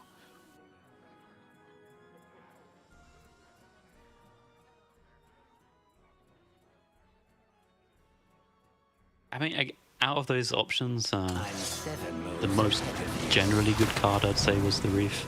Like, if you're not sure what you need, so I can understand just taking that. Levick? There wasn't really any slam dunk option there. A bit of a smirk from Levick, though. This might have been a nod as well, right? If his opponent plays Okani on curve, he has the 1-mana minion test without any problems whatsoever. Yeah, very true. Yeah, gets to throw it away. Back to the Jerry rig, and now, yep, Levick gets to do more things. Double. Oh, so much mana. Oh, so much stuff. This must be the way. Ooh. Theotar, Is it right? Theotar? Yeah, just steal the win conditions, because that's an extra Theotar, isn't it? So that's 2 in the deck. Well, 1 in the hand, 1 in the deck now. Like, if you steal Mordresh, you're feeling pretty good about life, because again, we've talked a lot today about in this matchup, Mordresh is the card that most often just actually wipes the Druid board, which is a huge deal, right? Otherwise, you are reliant on like freezing and there being no Starfish. But as we said, Levick runs 2 Starfish and has gotten off to this start. So I think Pun would be very afraid of the silences coming out. The Bran finally dies. What a hero. What a hero Bran in this game. My God. Actually had an opportunity to Urban Scales it as well last turn to keep him alive, so you could brand the theatre. He's done enough there. Yeah, give him a rest. Let him sleep. Let him sleep. Ooh. Invoke. No. Job done. Yeah, I mean, Pun's on 6 mana, Levic's on 14, over double. Yeah. This might be the biggest mana difference I've seen in any game of a druid. It's been so quick with the ramping.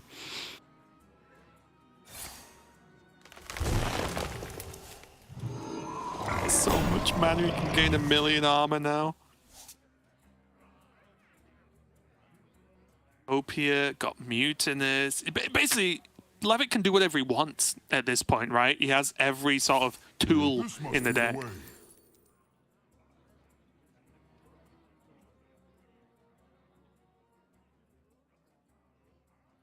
It's crazy how much worse KT is without Bran, right? Yeah. At least in this matchup. matchup. List. At least in this matchup. In this druid list for sure, where there's like not too many like mid-game threats. Yeah. You already kind of saving it to combo. And with this much mana that Levick has already, does he need KT? It's like you can basically do a KT turn without it. Here though, punt. Not enough to a very slow start. I bring the muscle and the magic. Okay. Going Slight discount. Yeah, better than the previous one, right? He only got discounted 1 mana beforehand.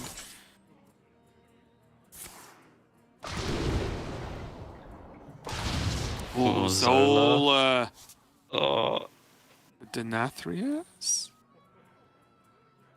There's so many options that you can.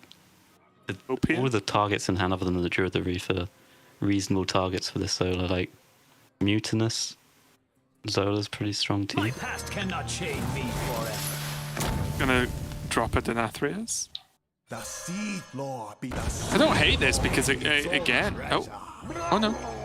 Okay. I was gonna say that like the thing about Denathrius is, especially if you can just Zola it, right? You can Zola the Mutinous, play the Mutinous, and then play another minion. Maybe the Denathrius. This is very strong. Wait, and then he just has Starfish next turn if he leaves himself again. Yeah, it's a really good play. That's filthy. I mean, it does silence the Mutinous, of course, but still, that's probably just too much damage anyway. For Topia.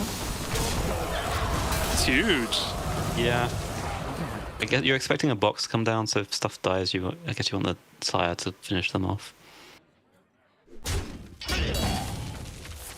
And here we go. What it all really comes down to in the end. Ruin of the Archmage.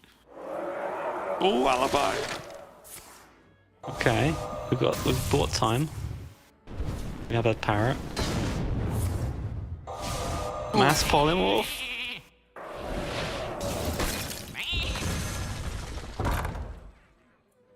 With Mage, all things are possible. Yeah, after that huge turn, it's just swung around a little bit here now. Still though, nothing really else for Pun apart from another Parrot in a box.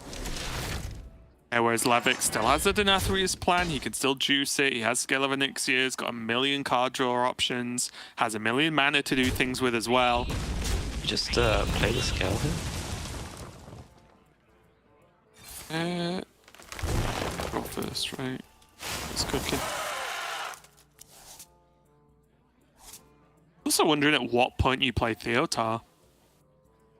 Because at least with a small hand, you've got the highest chance of just... Well, you see 3 out of the 4 cards, right? So if there is anything good in there, you're likely to miss it, apparently.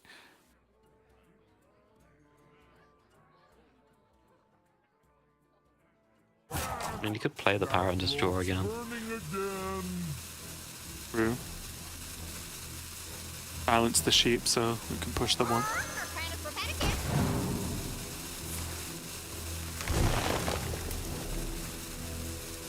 A bit painful for Levick, but he did not see... Oh yeah, he's got another one, I forgot about that.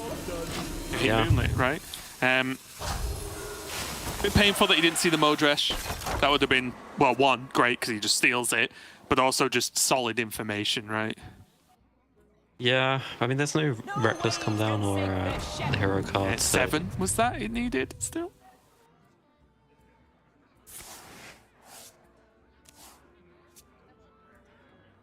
Well, now there's a Reckless. I can take him. Wait. That's gonna let it be active next turn. Yeah, with a ping, right? Yeah.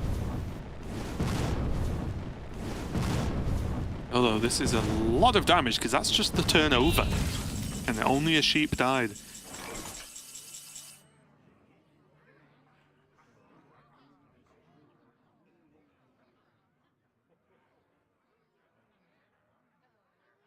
Yeah, I mean, at this stage, you're so far ahead as Levick.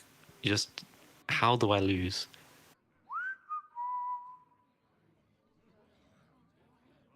I think he probably wants to Theater this turn. I don't know if he saw the Mordresh from the previous one. He didn't. He didn't, okay. Saw the other 3 cards. It was painful. Yeah, I think you just go for it anyway, since Yeah. if they don't have a good hand, they're just dead. So you just take the best thing. Yeah. And honestly, if Levick gets Mordresh here, I don't really know what the plan is for Pund. No. Is no excuse for bad Oh, he missed Oh, he missed. again! Twice! 2 4-card Theotars, and he missed Mordresh twice in a row. Oh no. Oh, what do you even give them here? Give... Okay. Okay, that's kind of unplayable for them at least. Yeah. The sea floor be the sea. Be its Good though, still juicing the Denathrius. Yeah. And if your board does get clears, you've got scales to juice it even more. Yeah, and the good thing here really is not only can Levick heal from this Denathrius at some point, but he's already on, what, 50 million health? Like, Yeah. a Mordresh hitting him is like a scratch, right? Like, it's not like in the previous game where we saw Mordresh plus ping deal like 75% of the player's remaining health total, right? It was just, yeah, Levick's upset. He's like, wait, I missed that twice? And with the mutinous. Yeah. Oh, yeah, yeah. It's just been dodging everything. No, 22. Neo wasn't dead. Oh, this is lethal, right? Full clear. Oh, well. Yeah, never mind then. Just like that. Looks good to me. 28, and Levick takes game number 3. Much more what we expect from that matchup for me, Jambray. That's generally how I see it going. If the mage doesn't get cooking quick with Dawn Grasp, you know, and some level of, you know, ping pressure over turns, Druid just is better, right, outside of that one outcome. Yeah, and it all started with that Brand Guff play, which is something we've been seeing a fair amount today in GM, which you actually don't see too much on Ladder, I feel like. A lot of players are just sort of laser focused on the Brand being used for the side and Artrius, but Guff is actually just one of the best applications for it, especially earlier on in the game. Yeah, it's the thing where, oh yeah, but this Brand combo wins me the game. I'm pretty sure having over double your opponent's mana and cards win you the game too, right? It's like, which one would you rather have? An OTK combo in the late game or double everything your opponent has? I wonder. But it does mean we are going to get this matchup now. It's going to be the Druid versus the Warlock. And I believe this Warlock, of course, is the Imp Warlock, right? Yeah, this is the Zooey one with the Yes, it sea is. giants. Yes, okay. Difficult when they both play imps. It's like the Imp Warlock, but which Imp Warlock? But yeah, this is the actual like aggro version, as you said, with the Sea Giants here. Definitely a solid deck versus Druid, but I also think that it's not unwinnable for Druid either. I think Druid still has the ability to deal with it and recover if they can just get to those slightly later turns in the game, whether it's through ramp or another way. They do have the ability to stabilize very quickly, because I think when we were talking about a little bit earlier, as you said, the Imp Warlock is a very straightforward deck right now. Too simple for you, I think. But I didn't say that. no, I'm not saying that in a bad way. I just mean it does what it does, right? There's no surprise factors coming out from Imp Warlock. It makes big imps and hits you. So because of that, it's predictable, which means like the Druid, you know, oh, I can gain X amount of armor, which means I just don't die this turn, or, you know, put a taunt in the way and so on, so on. So still will be a lot of pressure here for Levick to hold off what is commonly a pretty aggressive assault from the Imp Warlock. But Pun does need an opening as well, right? You can whiff. And the difference with this Imp Warlock compared to other aggro decks, against Druid is that it's primarily board based, and those boards like keep getting big throughout the game. Like you have this farm which would seem being kept in the opening hand. That's a big problem for Druid. Like all their removal is kind of from playing minions themselves. They don't really have a big board clear other than the scales. Which, if you've got a lot of health on board, it's not actually going to fully clear anything. Yeah, it's definitely one of those matchups that, like, weirdly enough, a Tempo Denathrius would very often be seen played, right? From the Druid side. If you get to that 10 mana, you just play it, heal some, get a 10-10 lifesteal. Levick already looking defeated right now. Yeah. It's the oldest opening in the book, Flame Imp and Voidwalker. No ramp from the Druid side. Actually, one of the best ways to win this matchup specifically is to win on early board through maybe the Druid of the Reefs plus the Planted Evidence and try and pick up like sort of an aggro Druid start and just try and get some value trades in. We're not even seeing that available. It's just a kind of a miserable hand from the Druid. Good pick up with the Val Library here. Levick, this might be one of the quickest games we've had today. Yes. Because there's just nothing for Levick. No ramp, none of the minion-based anti-aggro tools you just mentioned. Nothing. Can't even kill this Void. Did he buff the Voidwalker there? He did, right? Yeah, he can't even kill it. Yeah. He face tanked it earlier and now just pointless. Okay, 3 more mana. Or 2 more mana, and then you might clear some of the board. Maybe if you're lucky, you can clear this Voidwalker. It's gonna receive another buff soon.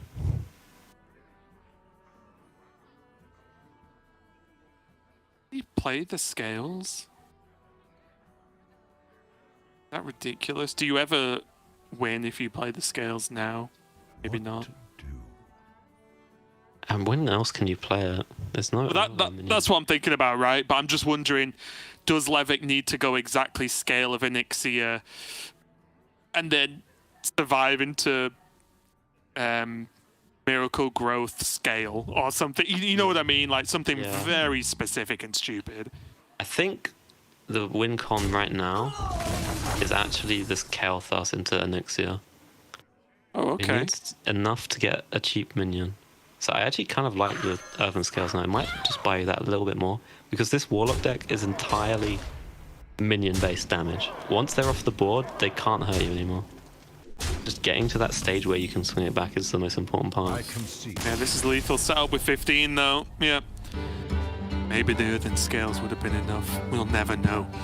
Pun gets a very, very quick victory there. And it's all come down to this, Jambray, with the Warlock Mirror in class alone.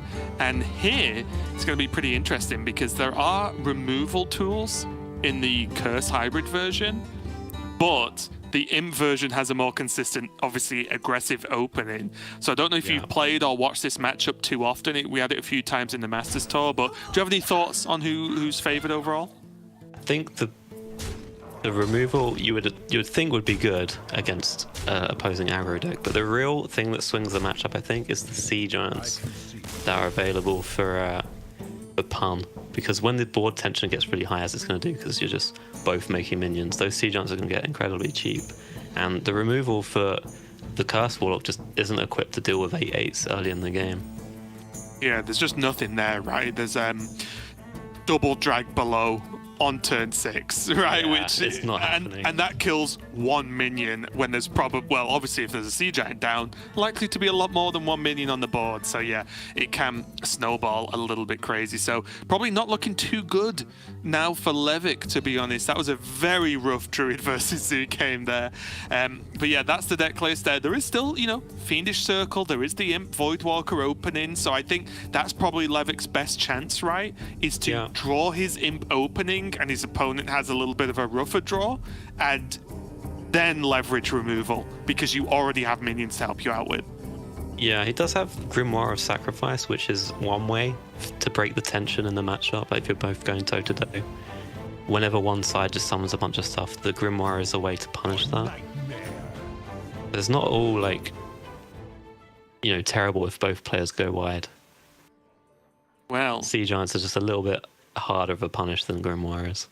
Yeah, this is interesting as well because Pun's running it too. And I've actually seen players keep Grimoire in the mirror. Because it's they end up answering like opponent's Fiendish Circle, and then they turn 4 Circle Grimoire and then laugh. So yeah, very interesting there. Pun's thrown it away, of course, because again, it's just way less likely your opponent's going to have an aggro start because half their deck is cursed stuff. So I don't mind it coming from Pun here to throw it away. Did end up getting it back anyway. But, yeah, I think a lot of it depends on whether you're going first or second. If you're going first, you naturally want to be the proactive one, but going second, it's a bit more, makes more sense to keep the Grimoire since you'll likely be behind. That's a whiff. Yeah, this is a big whiff as well. Getting value traded by Flame Imp. Oh, it brings me back to Classic, how awful this felt. That's the one thing that's always been the case, right? Is like Flame Imp and Voidwalker on one, you know, with Coin or something in Hearthstone, or just Flame Imp on one in general is just peak iconic Hearthstone. Yeah. Got like a special place in my heart to see Flame Imp seeing play after all these years.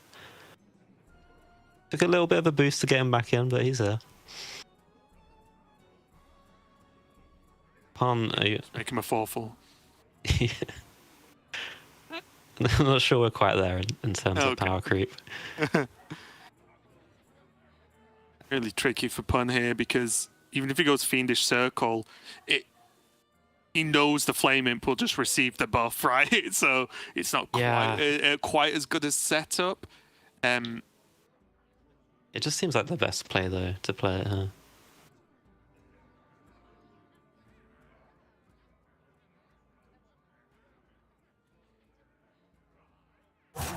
Like, you have these Grimoires, so you kind of want to use them with the circle, but how are your 1/1s dying other than opposing Grimoire? Hear me out.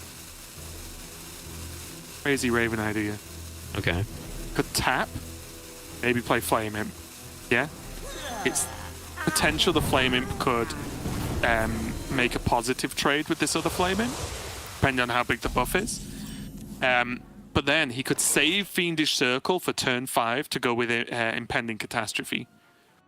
And then just try and get hold of like Imp King Farm and try and like do the sort of slow aggro play, because he has those Sea Giants, right? Like he doesn't have to, because he's kind of falling behind right now, he doesn't have to just constantly fight for board. He could maybe build for a swing turn. Yeah, you can do that. It's just what is the immediate punish on this turn for playing it? It's really just the Grimoire. But is that an appealing play for Levick to just Grimoire straight away?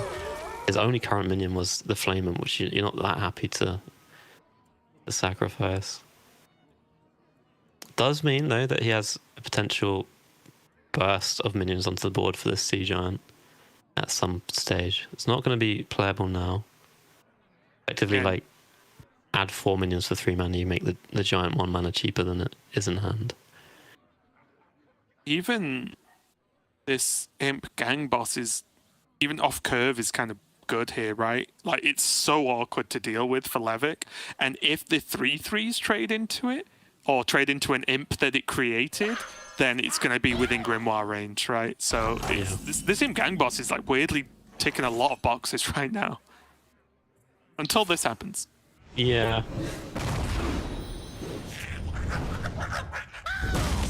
Still though, Pun like made Levick have some kind of good answer to this. Yeah, and at this stage as Levick, he's got to be careful. Like it's kind of tempting to just slam down this 1 mana spell. Like, oh, I'm ahead, let's go. But doing that might just activate a Sea Giant swing turn from the opposing. Oh no, never mind. I was going to ask you a stupid question. I know it's my specialty, but I'm going to refrain. But yeah, I do like the trade here for shipment. Because Levick's doing fine, right? He's got the board. He has Abyssal Wave to help out if, you know, a big board happens, because he's already winning the board. And he has Imp King Farm for the refill. Maybe that's a reason to play Wicked Shipment. I'm not sure what his refarms are. Yeah. Play minions and be like, kill them, I dare you. You could even just, like, not play it this turn, but just hold it for the burst for the buff. Because if you get to attack again with this board, Pun's just dead. Oh, true. Yeah, play it next turn for lethal. Yeah. But I kind of like this. Yeah, that's a good point. I kind of forgot about the curse as well. Even that's going to do a little bit of damage, right? Because Yeah, is and then- Pun going to spend 2 of his 5 mana on clearing this curse? I'm going to say probably not. No. I mean, holding this Wicked Shipment was huge here, because if he had played it, he could have done this play with a Siege Giant as well on board, which would have swung things completely. Oh, picked up a Voidwalker. We could go Wicked Shipment, Voidwalker, and still location is 3-1.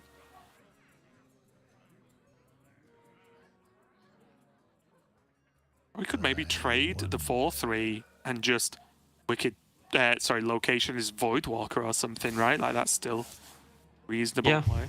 That seems fine. And because again, Levik's the one who can win off board, right? As opposed to requiring board constantly, and he does have the Imp King refarm anyway for a huge refill. Yeah, that's the thing, like, if you can lethal your opponent the turn after the Siege Giant comes down, it doesn't matter that the stats they put onto the board. Right. Because they're dead. Yeah, exactly. Still pretty solid here though. And that 1 damage chipping away for Pun. There's still now 2 sets of curses potentially available for Levik over the course of a couple of turns as well. Yeah, so because there's no real healing from the opposing side, I believe, you actually only need to get them down to 5, and then you can finish with the curses over 2 turns. This board can connect. The refarm's active, I think it will be enough, and then it won't matter what the board state Right. really looks like afterwards. Yeah, Levik just needs to hit face a little bit more. Pun's just got terrible trades here, right? There's just no good turn. Like the positive is yes, he can get a Siege Giant if he wants it, but outside of that, hey, look at all these cards he wishes he had earlier. Almost out of time. Oh, that's a library. Big one. Yeah, that's huge. Now the trades are so much better. Yeah, he gets to actually trade, not just throw minions into the meat grinder. Refarms locked, loaded, and ready to go, but does Levik play Abyssal Wave? Probably not, right? Pun's board is only going to get bigger. Yeah, and the nice thing with Refarm, you actually put more bodies than there's trades available, which might not be the case on the next turn. Possibilities. Yeah, I like it.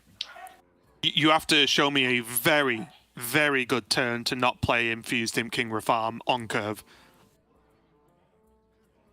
Yeah. You have to be facing lethal, maybe. There is 12 on the opposing side, so it's not really Possibilities. realistic lethal outs. It'd have to be...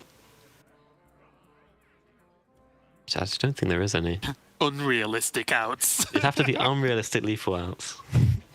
My specialty. Just make up cards. So what if Pun had a 1-mana double Pyroblast card? There we go. Yeah. Do it. Could happen. That's got to be the Refarm. I'm just leaking the next expansion. I Heard it here I'm not strong first. enough. Double Pyroblast, 2 mana.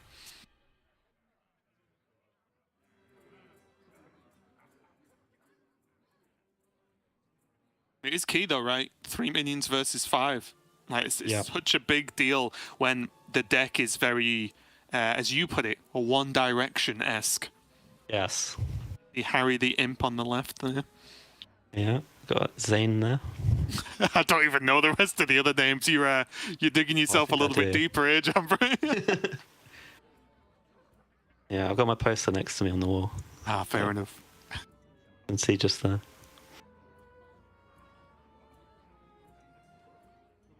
So the Grimoire is just not enough to do really anything here. Yeah, it does.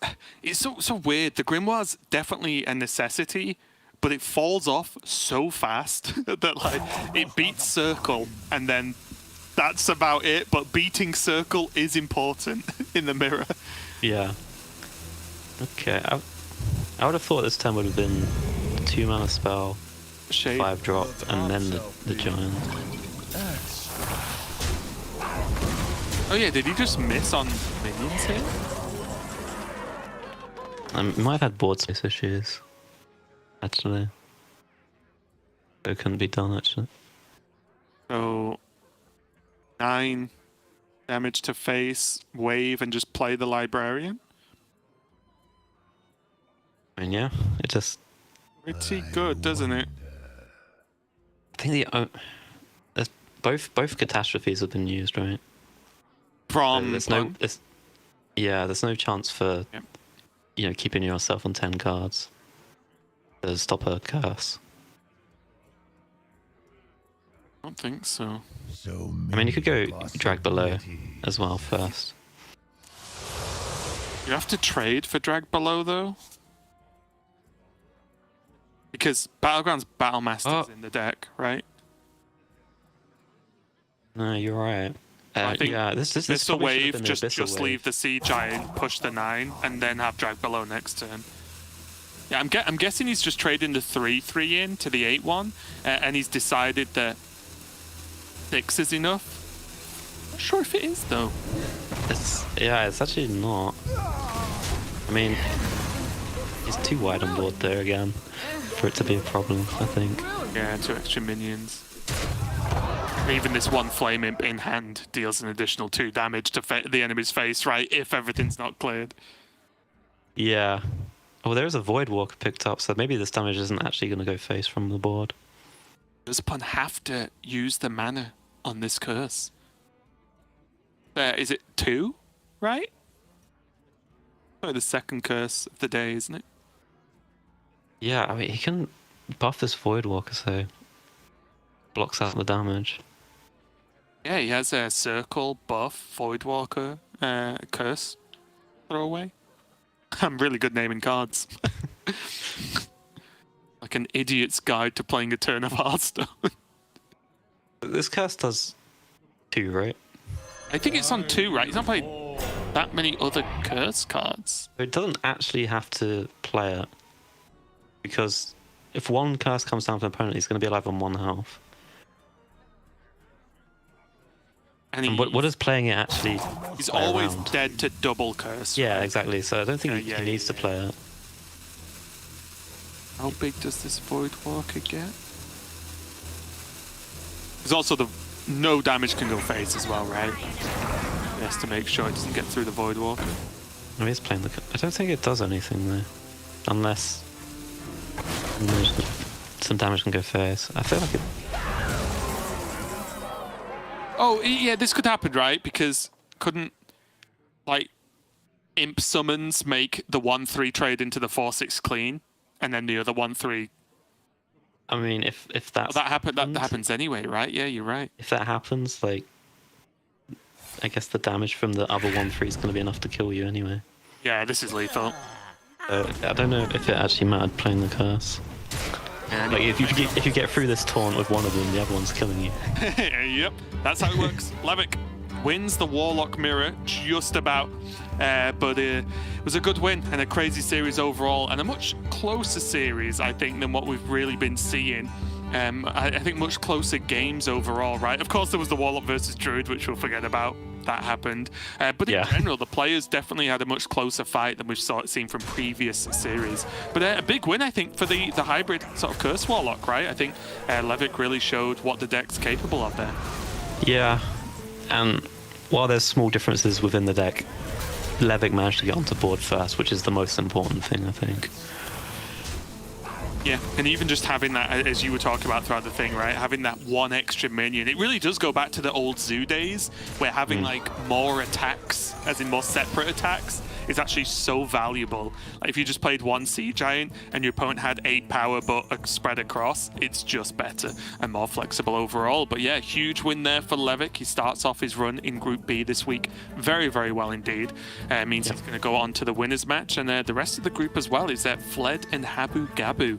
Again, as we mentioned, all 4 of these players in the danger zone, basically, in terms of looking for playoffs. So all 4 of them need to do well. that can't happen. It can only be 2. So who do you think's going to make it out of this group, Jembre? Because I'll ask you this to finish our day at least. Okay. Well, if Levitt continues playing like he does, I think he's a shoe-in for this group because his play today's been very, very good. Between Fled and Habu Gabu's been like on top of his game lately. I think within tournaments, ladder, deck building, memeing on stream, all of these things he's the top of. So and all the boxes from exactly, yeah. Yeah. So if I had to put it on 2, it'd be Levitt, Habu Gabu. Okay. Well, we've heard Jambre's first predictions as a Grandmasters caster officially. So they'll no doubt be completely wrong, and then you'll join the rest of us as having terrible predictions. I may have doomed both those players. Yep, it'll be great. But that is going to be us done for the day. Of course, we have Jembre returning all weekend, so there's plenty more where he came from. Is that how that goes? I don't know. But for now, we are going to turn it over to TJ and Lorinda to finish out the day with Group B. So thanks a lot for watching, and make sure you stay tuned for some more Hearthstone Grandmasters.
Hello, everybody, and welcome back to Hearthstone Grandmasters Last Call. Everybody else's shift is over, which means it's time to bring in the main act. My name is TJ. I'm joined by Lorinda, a.k.a. Neil Lorinda Bond, back casting together after 2 weeks of casting with guests. Neil, how you doing, buddy? Doing absolutely wonderful, TJ. As always, been watching most of the action through the day. and having a lot of fun with it. Looks like Mage is overperforming and everything else is underperforming so far. Yeah, which is like the opposite of what happened at the Masters Tour prior to the nerfs / buffs. It's crazy how a bunch of buffs, decks that didn't get brought, right?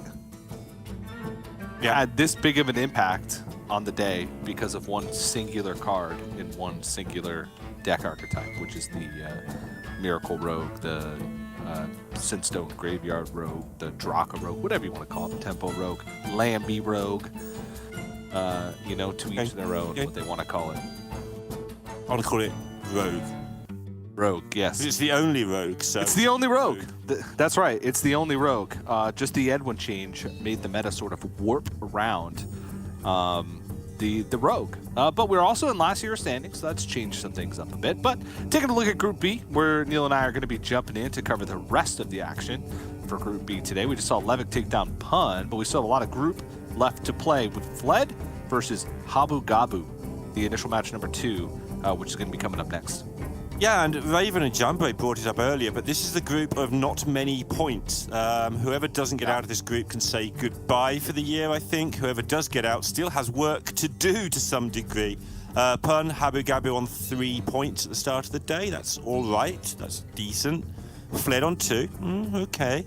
And Levick on 1. Ooh, that's dangerous. So get out of the group and see what else you can win is the order of the day for everybody apart from Bunny Hopper, but especially Group B with 2 Americas region players in it.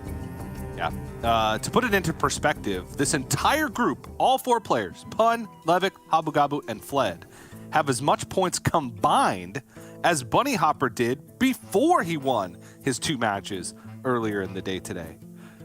So now Bunny's in front because they've only played 1 match in this group, so they've only got 10 points, and Bunny's got 11. Bunny's got a guaranteed 11. That's right. After this game, they'll be tied because one player. Yes. Actually, no. You don't earn a point for getting to the past the initial match. Yeah, you do. Right? Come on, TJ. You know how many points you get for a win. You've done this long enough. How many points do you get for a win, TJ?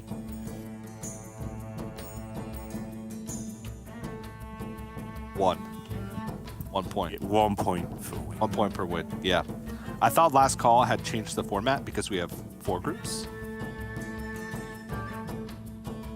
As opposed to how many we used to have. 2. Just 4. Because what we did earlier in the year, we had 16 players from each region battling it out to see who would be the best Grandmaster each week. And now we've taken 4 from each of the regions, plus 4 from the Masters Tour system, put them together, and so we still have 16 players battling it out. But we only broadcast 2. I see. Because we only broadcast the good stage of things. I understand now. Yes. We only broadcast 8 players. That's where my confusion therein lied. Okay. So yes, it's exactly the same. We just broadcast every match. So just completely ignore everything that I just said, except for the things that were correct. Completely ignore everything that I said that was incorrect. And in fact, just take that mantra of taking the things that I say that are correct and ignoring the things that I said that are incorrect and apply that to every moment that you listen to me from this point until you are no longer listening to me. I do the opposite. I ignore all the things you say are correct, which are most of them, and just focus hard on the things you say that are wrong, because then I look better. Fair enough. And it's funnier, so... Well, let's make a pact to just do that for each other for the rest of time. So everybody else, do the opposite. Focus on the things that are correct, not incorrect. Neil and I will hold each other accountable by focusing on the things that are incorrect. That's inadvertently forcing you, because you're listening to us, to focus on things that are correct. But we could go on like this forever. A lot to break down in that conversation that Neil and I just had. But we're going to take a look at Fled, 4th season of Grandmasters, has made playoffs in every season he's been in Grandmasters, and has a pretty good win rate. The problem is, it has not translated over to Grandmasters last call. This was in America's Grandmasters that it seemed like Fled was always in the top half of the standings. But he's only got 2 points after 2 weeks. And guess what? There's only 3 weeks to earn points. This is the last opportunity for Fled to really make a big splash, once again, bringing the same 4 decks. I was going to say 120 for 120 cards, but it's 150 for 150 cards, the same as friend and practice partner Super Fake, who will be seeing play in his group tomorrow. So this could be a good initial test of how that lineup is going to function. Yep, and Fled, one of the players who has embraced the last hero standing format more than the others. Everyone's got Rogue, everyone's got Druid, that's across the whole tournament. But he's brought that Quest Priest, which is a Rogue counter. So interesting to see him leading with the Rogue, which I think is regarded as the best deck is always Rogue or Druid, depending which one's banned. And interesting to see him leading with his own Rogue and taking a potential 50-50, depending what Habu Gabu does. There is a lot more room for mind games in Last Hero, where you can actually predict what is the best lineup and should you do it and how often you should do it. But yeah, he's opened with the Rogue, so interesting to see what he runs into. And he's playing the one backstab in the slot where this 29 card deck has to put a 30th card in. Yep. And, I feel like there's other things you can do, right? I feel like it's a 26 card deck, right? And you just need something that costs 1 or less for the last 4 cards. And Sinister Strikes and Backstabs are usually in there as a mixture. Oh, sorry, 27 card deck, and then the Sinister Strikes and Backstabs are usually in a mixture. You can put in 2 Backstabs and 1 Sinister Strike, or 1 Backstab and 2 Sinister Strike like Flood did. Or you can play... There's a lot. There's still players playing Krakatoa, even though it's been mostly cut. Probably 20 to 30% of my matches still have players that are playing Krakatoa, which you can fit in. Still players playing Fillet Fighter, but the consistency from Shot of Concealment is the big thing, right? It's just being able to hit your high value minions, especially now with the Edwin buff. You just want to hit Knowles, Draka, Edwin, boom. In order to really have those power turns early on. And that's why you're looking for Shot of Concealment so much in the mulligan. Talking of the height of consistency, it's not just Rogue decks. Look at this player, Habu Gabu. Start of the season with a 0-3 in the first Masters Tour, and ever since then has just basically won everything that's put in front of him. Didn't do too great at the last Masters Tour. I think he went 4-4, which by his standards is a disaster, no less. But yeah, the rest of this still at a 71% win rate, including that 0-3, by the way.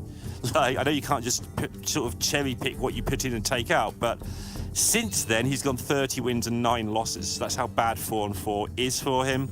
And this week has brought the Hunter, the Quest Hunter, which only one other person did, I believe. Yeah, we saw Mighty bring a 30-card Quest Hunter. In the previous group, in Group A, did not work out for him. Ended up losing that group in the decider match. Yeah, the decider match against Okashinsuke, I believe. Habu Gabu's playing the 40-card Quest Hunter, which I think gives you a little bit more wiggle room. You do have more dead draws in your deck, just because you have to fit in 10 more cards, so you put in the Secret Passage plus dump all our bunker. But your ability to get super fast quest completion or super heavy minion pressure is limited. But you got 10 more health to work with. And now we're going to get to see the matchup that, of course, I expected we were going to see a lot for initial matches where Rogue wasn't banned, is Rogue versus Rogue. Yep, I wasn't certain Habu was going to queue it first just because of the potential Quest Priest counter, but it's coming at some point, so try and get the win in before the Quest Priest counter. Of course, the downside of Fled bringing the Quest Priest is that the deck is rubbish against most other things, but it does its job really well against Rogue. So that's the discussion the players had this week in playtesting. Do you want to beat Rogue and take your chance against the other decks, or do you want to be more spread out? Habu also, you may have noticed, has got a sprint in this deck. I think it's one of those sort of things that he is just not scared to do. One of the reasons he's done well, he's not scared to go, I want to play a sprint in my Rogue deck to refill if things go wrong. And that's the sort of play and sort of deck building that has got him where he is this year.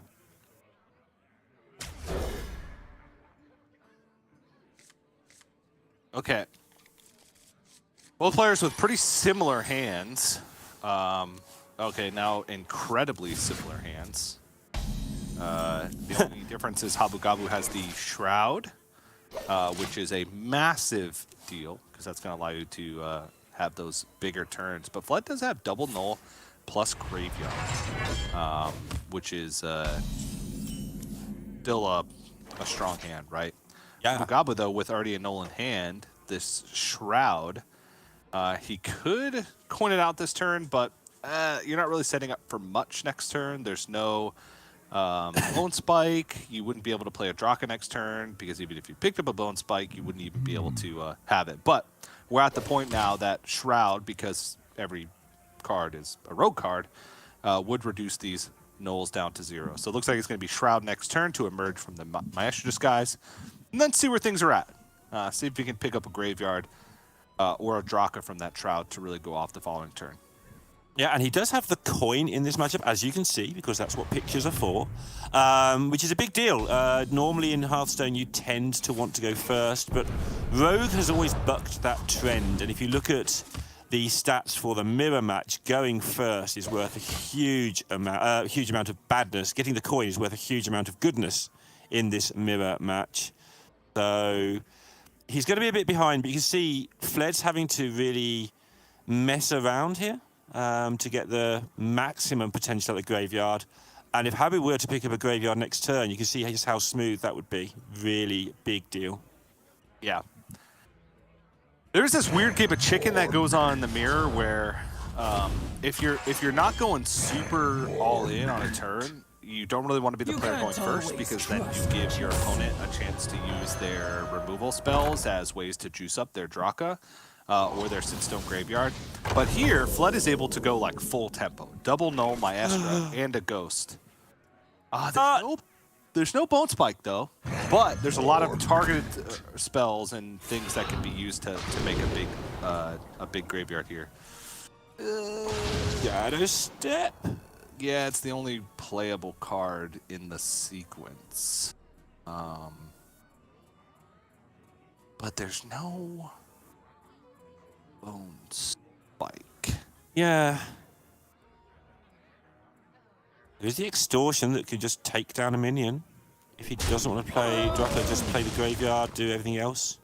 Yeah, so Shadow Step, Extortion. Oh, yeah, Tooth. Trade the Null. Oh. Oh, he's just going to set up with Draco and go for the other stuff next turn. Big enough, he's thinking. It is big enough, it kills the things, sure. Yeah, he knows that Flood's not going to have a strong turn, right? Because he used a lot of his cards last turn. The location is on cooldown. It's only slightly ajar, and the door needs to be fully opened. Mm-hmm. Sort of jar, is it? Jar of candy? It's a jar, but only slightly. He's having a bit of a crisis. But yeah, Habu taking that turn out last turn has made things a lot more easy for him this turn. Obviously now he's got the weapon to start picking things off. Like you said, he's not going to take giant amounts of damage because Fled has one card left. So this turn will hurt a bit because the way that Fled has organised his damage, depending on what this hits, of course. But other than that, Habu is set up to start clearing this board up.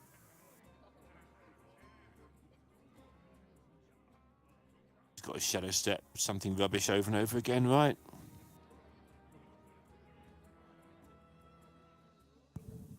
Does double Graveyard get there? It's time to count, I guess. Yeah, I don't think it does. I mean, it's a lot of spells, but they're not really doing anything. And you're looking at 13 points of unanswered damage, right? That doesn't even include the cards that Flood's going to play next turn, plus the additional Gravestone minion. Yeah, he agrees. Yeah, I think this is just going to have to be a play for tempo turn. Yeah, I think the dagger is going to go into a minion here just to try and get off the damage because Fled has very little cards in hand, so the ghost shouldn't be that big unless this is an Edward off the top. Yep. Hey, yeah. Wind shall fall. Wapacha. Oh no. Oh, This looks it's like a a good stippity card. step. Oh my goodness. Oh, 3 mana sprint 7/7. oh. Oh, yeah. Oh, he can play that if he wants to too, which he probably does because it's really good. Yep. Playing cards. Do that, make a ghost, and that'll be game. Game to fled. Well, now he's got a quest priest in his lineup that doesn't do anything, TJ. So that's a bit Oh silly. no! He should have lost this game, so his quest priest could win. Yeah, or he could just go ahead and sweep with Rogue and call it a day. May not even need the quest priest, or he could just use the quest priest as like So many. maybe I'll take my 20-30% chance to win and then call it after that. Yep. Yeah. Here's one of the things with Habu's lineup, actually. He doesn't have a hard counter to Rogue, choosing instead to have really good matchups across the rest of the expected field with banning Druid. And because Rogue's a little bit like you described Shaman, even though it's really powerful, it's not totally murdery, right? It's sort of 50 to 60% against everything. It's really good, but unless you want to play Quest Priest against it, or if you, it doesn't really destroy anything. So Habu's got the opinion of, I'll beat it somehow, but each time you tick one off, you're less likely to do that. Yep. I do think that big spell mage can stand a chance, right? You have a lot of disruption and things like that, but you're just playing pretty poorly statted minions in the early game and hoping you hit your good stuff, right? And if you hit the good stuff, it's really good. Like if you can swap, make a spell expensive with Barbaric Sorceress, or get an early Farwatch post that could severely limit the ability for the Rogue to get to their huge pop-off turns. You can free stuff with Nightcloak Sanctum and use the extra health that you get from playing Prince Renathal to buy time until Rune of the Archmage and Grey Sage Parrot. Okay, cool. You can do all those things. This deck really is XXL Spell Mage. This is just the deck is so expensive in a lot of regards, in mana, in dust. Oh, wow, I hadn't noticed how much dust it was, because you're playing 40 cards. Those dust cards are a bit nutty now, yeah. 11 legendaries? Did I count that correctly? Yeah, 11 legendaries. I think the old Wallet Warrior back in the day was 12 or 13,000 dust. Yeah. At a point when people hadn't amassed collections, admittedly, but even so. And this is 21,000 points of your dust. All right. I worry for this deck, though, because it doesn't have anything that's specifically targeting the Rogue, right? It doesn't play the Rushrot Viper, which we've seen slotted into big spell mages that are trying to specifically target it. It doesn't have like any early game minions that are like, yeah, this screams, get these rogues away from me. It just has the normal big spell mage stuff with like Murloc Homes thrown in, Suspicious Alchemist thrown in, pretty much anything that costs 3 or less that you could justify putting into a competitive Hearthstone list. It's got 2 Gorlock Ravagers with just Mutinous, the other Gorlock Ravager, and Murloc Homes, and Finley. The deck only plays like 5 total Murlocs and runs 2 Gorlock Ravagers. It's just about turning your 40-card deck into a 30-card deck the best way you can, isn't it? Also, he kept the Drakefire Amulet here, by the way, which was, worthy of note. Yeah, for Barbaric Sorceress, probably, and at the very least, you could trade it away if you don't hit the cards that you need to. Like if you need to play a Belinda or something like that, you just need raw stats. But rogues often have to hold spells in hand. Barbaric Sorcerers can severely limit that. Farwatch Post is the absolute best 2-drop to play against this deck. Mailbox Dancer can work against you because you give them a coin, which is extra stats on their dagger, extra stats on their ghost. But making these cards, which are fit into these super cheap sequences from the Lambie Rogue more expensive is a big deal. And yeah, I mean, it's going to have to just tank 4 over 2 turns with a Cutlass and pop out early from the Maestro disguise to deal with this, which is incredibly disruptive to his overall game plan. Yeah, you can see that. I mean, making this deck from really good to best deck on ladder was cutting one of those cards by 1 mana. Adding 1 to 2 or 3 draws, oof. Yeah, it's a lot. Percentage-wise, it's obviously infinite in some situations. Yeah. Play the Dawn Grasp here, just get it out on the board. I don't think so. Dawn Grasp is such a big tool to use when they pop off with Null plus Sinstone Graveyard. I think it's just too reckless. Stone by stone. Especially since here we go. knows that this end one's going to be massive. Graveyard. Okay. Question mark.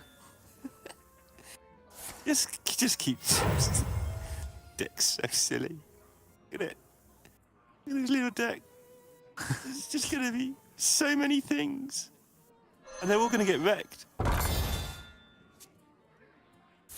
Where'd it go? Look at it. Right, you finished? 5/5. Yeah. 5/5. And then they're gonna get damaged pretty heavily. Really by nasty. this Arden. Yeah.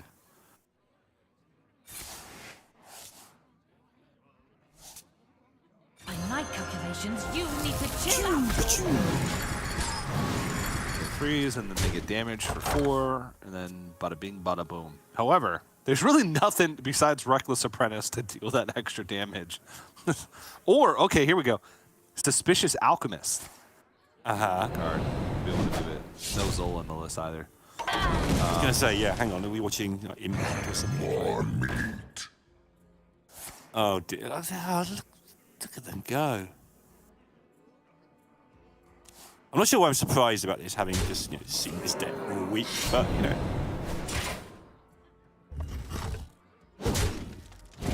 It can be a little alarming no matter what you do. Oh, it picks up the root off the top. Okay, well, it's the worst spell for Habu Gabu, but the best spell in regards to what Fled wanted to do this turn, right? Because only 2 minions left, or I guess there were 3 minions left in the deck. There was Draka, Maestra, and the second Knoll. But, I mean, still going to be able to push some face damage here, so it's not like the end of the world. It's going to be able to get... There's 21 on the board. It's still not I think. going to. 20 plus the dagger. Oh, jeez. You can see from Fled's hand why Habu considered and played a sprint in this deck, right? Yeah, just for reload between your ghost turns, right? Yeah. Because usually you pop up with the ghost turn on 4, then you could sprint on 5, and then have a bunch of cards for your ghost turn on 6. Time is it, TJ? Box time. Oh, wait. That is box time. There's a 7 on the board. Yeah. I thought the same as you. Oh, starts with a mass poly. Oh, and he has mana from something. Yeah. We'll find out what the So there was a is. refreshing spring water blade and mana was restored? Counter spell, that's tidy. Yep. And it hit a spell? No way. No way. No way. Habu Gabu, ladies and gentlemen. With a counter spell as well? That is unbelievable. Yep, your turn.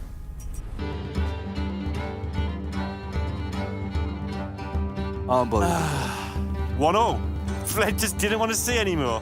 It was just like, oh well. The entire sequence of that, right? The entire sequence of that turn, or the turns leading up to it, trades away the Drakefire Amulet. So no spell in hand for Barbaric Sorceress. Boom. Rune off the top. Barbaric Sorceress gets rid of the Shroud of Concealment, which could have been the Draka, right? That Fled would have needed to go over the top to actually win that game. Then boom, runes, first spell, mass poly. And you're thinking, oh, well, you know, the sheeps could probably still get there, right? There's still like a tooth in hand. You could chip them down. Nope. Refreshing Spring Water. 30 cards left in the deck. Only 3 spells. Hits a spell from Refreshing Spring Water to be able to get the perfect mana, to be able to get that Reckless Apprentice down to clear off the sheeps. That was a game and a half right there. Yeah, and it felt like 2 games. It was a game of 2 halves because it looked like Fled had just got the incredible start, and then nope, not enough. And now, here it is. It's nothing against Fled or anything at all, just something against Quest Priest. It's like, it's here to do a job, but the doors are closed. It's got to go and do another job that it's completely inadequately qualified for. Yeah, the deck to end all decks. So basically, Quest Priest has a couple of really good matchups in the metagame. Basically, anything with aggression, it beats. But anything that's slow and methodical or has any type of disruption feels nearly impossible. Quest Priest is the one deck in the game where there's got to be another one. Where you simply cannot complete the quest and play the quest reward in the same turn.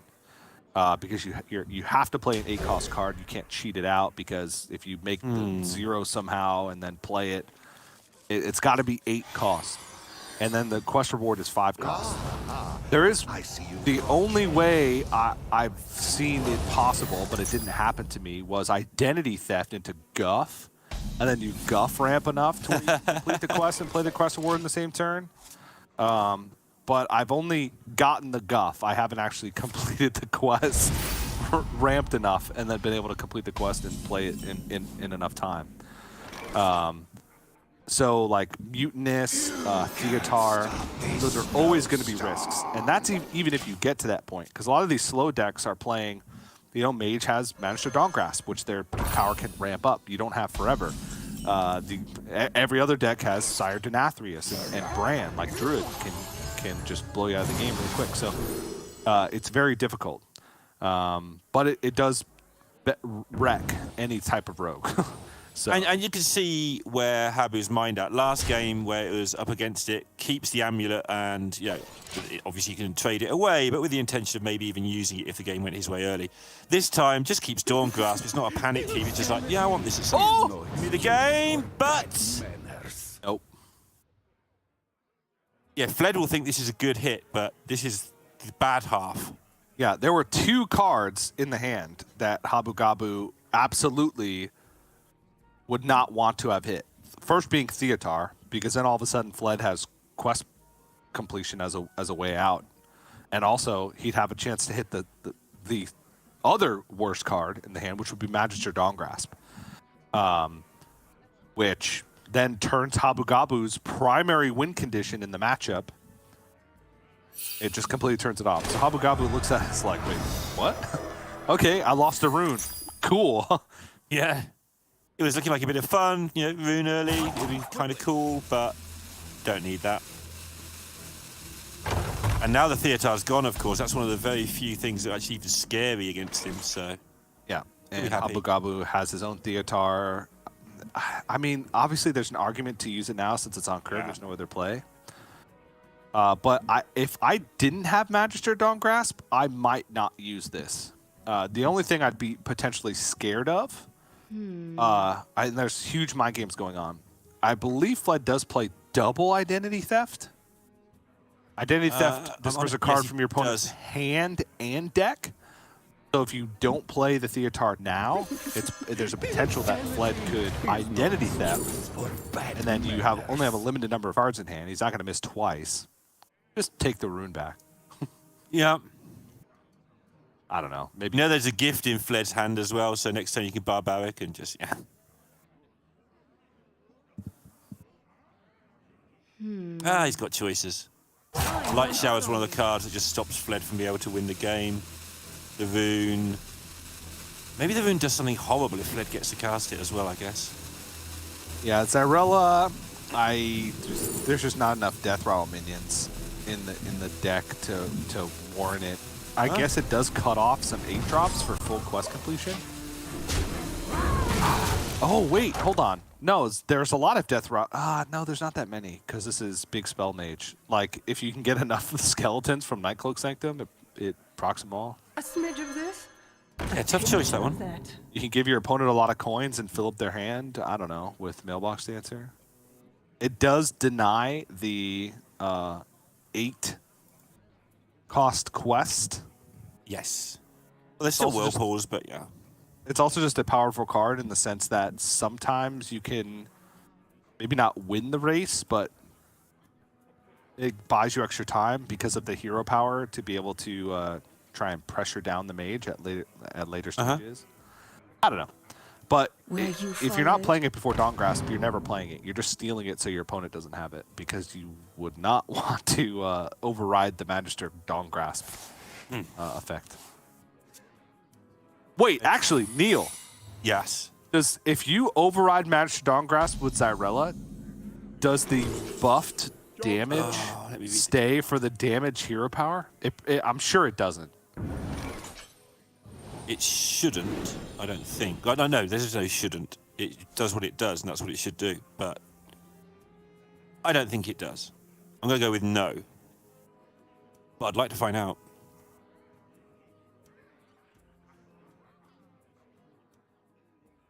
Because if it does, we're going to find it. Habbo will know. Genius. He'll know. Well, you know, because Quest Priest hasn't been in the metagame for that long, and you have to specifically steal Xyrella, and then at some point in the game, override a Magister Dawn Grasp that has its hero power buffed with a Xyrella, and then check the damage of the hero power. There's probably very few players that actually know that interaction. But Habu Gabu will be one of them. Maybe, yeah. If anybody does, it's got to be Habu Gabu. And after this game, we'll all be one of them. I don't know if we will. Because if Abu Gabu doesn't know, then he won't do it. That's why would you? And he won't do it, exactly. Unless he desperately needs to, like, heal people for some reason. The path is clear for the worthy. This deck. I've got a 4/5 and a 6/6. It's turn 6. Rogue had all this on turn 4 last game, and yeah, a million more to come.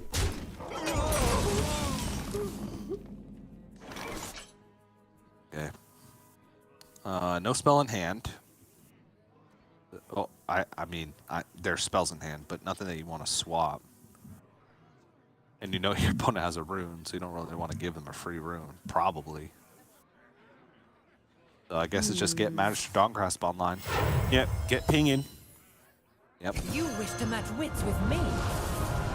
Now Fled kind of has to play this other little mini game of don't leave something on the board that has as much health as Habu Gabu's hero power currently does. Which is a little bit easier for Priest, because you can heal things up like right now. The hero power deals 2 damage, so Flood can just heal up the Suspicious Alchemist, bring it out of range. And that second quest completion, no 7-drop, no 8 in hand. So with this is going to just pick the shard, trade it away. To be fair, Habu at the moment hasn't got much of a hand anymore. Theater interaction has kind of made things a little bit awkward. I don't think he's panicking yet, but it's not going as good as he would have hoped. There we go. Oh yeah, that'll solve it. Yeah, Gorlock Ravager will pick up Sir Finley though, or probably. Oh yeah, already played Murloc Holmes, so it'll pick up exactly Finley, Mutinous, and the other Gorlock Ravager. It's such a Habu thing to do. Now that Gorlock Ravager draws nothing. No other Murlocs. Fled still playing Dodge the Hero Power, playing it quite well. He's quite good at this game. Yeah, I mean, he's only played one turn of it, so has a lot more turns to play. Yeah, but the more turns you win, the better you do. Yeah. There you go. Now, like most things when you can win or lose. Yeah.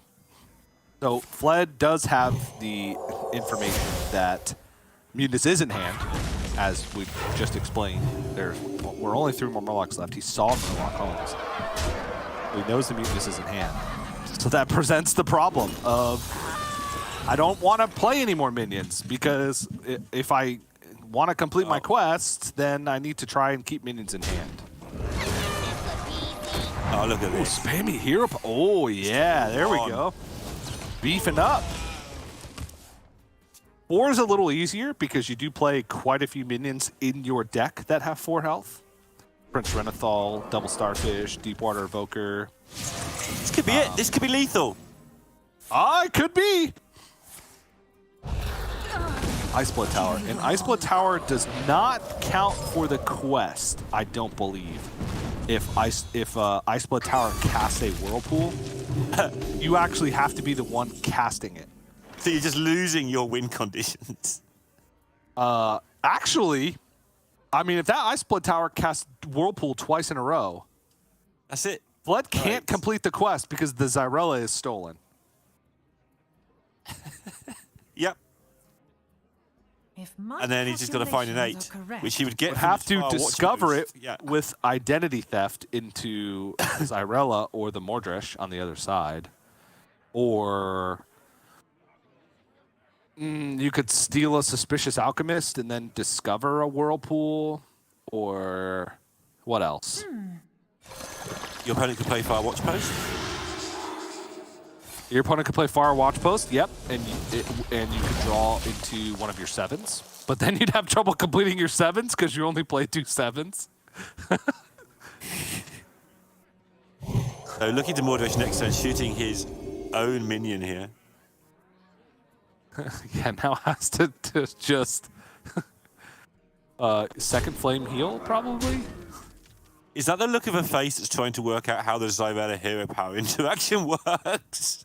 Let's see what side of the bed woke up. Oh, wait.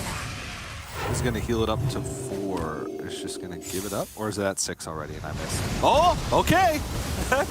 1 more Whirlpool, and Fled does not have a win condition. I mean, except for straight up killing Habu Gabu. Yeah, Habu's down to 14, so I guess that's something to watch for. But he does have that Zyrella for an emergency. And weirdly, you talked about the priest having an emergency, but in the condition where the priest doesn't have many minions left and no other win condition, actually that Zyrella healing for Habu could be really big later on. Yeah. Okay, that is a good pickup because that's the 7.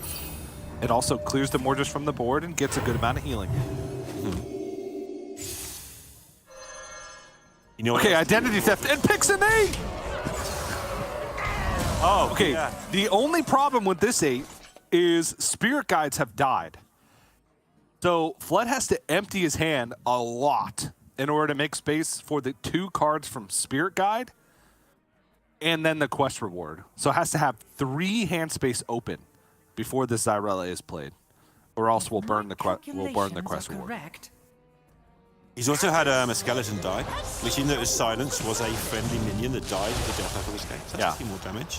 Yeah, Light Shower Elemental, I think, wait, was it 2 Spirit Guides that died?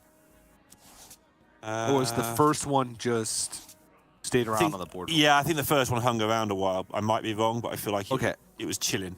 Okay, so 3 hand space, which is possible. You dump Desperate Prayer, the light that burns, the light, comma, no, not comma, the light, exclamation mark, it burns, exclamation mark. We got that.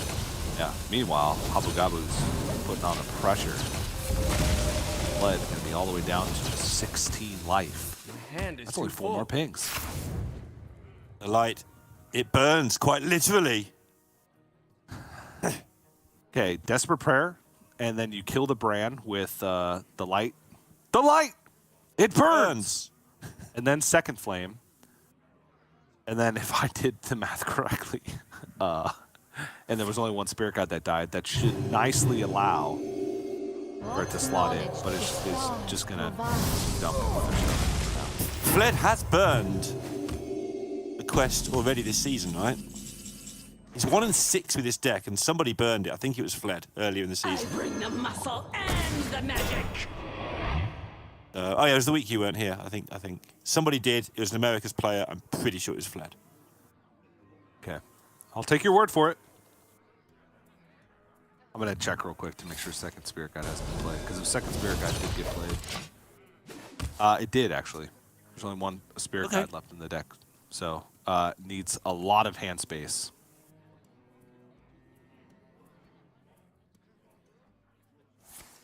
Quite tense, actually. Given that he's got the 8 now. There's a lot of dumpable cards. Second Flame, you could dump a Condemn, you could dump a Shadow Word Ruin.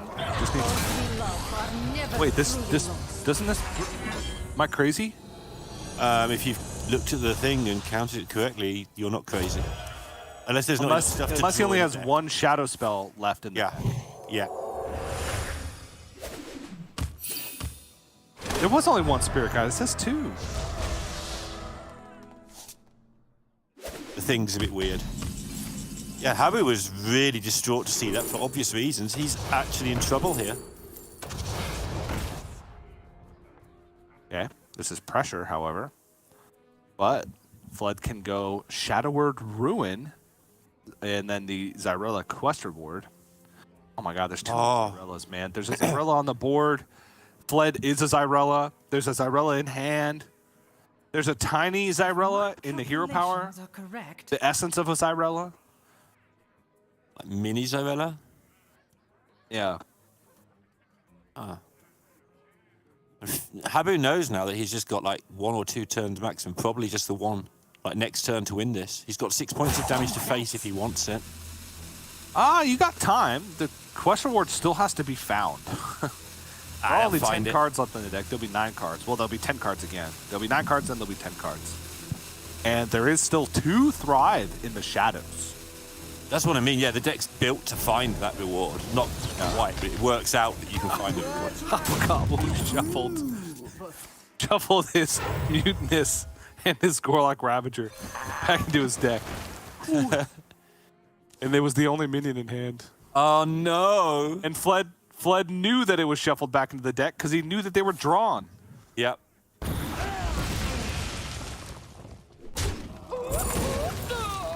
Also giving coins, so can coin and hero power. So just in case, you know, the quest reward is at the bottom and both Thrives pick up something else. Thrive is almost guaranteed. Actually, Thrive is guaranteed. There's Shard of the Naru, Whirlpool, other Thrive, and Purified Shard. But what you can do is pick Thrive from the first no. hit the Shard, and then the second Shard is guaranteed. The second Thrive, sorry, is guaranteed to find the Shard. While you're working that out, I'm just crying at the state of the dragons that Habu found there. Yeah, they're quite small. Yep. I mean, at this point, it just looks like Fled's gonna win with the hero power. Yeah, he's gonna clean the scene. He needs 4 more turns, because you get heal and then it'll swap. He's got lethal on board. Heal again. Yeah. Oh no, you can't lose the quest priest. Anybody. Oh, he's got the coin as well, which is a thing. Your opponent's got the coin, you've got to go for it. Anything could happen here. And has. Yeah, it's impossible to get lethal from 29. Remind you who you're dealing with. Yep.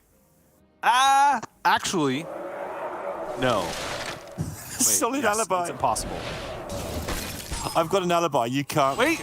Nope, it's not impossible. You can actually get lethal from any amount, okay? You want to hear it? Oh, this is going to be one of your things where you get infinite mana. Go on, tell me. Stay where you are. The first spell you cast is Fire Blast. Or Pyroblast. Fire. Yep, okay, that's 10. Okay. The second spell you cast is Fireball to the face, right? That's 16. Uh-huh. Okay. Then you cast Ruined Orb to the face. That's 18. Okay. That gives you a Pyroblast. Then you cast... No, it doesn't work. Are you going to get infinite flames or something? You get Pyroblast and then 5 hot streaks. Okay. And then the last spell is like Ignite or Rune Orb or Siphon Man, whatever deals 2 damage to your opponent. But it doesn't cast work. the Pyro Blast for 0 mana. The face. It does work, but it's incredibly unlikely. Streak, not a fire spell itself. Reject your Yeah, but you're not casting it, right? Oh, I see. Okay. The rune is casting it. How about time? I'm 99% sure it works because I'm pretty sure I've had like 3 hot streaks cast, and then my Drakefire Amulet is super cheap. Well, Habu needs it right now. That combo is exactly 30 damage. That very specific, very weird combo is exactly 30 damage. who you're dealing All right, here we go. Deep breath. Nope, it can't happen anymore.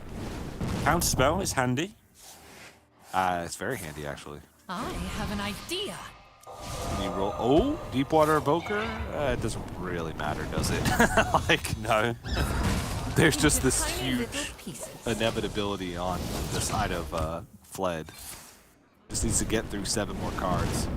Quickly though now, because I'm Habu is down to starting 16. Yeah. Oh, there it is. Oh, but wait, the counter spell. Here's the win condition. There's only Fled 2 disrespects secrets. the counter spell. You can't. You absolutely can't. Well, unless you think you're going to die. From Expecting another box next turn.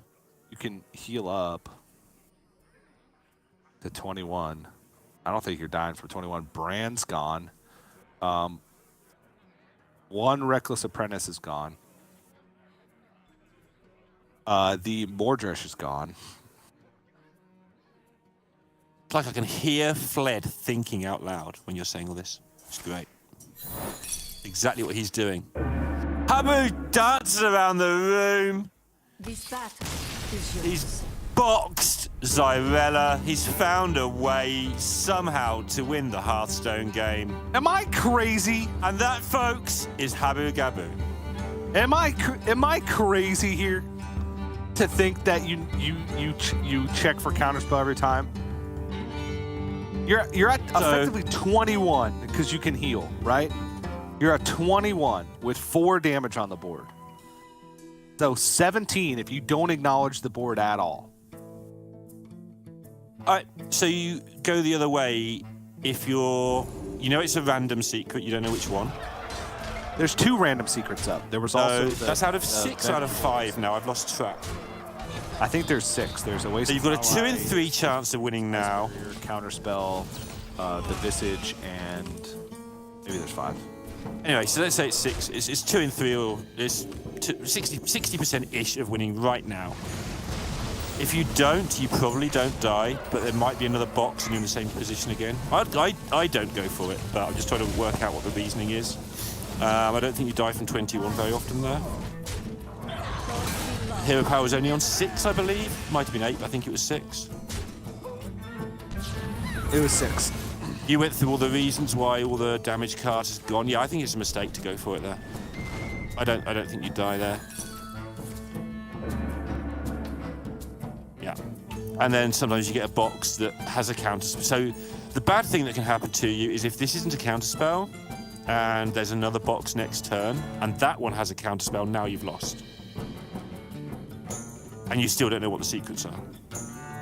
Well, so if it's not a counterspell, then you're still taking what, the exact same chance next turn at it if there's another rune. Yeah. It's more likely that they don't have another rune. True. Because you know I that don't like Drakefire Amulet is the other spell because the Belinta had 10 attack. Yep.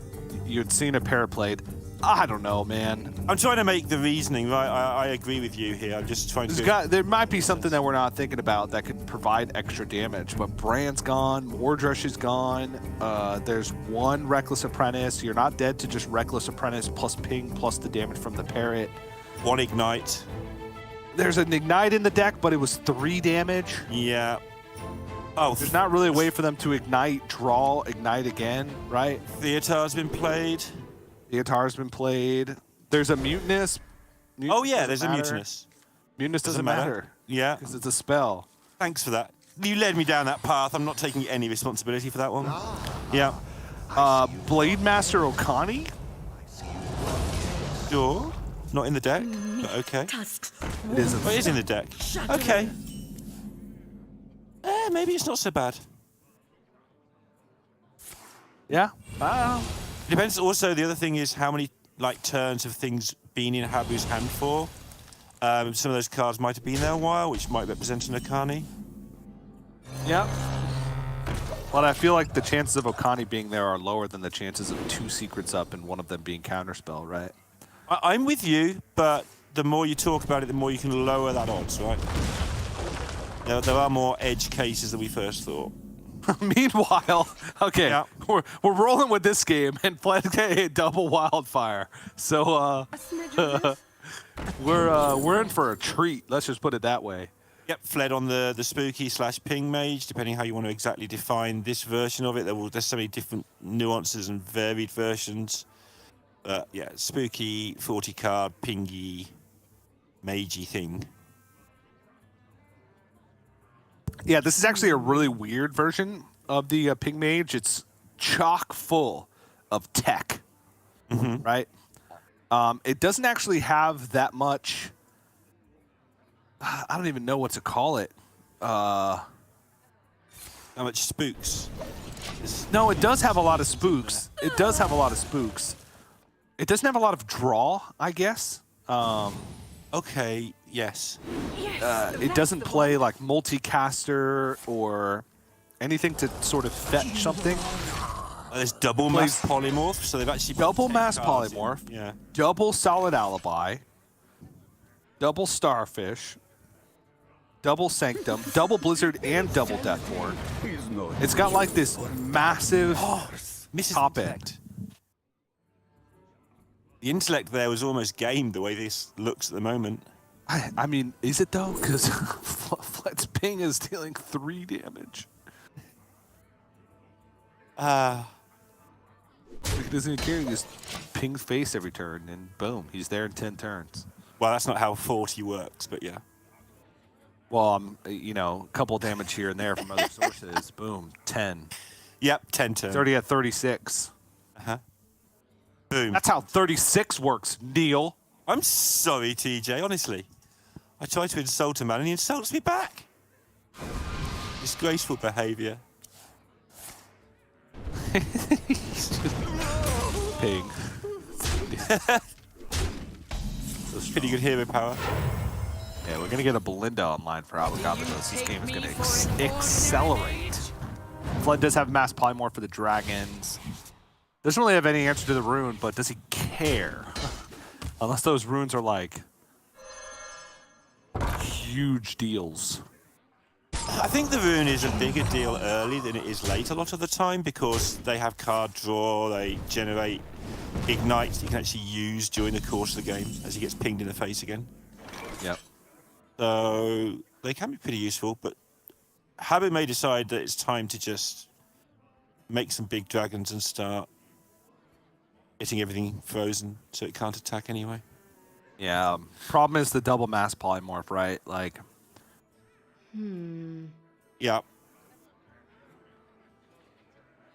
And if you go for Drake Fire Amulets, unless you find Sleepy Dragon, Onyxia, you're not protecting yourself from the 6 damage from these skeletons, even if Mass Polymorph were to come out, right? That damage would still be on base. But looks like it's going to be Amulet. Apply the pressure. As he's already got a 9-10, the pressure's a bit more than usual. Again, if there's no mass polymorph, you've just won the game here. Yeah. You haven't, Okay. but you know what I mean. The biggest question of the day. Do you attack with the volatile skeletons before you mass polymorph at the odd chance that you get face damage? Or do you want the sheep? Blood wants the sheep.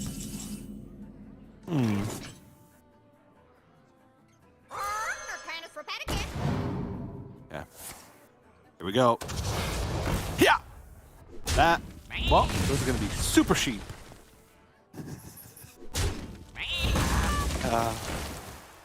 Does Super Sheep have accents, TJ? No, Super Potato does. Okay. French accent. That makes sense. Does it? Somebody. Oh, yeah. The French, Somebody out there definitely known understands. for their potato farming. How many potatoes are grown in France? Are you having a quick think about things? Okay. Oh wow, okay. They actually have a pretty large potato production. The whales of these caverns. 6.5 to 7 million tons of potatoes per year. Is that a lot? I mean, I wouldn't want to eat them all. Sounds. I don't know. Let's compare it to the U.S. is probably not an apt comparison because the U.S. is I'm massive. just wondering, where is France in the potato rankings?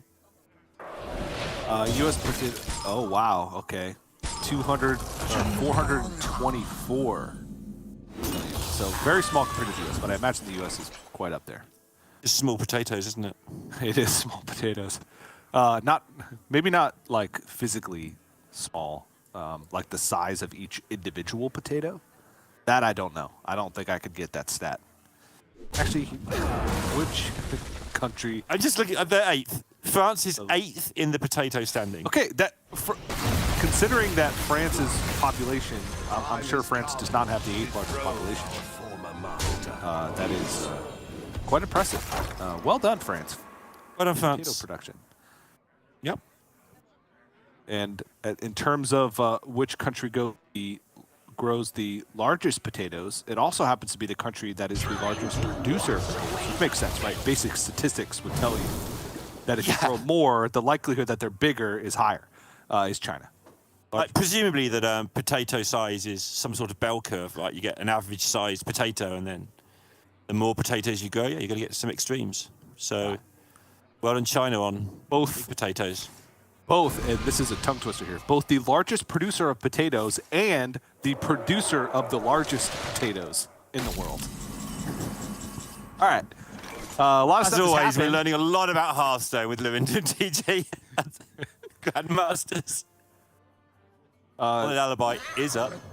There's a spammy here, but not going to take it because Habu Gabu has the board lead, so that seems a little bit reckless. He's just going to go on the board again, try and pressure Fled. Fled's got plenty of ways to protect himself, but doesn't have that big win condition, right? Right. Doesn't have the Mordresh, doesn't have the Kel'Thuzad. Still looking for something to kind of deal this this bit of extra damage. But Blizzard, Pink Face, and keep on going. Only 32 more health to get through. Where's this 3 per turn? We'll do 40 sometime this week gone. Because we're down to 32 now. And it's Well, Fled missed a lot of turns. There was a good 3 or 4 turns while we were talking about potatoes there where Fled did not hero power face. So instead decided to draw cards, which, first question, why? Why would you need to draw cards if you're killing your opponent in 10 turns? Good point. Just keep pinging. Just keep pinging. Just keep pinging. But the hand is it's just not good for Fled. Devil Starfish, Prince Renathal, a second flame, a first flame, which also has a second flame, another mass polymorph. I mean, it really is just going to be like Parrot for Blizzard. And Dawn Grasp. So something that's happened that we haven't actually discussed, which is kind of hilarious, is whenever Habu plays the Ravager, he draws the Finley, and then the 2 cards he's drawn on top of the Finley, he gets rid of and changes them into real cards with the Finley. Yes. So he's using the Ravager. This is not a new interaction, right? Card No. Finley has existed. I understand. Like tutoring the Finley has existed. I understand. It's just There's 2 Gorlock timing is Ravagers, kinda cool. which is like the thing. But I guess, if you have 2, then you're more likely to hit 1 before you hit your other Murlocs. So, exactly. if you're going to play Gorlock Ravager in any number of Murlocs, you might as well just play Gorlock Ravager. Yeah, and then you can do it again later. So you don't have that. Then you might want the Ravagers for some reason. Okay, but we I'm still on got board. game left to play. As neither player has the board. Habu Gabu does have the Dawn Grasp though, and can start getting this hero power juiced. Yeah, and just ahead on damage, board, and ping status at the moment. Sort of creeping ahead, Fled. Might have a little bit of damage output from hand, which Habu doesn't really have. Oof. Doesn't really have. Damage. Now you can Reckless Apprentice. Oh, you can Mailbox Dancer. Then Reckless Apprentice. Then Coin Hero Power Face, because the Reckless Apprentice will get buffed. Up to 4. Where's your Mordresh gone? What do you say? Is that what we say? Yeah. Oh, I can ping the Bran. Actually, this is even better. And now, next turn, can Blade Master Okani then ping the Blade Master Okani. Just kill all your own minions till the end of the game. It's like Shade of Nick You're not even getting that again. much more damage. You're spending 6 damage, and that 6 damage would be made up for in 3 turns by 3 more pings. You might as well just ping base. Usually 6 is where 6 is where it gets difficult, right, to upgrade. But now it's box time. Natural minions that have 6. There's nothing natural about this deck. Oh. I don't think he needs a box, right? Just free. No, he doesn't. And start pinging, you know? Yeah, freeze, Dawngraph to kill 1, ping him. You 6. You Yeah. need to chill Seems out. decent. Is it just a clock now? Abu Gabu wins in 4 turns. Wait, way less. Far than 4 fewer turns. than that. He's got Fireball, Wound Orb. Yeah, far fewer than 4. Like 3. next turn. Literally None of next these turn at the minions are moment. acknowledged, then yes, you're absolutely right. Ah, they've been acknowledged. Who would have known that this mage deck would freeze some minions? Bummer.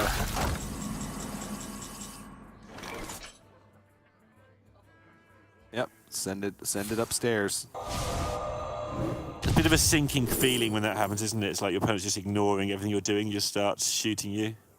Yep. Solid alibi? Buy some time? Calculating it's 2-turn lethal? It is. You need a single turn. Yeah, just take it, ping him in the face. Yeah.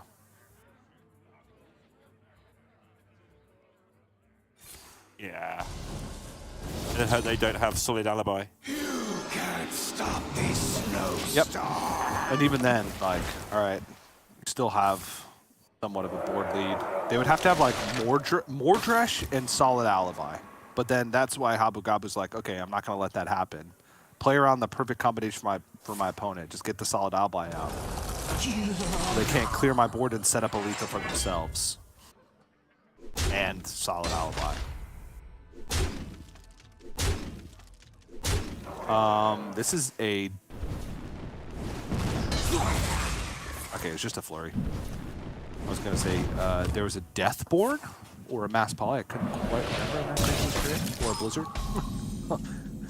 Just go ahead and name all of the... And Apprentice for the match. Habu Gabu gets a point, gets through, and sets up an All-Americas elimination match. And all is right with the world. Well, that was a very weird series because if you had tuned into the series like halfway through game 2, you'd have said, yeah, Flood's winning this series easy peasy, right? Gonna go up 2-0, you know, 3 chances to win with the 3 different decks because last year was standing.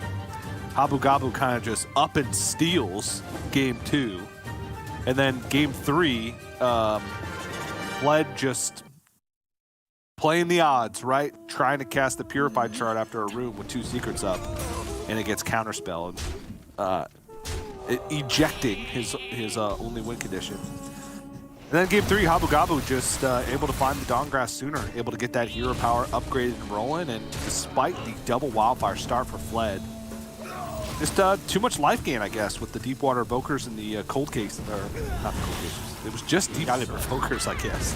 Yeah. From Habu Gabu, 3 ping wasn't enough. Had to keep acknowledging the board over and over again. And yeah, that's how it rolled. Dines the burn at the end, but I think that even if that game goes for, you know, a little bit longer, Habu Gabu still had that inevitability. Fled just didn't find the Dawn Grasp in time to try and match the damage that Habu Gabu was putting out. Yep, just got the double pings early, but really, with no backup, that's no use. It's great use if he gets the Dawn Grasp and things go crazy, but Habu taking it down seems to always, not always, obviously he's not won every single match, but seems to regularly find a way to win unwinnable looking games. Yeah. Whether by design or otherwise, fortune, as they say, favours the lucky.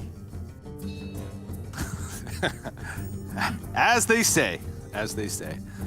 And there's a Group B bracket thus far. Levick and Habu Gabu will face off in the winners match.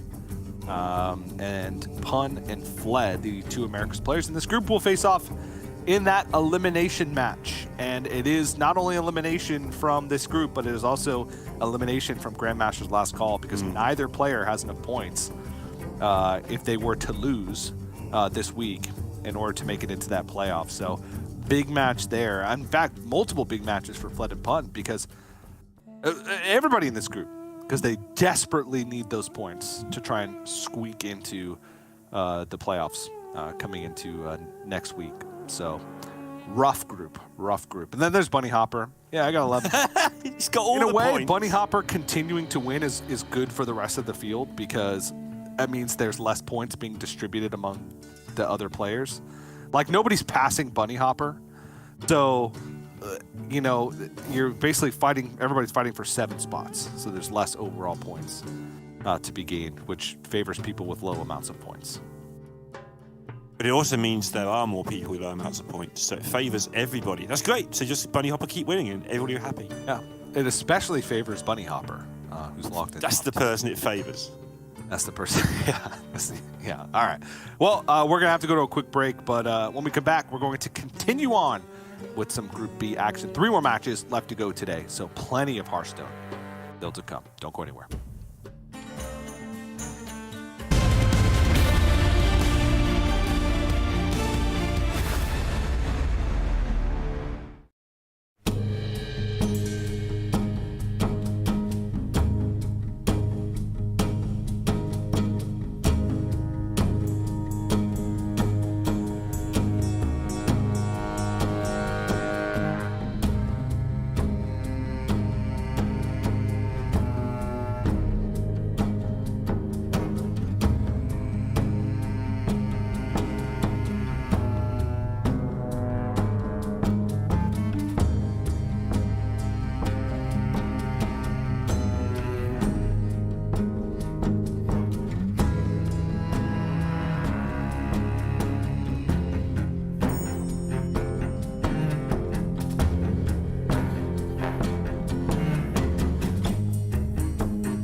Hello, everybody. Welcome back to the final week of the regular season for Hearthstone Grandmasters Last Call. We're sort of approaching the end of our day. We're well past the halfway point now, Neil. In fact, every day that we cast, we don't even start casting until well after the halfway point. But luckily for us, after this next match, we will be past the halfway point for the matches that Neil and I are casting today.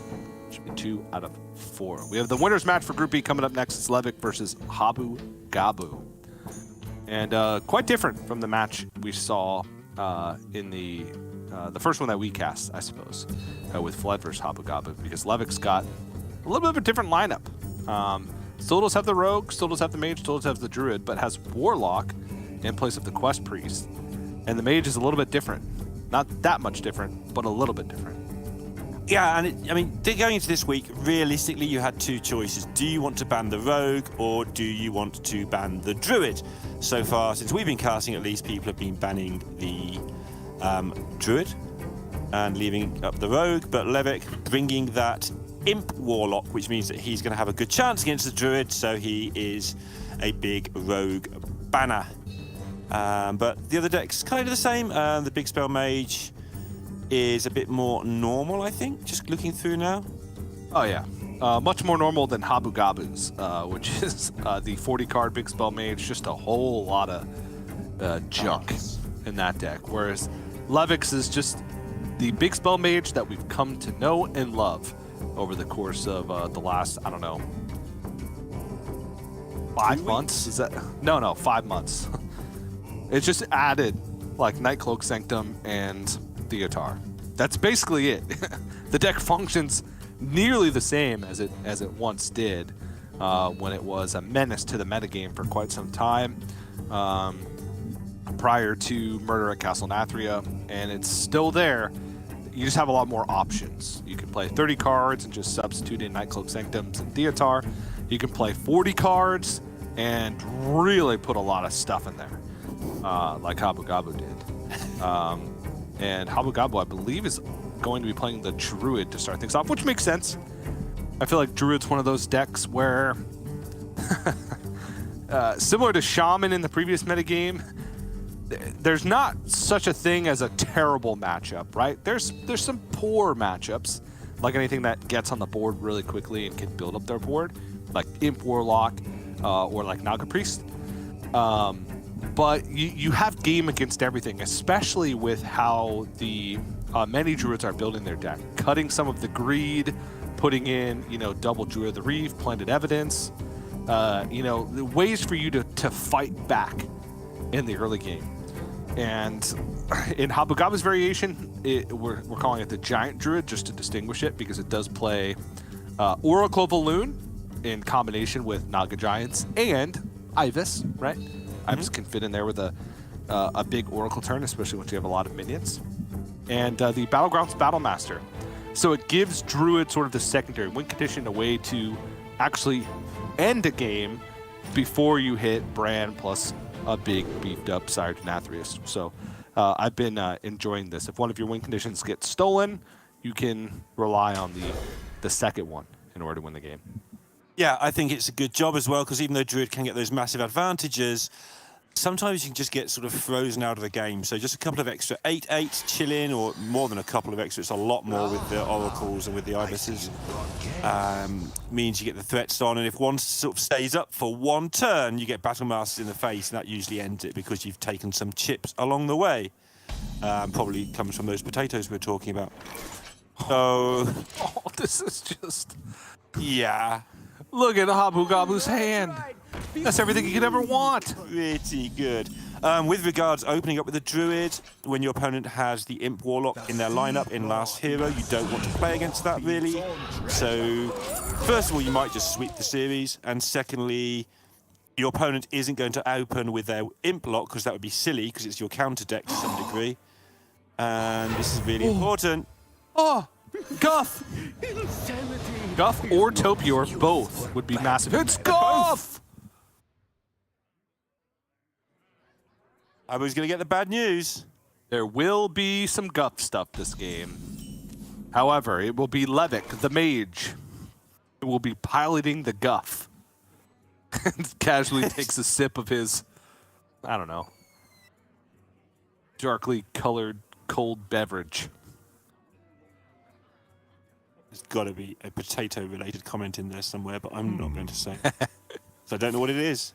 All right, Habu's still going to be able to get a very early Topia, very early Scale, probably a pretty early Giant. Not that early, but yeah, early enough. Yeah. Plenty going on. Does severely hinder Abu Gabu's ability to pilot this deck effectively, because even though I said some of the greed's been cut to make room for early game spells and minions, there's still a lot of high-costed stuff in this thing. Sire Denathrius, Raid Boss Onyxia, Insatiable Devourer, Miracle Growth, Scale of Onyxia. Like, you're only going to be able to play one of those things a turn, and it's just a matter of, you know, how much of it. Because of all these extra things, also, that Abu Gabu has put into the deck, there is no Kael'thas available. So the Bran, Kael'thas plus Sire Denathrius play is not an option, since be capped at the 10 mana crystals. So, well, I don't know. You can get, like, hold on to the coin, and then hold on to double innervate when you pick them up, and then Bran, coin, innervate, Sire Denathrius, but very specific combination of stuff.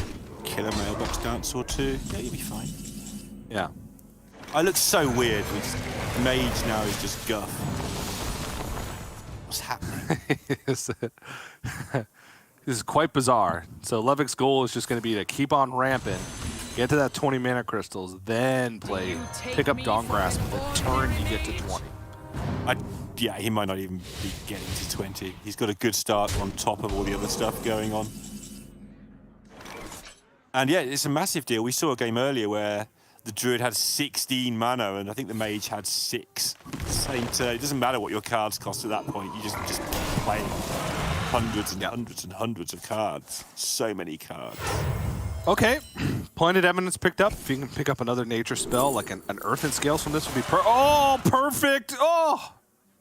Okay. It's glorious!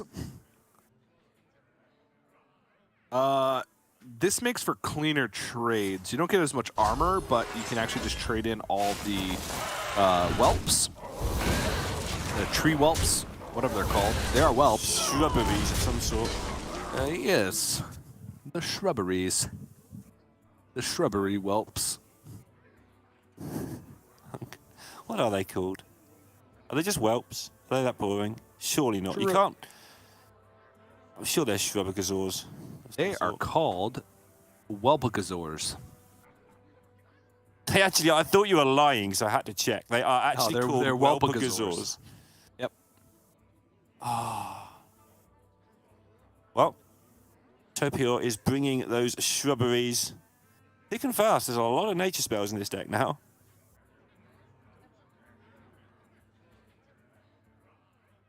Okay. Recognition from Habu as well, realizing that the extra armor just isn't how he wins this game. Yeah. It's by keeping big stuff on the board and pressuring, forcing out the spells that Levik has runes prior to when he really needs them. Build a snowman. Okay. Deathborn does nothing. Fireball, kill something. Close enough. Master. All right. Just invested all that damage into the 10-10. No, I've had enough of this. Turn it to a sheet. Yeah. Hang on. Oracle is a turn or two away from making a lot of stuff. Yeah.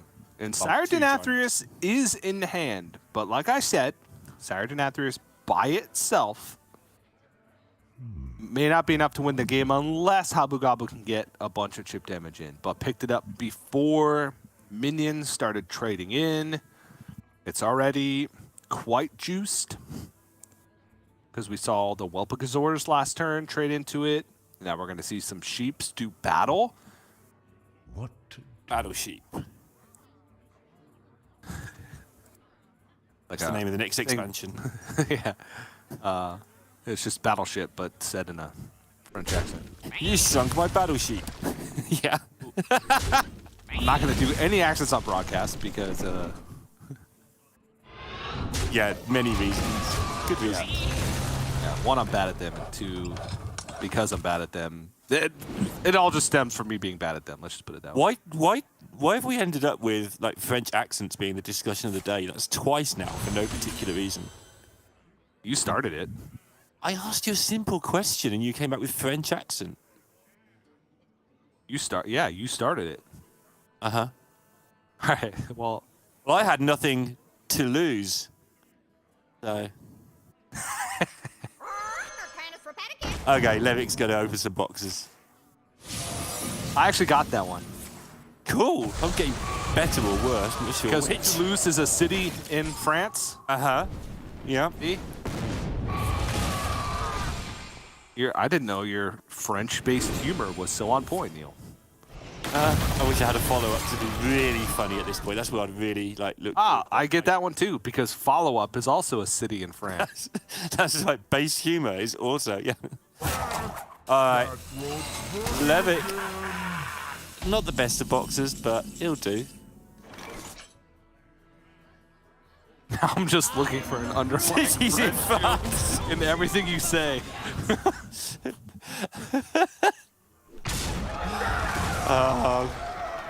It's not going to happen. I'm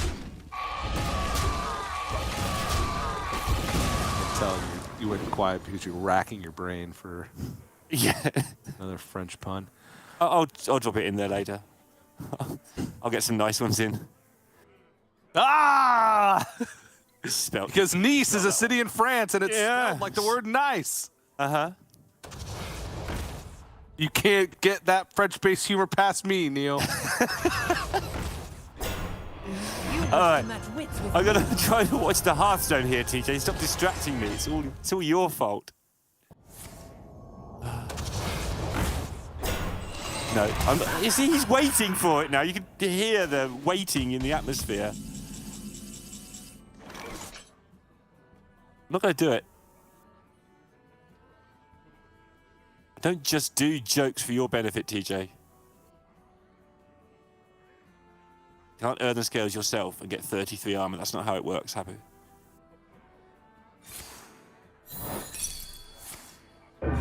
You still waiting? Still waiting. Just suddenly realised that TJ hasn't spoken for 2 minutes. Okay, I'm done. I'm done. It takes too much of my brain energy. I should have quit it to lose, to be honest. All right, Habu's setting up for a big Oracle, digging for that Ibis, of course, but may just have to settle for some giants at some point soon. Yeah. I mean, it's providing quite a bit of disruption here for Levick. The hand's already expensive. The Farwatch posts make things even more expensive.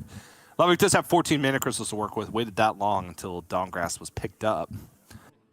And now it has to go back to the old boring deal 2 damage or more hero power. It's really hard to process this game because the mage having all that mana and the druid just stuck on 10 is not how this game works at all. Yeah, the mage theoretically should be able to make more powerful plays. Okay, can get a ping. I was looking for a way to be able to get this pink upgraded, and going into the Onyxia here and then pinging that off seems to be the optimal way. And then just build a snow brute. Yeah.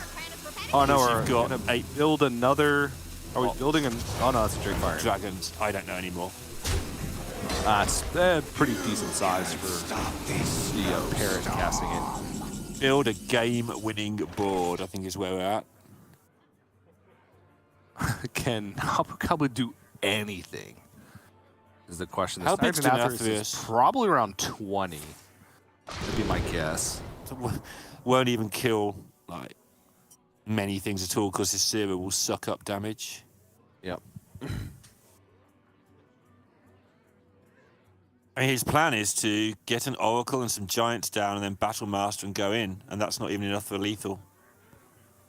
What So his other plan is to find an Ivus and get 2 of those that are really big, but he only has 10 mana because, yeah.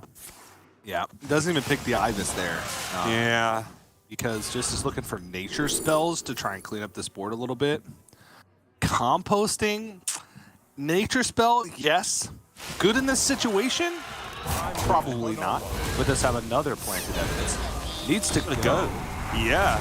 1, 2, 3, 4? Yeah. And then you Moonbeam? I don't even know. I don't even know. I think you Moonbeam to take off one thing, but it's not a double targeted spell like Barb Nets. It is a single. It just deals 2 damage to the same enemy. Right. Oh, I mean, pretty good turn, all things considered, right? Oracle with Double Giant comes down. Spammy Arcanist was able to clear off some, and the board has been cleaned up a good amount. Problem still remains, though, that Levick has now multiple targets for this ping to be upgraded once again. It is now at 4. Could even like use this parrot to trade over on Naga Giant and then upgrade the ping that way. I think I want to do that first before I rune, just in case you get rid of something that has 4. Get a chance of getting the world's cheapest snow brute then. Is 9 a snow brute? Remind you who you're dealing with. It's build a snowman, a snowger, and then a snow brute? Yeah, it's I've never got the 9 in play, but I think it is a snow brute. You've never got the 9 in play. Not a single time. The card's been around for like 5 years. Not 5 years. Uh-huh. But you have to It's been around generate for it. It's at not least crazy. a couple weeks. Well, it was played at the last World Championships. Or generated. It's been around for at least almost a year. Yeah. Now that Anatheus is in a spot where it can probably clear a board, because the board is smaller, the Anatheus is bigger. What would you guess here? Like 24? Yeah, I'd guess exactly 23. I was going to guess 24, but I'm not having the same guess as you. It's always at 24. Mouse over it. Come on, Habu Gabu. Give us the scoop. I think mousing over it's a bit of a tell that it's in your hand. So you just never know how much damage it. Just constantly hovering over one of the cards in your hand to see what it says on it. Well, it's a bit of a giveaway.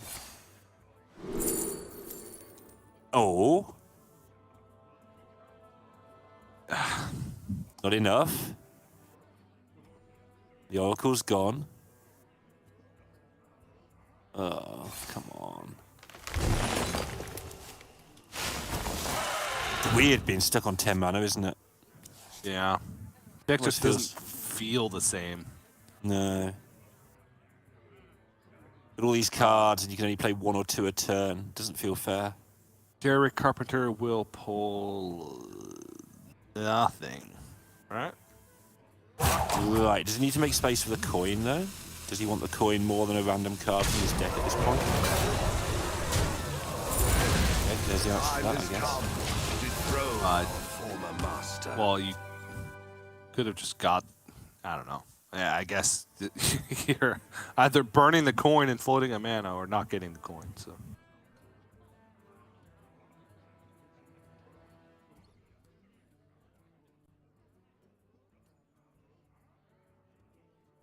How does Druid win this? It is that one like lucky hit. 33. 33 is large. 33 is large. And maybe Habu. I was gonna say could stick a brand. Yeah, good luck with that one. Oh, this is a lot of damage, though. He's got a 33 health lifesteal in his hand though. Because why wouldn't you have? Ooh. Jellyfish it. Nah, you don't need to jellyfish it. What am I talking about? Risk 3 extra damage to get rid of apply more jellyfish. Yeah, I don't know. Why don't you ping your Ysera? Keep up the ping.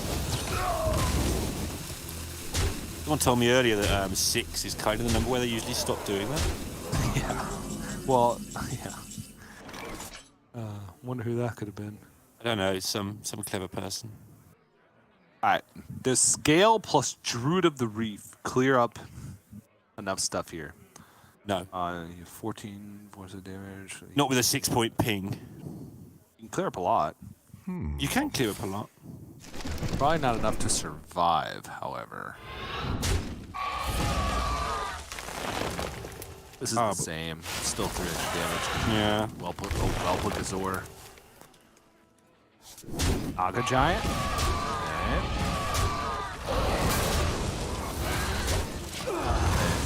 Hope you don't die. And then you realize that you're going to. Then you realize that you're dead on board. And then you can see, and there you go.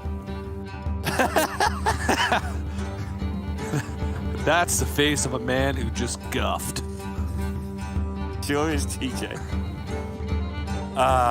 Well, that's the Druid gone, but the Druid's supposed to be gone. 1-all though, not 1-0. Levitt now has the Imp Warlock, which is not well placed, but it's never particularly badly placed against many things. That's if he needs it, right? Right. The big spell mage. Possibility that we could just see big spell mage for all the games. That's how it worked out for Bunny Hopper earlier. Yeah. Mage after big spell mage after big spell mage, just over and over again. Raven was counting mage wins, but most of them were just Bunny Hopper beating people. Yeah. Add another mage win to the day. Are we up to like 16 mage wins now or something like that? It was 11 when Raven counted, so at that time it would have been about 10 or 12. I think it was 13 on his final count when he gave the old I'm Raven, we're out. Is that what he does? And a salute. Is that because Sottle's not there to keep me? Yeah, but he didn't salute. This motion that I just made was an indication of his hair volume. I'm in no position to talk about anybody's hair volume. I'm in a position to talk about hair volume because I have very little hair volume. So I can talk about that end, right? I'm an expert on low hair volume. And salutes. Yeah.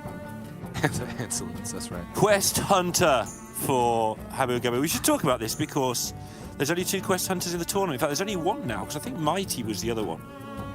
Yeah, Mighty is gone. Surprised we didn't see more of this because it's okay. Is it because the only other player that brought it lost? Yeah, but Habu, he's quite good at this game. Bring what he likes. No, but if you're going to be banning Druid, it's Quest Hunter's only really bad matchup, and you can beat pretty much anything else with it. It's great against Mage, and it's good against some of the secondary decks you might not have known if they were going to be here or not as well. I see you've brought. Yeah. So I think it's a good bring this week. Surprised we only saw the 2 of them. Okay. It's great against Mage. Watch what happens next with a double watch post start for Levitt. Ooh. And Habu Gabu's turn to play is Dunbaldar Bunker. Yeah. Quick shot. Wouldn't even matter because it would cost 3. I don't. You have to do. Oh no. Wait. It said it's cost to 1. Yeah, so it still costs 1. Because the Farwatch Post happens on the draw. The Dunbaldar Bunker happens on the post-draw effect. Got it. Habu's hand is absolutely terrific. And there you go. It goes to the 3 when it gets buffed by the watch post, and then the post-draw effect, as we've just been informed, brings it back down to 1. Yeah, because the Dunbaldar Bunker reads at the end of your turn, draw a secret. Then set its cost to 1. Not make it cost 1 less. Specifically set its cost to 1. So it draws, Farwatch Post makes it a 3, card is drawn, draw phase has ended. Dunbaldar Bunker then sets it to 1. Bada bing, bada boo. There's a lot of 1-mana secrets from things we just described multiple times, but has progressed basically nothing on the quest, and it's just allowing Levitt to hit him with stuff. But I do feel like Levitt could have a difficult time navigating this as we start to move forward. Ice Trap just wrecks this deck unless you hold on to the coin, which Levick is.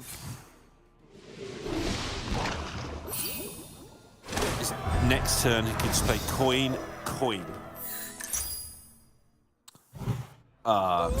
Sure. Well, the turn that he's got to get rid of the trap, that is. Yeah.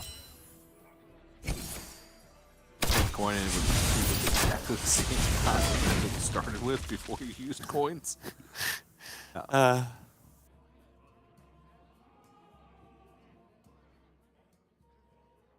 Just go for it. They've got a lot of 1-mana spells in their hand, and you know it. Yeah. And then, okay, it's Ice Trap. You still get to play a, I don't know, 4-mana Drakefire. Seems reasonable. Unless you swap the Ice Trap, and then they have a 10-mana Ice Trap in their hand. Yeah, just do it now. It's one way of destroying the Ice Trap.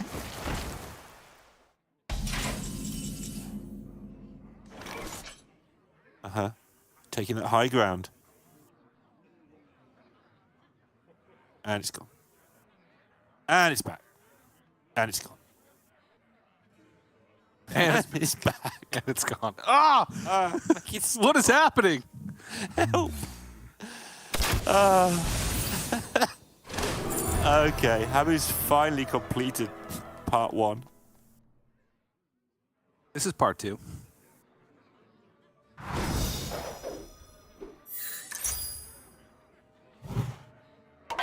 Oh yeah, so it is.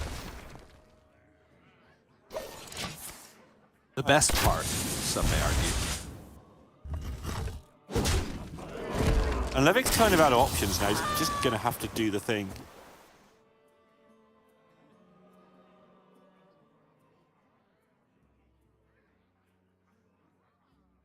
Nothing else does anything, right? So. Oh, now he knows he can do the thing. Yep.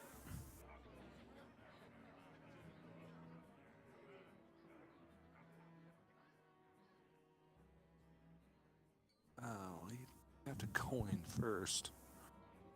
Yeah, that's the thing. You can take the 50-50, but that seems horrible. Yeah.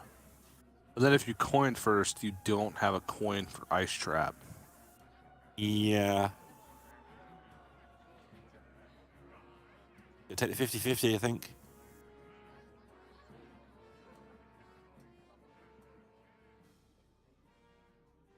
Time runs out on me.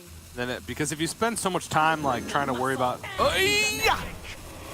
Easy nice. game. Easy game of Hearthstone. Oh no, but these are so small. Okay, that one's big. It's okay. I like that actually. Yeah. Like if he hit a 6-mana spring, and that's because he made it more expensive with his own watch post. That would have been kind of bad. Yeah. The only problem here for Habugabu is really doesn't want to get Leotard into oblivion. I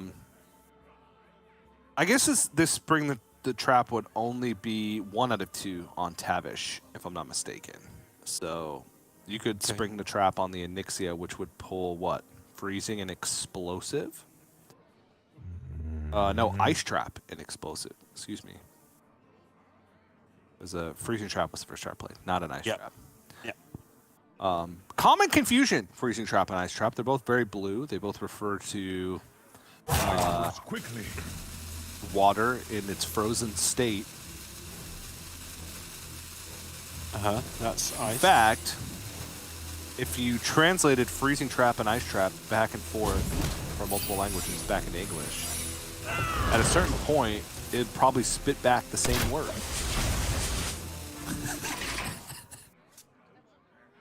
Yeah, that's a good point. That's how similar they are. What? Where did you even... Okay, sure. I mean, you're not wrong. I expect you by tomorrow to have found out which languages you have to do that to. Oh, but because the spring the trap pulled the explosive trap, Abu Gabu reeled back in his chair and said, "Oh no!" aloud to himself in his empty room and said, now my Tavish is vulnerable because the explosive trap will complete the quest. Tavish will be at the end. Levick will Theatar. But Levick doesn't have Theatar. Dead. But Gray Sage Parrot. which is pretty handy right now, honestly. More dragons. And they're quite small. But actually, they're not so small anymore. They're not so small anymore. And this is the turn that Habu Gabu wants to play Tavish. I think it just has to happen. Habu Gabu can clean up a good, not a good chunk of this. Can he ignore it? I don't think so. Probably not. You can go Tavish Wound Prey Arcane Shot, which is 4, 5, 6, 7, 8, 9, 10 damage. Split across. Plus the weapon, so you can clear up everything but the... No, but I'm counting face. I'm just counting how about you just shove it all in the face. Okay, so that's that would be 12 damage to face, because in that damage, the 13 damage I counted the Wound Prey minion. Yeah, he's going to find a mixture here. Face and... Yeah, he's worked out how much he can do next turn, I think. And okay. So this next turn... Oh, okay. This will pull only an explosive trap. It's the only secret left. So that's like effectively an extra 4 damage, because you get a hero power reset from the explosive trap, plus the actual damage that level will be forced to attack into, unless it gets lethal with Rune, which is very unlikely. Oh, a Magister Dawngrasp. That changes things. It will cast a Drakefire Amulet. It is a fire spell. Also gain 5 armor, which could ruin Habu Gabu's calculations. That is a fantastic pickup. yeah, 5 feels a lot right now. I mean, at the moment, Habu has the 4 spells in hand, plus the initial hero power, that's 10. Plus the Arcane Shot is 12, plus the Explosive is 14. Which is why he put Levick to 14 and cleared up minions with the rest. But now... Big! He needs something cheap and damagey off the top. He'd love to be able to trap him right now, but unfortunately it costs 10. That's it, right? It was 5 short from my numbers. Can he cast it all? 1, 2, 3. Yes. That's exact lethal. 2, 7, 11. Well, it's exactly lethal with the explosive. 13, 15. I count. Oh, wait, yeah. 17. Yep. It's exact with explosive.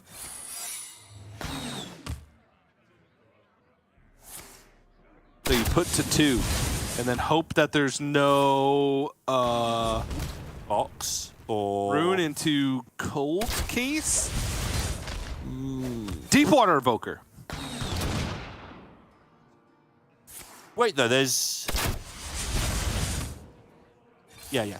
Because explosive goes first.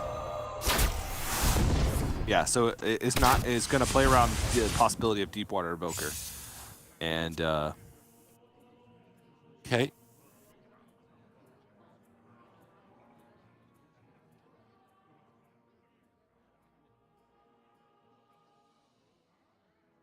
no way to draw cards.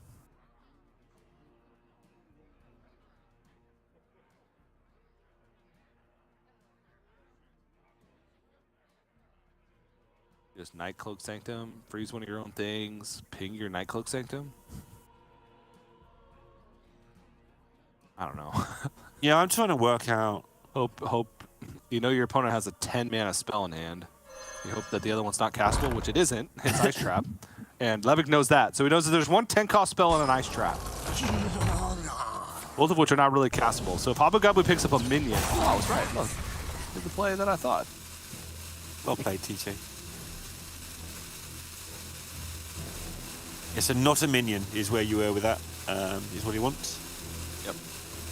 And Levick really wants him to hit a minion, which there are 1, 2, Wild Spirits, 3, only 3, and then Tavish. Okay, quick shot is it. Woo! Habu Gabu gets there. That was close, though. That was real close. I thought Levick was going to get across that line once the Magister Dawngrasp was picked up. But good on Habu Gabu to not just ship everything face, set Levick to 2, and then hope the explosive track gets there, because the Deepwater Evoker would have been just brutal. Brutal. Would have been game over. So nicely done. Just to hope that it was any spell that dealt 1 damage or more, which was roughly a third of the deck. Which is pretty good. Yep. The old Pretty good 2 and odds. 3 chances. We talked about those earlier today, but different situation. And the Hunter lives on. Going to have to take down either the Warlock or the Druid. Any preferences there as what you'd queue into the Hunter? Druid. Of course, it's your good deck and it destroys Hunters, but you know. Yeah. Hey, maybe your preference was to make it hard for yourself. No. Druid. Druid all the way. But nice little game there from Habu Gabu, Quest Hunter. Pulling it all the way around.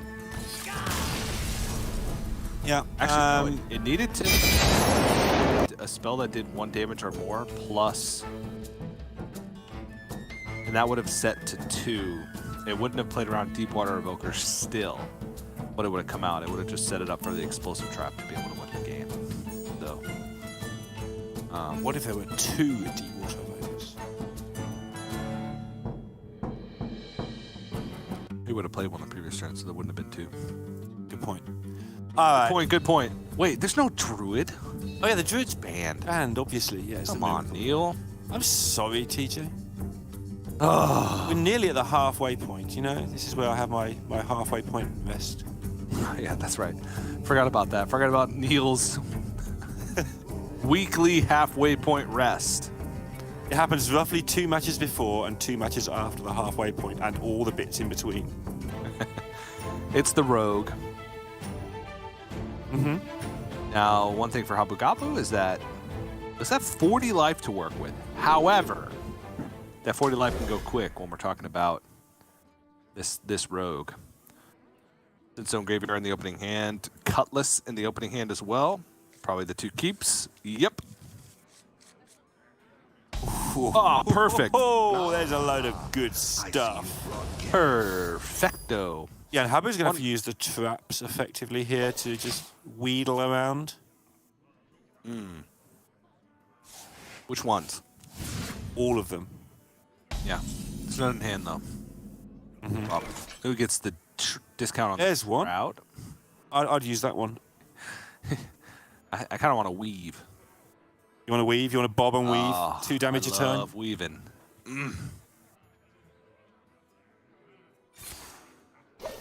Yeah, weaving.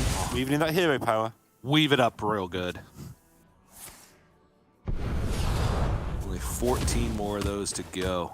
Oh my, look at the hand from Levick. Oh, yeah.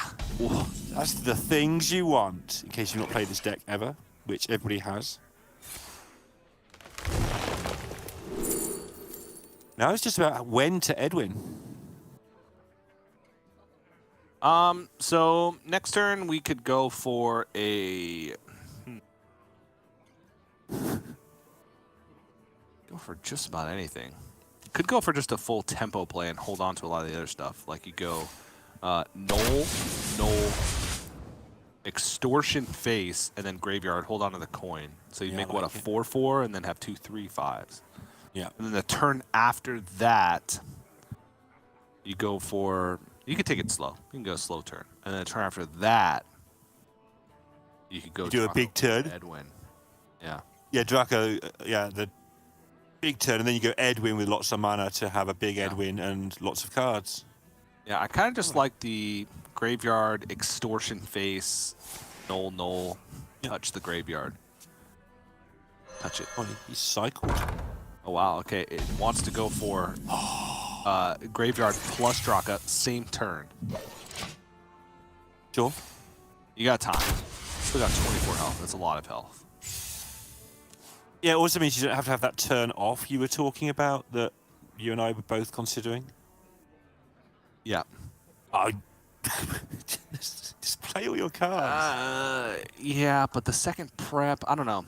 You want to hold on to one of the preps for Edwin, because this turn you're going to go yada yada, Null, Sinister Strike. Coin Draka Touch, probably. Or you can go Null, Prep, Sinister Strike, Blackwater Cutlass, Coin Draka. Go on, let's just do all the things. But then you're wasting the Blackwater Cutlass. We've got an Edwin. But this always happens. Yes. Null happens. Okay? Okay, so it's going to go Prep, Sinister Strike, Coin, Blackwater Cutlass, and then Draka. And the next turn, you still have Edwin plus a Prep in hand, which is all you ever need, to be fair. Exactly. Edwin, 5 mana with a Prep in hand, yeah, you can play every card in your deck. In death, I've mastered the art of Dagger. Yeah. That's should be an 8/8 ghost. Yep. Taking it easy and holding back the prep because this board, is okay. This is not quite a 2-turn lethal, but it could be with Edwin. This is 17-24. 369, 1724 is correct. Yeah. Yeah. Okay, well, can get a Spring the Trap here. All right. We're looking for what? I think the doors closed on the trap some time ago. Ice. Yeah. So now we're looking at 21 points of damage. Oh no. I want to start off just by backstabbing something. Get rid of that ice trap.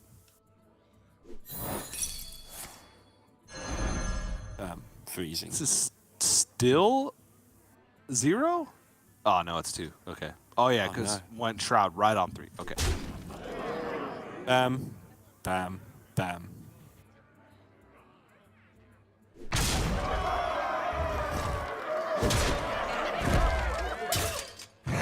More meat. He's going to save Edwin? No. Yep. Yeah. Choose soon. He needs to attack with 1 minion for 5 or more. Yeah. So it doesn't need to play the Edwin. Yeah. All right. Need to kill a lot of stuff here. Probably Shell Shot. And Hope. Ooh. Mm-hmm. And that's not quite enough. Would need to either kill Draka and the Null and then put a freezing trap up, or set the Draka and the Null to less than 1 and then play explosive then freezing, but I still don't think it would work. So Levick takes the win, and now we're at 2-1 in favor of Levick. Habugabu with only the mage remaining, and it is the 40-card big spell mage. Levick with both rogue and the imp warlock. That is correct. Fancy his chances. But Mage has been doing well today, so let's see how it goes, I guess. Do you think Mage is doing well because it's just random fluctuations plus Bunny Hopper, or do you think people are getting more of a grip with how to play it now? I think Mage's matchups just got a whole lot better, right? Because they can actually hold their own in some circumstances against Rogue, especially the big spell mage. And then when you're looking at a situation where you're building your lineup to either ban Rogue or ban Druid, like Mage then becomes the strongest deck, right? Yep. And there's 2 completely distinct archetypes for the deck that are both powerful, both can play Renethal. It's just kind of replace Shaman as sort of the go-to deck. Yeah, except it doesn't feel, to me, it doesn't feel as strong as Shaman, but yeah, the results surprised me a little bit. I think it's okay for the reasons you said. I just didn't think it was quite this strong. But it's going very well.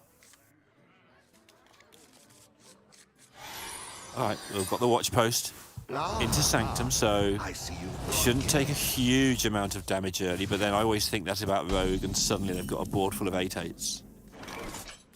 But this is a nice curve. Yeah, this is quite good. Yeah, Abu Gabu's like, wait a second. I was hoping to get the watch post down into the shroud turn. But that didn't work out. Wanna know? Really matter. It's gonna be free next turn. Yeah, sure. Just play it all. Got a shadow step. Watch pose. Oh no. Okay, what's the card that's increased in cost? It is a Gone Fish. Stone by stone. Shadow step. Yep. Yeah.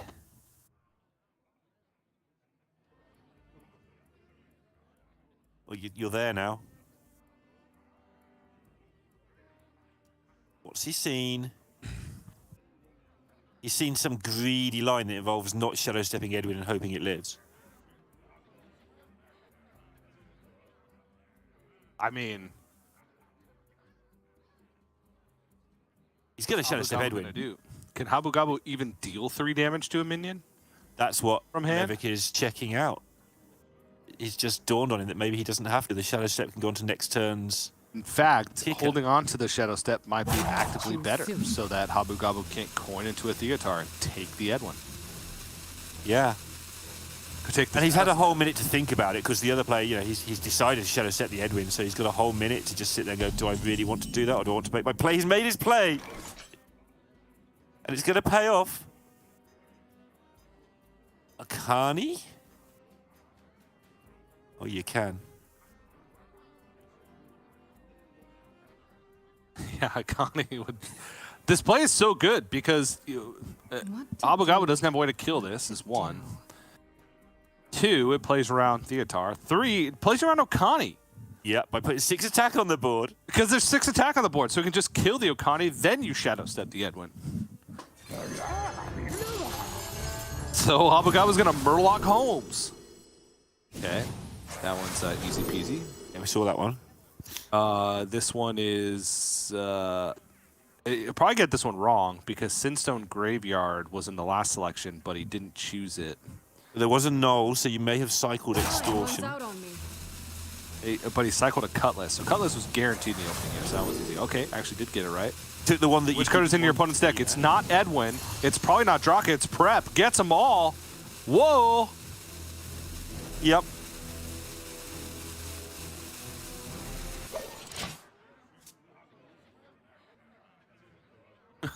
Super Sleuth. Yeah. Okay.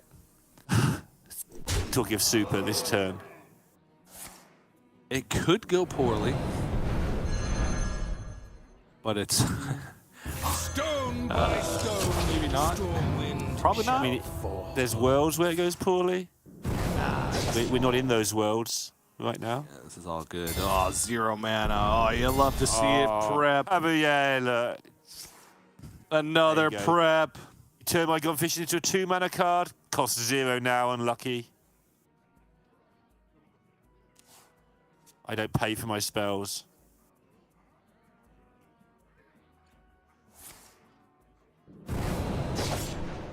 Prep.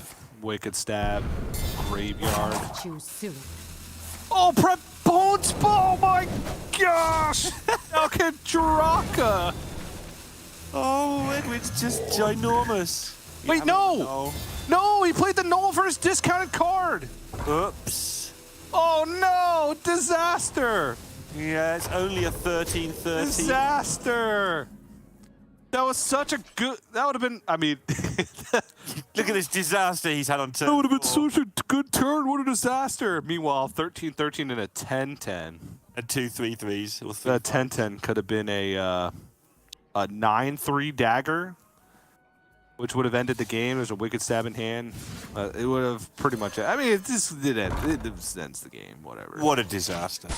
Yeah. For Habu. Yeah. Yeah. It doesn't matter if it's 13 or 15, it gets frozen anyway, you know? Yeah. Do you want just a 3-attack weapon as well? I guess you've got to work out if the key numbers work. You can have one if you want one. 3 feels like a big weapon right now, actually. You see, you're pushing 19 this turn. Next turn, you'd have an extra 7 from hand, potentially more. Yeah, I kind of like the idea of just... Yeah. And the Sinister Strike's 3 more, that's 22. Yeah, I like it. Means the weapon represents lethal with the extra 9. In death, Yeah. I've mastered the art of subtlety. Or something like that.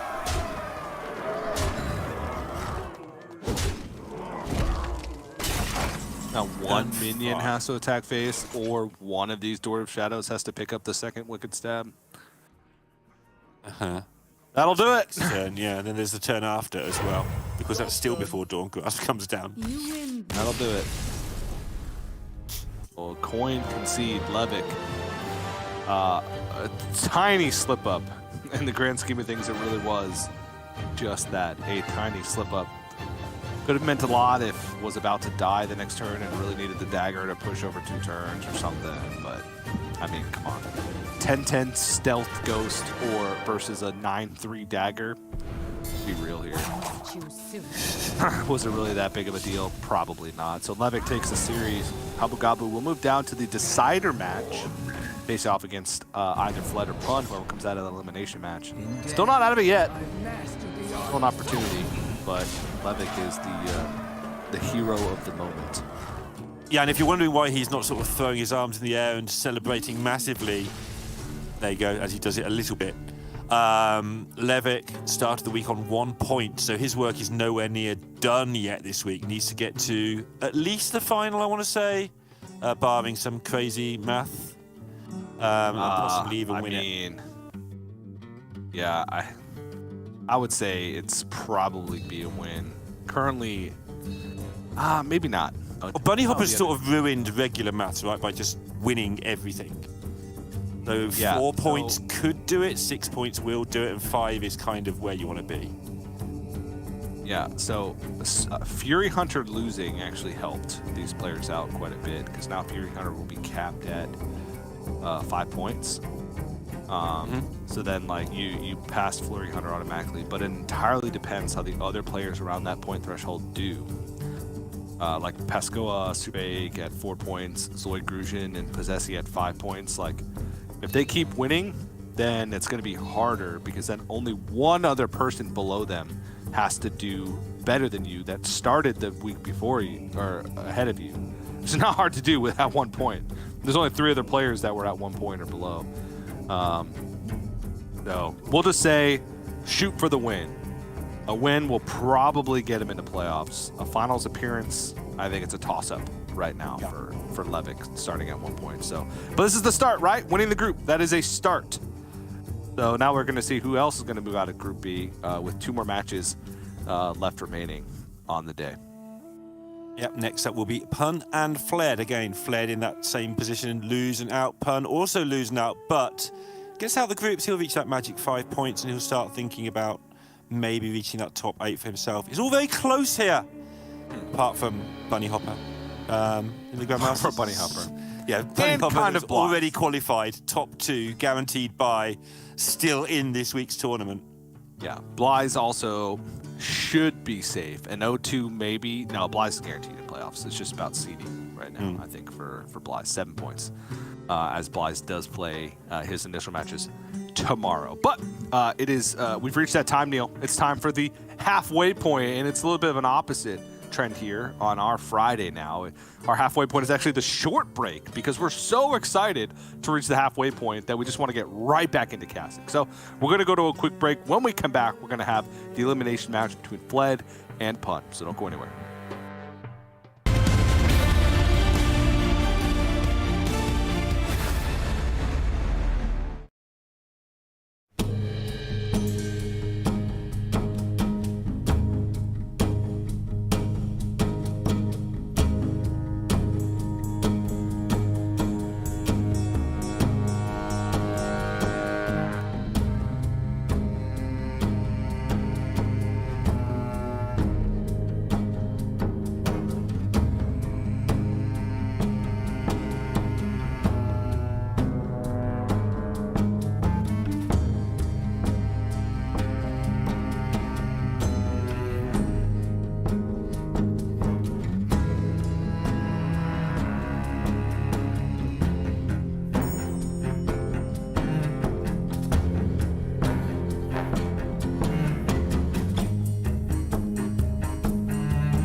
everybody. Welcome back to Hearthstone Grandmasters Last Call. We have now passed the halfway point for our Friday here on the final week of the regular season. My name is TJ. I'm joined by Neil Larindabon. If you forgot who we are, or if you're tuning in for the first time and didn't know who we were, that's who we are. We got our elimination match coming up next for Group B. It's Pun versus Fled.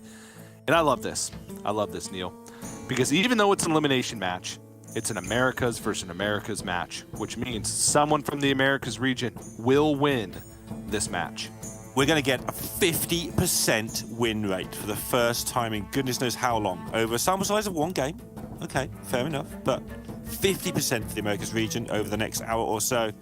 Absolutely amazing times. Yes.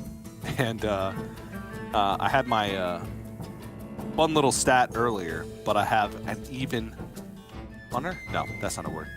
An even more fun stat to throw out you. I'm ready. Oh, I'm so blurry now because I'm so excited for this. This stat is so fun. If you added up the points that all of the Americas players in Hearthstone Grandmasters Last Call have, it would be as many as Bunny Hopper coming into the week. Bunny Hopper currently has more points than all of the Americas players combined with his wins earlier. So the Americas players combined have as many points as I have fingers and thumbs? Less, unless you're missing a finger. I'm not at the moment. Okay, good. Either they need to win. You have more fingers than the Americas players currently have points. Now, after this match, you will have exactly as many fingers as Americas players have points, because an Americas player will earn a point, and thus bringing the grand total of points for all Americas players combined in Grandmasters Last Call to 10. So for the Americas players to have more points than me, than I have fingers at the end of today, either the winner of this has to beat Habu Gabu, or I have to have a terrible accident during the broadcast. That's right. Wow. I'm not sure which is more likely. Yeah, both things are incredibly unlikely. Let's just put it that way to happen. But Pun's going to be opening up with Tempo Rogue. Again, seems to be the deck to open with, assuming you're playing against an opponent who's not banning the Rogue, which Fled, who played a Rogue Mirror in his first match of the day, obviously is not.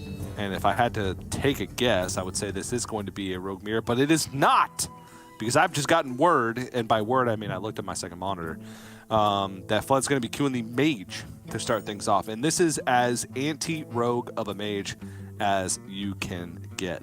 Double Masked Polymorph, the double Solid Alibi. I mean, you have as much freeze as you could possibly pack into this thing. Flurry, Solid Alibi, Snow Flurry, Double Blizzard, Nightcloak System, obviously, Varden, Deepwater Evoker to gain some armor, potentially a Grey Stage Prayer to recast the Blizzard, Mass Polymorph once they've been frozen for long enough and you feel like it's time for you to get rid of them. The only thing it's missing is the Rush Rod Viper. Yeah, and I'm wondering, is this, I mean, obviously it's very good tech against Rogue, but is it aimed at the Rogue or is it aimed at a rather missing Naga Priest? It does, yes, it does seem polymorph way more anti-Naga Priest, but it does have some splash against the Rogue, right? Again, the only thing it'd be missing in that case would be like a double Rust Rot Viper, maybe in place of, I don't know. I mean, there's plenty to choose from in these decks. Yeah, like you drop a one mass poly and play a Viper or something along those lines. Don't know. Yeah. It does also have the double flurry Savara thing going on, which they usually have, but it's a way of maybe getting to turn 7 and casting a mass poly. Doubt he'll keep it because you've got to get there.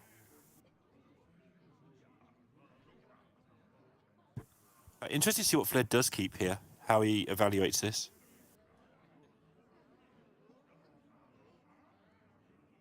He hasn't got any of the cards you want to win the game, but most of these things do something to stop you losing the game. Yeah. Throws them all away.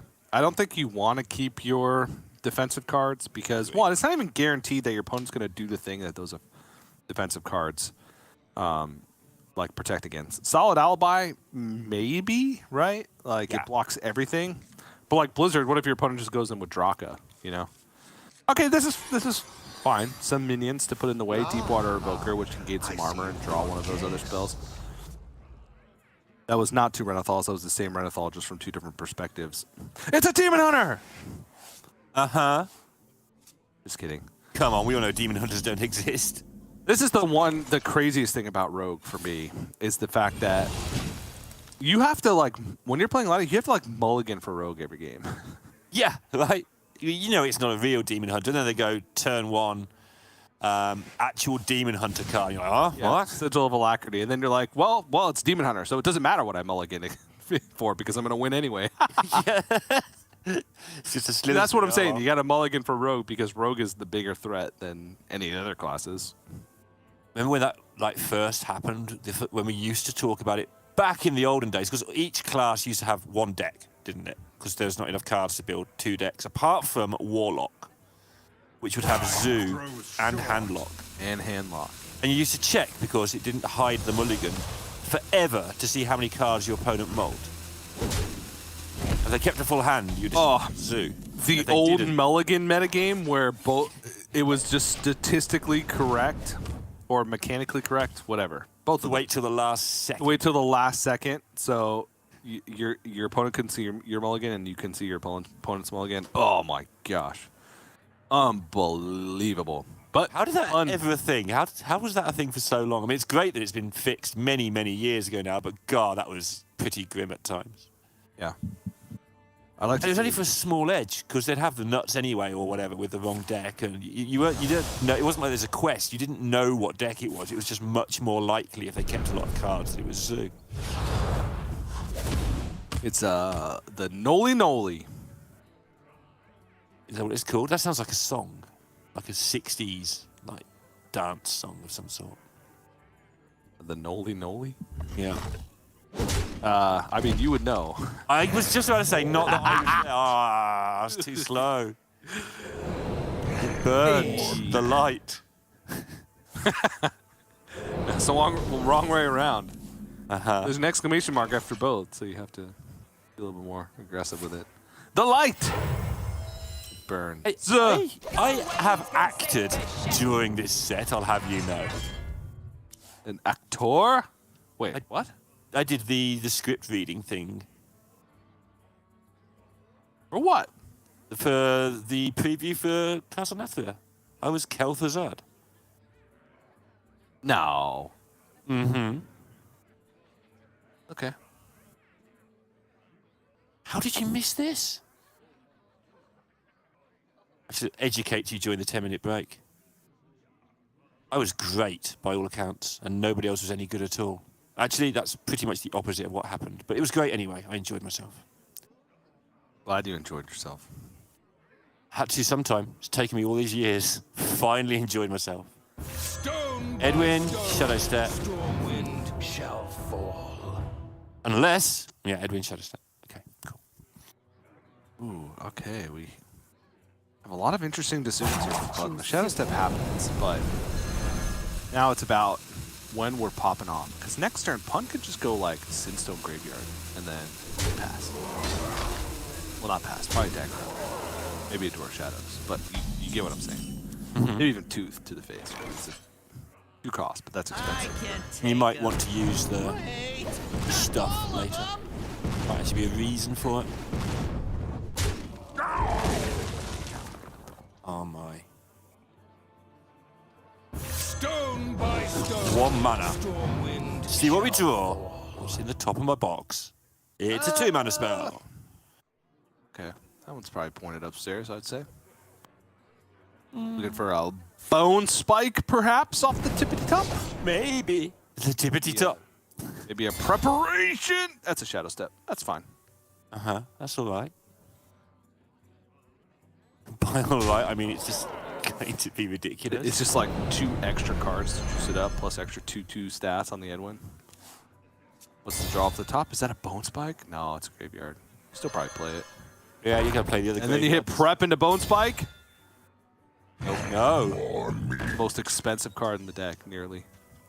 Game is just not listening to you. A little big ghost and a big Edwin. Edwin. Flood does have a flurry though. And the Frostwave Dungeoneer for picks up Frostwave, which it does. Cold case. This is good. This is good stuff. This is good stuff. Me tusks won't stop shattering. A lot of damage being blocked. And a lot of damage being presented over a couple of turns. I know it's only like little things, but down to 26, double Deathborn in hand. Yep, and Grasp. The Ghost is only a 5/5, which is good because the Edwin is not in stealth, so you could use you could freeze that with one of these little what are they called? Frosties. One of these little frosties. Yeah, frosties. That's what they're called. Yep. And then you could use the other to freeze face to block Draka. So a lot of defensive capabilities is happening now for Fled. Pun has to decide what the go-to play is. No preps in hand, which is a little bit awkward, so it's just going to tooth. So this looks like it's going to be a slow turn. Bracing Cold. I mean, that could be like a good setup. Setup card. It's quite slow. Frosted Elementals. Frosties, yep. As we know them in the trade. So you could Bracing Cold and then, I don't know, Dagger down one of these? You could play the Graveyard, so you're making a minion every turn with the alternating graveyards. I might have even been tempted to use it there. Oh, Blizzard. Flood just has everything checked, it feels. Yeah, well, you discussed it at the start. Like, the deck is full of Blizzards and mass polymorphs and stuff that's going to keep coming along. Yeah. I like the Blizzard this turn because then next turn, if you Dawn Grasp, you're guaranteed to either get a Flurry or a Blizzard. So you're guaranteed to freeze something. I guess Cold Case is the most aggressive-ish play that you can make. I don't think you want to make an aggressive play. I think it's fine because then next turn you can Blizzard, the face is frozen. You can start chipping away at the Edwin so you don't have to freeze it anymore. Yeah. And this board still has to be acknowledged, right? Because if you can freeze for like 2 more turns, there's 10 damage on board. Double Gone Fishing. Prep. Okay. Starting to get pretty large. Well, I was going to say this Draka is starting to get pretty large, but it doesn't really matter, does it? Because the face is frozen. I guess it matters for future turns. You just load up the dagger. It might be the only way you can get damage through going forward as well. Yep. Actually kind of dying here. I mean, you already mentioned it, but he is kind of dying here over the next few turns.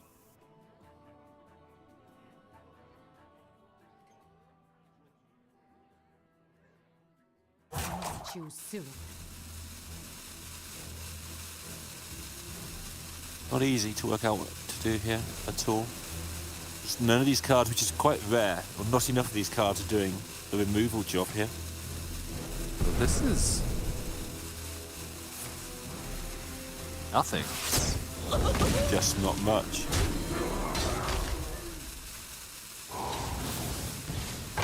Uses a graveyard. Probably just the one? No, uses both. Okay. Emergency.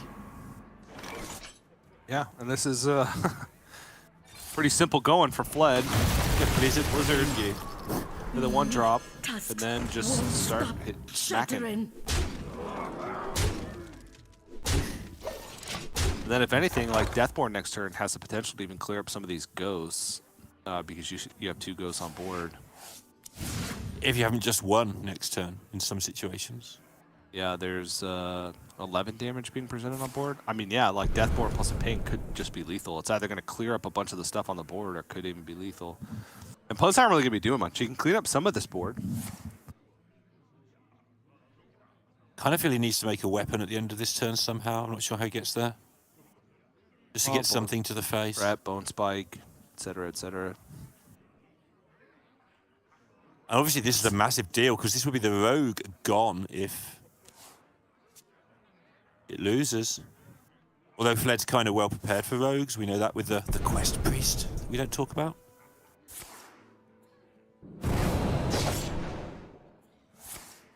Yeah, 9 attack dagger? Yeah. Choose soon. Roughly. Trying to set up with some good draws. Maybe I gets to get it done with a dagger. Takes a Sinister Strike because it's cheap for next turn. Yes. Well, no, you can fit it in just to get extra damage because the bow spike costs 1 because of the tradable, and then you can run in with it. So that's just efficient. And then this is at least 9, so this should be a 2-turn setup. Oh, it is exactly 9. Okay. So it is a 2-turn setup. And it's so now we're in the situation where Blizzard. Yeah, it has to be Dawn Grasp into Blizzard. Because there's not enough skeletons on board for Cold Case to gain enough armor, right? It would gain, you'd gain effectively 9 from Cold Case. Flurry also won't block enough unless you get perfect skeletons. It would have to be, you would trade in 1 skeleton to the Edwin. That hits one of the stealth skeletons. You trade the other one, it hits the same stealth skeletons. This has got to be Blizzard. So then you have no board yet. Stay where you are. It's Flurry. It didn't hit the others. Yeah, in that world you've had no board as well, because the whole point was to try and set up a 2-turn with the Blizzard. Otherwise, that dagger's getting you over 2 anyway. Sun sets. Yeah, so it's exactly dead. Yep. Wow. Okay, that was razor thin margins. If that Flurry had gone a different way and hit like both stealth minions, Fled may have been able to clean things up, or if the Dawn Grasp had hit Blizzard. But Pun getting the exact amount of damage from that Draka Dagger that he needed was the saving grace, squeezing every last point of damage out. And it worked out. Because if Fled had one more turn, that game was probably over. Yeah, almost certainly. If it goes out Blizzard, he just goes to face with all these things, doesn't have to worry about the trade, and he's got plenty of damage over the 2 turns. Yeah. In most realistic worlds. But now, TJ, we get to see almost certainly the matchup that, it's excited me since I saw it might happen. It's gonna be the Quest Priest versus the Rogue, most likely. How excited TJ is. So this goes one of 2 ways. Either the Quest Priest kills every minion that the Rogue plays forever, or the Quest Priest finds no ways to kill anything and no heal, and the Rogue makes a giant dagger and the Priest dies. But most of the time, the Priest just kills everything. There's so many ways for them to just deal with big stuff. The Lighted Burns for an Edwin, Shadow Word Ruin for big ghosts. The way I've lost this matchup is when they make small things, like, funnily enough, 4 attack actually works quite well in this matchup. Because it's right out of range of Clean the Scene, but it's also not quite in range of Shadow Word Ruin or like Lightmaw Nether Drake. And you get that chip damage in, and then you follow that up with a big Draka Dagger and start smacking face. But even then, there's so many things that can go wrong. The Quest Priest starts with 40 health, they have double Desperate Prayer, Gift of the Naru, just the natural hero power. Things can get weird with Sketchy Stranger because you can hit Counterspell, Explosive Runes to block like the Wild Paw Null from being Shadow Stepped. Zyrella can clear pretty much any board if you've taken enough damage or your opponent has taken any type of damage. Theotar, the list goes on and on and on, right? This Priest is like the ultimate I hate rogues kind of deck. So it really is, yeah, absolutely. And who doesn't? Let's face it. But and it's weird because it shows how fragile the Rogue is. Even though the Rogue is really, really good, I'm pretty sure if it was dominant for any length of time, you can tune decks like you've talked about Vipers already, but you can tune decks to take it apart reasonably consistently, I think. It just means that you're so bad against the rest of the field. Yep. Like, I think next week is Conquest, and it will be interesting to see if somebody just brings a you've got Rogue.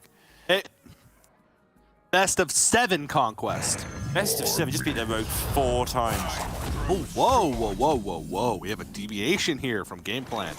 A one-cost Knoll, emerging from the Maestro disguise earlier than rogues typically do.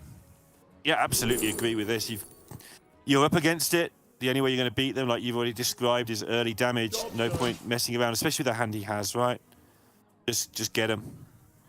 Oh dear, not getting anybody with this lot. Ooh. Pushing 3 though. 4. 4. Yep. Yeah. 4 turn. 10 turns. See that? Now that's 10 turns. Is no excuse. Gonna improve Pun's hand. Manners. Huh. Right, Bone Spike. Okay, never mind. I got confused for a second. I was like, wait, what? Oh, but this is his hand. Okay. Because there was a Bone Spike. That was confused me. I know, I was like, hey, so the Bone Spike goes straight into your throwback, so you can just swap nothing, huh? Yeah.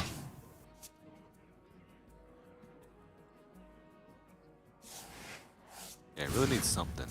Try to concealment. There's a Draka. Something. This can be played this turn, but it's... It's all right. I don't know about that. Prep. Okay. It might be all right. Let's go the other way. You might have very few other choices. Coin. Sinister Strike, Prep, Tooth Face, Yeah. Spike, Draka. Yeah, do it. You've got no chance of winning this game otherwise, I don't think. Just because your hand's so bad. It's not going to improve fast enough, right? And maybe the Tooth gives you something... No, you're not your Tooth and Face, or else you don't have a target for one Spike. Choose soon. Okay. Yeah, good point. Yeah. It's not like...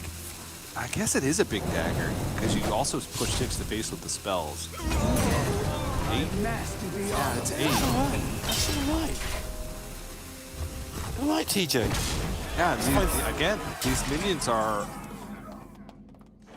awkwardly shaped. Or anything to clear. There's no shadow spell in hand. Cannot exist. We're just gonna have to go with a spirit guide to try and block damage, and then hope that next turn Flood can pick up some good stuff. Okay, Shroud, that could pick up a second Knoll. No, and if it doesn't, at least you'll have an Edwin or something for next turn. Yeah. Yeah, like Knoll Maestro would fill the mana quite well.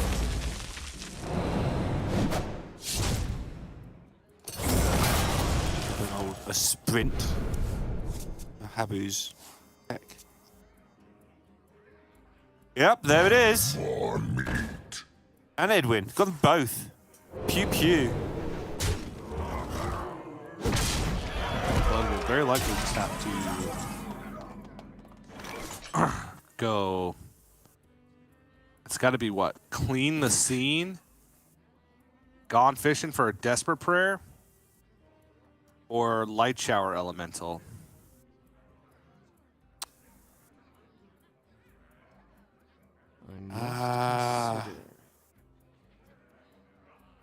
Can You could prep just- Gone Fishing just to see if that changes your play, right?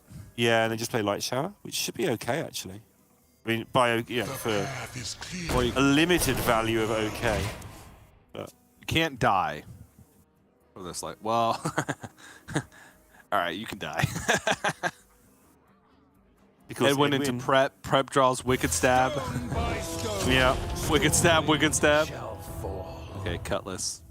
Oh no, that's the worst. That's actually really awkward. You still got to do it, right? You double. You keep. I like the double minions attack. alive. Okay.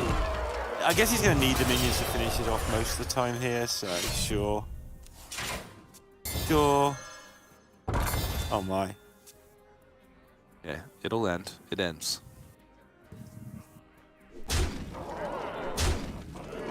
And you don't use your location because most of the clears are like light bomb and stuff, so you want that for next turn as a reload.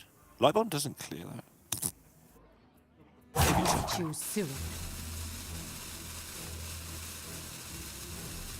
In the world where you haven't got lethal next turn, is that minion alive you're about to make? That's the question.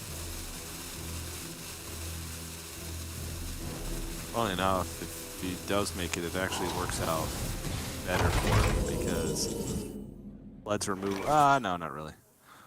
The light Yes, that's what I mean. Clean the scene, clears the board. Yeah, that's kind of where I was at, right? And then I think you want to Gone Fishing with the extra mana, just in case you do. There is a Desperate Prayer. You want a Desperate Prayer. What side will make my work?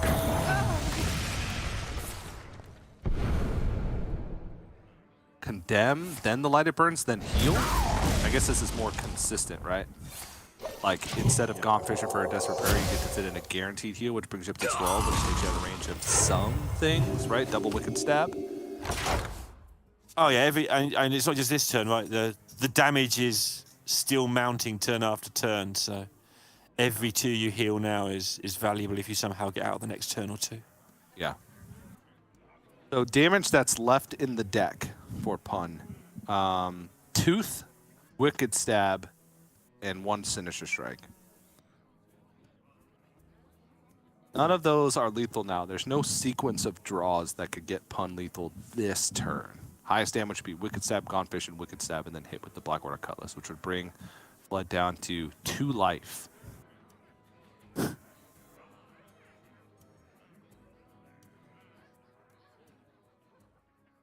With Whirlpool available to him now as well. Yeah, I don't think that's that big of a deal, because it'd just be a ghost, and you spend all your mana, you want to heal. There's plenty of other ways to deal with the ghost. Light Bomb, yeah, it's all going on. Yeah. He's got everything, yeah, that's the case you just completely hold. This gives Fled the opportunity to do anything. You hard cast Shard, and then Gone Fishing? Oy. Also, keep note that Fled through Quest. Because just you get an extra card to mulligan in this matchup. Desperate Prayer, there it is. That would get it done. Yep. And that felt like an absolutely catastrophic start for this deck, and it's still going to probably, I can't see a world where it doesn't get over the line. The clear last turn was very well spotted from Blood, because he got to fit in a Hero Power, which cut Pun's outs to very little. Would have had to have perfect cards in hand. Burn, burn, burn. This draws Maestra only, but it gets something out of the deck in case that was in the bottom 3. Looking for damage. Yeah. So can't get there with Burn, so I think you have to go Graveyard.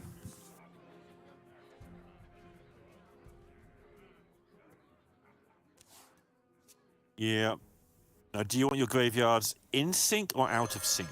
Or just get it over with now as quickly as possible and hope? You're running out of cards. I think you just got to do both and say you don't have any removal. Are they 4/4s? Wait, are they 4? You can't always trust what you see. Made them both 4/4s on purpose. Plays around Clean the Scene. Plays around Shadow and Ruin. Does not, however, play around Light Bomb or Whirlpool, so... But played around as much removal as you could possibly get. And with the second Desperate Prayer picked up and essentially all of the minions gone, that should be game. Blood knows safe at 17. Doesn't have to show the second Desperate Prayer. And yeah. Quest Priest gets its job done and is now free rolling into a chance to get another one. Obviously, if you bring this deck, you're kind of trying to build a best of 3 lineup, right? You want your 2 decks that aren't Priest or their Rogue to be better than their other 2 decks. Yep.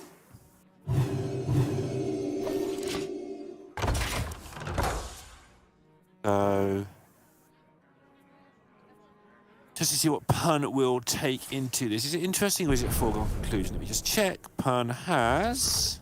Flood is out of range of max damage. Oh no, sorry, I'm looking at the next game. Sorry, I completely... Oh, okay. I was like... He's got the Mage and the Warlock left. Yeah. If the Door of Shadows was picked up prior to the board being clear, and the Door of Shadows picked up a Wicked Stab after it was infused, there would have been like Wicked Stab, Wicked Stab, Wicked Stab, Tooth, Sinister Strike as a lethal.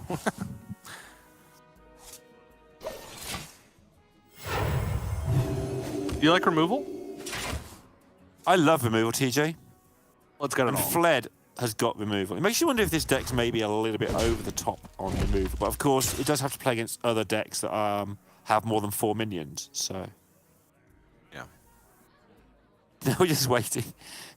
Panda just goes, okay, well done. You killed all my stuff, but now you've got a, you can kill me with a 4/4 at some point, or you can find your quest and do the whole thing for 23 turns. I mean, Flood can literally just kill face forever and win, and just acknowledge the ghost with Whirlpool once it happens. I don't want your logic right now, TJ. I'm bored. I'm waiting for game 3. Yeah, Pun should know this. Pun should know that He does. Well, not mathematically out of the game. If Pun makes a 4/4 ghost right now, then that ghost could hit face infinitely. Okay, I'm less bored, but did not have a Whirlpool, because Whirlpool would be the only card that could stop. Yep, you've got me interested. Much less bored now. And now he'll see the Whirlpool, and then boom, that'll be game. All right. 10 health.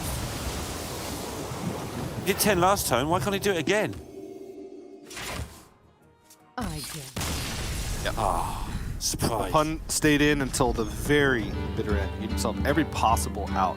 There was a small chance that that ghost could have hit face multiple turns if all of their removal, if the Whirlpools were all the way at the bottom. But Flood showing why the deck is good. Also, when you know that you're facing against Rogue, which he did, you can throw away the quest and give yourself more odds to hit the removal, because the removal and the heal is all that matters when you're talking about that.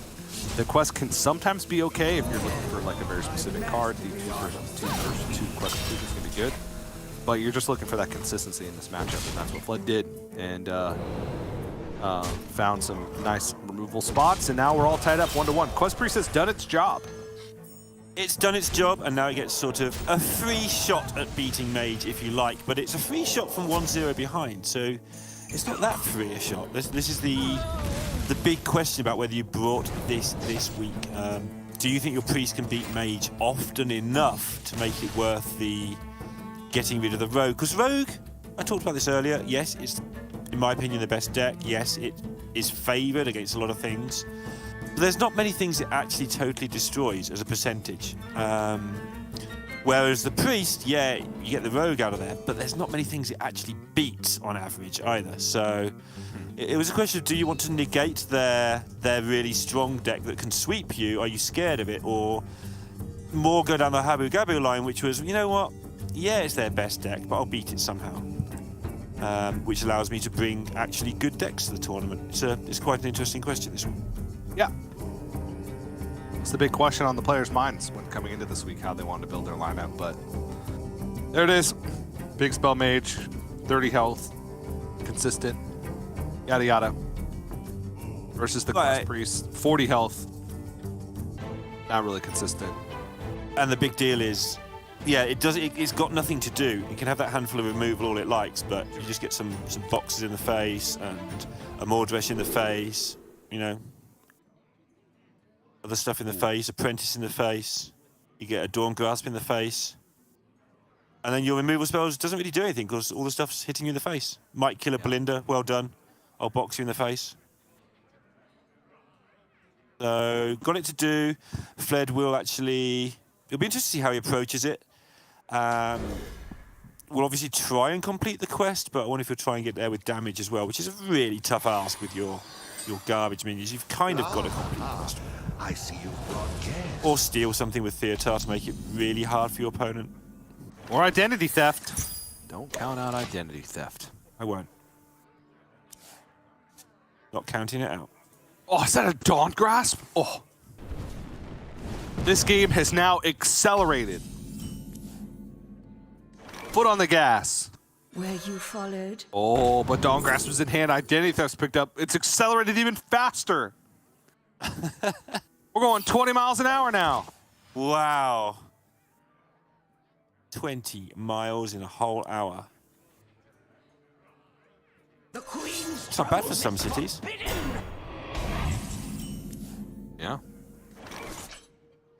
Oh, steal that identity. Never mind. Counterspell. Mine too.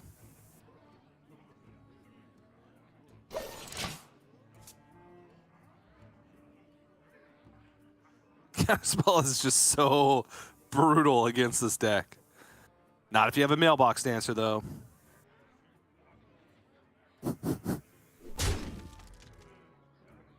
That's right. Feel groove. Like the famous Lionel Richie song.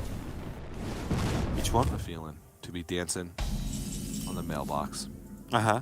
Is that how the lyrics go? Ooh, ooh.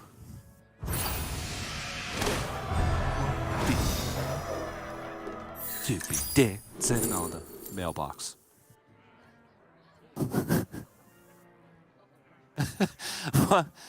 Did he have any other hits that are Hearthstone related? Yeah, well, was a huge Hearthstone fan. Was a huge Hearthstone fan in the 70s? Question mark. When he was Maybe the 80s. actually had hits all throughout.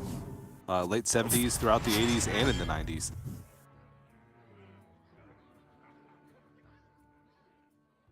Wrote Jaina's Greeting. And a version of Hello. Hello. My thanks. Job done. Thank you. Is clear. Anyway, where are we? Oh yeah, cast a Hearthstone tournament. Awesome. Fled. Trying to curve out. With a deck that is designed to do anything but that. Racing to quest completion. Not very quickly. Is that another line of Richie song? Kind of capped at 20 miles per hour. Just racing to quest completion. Do you take Big me 80s for hit. an ordinary mage? Fled entered a Zamboni in a NASCAR race. Funnily enough, Pun also entered a Zamboni in a NASCAR race. A Pun Zamboni has racing stripes on the side, which we all know makes it go fast, slightly faster. Absolutely. Yeah, that's the whole point. Surely they actually make it go slower. Because you're carrying more weight. That's if you use quick drag paint, which, as we all know, is heavier. Whoops. Or lead-based paint, because lead is heavy. Mm-hmm. Well, so the best way to go really fast is to not paint your vehicle at all. Well, the best way to go really fast would be to... I mean, use a rocket. Yeah. Hit the NOS. Oh, Fled's got a chance to take a Sanctum here and slow this down even more. Or take a Dawn Grasp and speed this game up even more. Mm-hmm. So he can put square wheels on his opponent's car. Picked Amulet because he needs a 5. Okay, sure. Oh, come on, Fled. okay, Starfish is... Not too quickly. You just kill it. Actually, you know, he has got 5, 6, 7, 8 all in hand now. As you probably pointed out while I was talking about car paint. And double Thrive as well. So, you know. This is this is how you play Quest Priest when you're just kind of like, oh, I don't want to play Quest Priest anymore. Just ignore every piece of disruption that they could possibly have and just say, I'm just going to complete the quest, thrive, get my shard, whatever. If you steal it, I don't care. I don't want to play Quest Beast I'm anymore. going to queue something else. You bring this deck to a tournament, your opponent plays Rogue, you're excited to play Quest Beast, and then I don't want to play this anymore. Yeah, I did this job. Just rush to my quest. Pick the Drakefire Amulet. I need a 5. That's right. How's he going to get to 6 and 7 with this lot smacking him about? Well, both could block damage, right? Yeah, they could. The 7 for sure.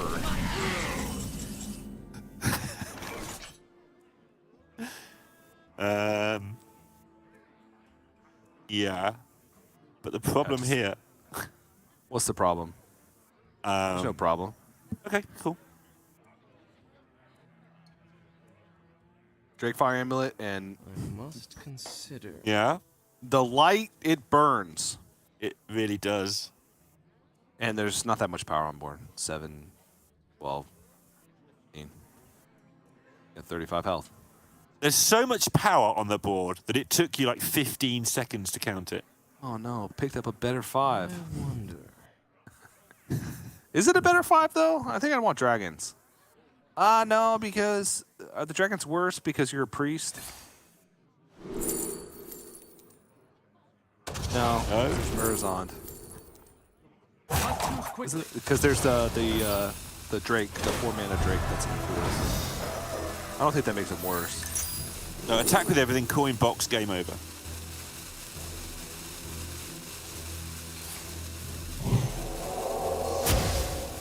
It's not that much. You are. It really isn't that much.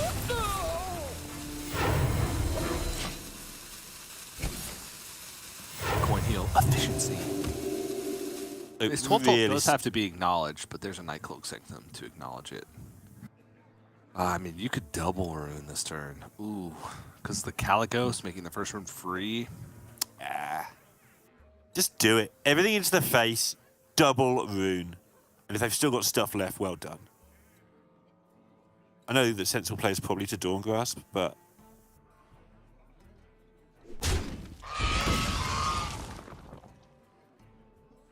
Is the sensible play to Dawn Grasp? You get more dragons, but I think the sensible play is to rune, because then you can always Dawn Grasp after. Oh yeah, that First. playing the correct rune as well. I think every rune was correct, because the other one costs 5.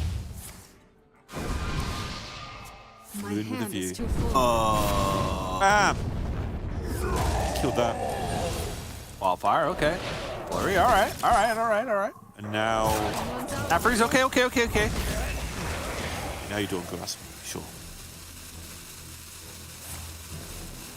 Dawn Grasp will summon 2 You wish to match wits with me. dragons.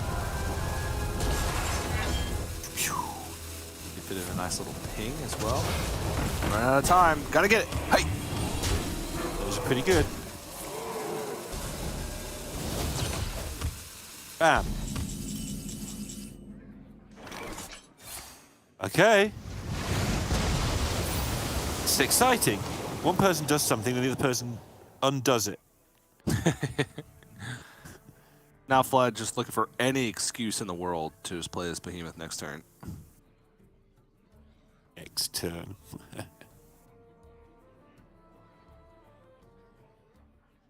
Yeah, play the watch post. It doesn't want to overdraw maybe, but is that big of a deal? I don't know. Let me remind See you what who happens. you're dealing with. I think 30 is the theoretical max damage that a rune could do with the situation I mentioned earlier. Oh my Do a goodness, parrot. this is terrible. Yeah, this is grim. Is that it? That's it. Got a power to try that again, but that was so bad. Yeah, here we go. Complete quest. Bam. Flood's gonna hold on to this coin for dear life. You know what's going to happen here, TJ? But Hun is going to play the parrot at some point soon. Yep. Get a secret. It's not going to be counterspell, and Fled's not going to cast a 10-minute. well, he's got a coin this time, so he's good. Oh. 2 thrives in hand. Next turn just plays Irella, double thrive. Get that thing in hand. Yep.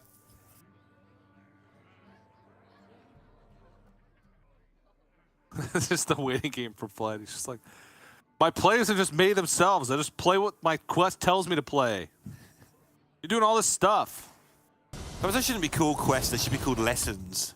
Lesson 1. Play a 2, a 3, a 4. I can take him. Lesson 2. Play a 5 and 6. Lesson 3. Play this card. It means Oh, this hero power is up to 7. But Flood knows that a Reckless Apprentice has been burned. Cast the darkness from your heart. Yep, and just thrive. Look for the shard. You can't die from 22, can you? Mordresh hero power It's with a box and a ping. It's exactly 22. Oh no. Uh-huh. Okay, gift puts you out of range. Whew.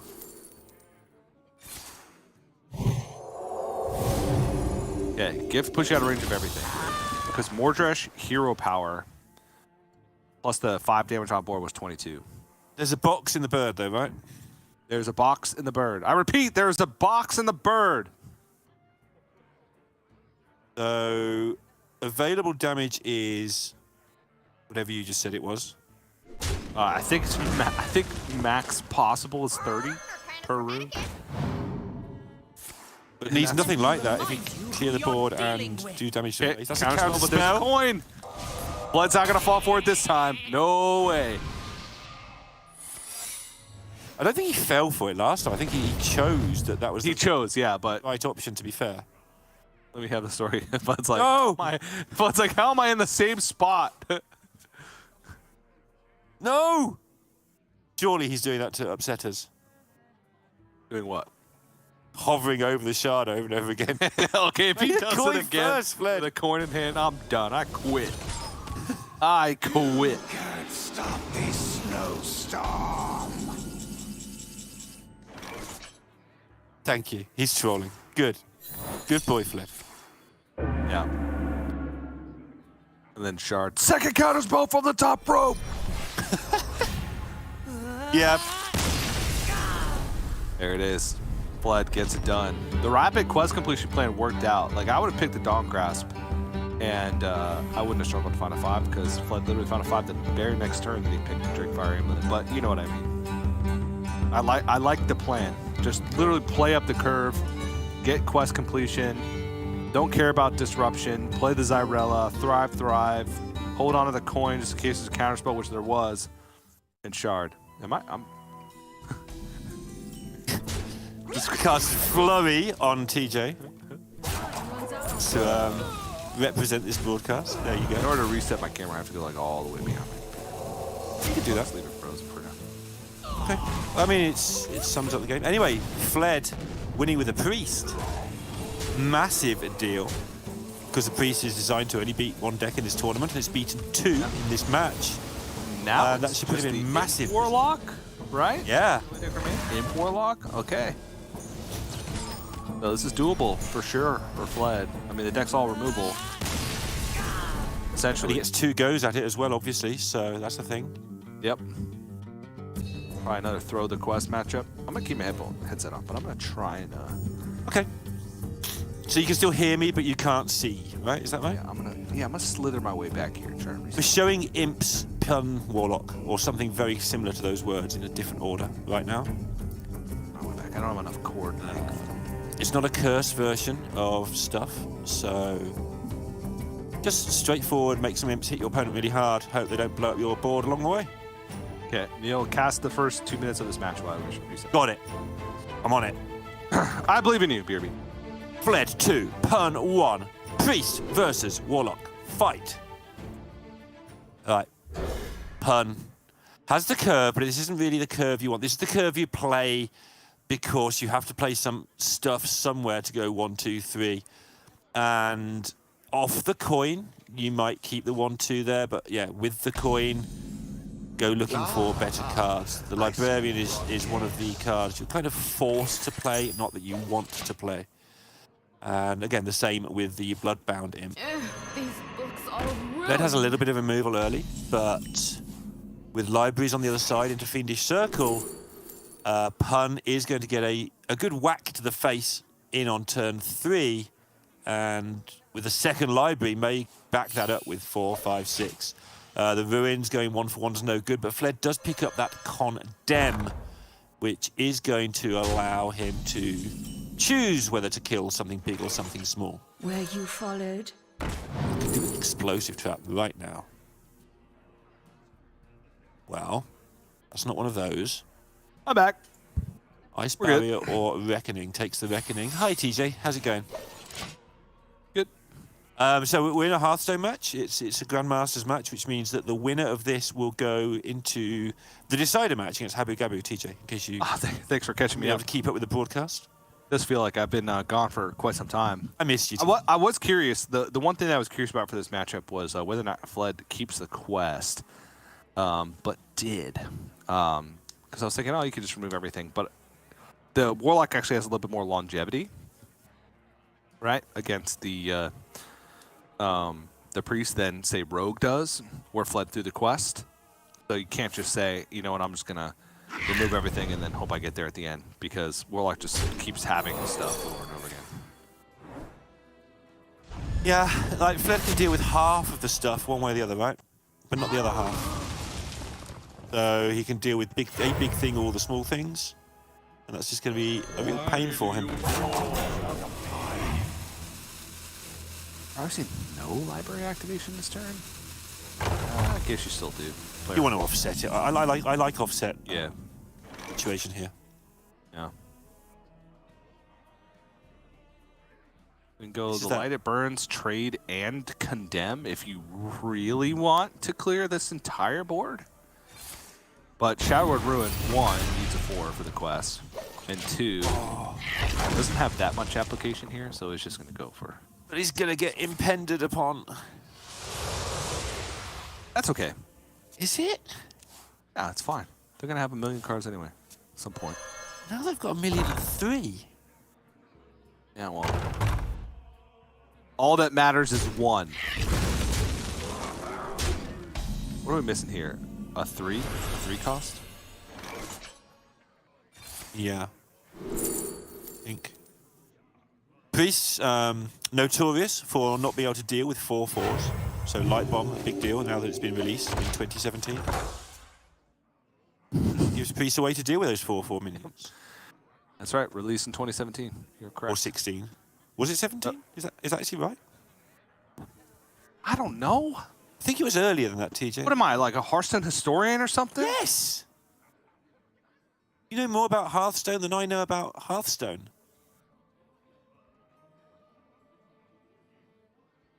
Looking it up. Thank you. Appreciate your thing. Okay, I didn't find it, but I did find the fact that this card is a counterpart to the Warlock spell Dark Bomb. Ah, yeah. That's a long time ago. That's 2015. Goblins and Gnomes, so 2014. Very end of 2014. Wow. Yeah, you were way off. Way off. I know. Well, all the years sort of blur into one. Yeah. When you've been around as long as I have. Pun working out the best way to make this as irritating to deal with as possible. The Imp Gang boss is already an irritating shape. What have you... Yeah, okay, cool.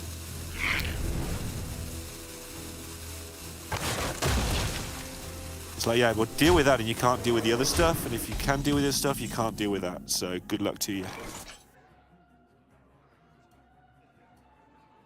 The Identity Theft is the 3. That'll be first portion of the quest completed. Gonna get an idea of what's in the hand as well. Grimoire plus Wicked Ship? Sure.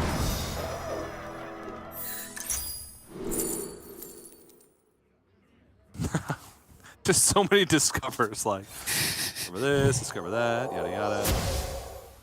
Okay. The light! Won't summon the extra imp, because the imp should summon first, so it's just going to leave a 4/2 on board. Cuts off Impending Catastrophe again, but now we're at 5 mana, so it's going to summon 2. It's still going to be a big imp, but Light Bomb is still going to be a little bit awkward to use because of the Imp Gang boss. I wonder if you buff the Imp Gang boss again. I think so. Oh yeah? You think so? Uh-huh. Was Imp Gang boss released in 2014 also? Actually, yeah. Yeah, it was. It was in the same set as those other things, I think, or around the same time. Was it? Actually, it might have been in Was it Nax? Might have been in Nax. Which was still 2014, so. I mean, Nax was released last week, apparently, according to chat. No, Always. Imp Gang boss was actually added in. In Saviors of Oldham in 2019? That's not right. That's just a barefaced lie. You're on Liapedia.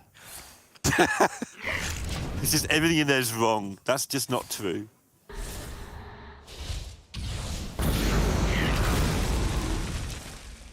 It may have been like re-released or something. No, it was to Battlegrounds in 2019 with the same Okay, patch. Okay, that was my next like, guess. that's wrong. Yeah. yeah, because Battlegrounds was released in 2019. I was looking at the wrong wiki. I was looking at the Battlegrounds wiki. It's literally Liapedia. I know. All right, yeah. All right, well, in, not Nax, Black Rock Mountain in 2015. Okay. Yeah, okay. I knew it was an adventure. I discovered the other day I'm still one card short from one of the adventures. I was technically correct. It was released in 2019 with the Savers of Uldum patch. Ah. Or Battlegrounds. The Battlegrounds Imp King boss. It's kind of correct. Fled's really in control of this. Yeah. It's not over yet because the Imps can a just non-infused Imp King Reform. That is you just get rid of all that stuff. Yeah. Just don't want to look at it anymore. Yep. On now. This is a hand. This is a hand and a half. That would be something that Guff does, probably. A man and a half. It's a hand and a half. All right, this is it. This is the final push here for Pun to try and get something out of this game. It's not the final push just yet. Okay, sure. I mean, from Pun's perspective, absolutely not. From our perspective, Fled's got a lot of stuff. Yeah. This behemoth is like unkillable. Pun's down to 10 cards. 2 of them are Sea Giants, to be fair. Yep. An infused Mischievous Symbol, which will allow a Sea Giant to come down next turn, because now we're going to Shady Bartender. Because we're not guaranteed to have any more demons on this board for the rest of the game. This looks like lines up pretty well for a Light Bomb in push 8 to face, 9 to face. Yep. Gain 16 health. Go to 46. Oh, it doesn't do the damage to itself, sorry. I thought they did the damage to themselves.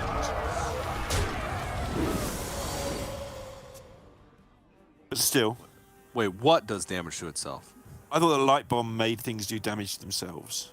I'm a bit stupid. It does. Exactly what it does. Why don't you gain health from the lifesteal then? Oh, no.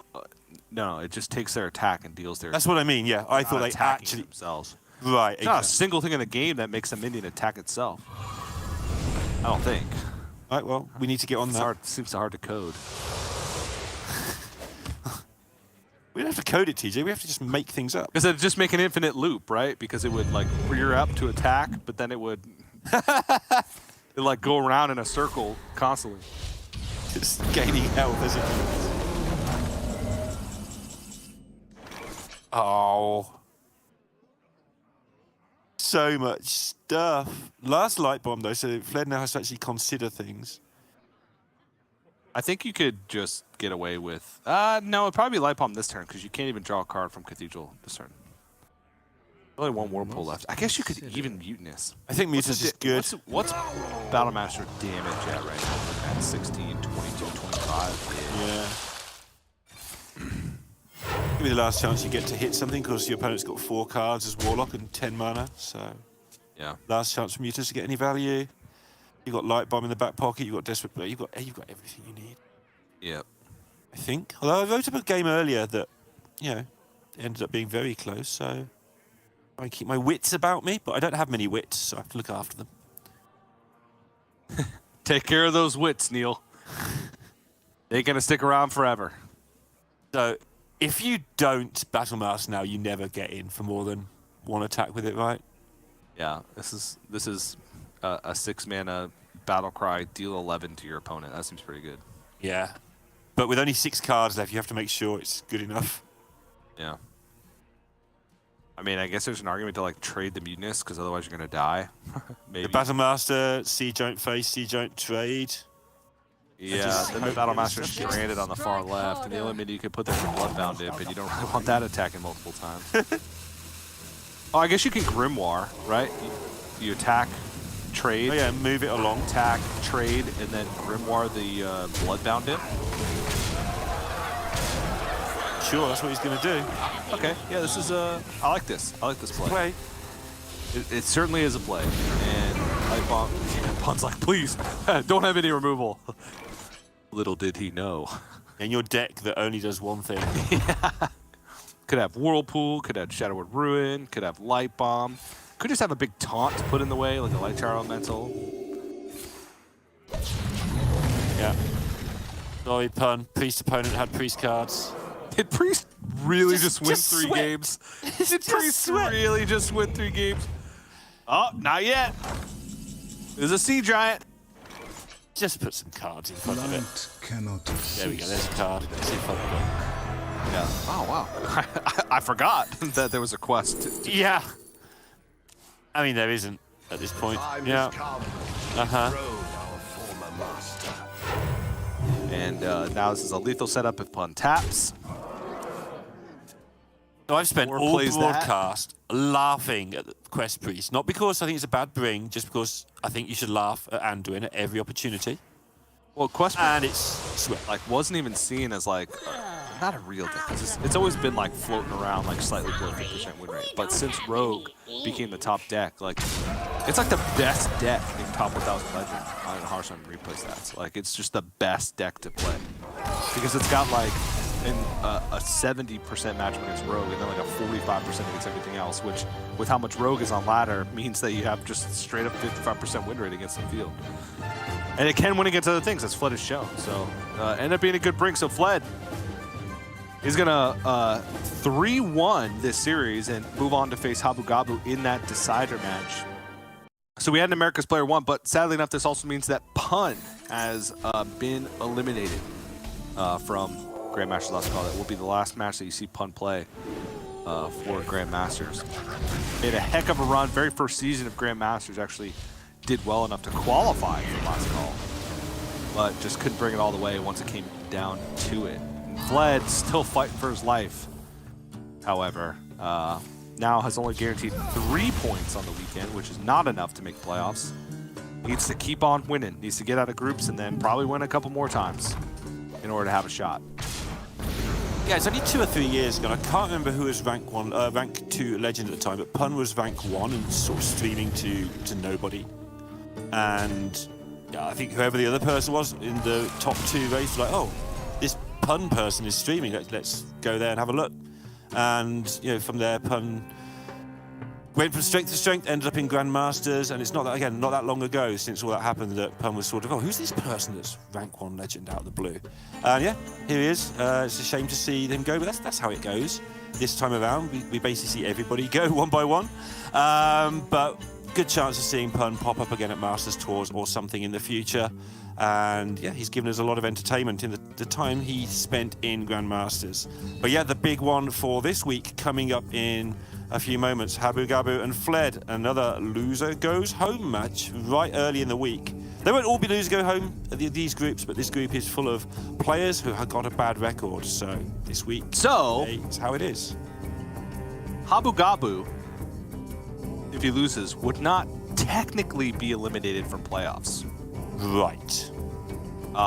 Just because Oka Shinsuke has only been guaranteed 4 points, which Habu Gabu has now been guaranteed 4 points, and everybody below Habu Gabu could lose. It would require those players to lose as well as the players in the other group. It's a very specific scenario, I believe, and would come down to tiebreakers. Okay. Actually, no. Habu Gabu would be eliminated, yeah. But he would tie with into the top 8. But he would tie. Oh, Pun then has not been eliminated either on those. No, Pun has been. Pun has gone. Pun's leaving at 3 points. Yeah. Yeah. 4 points. Yeah, you're right. Currently is Habu the break point, and Habu Gabu has 4 points. But Habu's tiebreakers would be the worst because it's 2. Habu's tiebreakers would be the worst. Yes. Yeah. So yes, Habu Gabu would be eliminated. Okay, we've settled it. I thought I came across a revelation, but I have not. I've just worked through the revelation in my head, and it has come out to be not a revelation at all, but in fact just a very confusing moment for us all. Habu Gabu would need to win.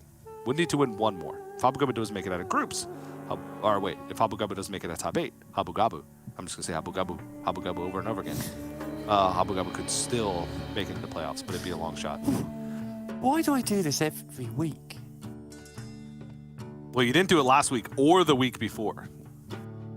Actually, you did do it last week. You didn't do it the weeks before in Grandmasters. Okay. Okay. All right, cool. Well, with that, we have reached the halfway point of our second half here on day number 1 of our final week of the regular season for Hearthstone Grandmasters, which means we have to go to a break. But when we come back, we have the final showdown to see who's going to emerge from Group B. Will it be Habu Gabu? Will it be Fled? Habu Gabu? One of the two. We'll be right back.